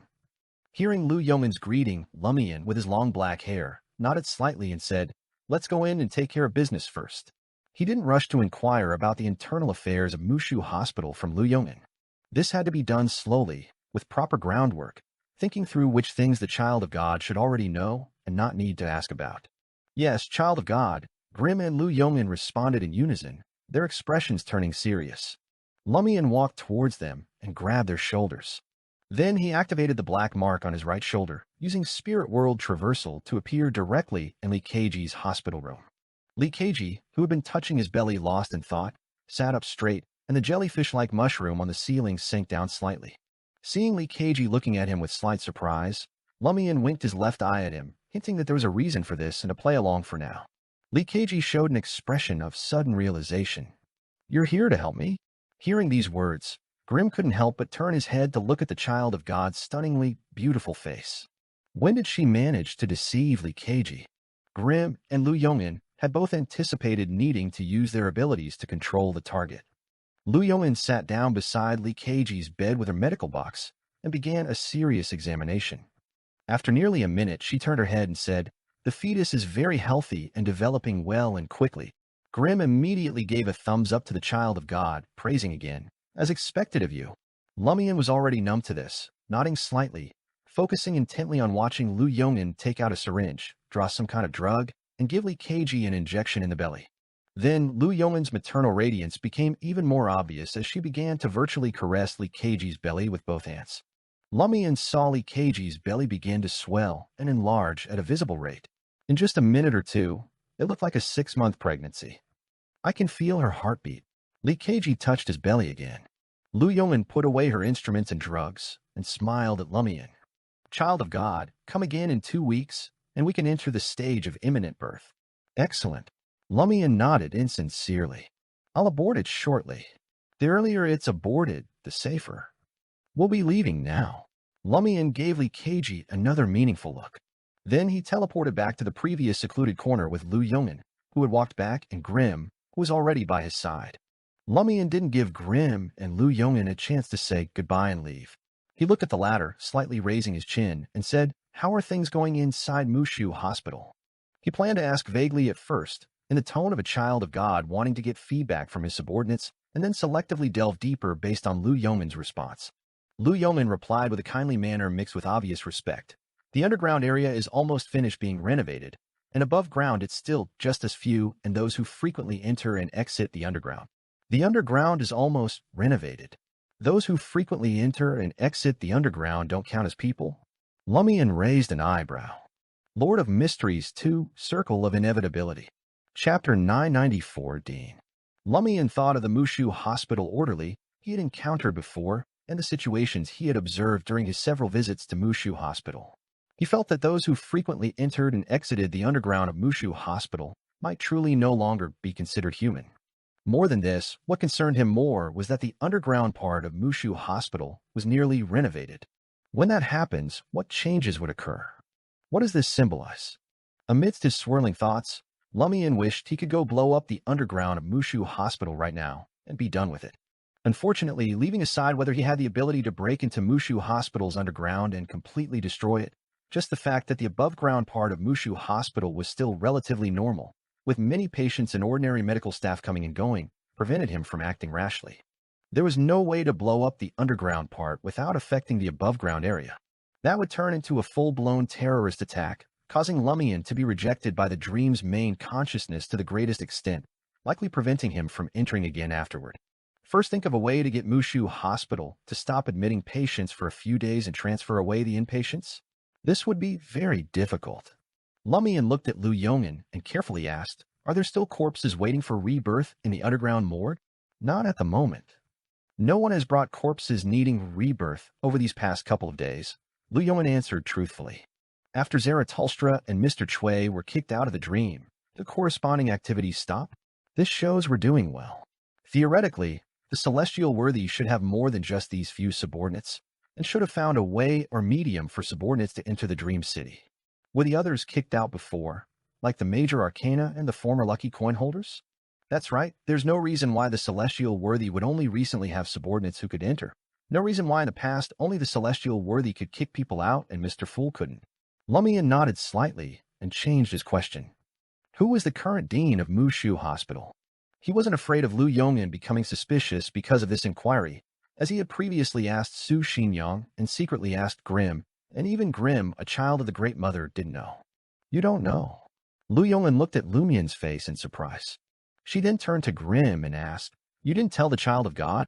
Grim shook his head. I don't know either. No one ever told me. Lu Yongin was stunned for a moment, then showed an expression of understanding. It's normal that you don't know. But it doesn't matter. The previous dean has left, and not knowing who it is doesn't affect anything. The new dean will arrive in a few days. Who is the new dean? Grim asked on Lumian's behalf. Lu Yongin shook her head. It's not clear yet. We'll know when they arrive. Maybe it will be a surprise. A surprise? For us, it's probably going to be a shock. Lumian made a sound of acknowledgement and said, Have you been to the underground areas other than the morgue? He wasn't trying to pry specific information about Mushu Hospital's underground from Lu Yongin, but rather intended to judge from her answer whether Beyonders blessed by the Great Mother could infrequently enter the non-morgue areas of the underground. I've been there, but can't go deep, can't go to B2. Lu Yongin didn't think there was anything wrong with the child of God asking this. After all, the underground part of Mushu Hospital didn't belong solely to the Great Mother. Other great existences also exerted influence there. Even children of the Great Mother can't go to B2. What's there? Lumian nodded thoughtfully and asked, Are the Mother Tree's followers also doing something? As the child of God of the Great Mother, he had to show a bit less respect for other existences. Yes, but I don't know what. Lu Yongin took out her phone and said with a smile, Child of God, shall we add each other on WeChat? If I discover any issues in other areas of the underground later, I'll tell you immediately. She really knows how the world works. Lumian let Lu Yongin scan his WeChat QR code. Her WeChat name was just her real name. Lumian didn't rush to look through Lu Yongin's moments. He casually said, Have you found Zetus? Zetus was supposedly the true name of the abscessed hand, and the remnant consciousness in Omabella's remains had once shouted this name at Lumian. Lumian was trying to probe whether the children of the Great Mother had heard of Zetus. Not yet. Lu Yongin lowered her head. Mother is very disappointed. Zetus really is closely related to the Great Mother. Lumian stopped there, not asking further. Seeing this, Grim respectfully asked, Child of God, starting tomorrow you're on the night shift rotation. If you don't want to work it, I can find an excuse to switch you to the morning shift. Night shift is fine. Lumian chose not to switch. This way, he could effectively increase his activity time during the day and evening. Then he glanced at the bright moon high in the sky and said to Grim and Lu Yongin, Head back. Yes, child of God. Lu Yongin and Grim responded in unison. Lumian didn't see them off, but teleported away first. About a quarter of an hour later, his figure appeared again in this secluded corner, and Grim and Lu Yongin were already gone. Only then did Lumian take out his phone and start looking through Lu Yongin's moments. The moments of this obstetrics dean of Mushu Hospital mostly shared obstetrics and gynecology knowledge, instances of receiving thank you banners, achievements of Mushu Hospital, and updates about her own children. There's nothing that particularly caught Lumian's eye. Because she had set it to only show the most recent month, Lumian could only return to the top of her moments and look at her background settings and personal signature. The background was set to a blurry silhouette holding a baby, and her personal signature was, Be a guardian for women and children. All very fitting for her identity and nature. Lumian put away his phone and teleported to Lee Keiji's hospital room. Lee Keiji wasn't surprised by this beautiful woman's return. Looking at her, he hesitantly asked, Do we really have to abort it? As the fetus grew, his maternal radiance seemed to have intensified. Lumian chuckled. You must have already felt the frenzied absorption of your flesh and spirit by the child of the evil god, right? Yes. Lee Keiji nodded honestly. Lumian continued, And don't you want to see what innovative qualities might emerge from the crossbreeding of the evil god's offspring and the mushroom? He was now very adept at grasping Lee Keiji's obsessions and weaknesses. This was an instigator. Lee Keiji's eyes immediately lit up. All right, let's begin. Could you at least hesitate a bit to make me feel your maternal radiance is genuine? Lumian grumbled inwardly as he walked to Lee Keiji's bedside, extended his right palm, and said in a moderate tone, It will be quite painful. Bear with it. Okay. Lee Keiji stretched out his arm, letting it hang in the air. The fungal filaments hanging down from the jellyfish-like mushroom quickly floated over, wrapping around Lee Keiji's arm, their tips piercing into it. It has some anesthetic ability, Lee Keiji happily explained to Lumian. Lumian didn't speak, letting his palm ignite with quiet and sinister black flames. He then pressed his right palm against the surface of Likaji's belly, and the demoness black flames immediately bored into it. Likaji's highly protruding belly suddenly began to writhe, as if something inside was struggling desperately. Along with this struggle, Likaji's face twisted slightly. Even with the anesthesia, he was experiencing unspeakable pain. Meanwhile, the demoness black flames gradually dimmed and thinned. Even as Lumian continued to pour them in, they couldn't truly burn away the vile thing in Likaji's belly. Fortunately, Lumian had never thought from the beginning that the demoness black flames could achieve the goal, because one of his objectives was something that the demoness black flames, which only burned spirit and life, couldn't accomplish. He used the demoness black flames first mainly to probe. Suddenly, the quiet black flames in Lumian's palm became agitated, as if madness, violence, and destruction were being generated. Flames of destruction. As the flames of destruction poured in, the clothes on Likaji's belly abruptly burst into flames, as did his skin and flesh. The fetus in his belly pushed upwards, as if trying to escape the burning of the flames of destruction, but currently unable to break free from the constraints of the mother's body, it ultimately collapsed back down. Almost simultaneously, Lumian heard illusory sounds of weeping and screaming. He felt as if a vast green wilderness had appeared around him, where every flower and blade of grass first grew vigorously, full of life, and then was engulfed by sweeping black flames. Ah! Likaji also screamed in agony. The pain of having his abdomen burned through was more than most people could endure. However, Lumian had already used the bottle of fiction to seal off this hospital room, allowing only faint traces of Likaji's voice to seep out. This wasn't something worth paying attention to in the psychiatric ward.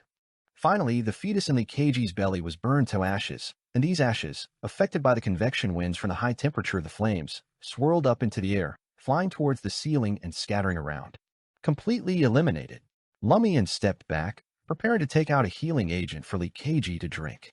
Likaji glanced at his charred abdomen and said with extreme disappointment, enduring the pain, "It's all burned away? There's nothing left. I initially only wanted to burn its life and spirit, leaving the corpse, but as you saw, that didn't work," Lumian explained sincerely. Ah. Likaji waved his hand, directing the filaments of the jellyfish-like mushroom to move to his abdomen, absorbing the charred parts and promoting flesh regeneration. "Looks like I don't need to provide treatment." Lumian gave a deep look at the jellyfish-like mushroom that had descended. After Likaji's wound had healed and the pain had subsided, Lumian nodded slightly and said, "Rest more these couple of days, then please speed up the pace of your research. My vegetative friend might not be able to wait too long. I can start again tomorrow." Likaji's enthusiasm for experimentation reignited. "Thank you." Lumian politely left the room. Returning to the rented apartment in Shinhong District, he lay down on the bed and fell into a deep sleep. In his hazy state, he heard crying.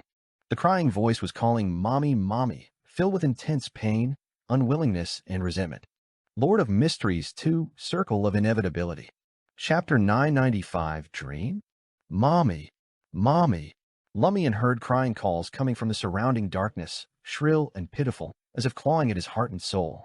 Suddenly, black flames that suppressed madness and destruction ignited on Lumian's body. These flames spread to the surroundings, burning away the darkness and everything hidden within it. The crying calls abruptly became piercing, then quickly dissipated. Lumian let out a cold laugh. "If you had called me Daddy, I might have felt a bit reluctant and affectionate, but, Mommy, who are you trying to fool?" Just as he finished muttering this to himself, the surrounding darkness shattered inch by inch. Lumian then awoke, opening his eyes to see the ceiling with its hanging chandelier, hidden in the deep night. Was I just dreaming? The fetus in Likaji's belly died at the hands of its mother, its resentment unresolved. It latched onto me, and I thoroughly burned it away. "Your mother is Omabella. What does that have to do with me, Lumian?" Lumian grumbled a few words, reached for his phone, selected Intis Group Grim, and used voice input to say, "I heard the cries of my child, who encountered a disaster leading to death. Someone must have helped Likaji aboard." After sending this WeChat message, Lumian copied the content and sent it to Lu Yongin as well. Within 10 to 20 seconds, Lu Yongin replied, "Should we go to Crimson Moon Hospital now?" Lumian brought the phone to his mouth, shook his head, and said, "It's too late, the matter is already over. Rushing over now could very likely lead us into a trap set by the enemy. Since the matter can't be undone, let's wait until tomorrow or the day after, until we're sure there's no ambush around Likaji, Then go investigate the situation, find the culprit, and think of ways to remedy this. Wise of you, child of God, Lu Yong'an replied in a formal tone. At this time, Grimm also responded, expressing the same meaning as Lu Yong'an. Lumian chose to copy and paste what he had said. After reassuring Grimm, Lumian was about to go back to sleep when he suddenly saw a new message from Lu Yong'an. Child of God, I just saw someone standing outside the hospital from my window. Ooh. Lumian understood that the reason Lu Yong'an mentioned this must be because she recognized the person, or they were very important. After a few seconds, Lu Yong'an replied, It's Zhou Mingrue. Zhou Mingrue? Such a strong initiative, only learning about the Oracle's corpse appearing in Mushu Hospital's underground morgue during the day, and wanting to sneak in to investigate at night. Isn't this too rash? Or is it just a preliminary observation? Lumian became fully alert, all traces of sleepiness gone.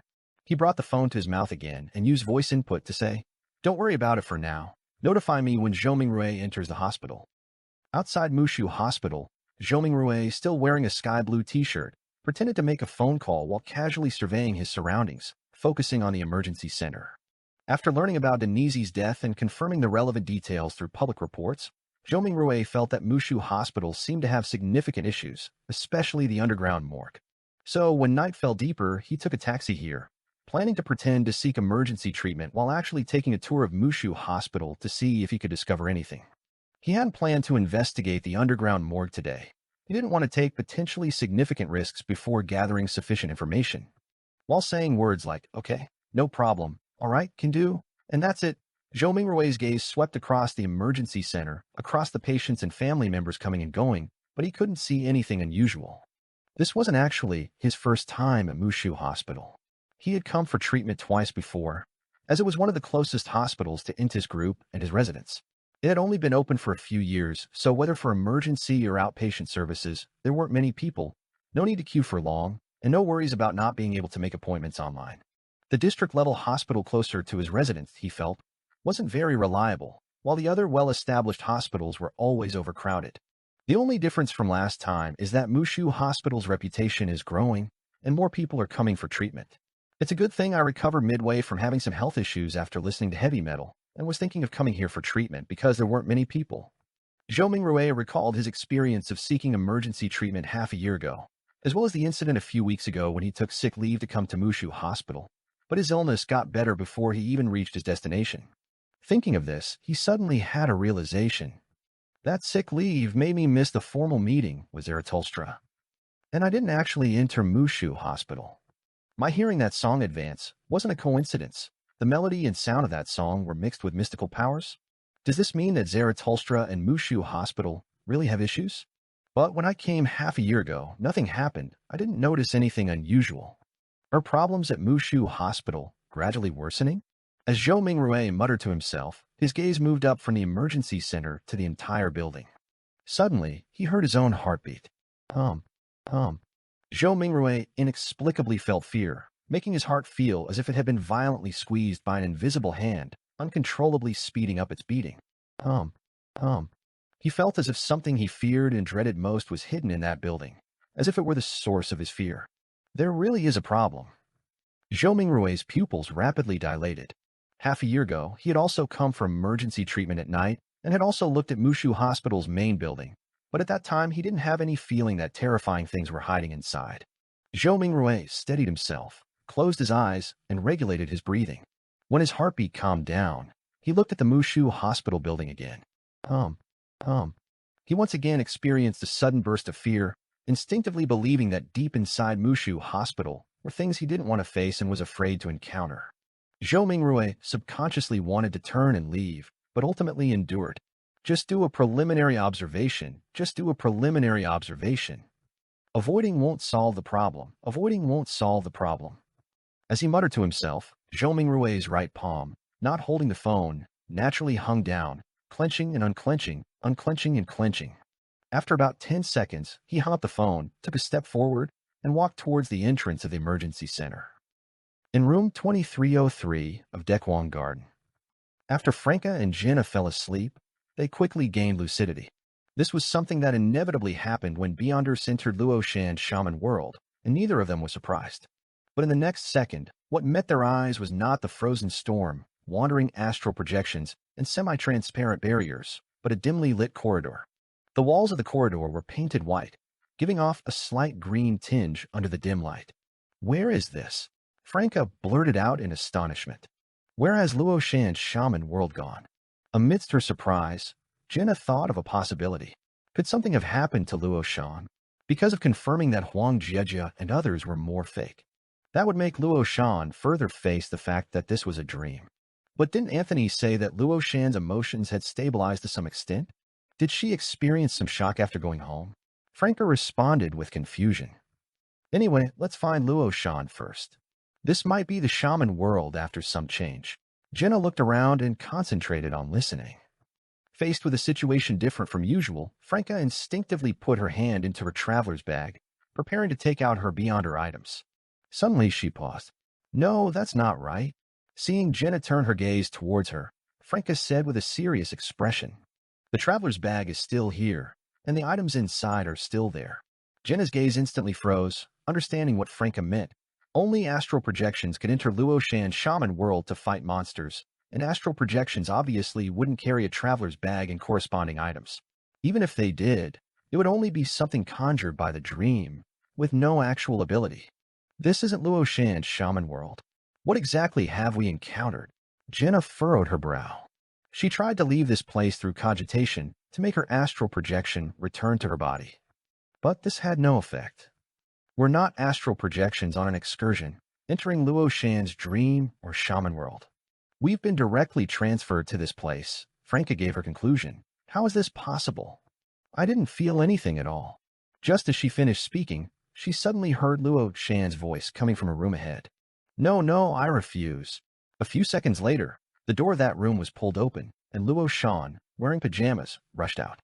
Luo Shan saw Franca and Jenna, stopped in her tracks, and asked in surprise, "You're here too?" Franca and Jenna first lowered their heads, examining their own clothes, finding that they were both wearing nightgowns. Then Franca addressed Luo Shan. "Where is this? Why shouldn't we be here? This is my dream. Did I dream about you?" Luo Shan looked bewildered and confused. Franca and Jenna exchanged a glance, then carefully asked, "What did you dream about?" "I dreamed that someone was whispering strange words in my ear, and I dreamed of many fragmented scenes. There was a pregnant woman with a big belly. It seemed like the flesh on her face and one eyeball had been clawed off, with head-like lumps growing on both sides of her shoulders. There was also a man whose heart had been dug out, and the cries of infants. Finally, I dreamed of this corridor, dreamed that I was in a room, and a voice told me." Luo Shan suddenly stopped as she recalled her dream. "Told you what?" Jenna pressed. Luo Shan hesitated for a few seconds before saying, It said it could help me masquerade as the genuine article, replace the me outside, so that even if the dream shatters, I could live on truly. I couldn't accept that. How could I harm an innocent person?" Hearing Luo Shan's words, Franca and Jenna's pupils dilated simultaneously. The former swallowed hard and asked, "Do you remember the strange words at the beginning of the dream?" Luo Shan tried her best to recall. It seemed to be, truth can become false, falsehood can become true. The celestial worthy of heaven and earth for blessings. At this moment, Jenna and Franca both seemed to turn into statues. Franca suddenly woke up and said in a deep voice, "Quickly, let's confirm where this place is. Isn't this my dream?" Luo Shan said softly, "Are you usually this lucid in your dreams?" Jenna asked rhetorically while looking for identifiable signs. "That's true." As Luo Shan muttered in confusion, Franca and Jenna simultaneously discovered a bulletin board on the wall ahead. The two strode forward, rushing over, and with the help of the dim light, they immediately saw large characters in a certain part of the bulletin board. Mushu Hospital. Lord of Mysteries 2, Circle of Inevitability. Chapter 996, Psychological Trauma. Mushu Hospital? Franca and Jenna suddenly felt as if they had been struck by lightning, a tingling sensation rapidly shooting up from their tailbones to the backs of their heads. How did they end up at Mushu Hospital? Was this real or fake? Franca didn't need to take out a mirror and use magic mirror divination to get an answer. Her spiritual intuition had already told her that this was most likely the real Mushu Hospital. Although she didn't understand how she and Jenna had been sleeping peacefully in room 2303 of Dekwang Garden, and then unknowingly arrive at Mushu Hospital, she chose to trust her spiritual intuition. Jenna had a similar judgment. After exchanging a glance with Franca, she stood still, closed her eyes, and quickly entered a cogitative state, imagining herself standing on the edge of a cliff. In her imagination, she leaped off, jumping towards a bottomless abyss. She fell faster and faster, but there was no shattering of darkness, no waking up startled from a dream. Jenna opened her eyes and slowly shook her head at Franca. Her meaning was clear. Here, they couldn't exit the dream city and return to the real world. Yes. Would the above-ground floors of Mushu Hospital have similar restrictions? This might be in the underground area of Mushu Hospital. Franca instantly came up with a new speculation. Her already highly tense mental state drew even closer to its limit. What's wrong? Luo Shan still looked bewildered. Hearing Luo Shan's question, Franca suddenly had a series of thoughts. Just now, Luo Shan said this was her dream. But this is the real Mushu Hospital, quite possibly the underground part of Mushu Hospital. Did her dream connect to this place, transferring beyonders within a certain range here? Why could it connect? Why could it transfer us? Wait, according to our previous judgment, every character in the Dream City is constructed by the dream subconscious based on its own cognition and social relationships. Luo Shan is the same, and the dream subconscious is a blend of Mr. Fool's subconscious and the celestial worthy subconscious. In other words, Luo Shan is equivalent to a part of the dream subconscious, equivalent to a division of Mr. Fool's subconscious. She developed psychological trauma from the shock that the current world is a dream city, which is equivalent to a part of Mr. Fool's divided subconscious developing psychological trauma, while the underground area of Mushu Hospital is where Mr. Fool's psychological traumas converge and manifest. This connects everything together. The psychological traumas manifesting in the underground area of Mushu Hospital should not only be from Mr. Fool, but also include those of the celestial worthy. More accurately, they come from the dream subconscious, which is formed by blending Mr. Fool's and the celestial worthy subconsciouses. My goodness, will we encounter the celestial worthy's psychological traumas later? However, this also has a good side. If we know what the celestial worthy's psychological traumas are, and can escape alive, we could deduce ways to weaken the celestial worthy. Purely having mystical similarities and close mystical connections is not enough for Luo Shan to bring me and Jenna to appear out of thin air in the underground area of Mushu Hospital. There needs to be a force to push, to utilize.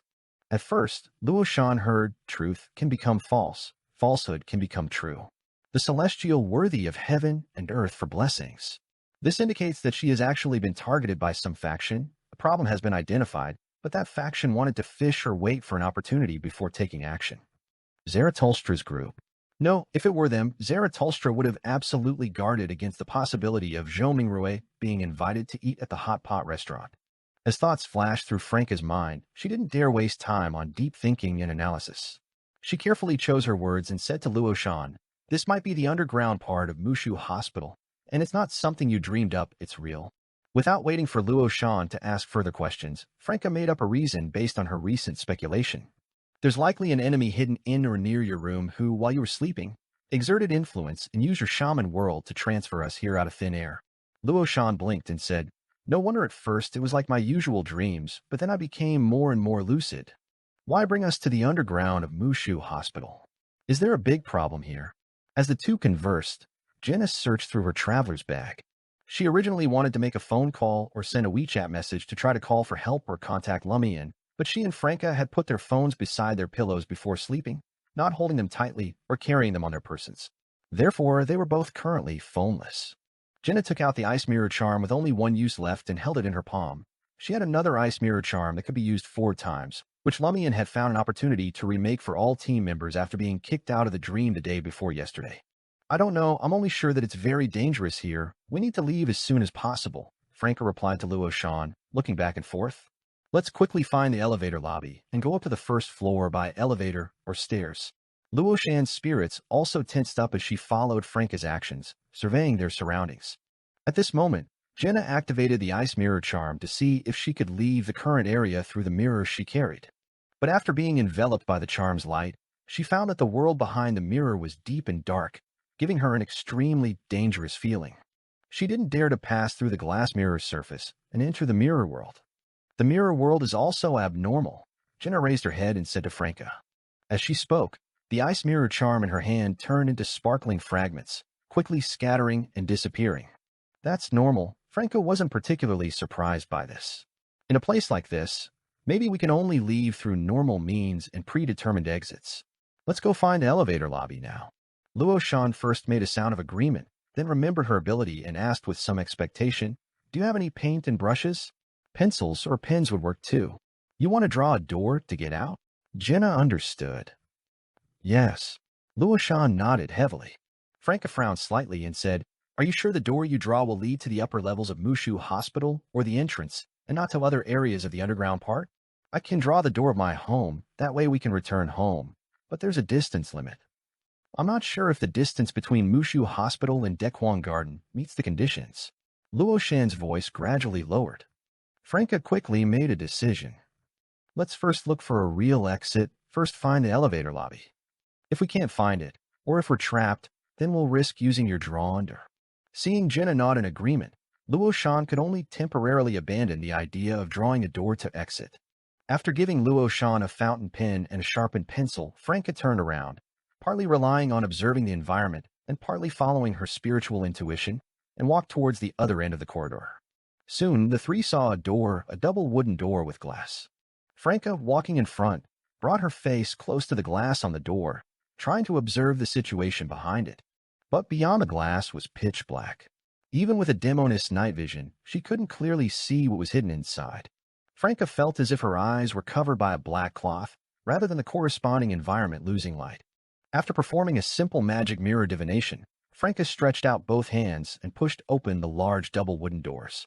What lay ahead was not an extension of the corridor, but a dimly lit hall with similar double wooden doors at the far end. What Franca, Jenna, and Luo Shan noticed first was not these, but the corpses hanging from the ceiling. They were gently swaying. As they swayed, some of the bodies half-turned, allowing Franca and the others to clearly see their appearances. There was AI Nana, the principal of dream tutoring classes, Wang Jieja, and other teachers from the dream tutoring classes that Jenna had seen before. MMPH. Luo Shan instinctively wanted to scream, but was quickly muffled by Jenna's hand. How is this possible? Franca's scalp tingled. She knew that the dream manifestations of AI Nana and Huang Jiajia had essentially died and might have been hung up like the Oracle Denisi before, but she never imagined they would still be hanging together, densely packed like wind-dried cured meat. They're hanging here. Then who are the ones outside? Didn't their corpses gain new life and run out? Lumian said their fates were also connected. Jenna had similar questions, and she thought of a possibility. Manifestation of psychological trauma? Yes, the underground area of Mushu Hospital is where the dream subconscious's psychological traumas manifest. The psychological trauma created by AI Nana and Huang Jiejia being hung up and the rebirth of corpses running out could exist simultaneously and occur in parallel. Franca accepted this explanation and had no intention of delving deeper into the truth right now. She said to Jenna and Luo Shan, "Let's go through to the door on the other side." Luo Shan, encountering such a horrifying scene for the first time, was completely at a loss and could only choose to follow Franca and Jenna's lead, passing through where the hanging corpses were less dense. Wind occasionally blew through the hall, causing the corpses to sway back and forth, sometimes swinging left and right, nearly brushing against Luo Shan's head several times. Luo Shan used all her strength to keep herself from reacting excessively. Finally, they squeezed through the hanging corpses and reached the double wooden doors representing the exit. After going through the process and getting the same result as before, Franca once again stretched out both hands and pushed open the doors. Ahead was a corridor, an extremely dimly lit corridor. At the end of the corridor stood a blurry figure. Franca and the others simultaneously raised their guard, carefully passing through the wooden doors and entering the corridor. The scene before their eyes gradually became clear. They could now clearly see that blurry figure. It was a giant mushroom, over 2 meters tall. The top of the giant mushroom was blood red, interspersed with white patterns. Its body was composed of countless similar small mushrooms, their patterns collectively depicting a handsome yet strange face. On each side, identical mushrooms extended out, forming slender arms. Smack! The double wooden doors behind Franca, Jenna, and Luo Shan closed. Lord of Mysteries 2, Circle of Inevitability. Chapter 997, Different Regions. Seeing that bizarrely shaped giant mushroom person, even Franca, a veteran gamer, felt a sense of morbid curiosity and horror. My goodness, what kind of monstrosity is this? As expected of something evolved from a great existence's psychological trauma, who knows if it's from Mr. Fool or the celestial worthy? As similar thoughts flashed through her mind, Franca and Jenna tacitly split to the sides, one hiding in the shadows, the other concealing her form. Luo Shan had never cooperated with them in Beyond or combat before, and this was her first time encountering a monster without barriers separating them. Moreover, this wasn't the domain of her shaman abilities, so she was momentarily at a loss. She instinctively turned around, wanting to run back to the previous hall, moving so fast she left an afterimage in place. However, although she chose the double doors behind her, she was shocked to find herself rapidly approaching the blood-red giant mushroom person with white patterns. At the same time, Franca emerged from the shadows. She felt the shadows she was hiding in strangely come alive, as if trying to control and erode her. The next second, she and Luo Shan saw the giant mushroom person suddenly swell and grow larger, a giant lava sword burning with pale blue flames coalescing in its hand. The giant mushroom person took a step closer, swinging down the great sword that seemed formed of red-hot lava. Franca didn't dodge backward, but instead shot forward, lowering her body. Before the lava sword could strike, she darted past the scorching heat waves to the mushroom person's side. Jenna's body quickly outlined against the ceiling position, holding a brass-colored revolver aimed at the giant mushroom's head. Bang! The giant mushroom person's sword strike hit the inexperienced Luo Shan, shattering this painter like a mirror. The mirror substitution that Jenna and Franca had previously made for Luo Shan finally came in handy. The lava sword didn't stop after shattering Luo Shan, heavily striking the corridor floor and sending out pale blue sulfur fireballs. Rumble! Jenna had just pulled the trigger, firing a bright yellow bullet at the giant mushroom person's head, when she was engulfed by the chain reaction of explosions. Most of the corridor, including Franca and the giant mushroom person itself, was affected by the explosion created by over a dozen sulfur fireballs. Franca and Jenna's mirror substitutions were passively triggered, their bodies first thinning, then developing cracks, and finally shattering into pieces. When the explosive wind in the narrow environment subsided, the figures of Franca, Jenna, and Luo Shan outlined at the giant mushroom person's original position, at the end of this corridor, next to the other set of double doors. They saw that half of the giant mushroom person's head had collapsed, oozing dark red blood, white mycelium, and tiny spores. They saw its body similarly torn open by the explosion, revealing large wounds filled with both mycelium and flesh. As the flesh writhed and the mycelium grew, the giant mushroom person's wounds rapidly healed. Seeing this, Franca's scalp tingled. She turned around, pushed open the door, and rushed out of this corridor. She felt that fighting in this narrow environment wasn't advantageous for them, while the terrifying mushroom person with its exaggerated self-healing ability and explosive methods was clearly more in its element. So she had to escape from here, firstly to try to shake off the giant mushroom person, and secondly to find a scene more suitable for demonesses and a painter to fight. Jenna didn't hesitate, closely following Franca. Luo Shan, who thought she would die, was surprised that the mirror substitution actually worked, and having gained experience, chose to imitate Franca and Jenna's actions. The trio quickly passed through the open door, entering a new, dimly lit corridor. Behind them, the two halves of the wooden door swayed several times before finally closing completely. Franca moved forward while vigilantly observing whether the giant mushroom person was pursuing them, but found that behind the door was dead silence, with no further movement. Does each type of psychological trauma only operate in a fixed area? Franca slowed her pace, making a guess based on her experience and imagination. Jenna nodded, looking around, and said, "Now we need to be alert to the psychological trauma in this area." "What psychological trauma?" Luo Shan looked confused. "Monsters similar to that mushroom person just now," Franca explained simply. Luo Shan's eyes turned slightly, and she blurted out, "Monsters transformed from Zhou Mingrue's psychological trauma? Very smart." Franca pondered for a moment and said, "It also includes the psychological trauma of evil forces." Luo Shan was silent for 2 seconds, about to say something more when she suddenly started coughing. Cough, cough, cough. She paused and said, "Why do I feel like I've suddenly fallen ill? Disease? Can that mushroom person also create mystical pathogens?" Jenna and I are both demonists of affliction with some resistance to disease abilities.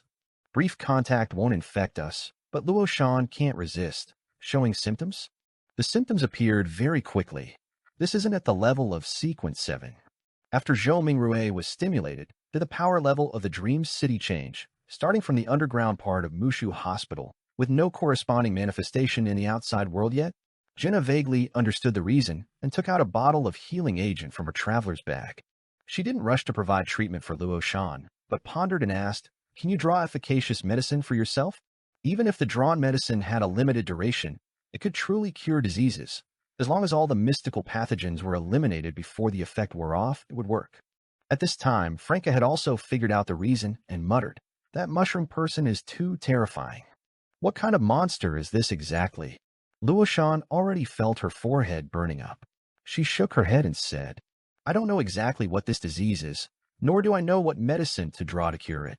"Then drink this." Jenna handed the healing agent to Luoshan. She and Franca always maintained a state of having 2 bottles of healing agent on them, with previously consumed ones either coming from Lumian or being replenished by him. After experiencing the substitute's death, Luoshan now fully trusted Franca and Jenna. She took the healing agent, immediately unscrewed the cap, and gulped it down. In just about 10 seconds, she blinked and said, "I think I'm fine now, the illness is gone." "It's really amazing."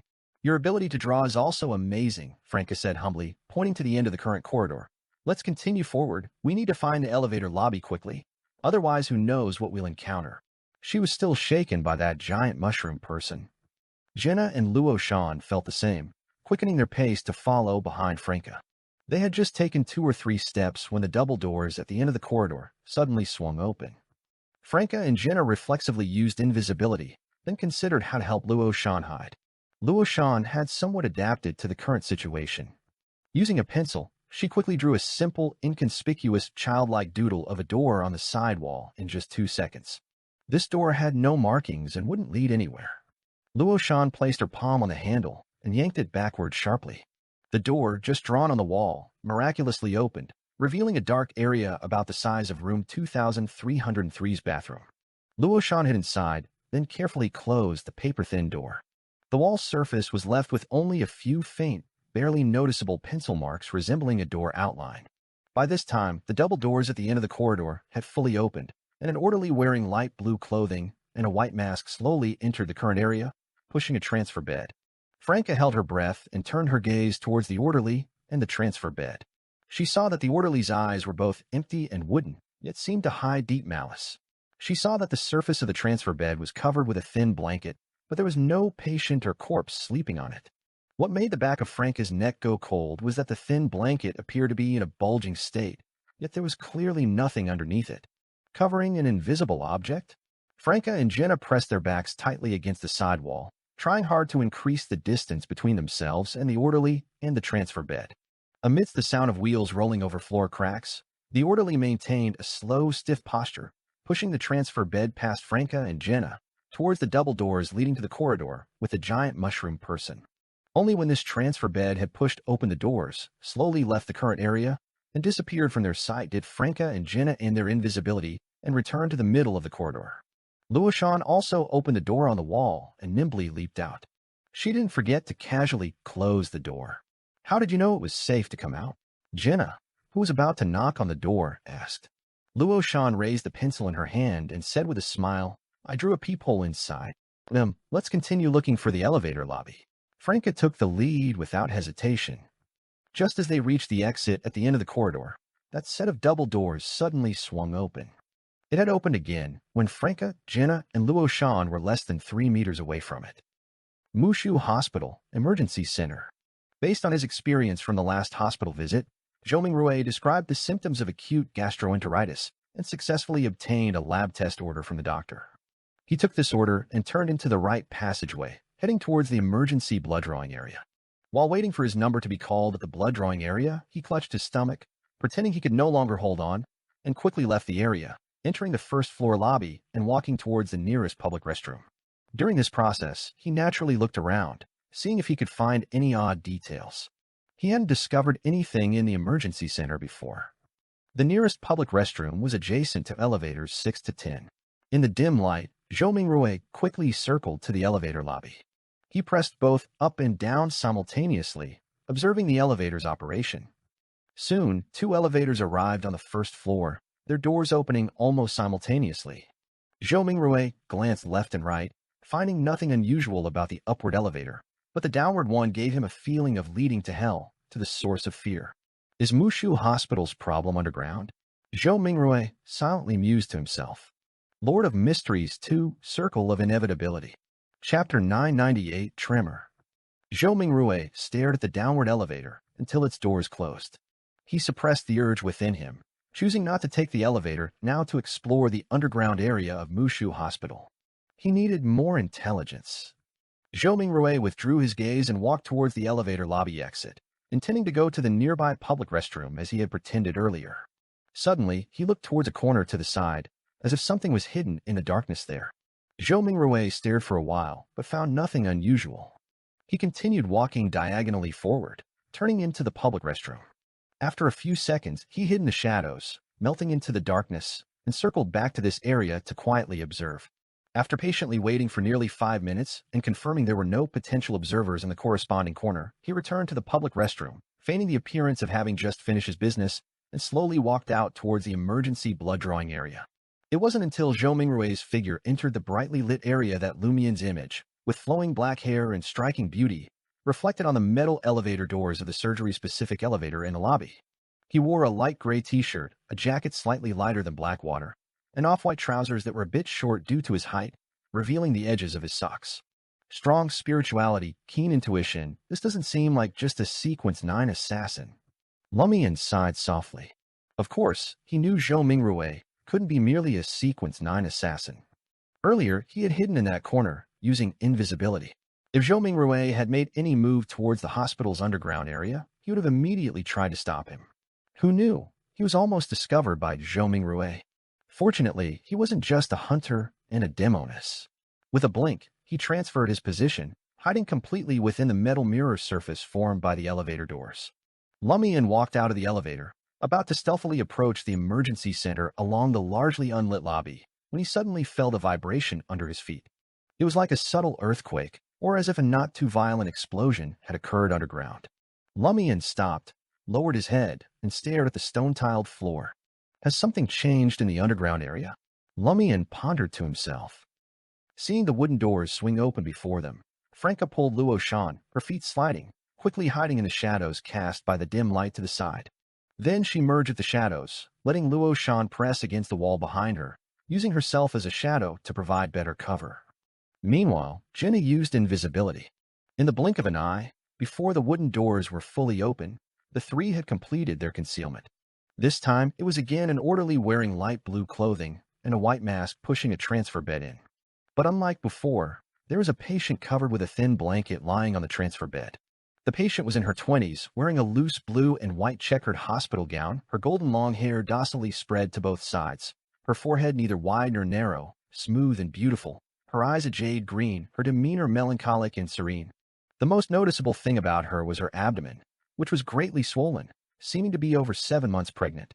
Pushing a patient, there are no wards or examination rooms in the underground area. Franca pondered inwardly. Of course, she knew that in a place where the dream's subconscious's psychological trauma and the mother tree of desire's abyssal symbol merged, rationality was a scarce element. The foreign pregnant woman lying on the transfer bed might well be a psychological trauma of Mr. Fool or that celestial worthy.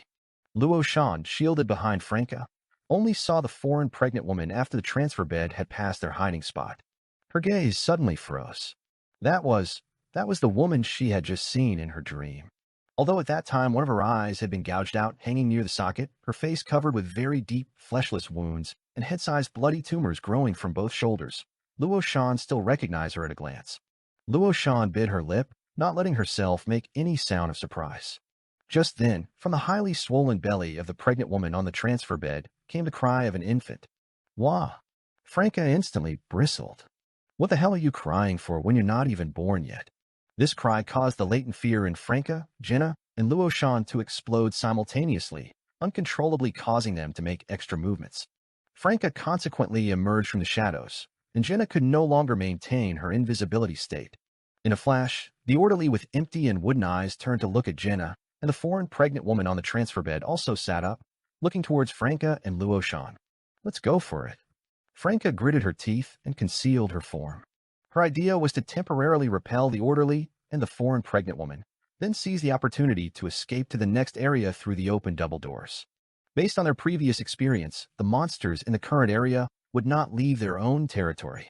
The next second, the whites of the orderly's eyes became more pronounced, a cold aura emanating from his body as he took a large step towards Jenna. Jenna once again vanished, causing the orderly to grasp at empty air. Immediately after, her figure quickly outlined behind the orderly, thrusting the sharp dagger in her hand towards the orderly's back. Her dagger seemed to strike metal and ironwood, only piercing the clothing, unable to penetrate the skin. Jenna wasn't shocked. She let the quiet, vile, demoness black flame appear on the surface of the dagger, quickly infusing into the orderly's body. With a whoosh, the orderly, feeling increasingly inhuman, burst into demoness black flames from the inside out. He silently wailed as his spirituality and life began to rapidly fade. On the other side, the first thing Franca did was also use invisibility, while Luoshan strode forward, darting out over 10 meters in an instant.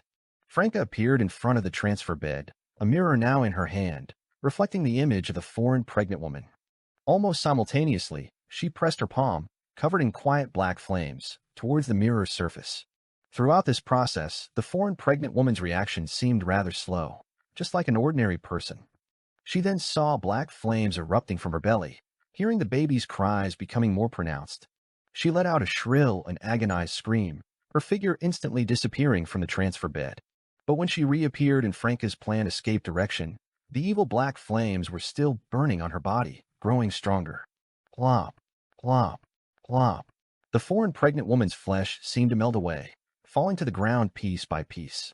Feeling her aura rapidly dissipating, seeing the orderly collapse to the ground motionless, Franca actually felt a sense of unreal bewilderment. Is it resolved just like that? Was that giant mushroom person from earlier actually an exception, and the monsters in Mushu Hospital's underground area are also suppressed at Sequence 7? No, I shouldn't think like that. Raising a flag is bad. Before Franca could correct her thoughts, she saw the foreign pregnant woman fall, her abdomen tearing inch by inch, as if something was trying to burrow out. At the same time, the pieces of flesh that had fallen to the ground from the foreign pregnant woman also underwent abnormal changes. Some merged with the floor tiles, transforming into womb-like shapes, giving birth to square-shaped infants with eyebrows and eyes. Some touched the transfer bed, causing the bluish mechanical bed surface to suddenly bulge, sprouting one after another small beds with human heads and wheels for limbs. Some splattered onto the ceiling, causing the energy-saving lights to suddenly brighten, producing dozens of children with human bodies and light bulb heads. Franca and Jenna instinctively retreated 7 or 8 steps towards the direction of the mushroom person, seeming to have been stunned. Is this the psychological trauma of a great existence? As expected of a great existence's psychological trauma. Don't come over here. I don't want to give birth. In her terror, Franca drew out the iron-black inevitable gun. She found that the foreign pregnant woman was not completely dead yet, still producing more flesh, and those pieces of flesh were wriggling, seeking new wombs or fathers, constantly giving birth, constantly reproducing. Moreover, the foreign pregnant woman's abdomen had completely torn open, and the fetus inside was about to crawl out. Franca forced herself to calm down, aimed at the foreign pregnant woman's abdomen, and pulled the trigger. Bang! A bullet exuding a dim blue-green color shot out, passing through the numerous, oddly shaped infants, accurately hitting the target, burrowing into the foreign pregnant woman's abdomen. Certain death. The cry of the baby in the foreign pregnant woman's belly suddenly became intense and resentful, but it ceased abruptly in the blink of an eye. Similarly, the foreign pregnant woman stopped secreting flesh, and those that had already separated also withered after giving birth to a new fetus. Thankfully, certain death worked. Seeing this, Franca secretly let out a sigh of relief. Just then, she, Jenna, and Luoshan felt the earth tremble. The tremor only lasted for a second, but Franca and the others saw the new corridor outside the double doors collapsing inch by inch. The walls, rooms, and ceiling there were also falling into an abyss of dense blackness with no visible bottom. This collapse slowly spread towards the current area. Franca and Jenna sensed something, one looking up towards the ceiling, the other turning to look at the area where the giant mushroom person was, blocked by the wooden doors. Franca discovered that the ceiling above them was also falling, but instead of crashing down on them, it was falling directly into the seemingly bottomless dense darkness. Jenna saw that the area where the giant mushroom person was also began to collapse, a collapse spreading towards where they were staying. Does killing that foreign pregnant woman trigger a change in the underground area? No, this might be the true appearance of Mushu Hospital's underground area now, a dark abyss containing various psychological traumas. What we walked through and saw earlier was just a disguise influenced by the Dream City, with corridors and some rooms symbolizing safe zones. Franca suddenly had this realization. What should we do? Luoshan finally overcame her terror. She had first needed eye bleach from the sight of hundreds and thousands of monster infants and their birth process. It shocked her mind before she realized that she and the others seemed to have nowhere to go. Lord of Mysteries 2, Circle of Inevitability. Chapter 999, Opportunity. Seeing the collapse gradually spreading towards their area and hearing Luo Shan's question filled with obvious terror, Franca and Jenna exchanged a glance before decisively telling Luo Shan, "Quick, draw a door that can lead to the outside world."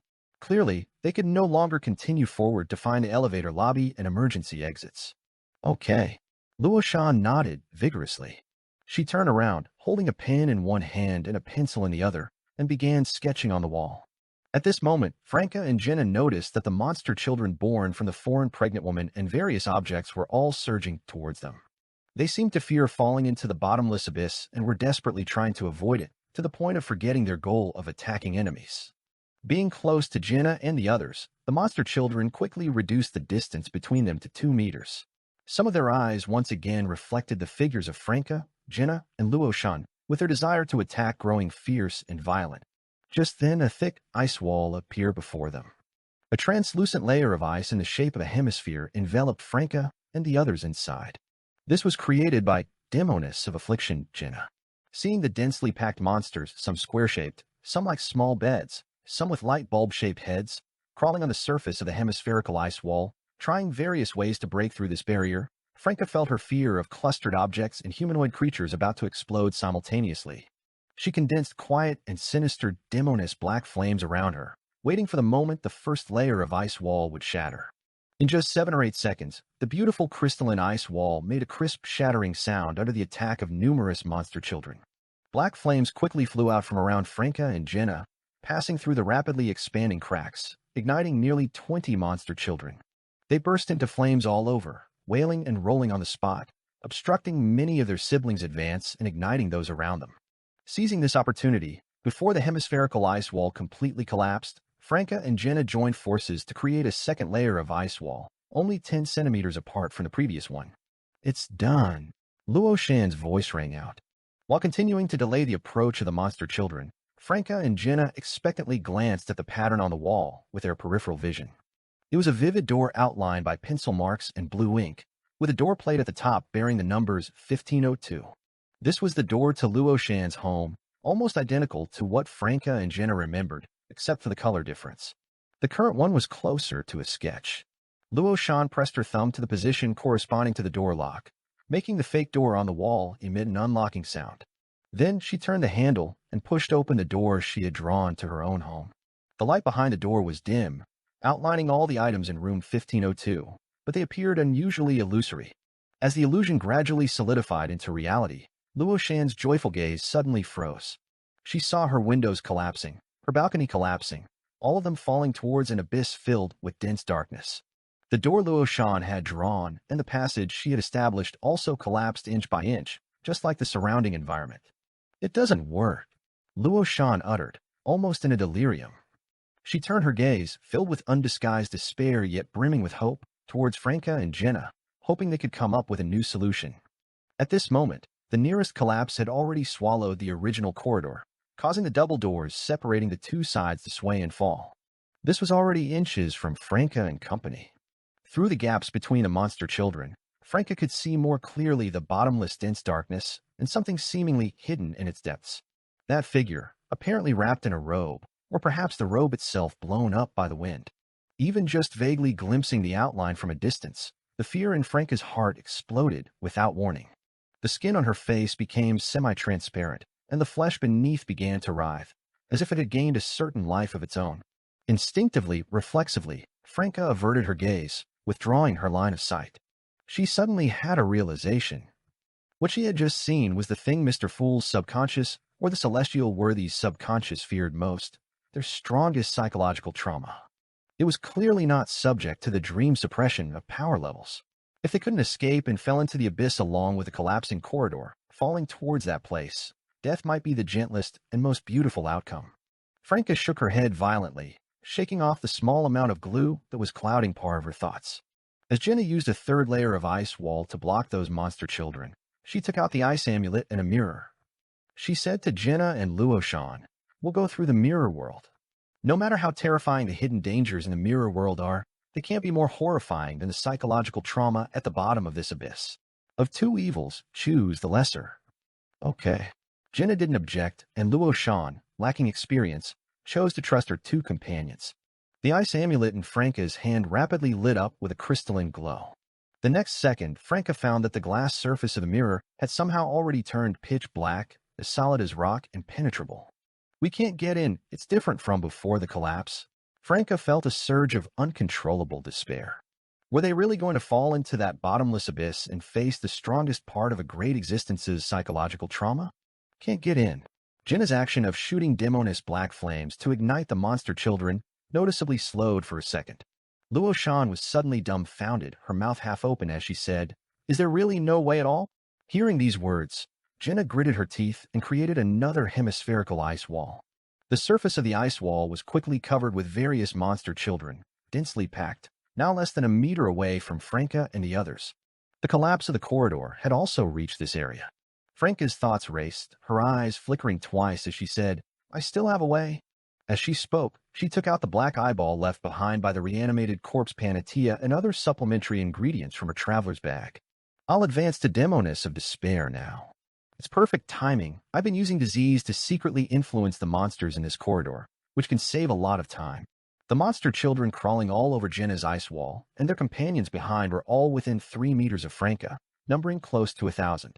It's useless. Even a demoness of despair is now suppressed to sequence 7 level, at most sequence 6. It can't forcibly open a path to the mirror world. Jenna instinctively refuted Franca. She wanted to stay calm, but was overwhelmed by the monster children breaking through the ice wall, barely managing to establish a new hemispherical ice wall 60 centimeters away from them. Franca, while using the black eyeball condensed from the reanimated corpses beyond her characteristics to create more virulent viruses, drank a bottle of healing agent and reminded Jenna, "Quickly drink a bottle too, Luo Shan already had one earlier." Then Franca explained rapidly, "The important thing is not me advancing to demoness of despair, but that every demoness advancement draws the attention of the primordial demoness. I need her attention." Seeing Jenna drink the healing agent, Franca helped maintain the defense line and asked in return, "Does Mr. Fool know about the primordial demoness?" "Definitely," Jenna answered without hesitation. "Mr. Fool's avatar had dealings with the demoness sect many times. He must be aware of the existence of the primordial demoness." Franca glanced at the corridor that had already collapsed to the transfer bed and said to Jenna and Luo Shan, "Let's move towards the center, buy more time." The collapse progress on both sides of the corridor was about the same, but Franca and the others were clearly closer to one side. Without waiting for Jenna and Luo Shan to respond, Franca suddenly withdrew the force maintaining the ice wall and ran at her fastest speed towards the middle section of the corridor, about 10 to 20 meters away. Luo Shan ran even faster. After the three had determined their positions, Jenna once again condensed an ice wall to block the pursuing monster children, while Franca continued to spread mystical pathogens around. She explained quickly, "Since Mr. Fool knows about the primordial demoness, there must be a manifestation corresponding to the primordial demoness in this dream. We just haven't discovered it yet, and true gods can directly enter the dream city. When I advance here, my real self will also advance. Based on our experience, no matter what state the primordial demoness is in, whether the situation is good or bad, she will turn her gaze towards this. As a true god, she won't have difficulty discovering that my consciousness isn't a real dream, and will likely project herself in, using her inherent dream manifestation to truly observe me advancing in the underground area of Mushu Hospital. She certainly won't risk descending here, nor does she have the feelings or motivation to save me. But as the ruler of the mirror world, her mere gaze will likely open a channel between the mirror world and this area, and possibly cause the hidden dangers in the mirror world to temporarily disperse. This can't be guaranteed." Jenna blurted out, her tone anxious and confused. This place was a product of the fusion of a great existence's psychological trauma and the mother tree of desire's abyssal symbol, and more great existences had projected some power into it. Even if they were all suppressed to mid-low sequences, could the primordial demoness in a poor state break the blockade on the mirror world with just her gaze? There's no such thing as a 100% successful plan, but not trying guarantees failure. Franca quickly responded. Jenna fell silent, biting her lip before saying with a trembling voice, "This will prevent you from leaving the dream, and if the dream ends soon, you will die because of it." Franca, waiting for the mystical pathogens to take effect, was silent for a moment before saying through gritted teeth, "We'll deal with future problems in the future. If we don't survive now, there won't be a future." "But," Jenna's voice suddenly choked. Her mind tried to grasp something, but couldn't hold on to anything. Franca interrupted her, her expression complex as she mocked her own past naivety and love for fantasy. After killing the reanimated corpse, obtaining the Beyonder characteristics and supplementary ingredients, knowing that all ritual requirements in the Dream City would be lowered to Sequence 7 level, I was thinking, is this giving me an opportunity? When everyone is in a desperate situation, with no other options to stand up like hero, consume the potion, break through in the face of danger, forcibly advance, reverse the outcome, save everyone, save the world. At this point, Franca's expression suddenly settled. She calmly looked at Jenna, revealing a bright smile. Now the opportunity has presented itself. Lord of Mysteries 2, Circle of Inevitability. Chapter 1000, Gaze. Jenna looked at the smile on Franca's face and listened to her calm words tinged with self-mockery. She suddenly felt a lump in her throat. Her gaze swept over the monster children about to break through the newest ice wall, over collapse that had already swallowed the transfer bed and the orderly. She bit her lip hard and said, "Okay." The rest of her words got stuck in her throat, as if ice had melted into hot water. She could only tell herself that future problems would be solved in the future, and that they would surely find a solution. Franca estimated the time and began preparing the despair potion using the black eyeball from the reanimated corpse and the corresponding supplementary materials. Jenna allowed the wet feeling to spread from the corner of her eye to the edge of her face while focusing on blocking the approach of the monster children. She no longer created her own disease, leaving these oddly shaped targets all to Franca. After the monster children were born, she had also been quietly spreading mystical pathogens. Luo Shan, who was bewildered and inexplicably terrified by the conversation between the two, also reigned in her thoughts and began adding various patterns to Jenna's ice wall to enhance its defense. In the burst of light, the monster children were unable to break through the ice wall in the shortest time and advance further. Behind them, the floor tiles of the corridor, the walls on both sides, and the ceiling above kept collapsing. The bottomless dark abyss was getting closer and closer to them. After a while, some of the monster children began to cough violently, coughing so hard that they slid down from the surface of the ice wall. Others became rigid and could no longer move smoothly. Those crowded outside the ice wall, separated from Jenna and the others by several meters, were finally caught up by the collapse. They surged forward like a tide but couldn't get past the bodies of their siblings. They began to fall towards the dense darkness, hiding unknown terrors. Strong feelings of despair emanated from them, rapidly spreading to their companions, clinging to the ice wall's surface as their conditions worsened. No. Franca raised the bottle, bringing the deep purple potion bubbling with rosy bubbles to her lips. She drank it without hesitation. The potion had no taste, or perhaps Franca could no longer distinguish its taste. She only felt her spirit and thoughts rapidly falling into a lightless, enclosed darkness, plummeting towards an unknown depth. Something seemed to be calling her there. Try her, inside a luxurious villa. Franca, sleeping on the bed, still had her eyes tightly shut, but her hair eerily began to float, gradually growing longer, darker, and thicker. Madame Judgment, standing guard in the villa's living room, instantly sensed something and blinked into Franca's room. Looking at the transformed Franca, Madame Judgment didn't rush to act. Instead, she took out a charm made of gray-white dragon scales, activated it, and made it ethereal. There's been a change in the dream. Two of Cups was forced to advance to demoness of despair within the dream. Madame Judgment's words combined with the ethereal charm, quickly becoming transparent and merging into the night sky.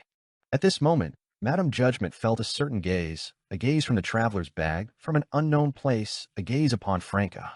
Dream City, Mushu Hospital, Beat 2. Franca's consciousness and spirit floated and fell within the enclosed darkness. She felt countless invisible threads of intense despair extending from the outside world, following their mystical connections to grasp her body. At the same time, she saw two brilliant starry lights. Those were the people she cared about, and who cared about her, the anchors that let her know who she was. The groggy Franca gradually regained clarity, vaguely sensing a gaze full of resentment, hatred, and expectation watching her from somewhere in the deep darkness.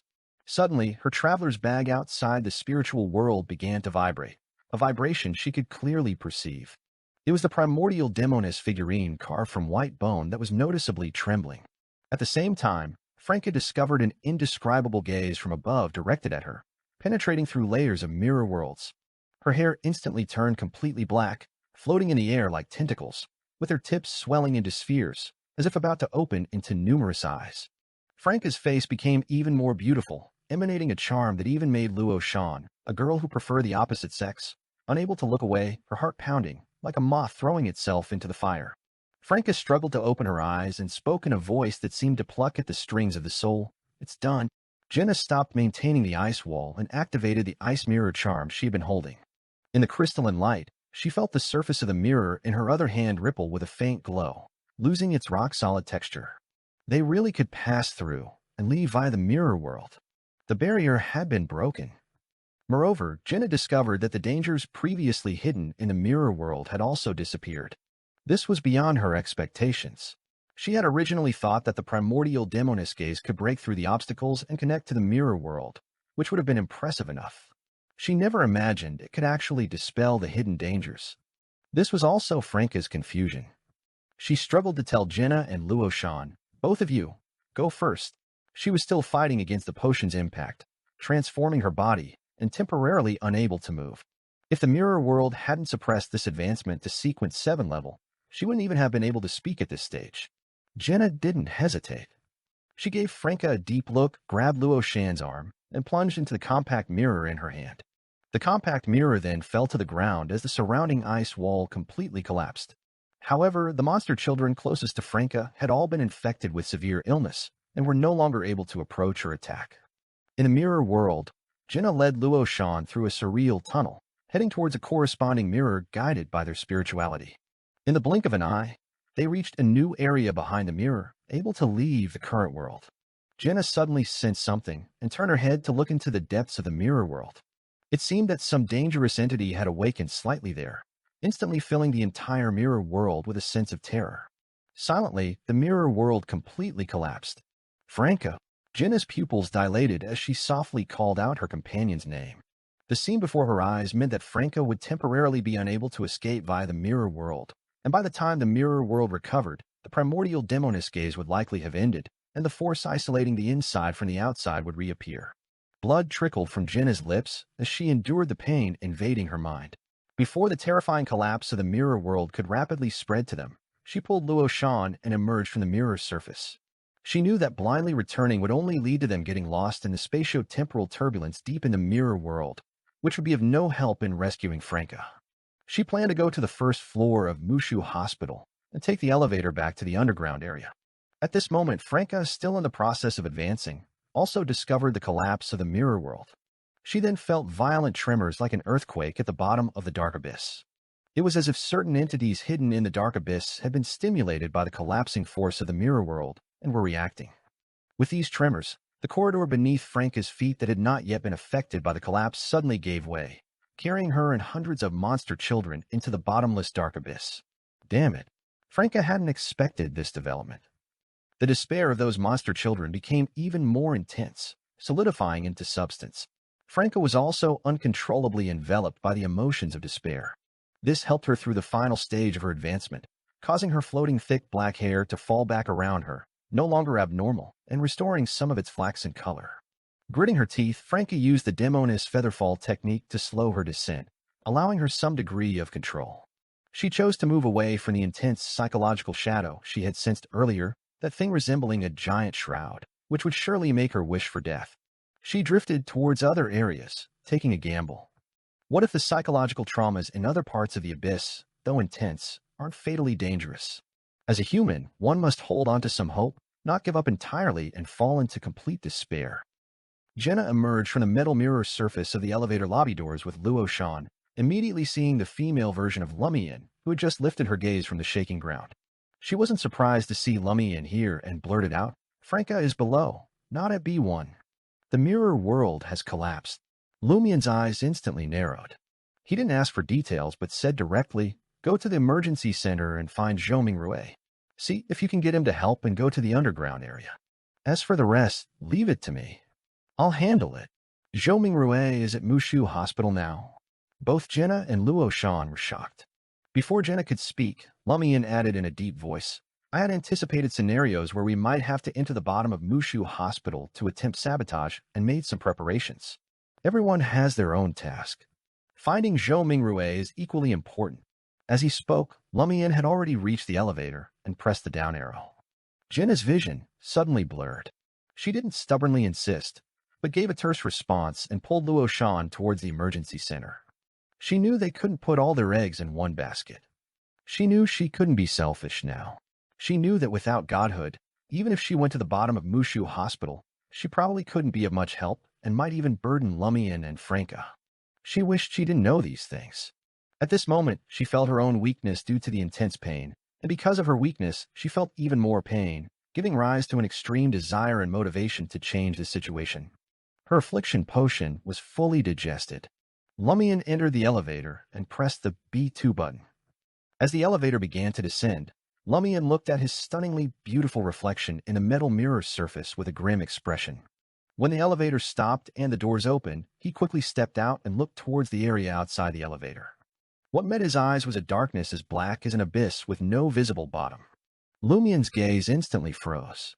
Suddenly, a voice sounded from a dark corner of the elevator lobby. "Child of God." Lumian abruptly turned his head to see a person standing in the shadows by the emergency exit. It was Lu Yong'an, the Dean of Obstetrics at Mushu Hospital, and a bestowed of the Great Mother. Lu Yong'an's face was shrouded in darkness.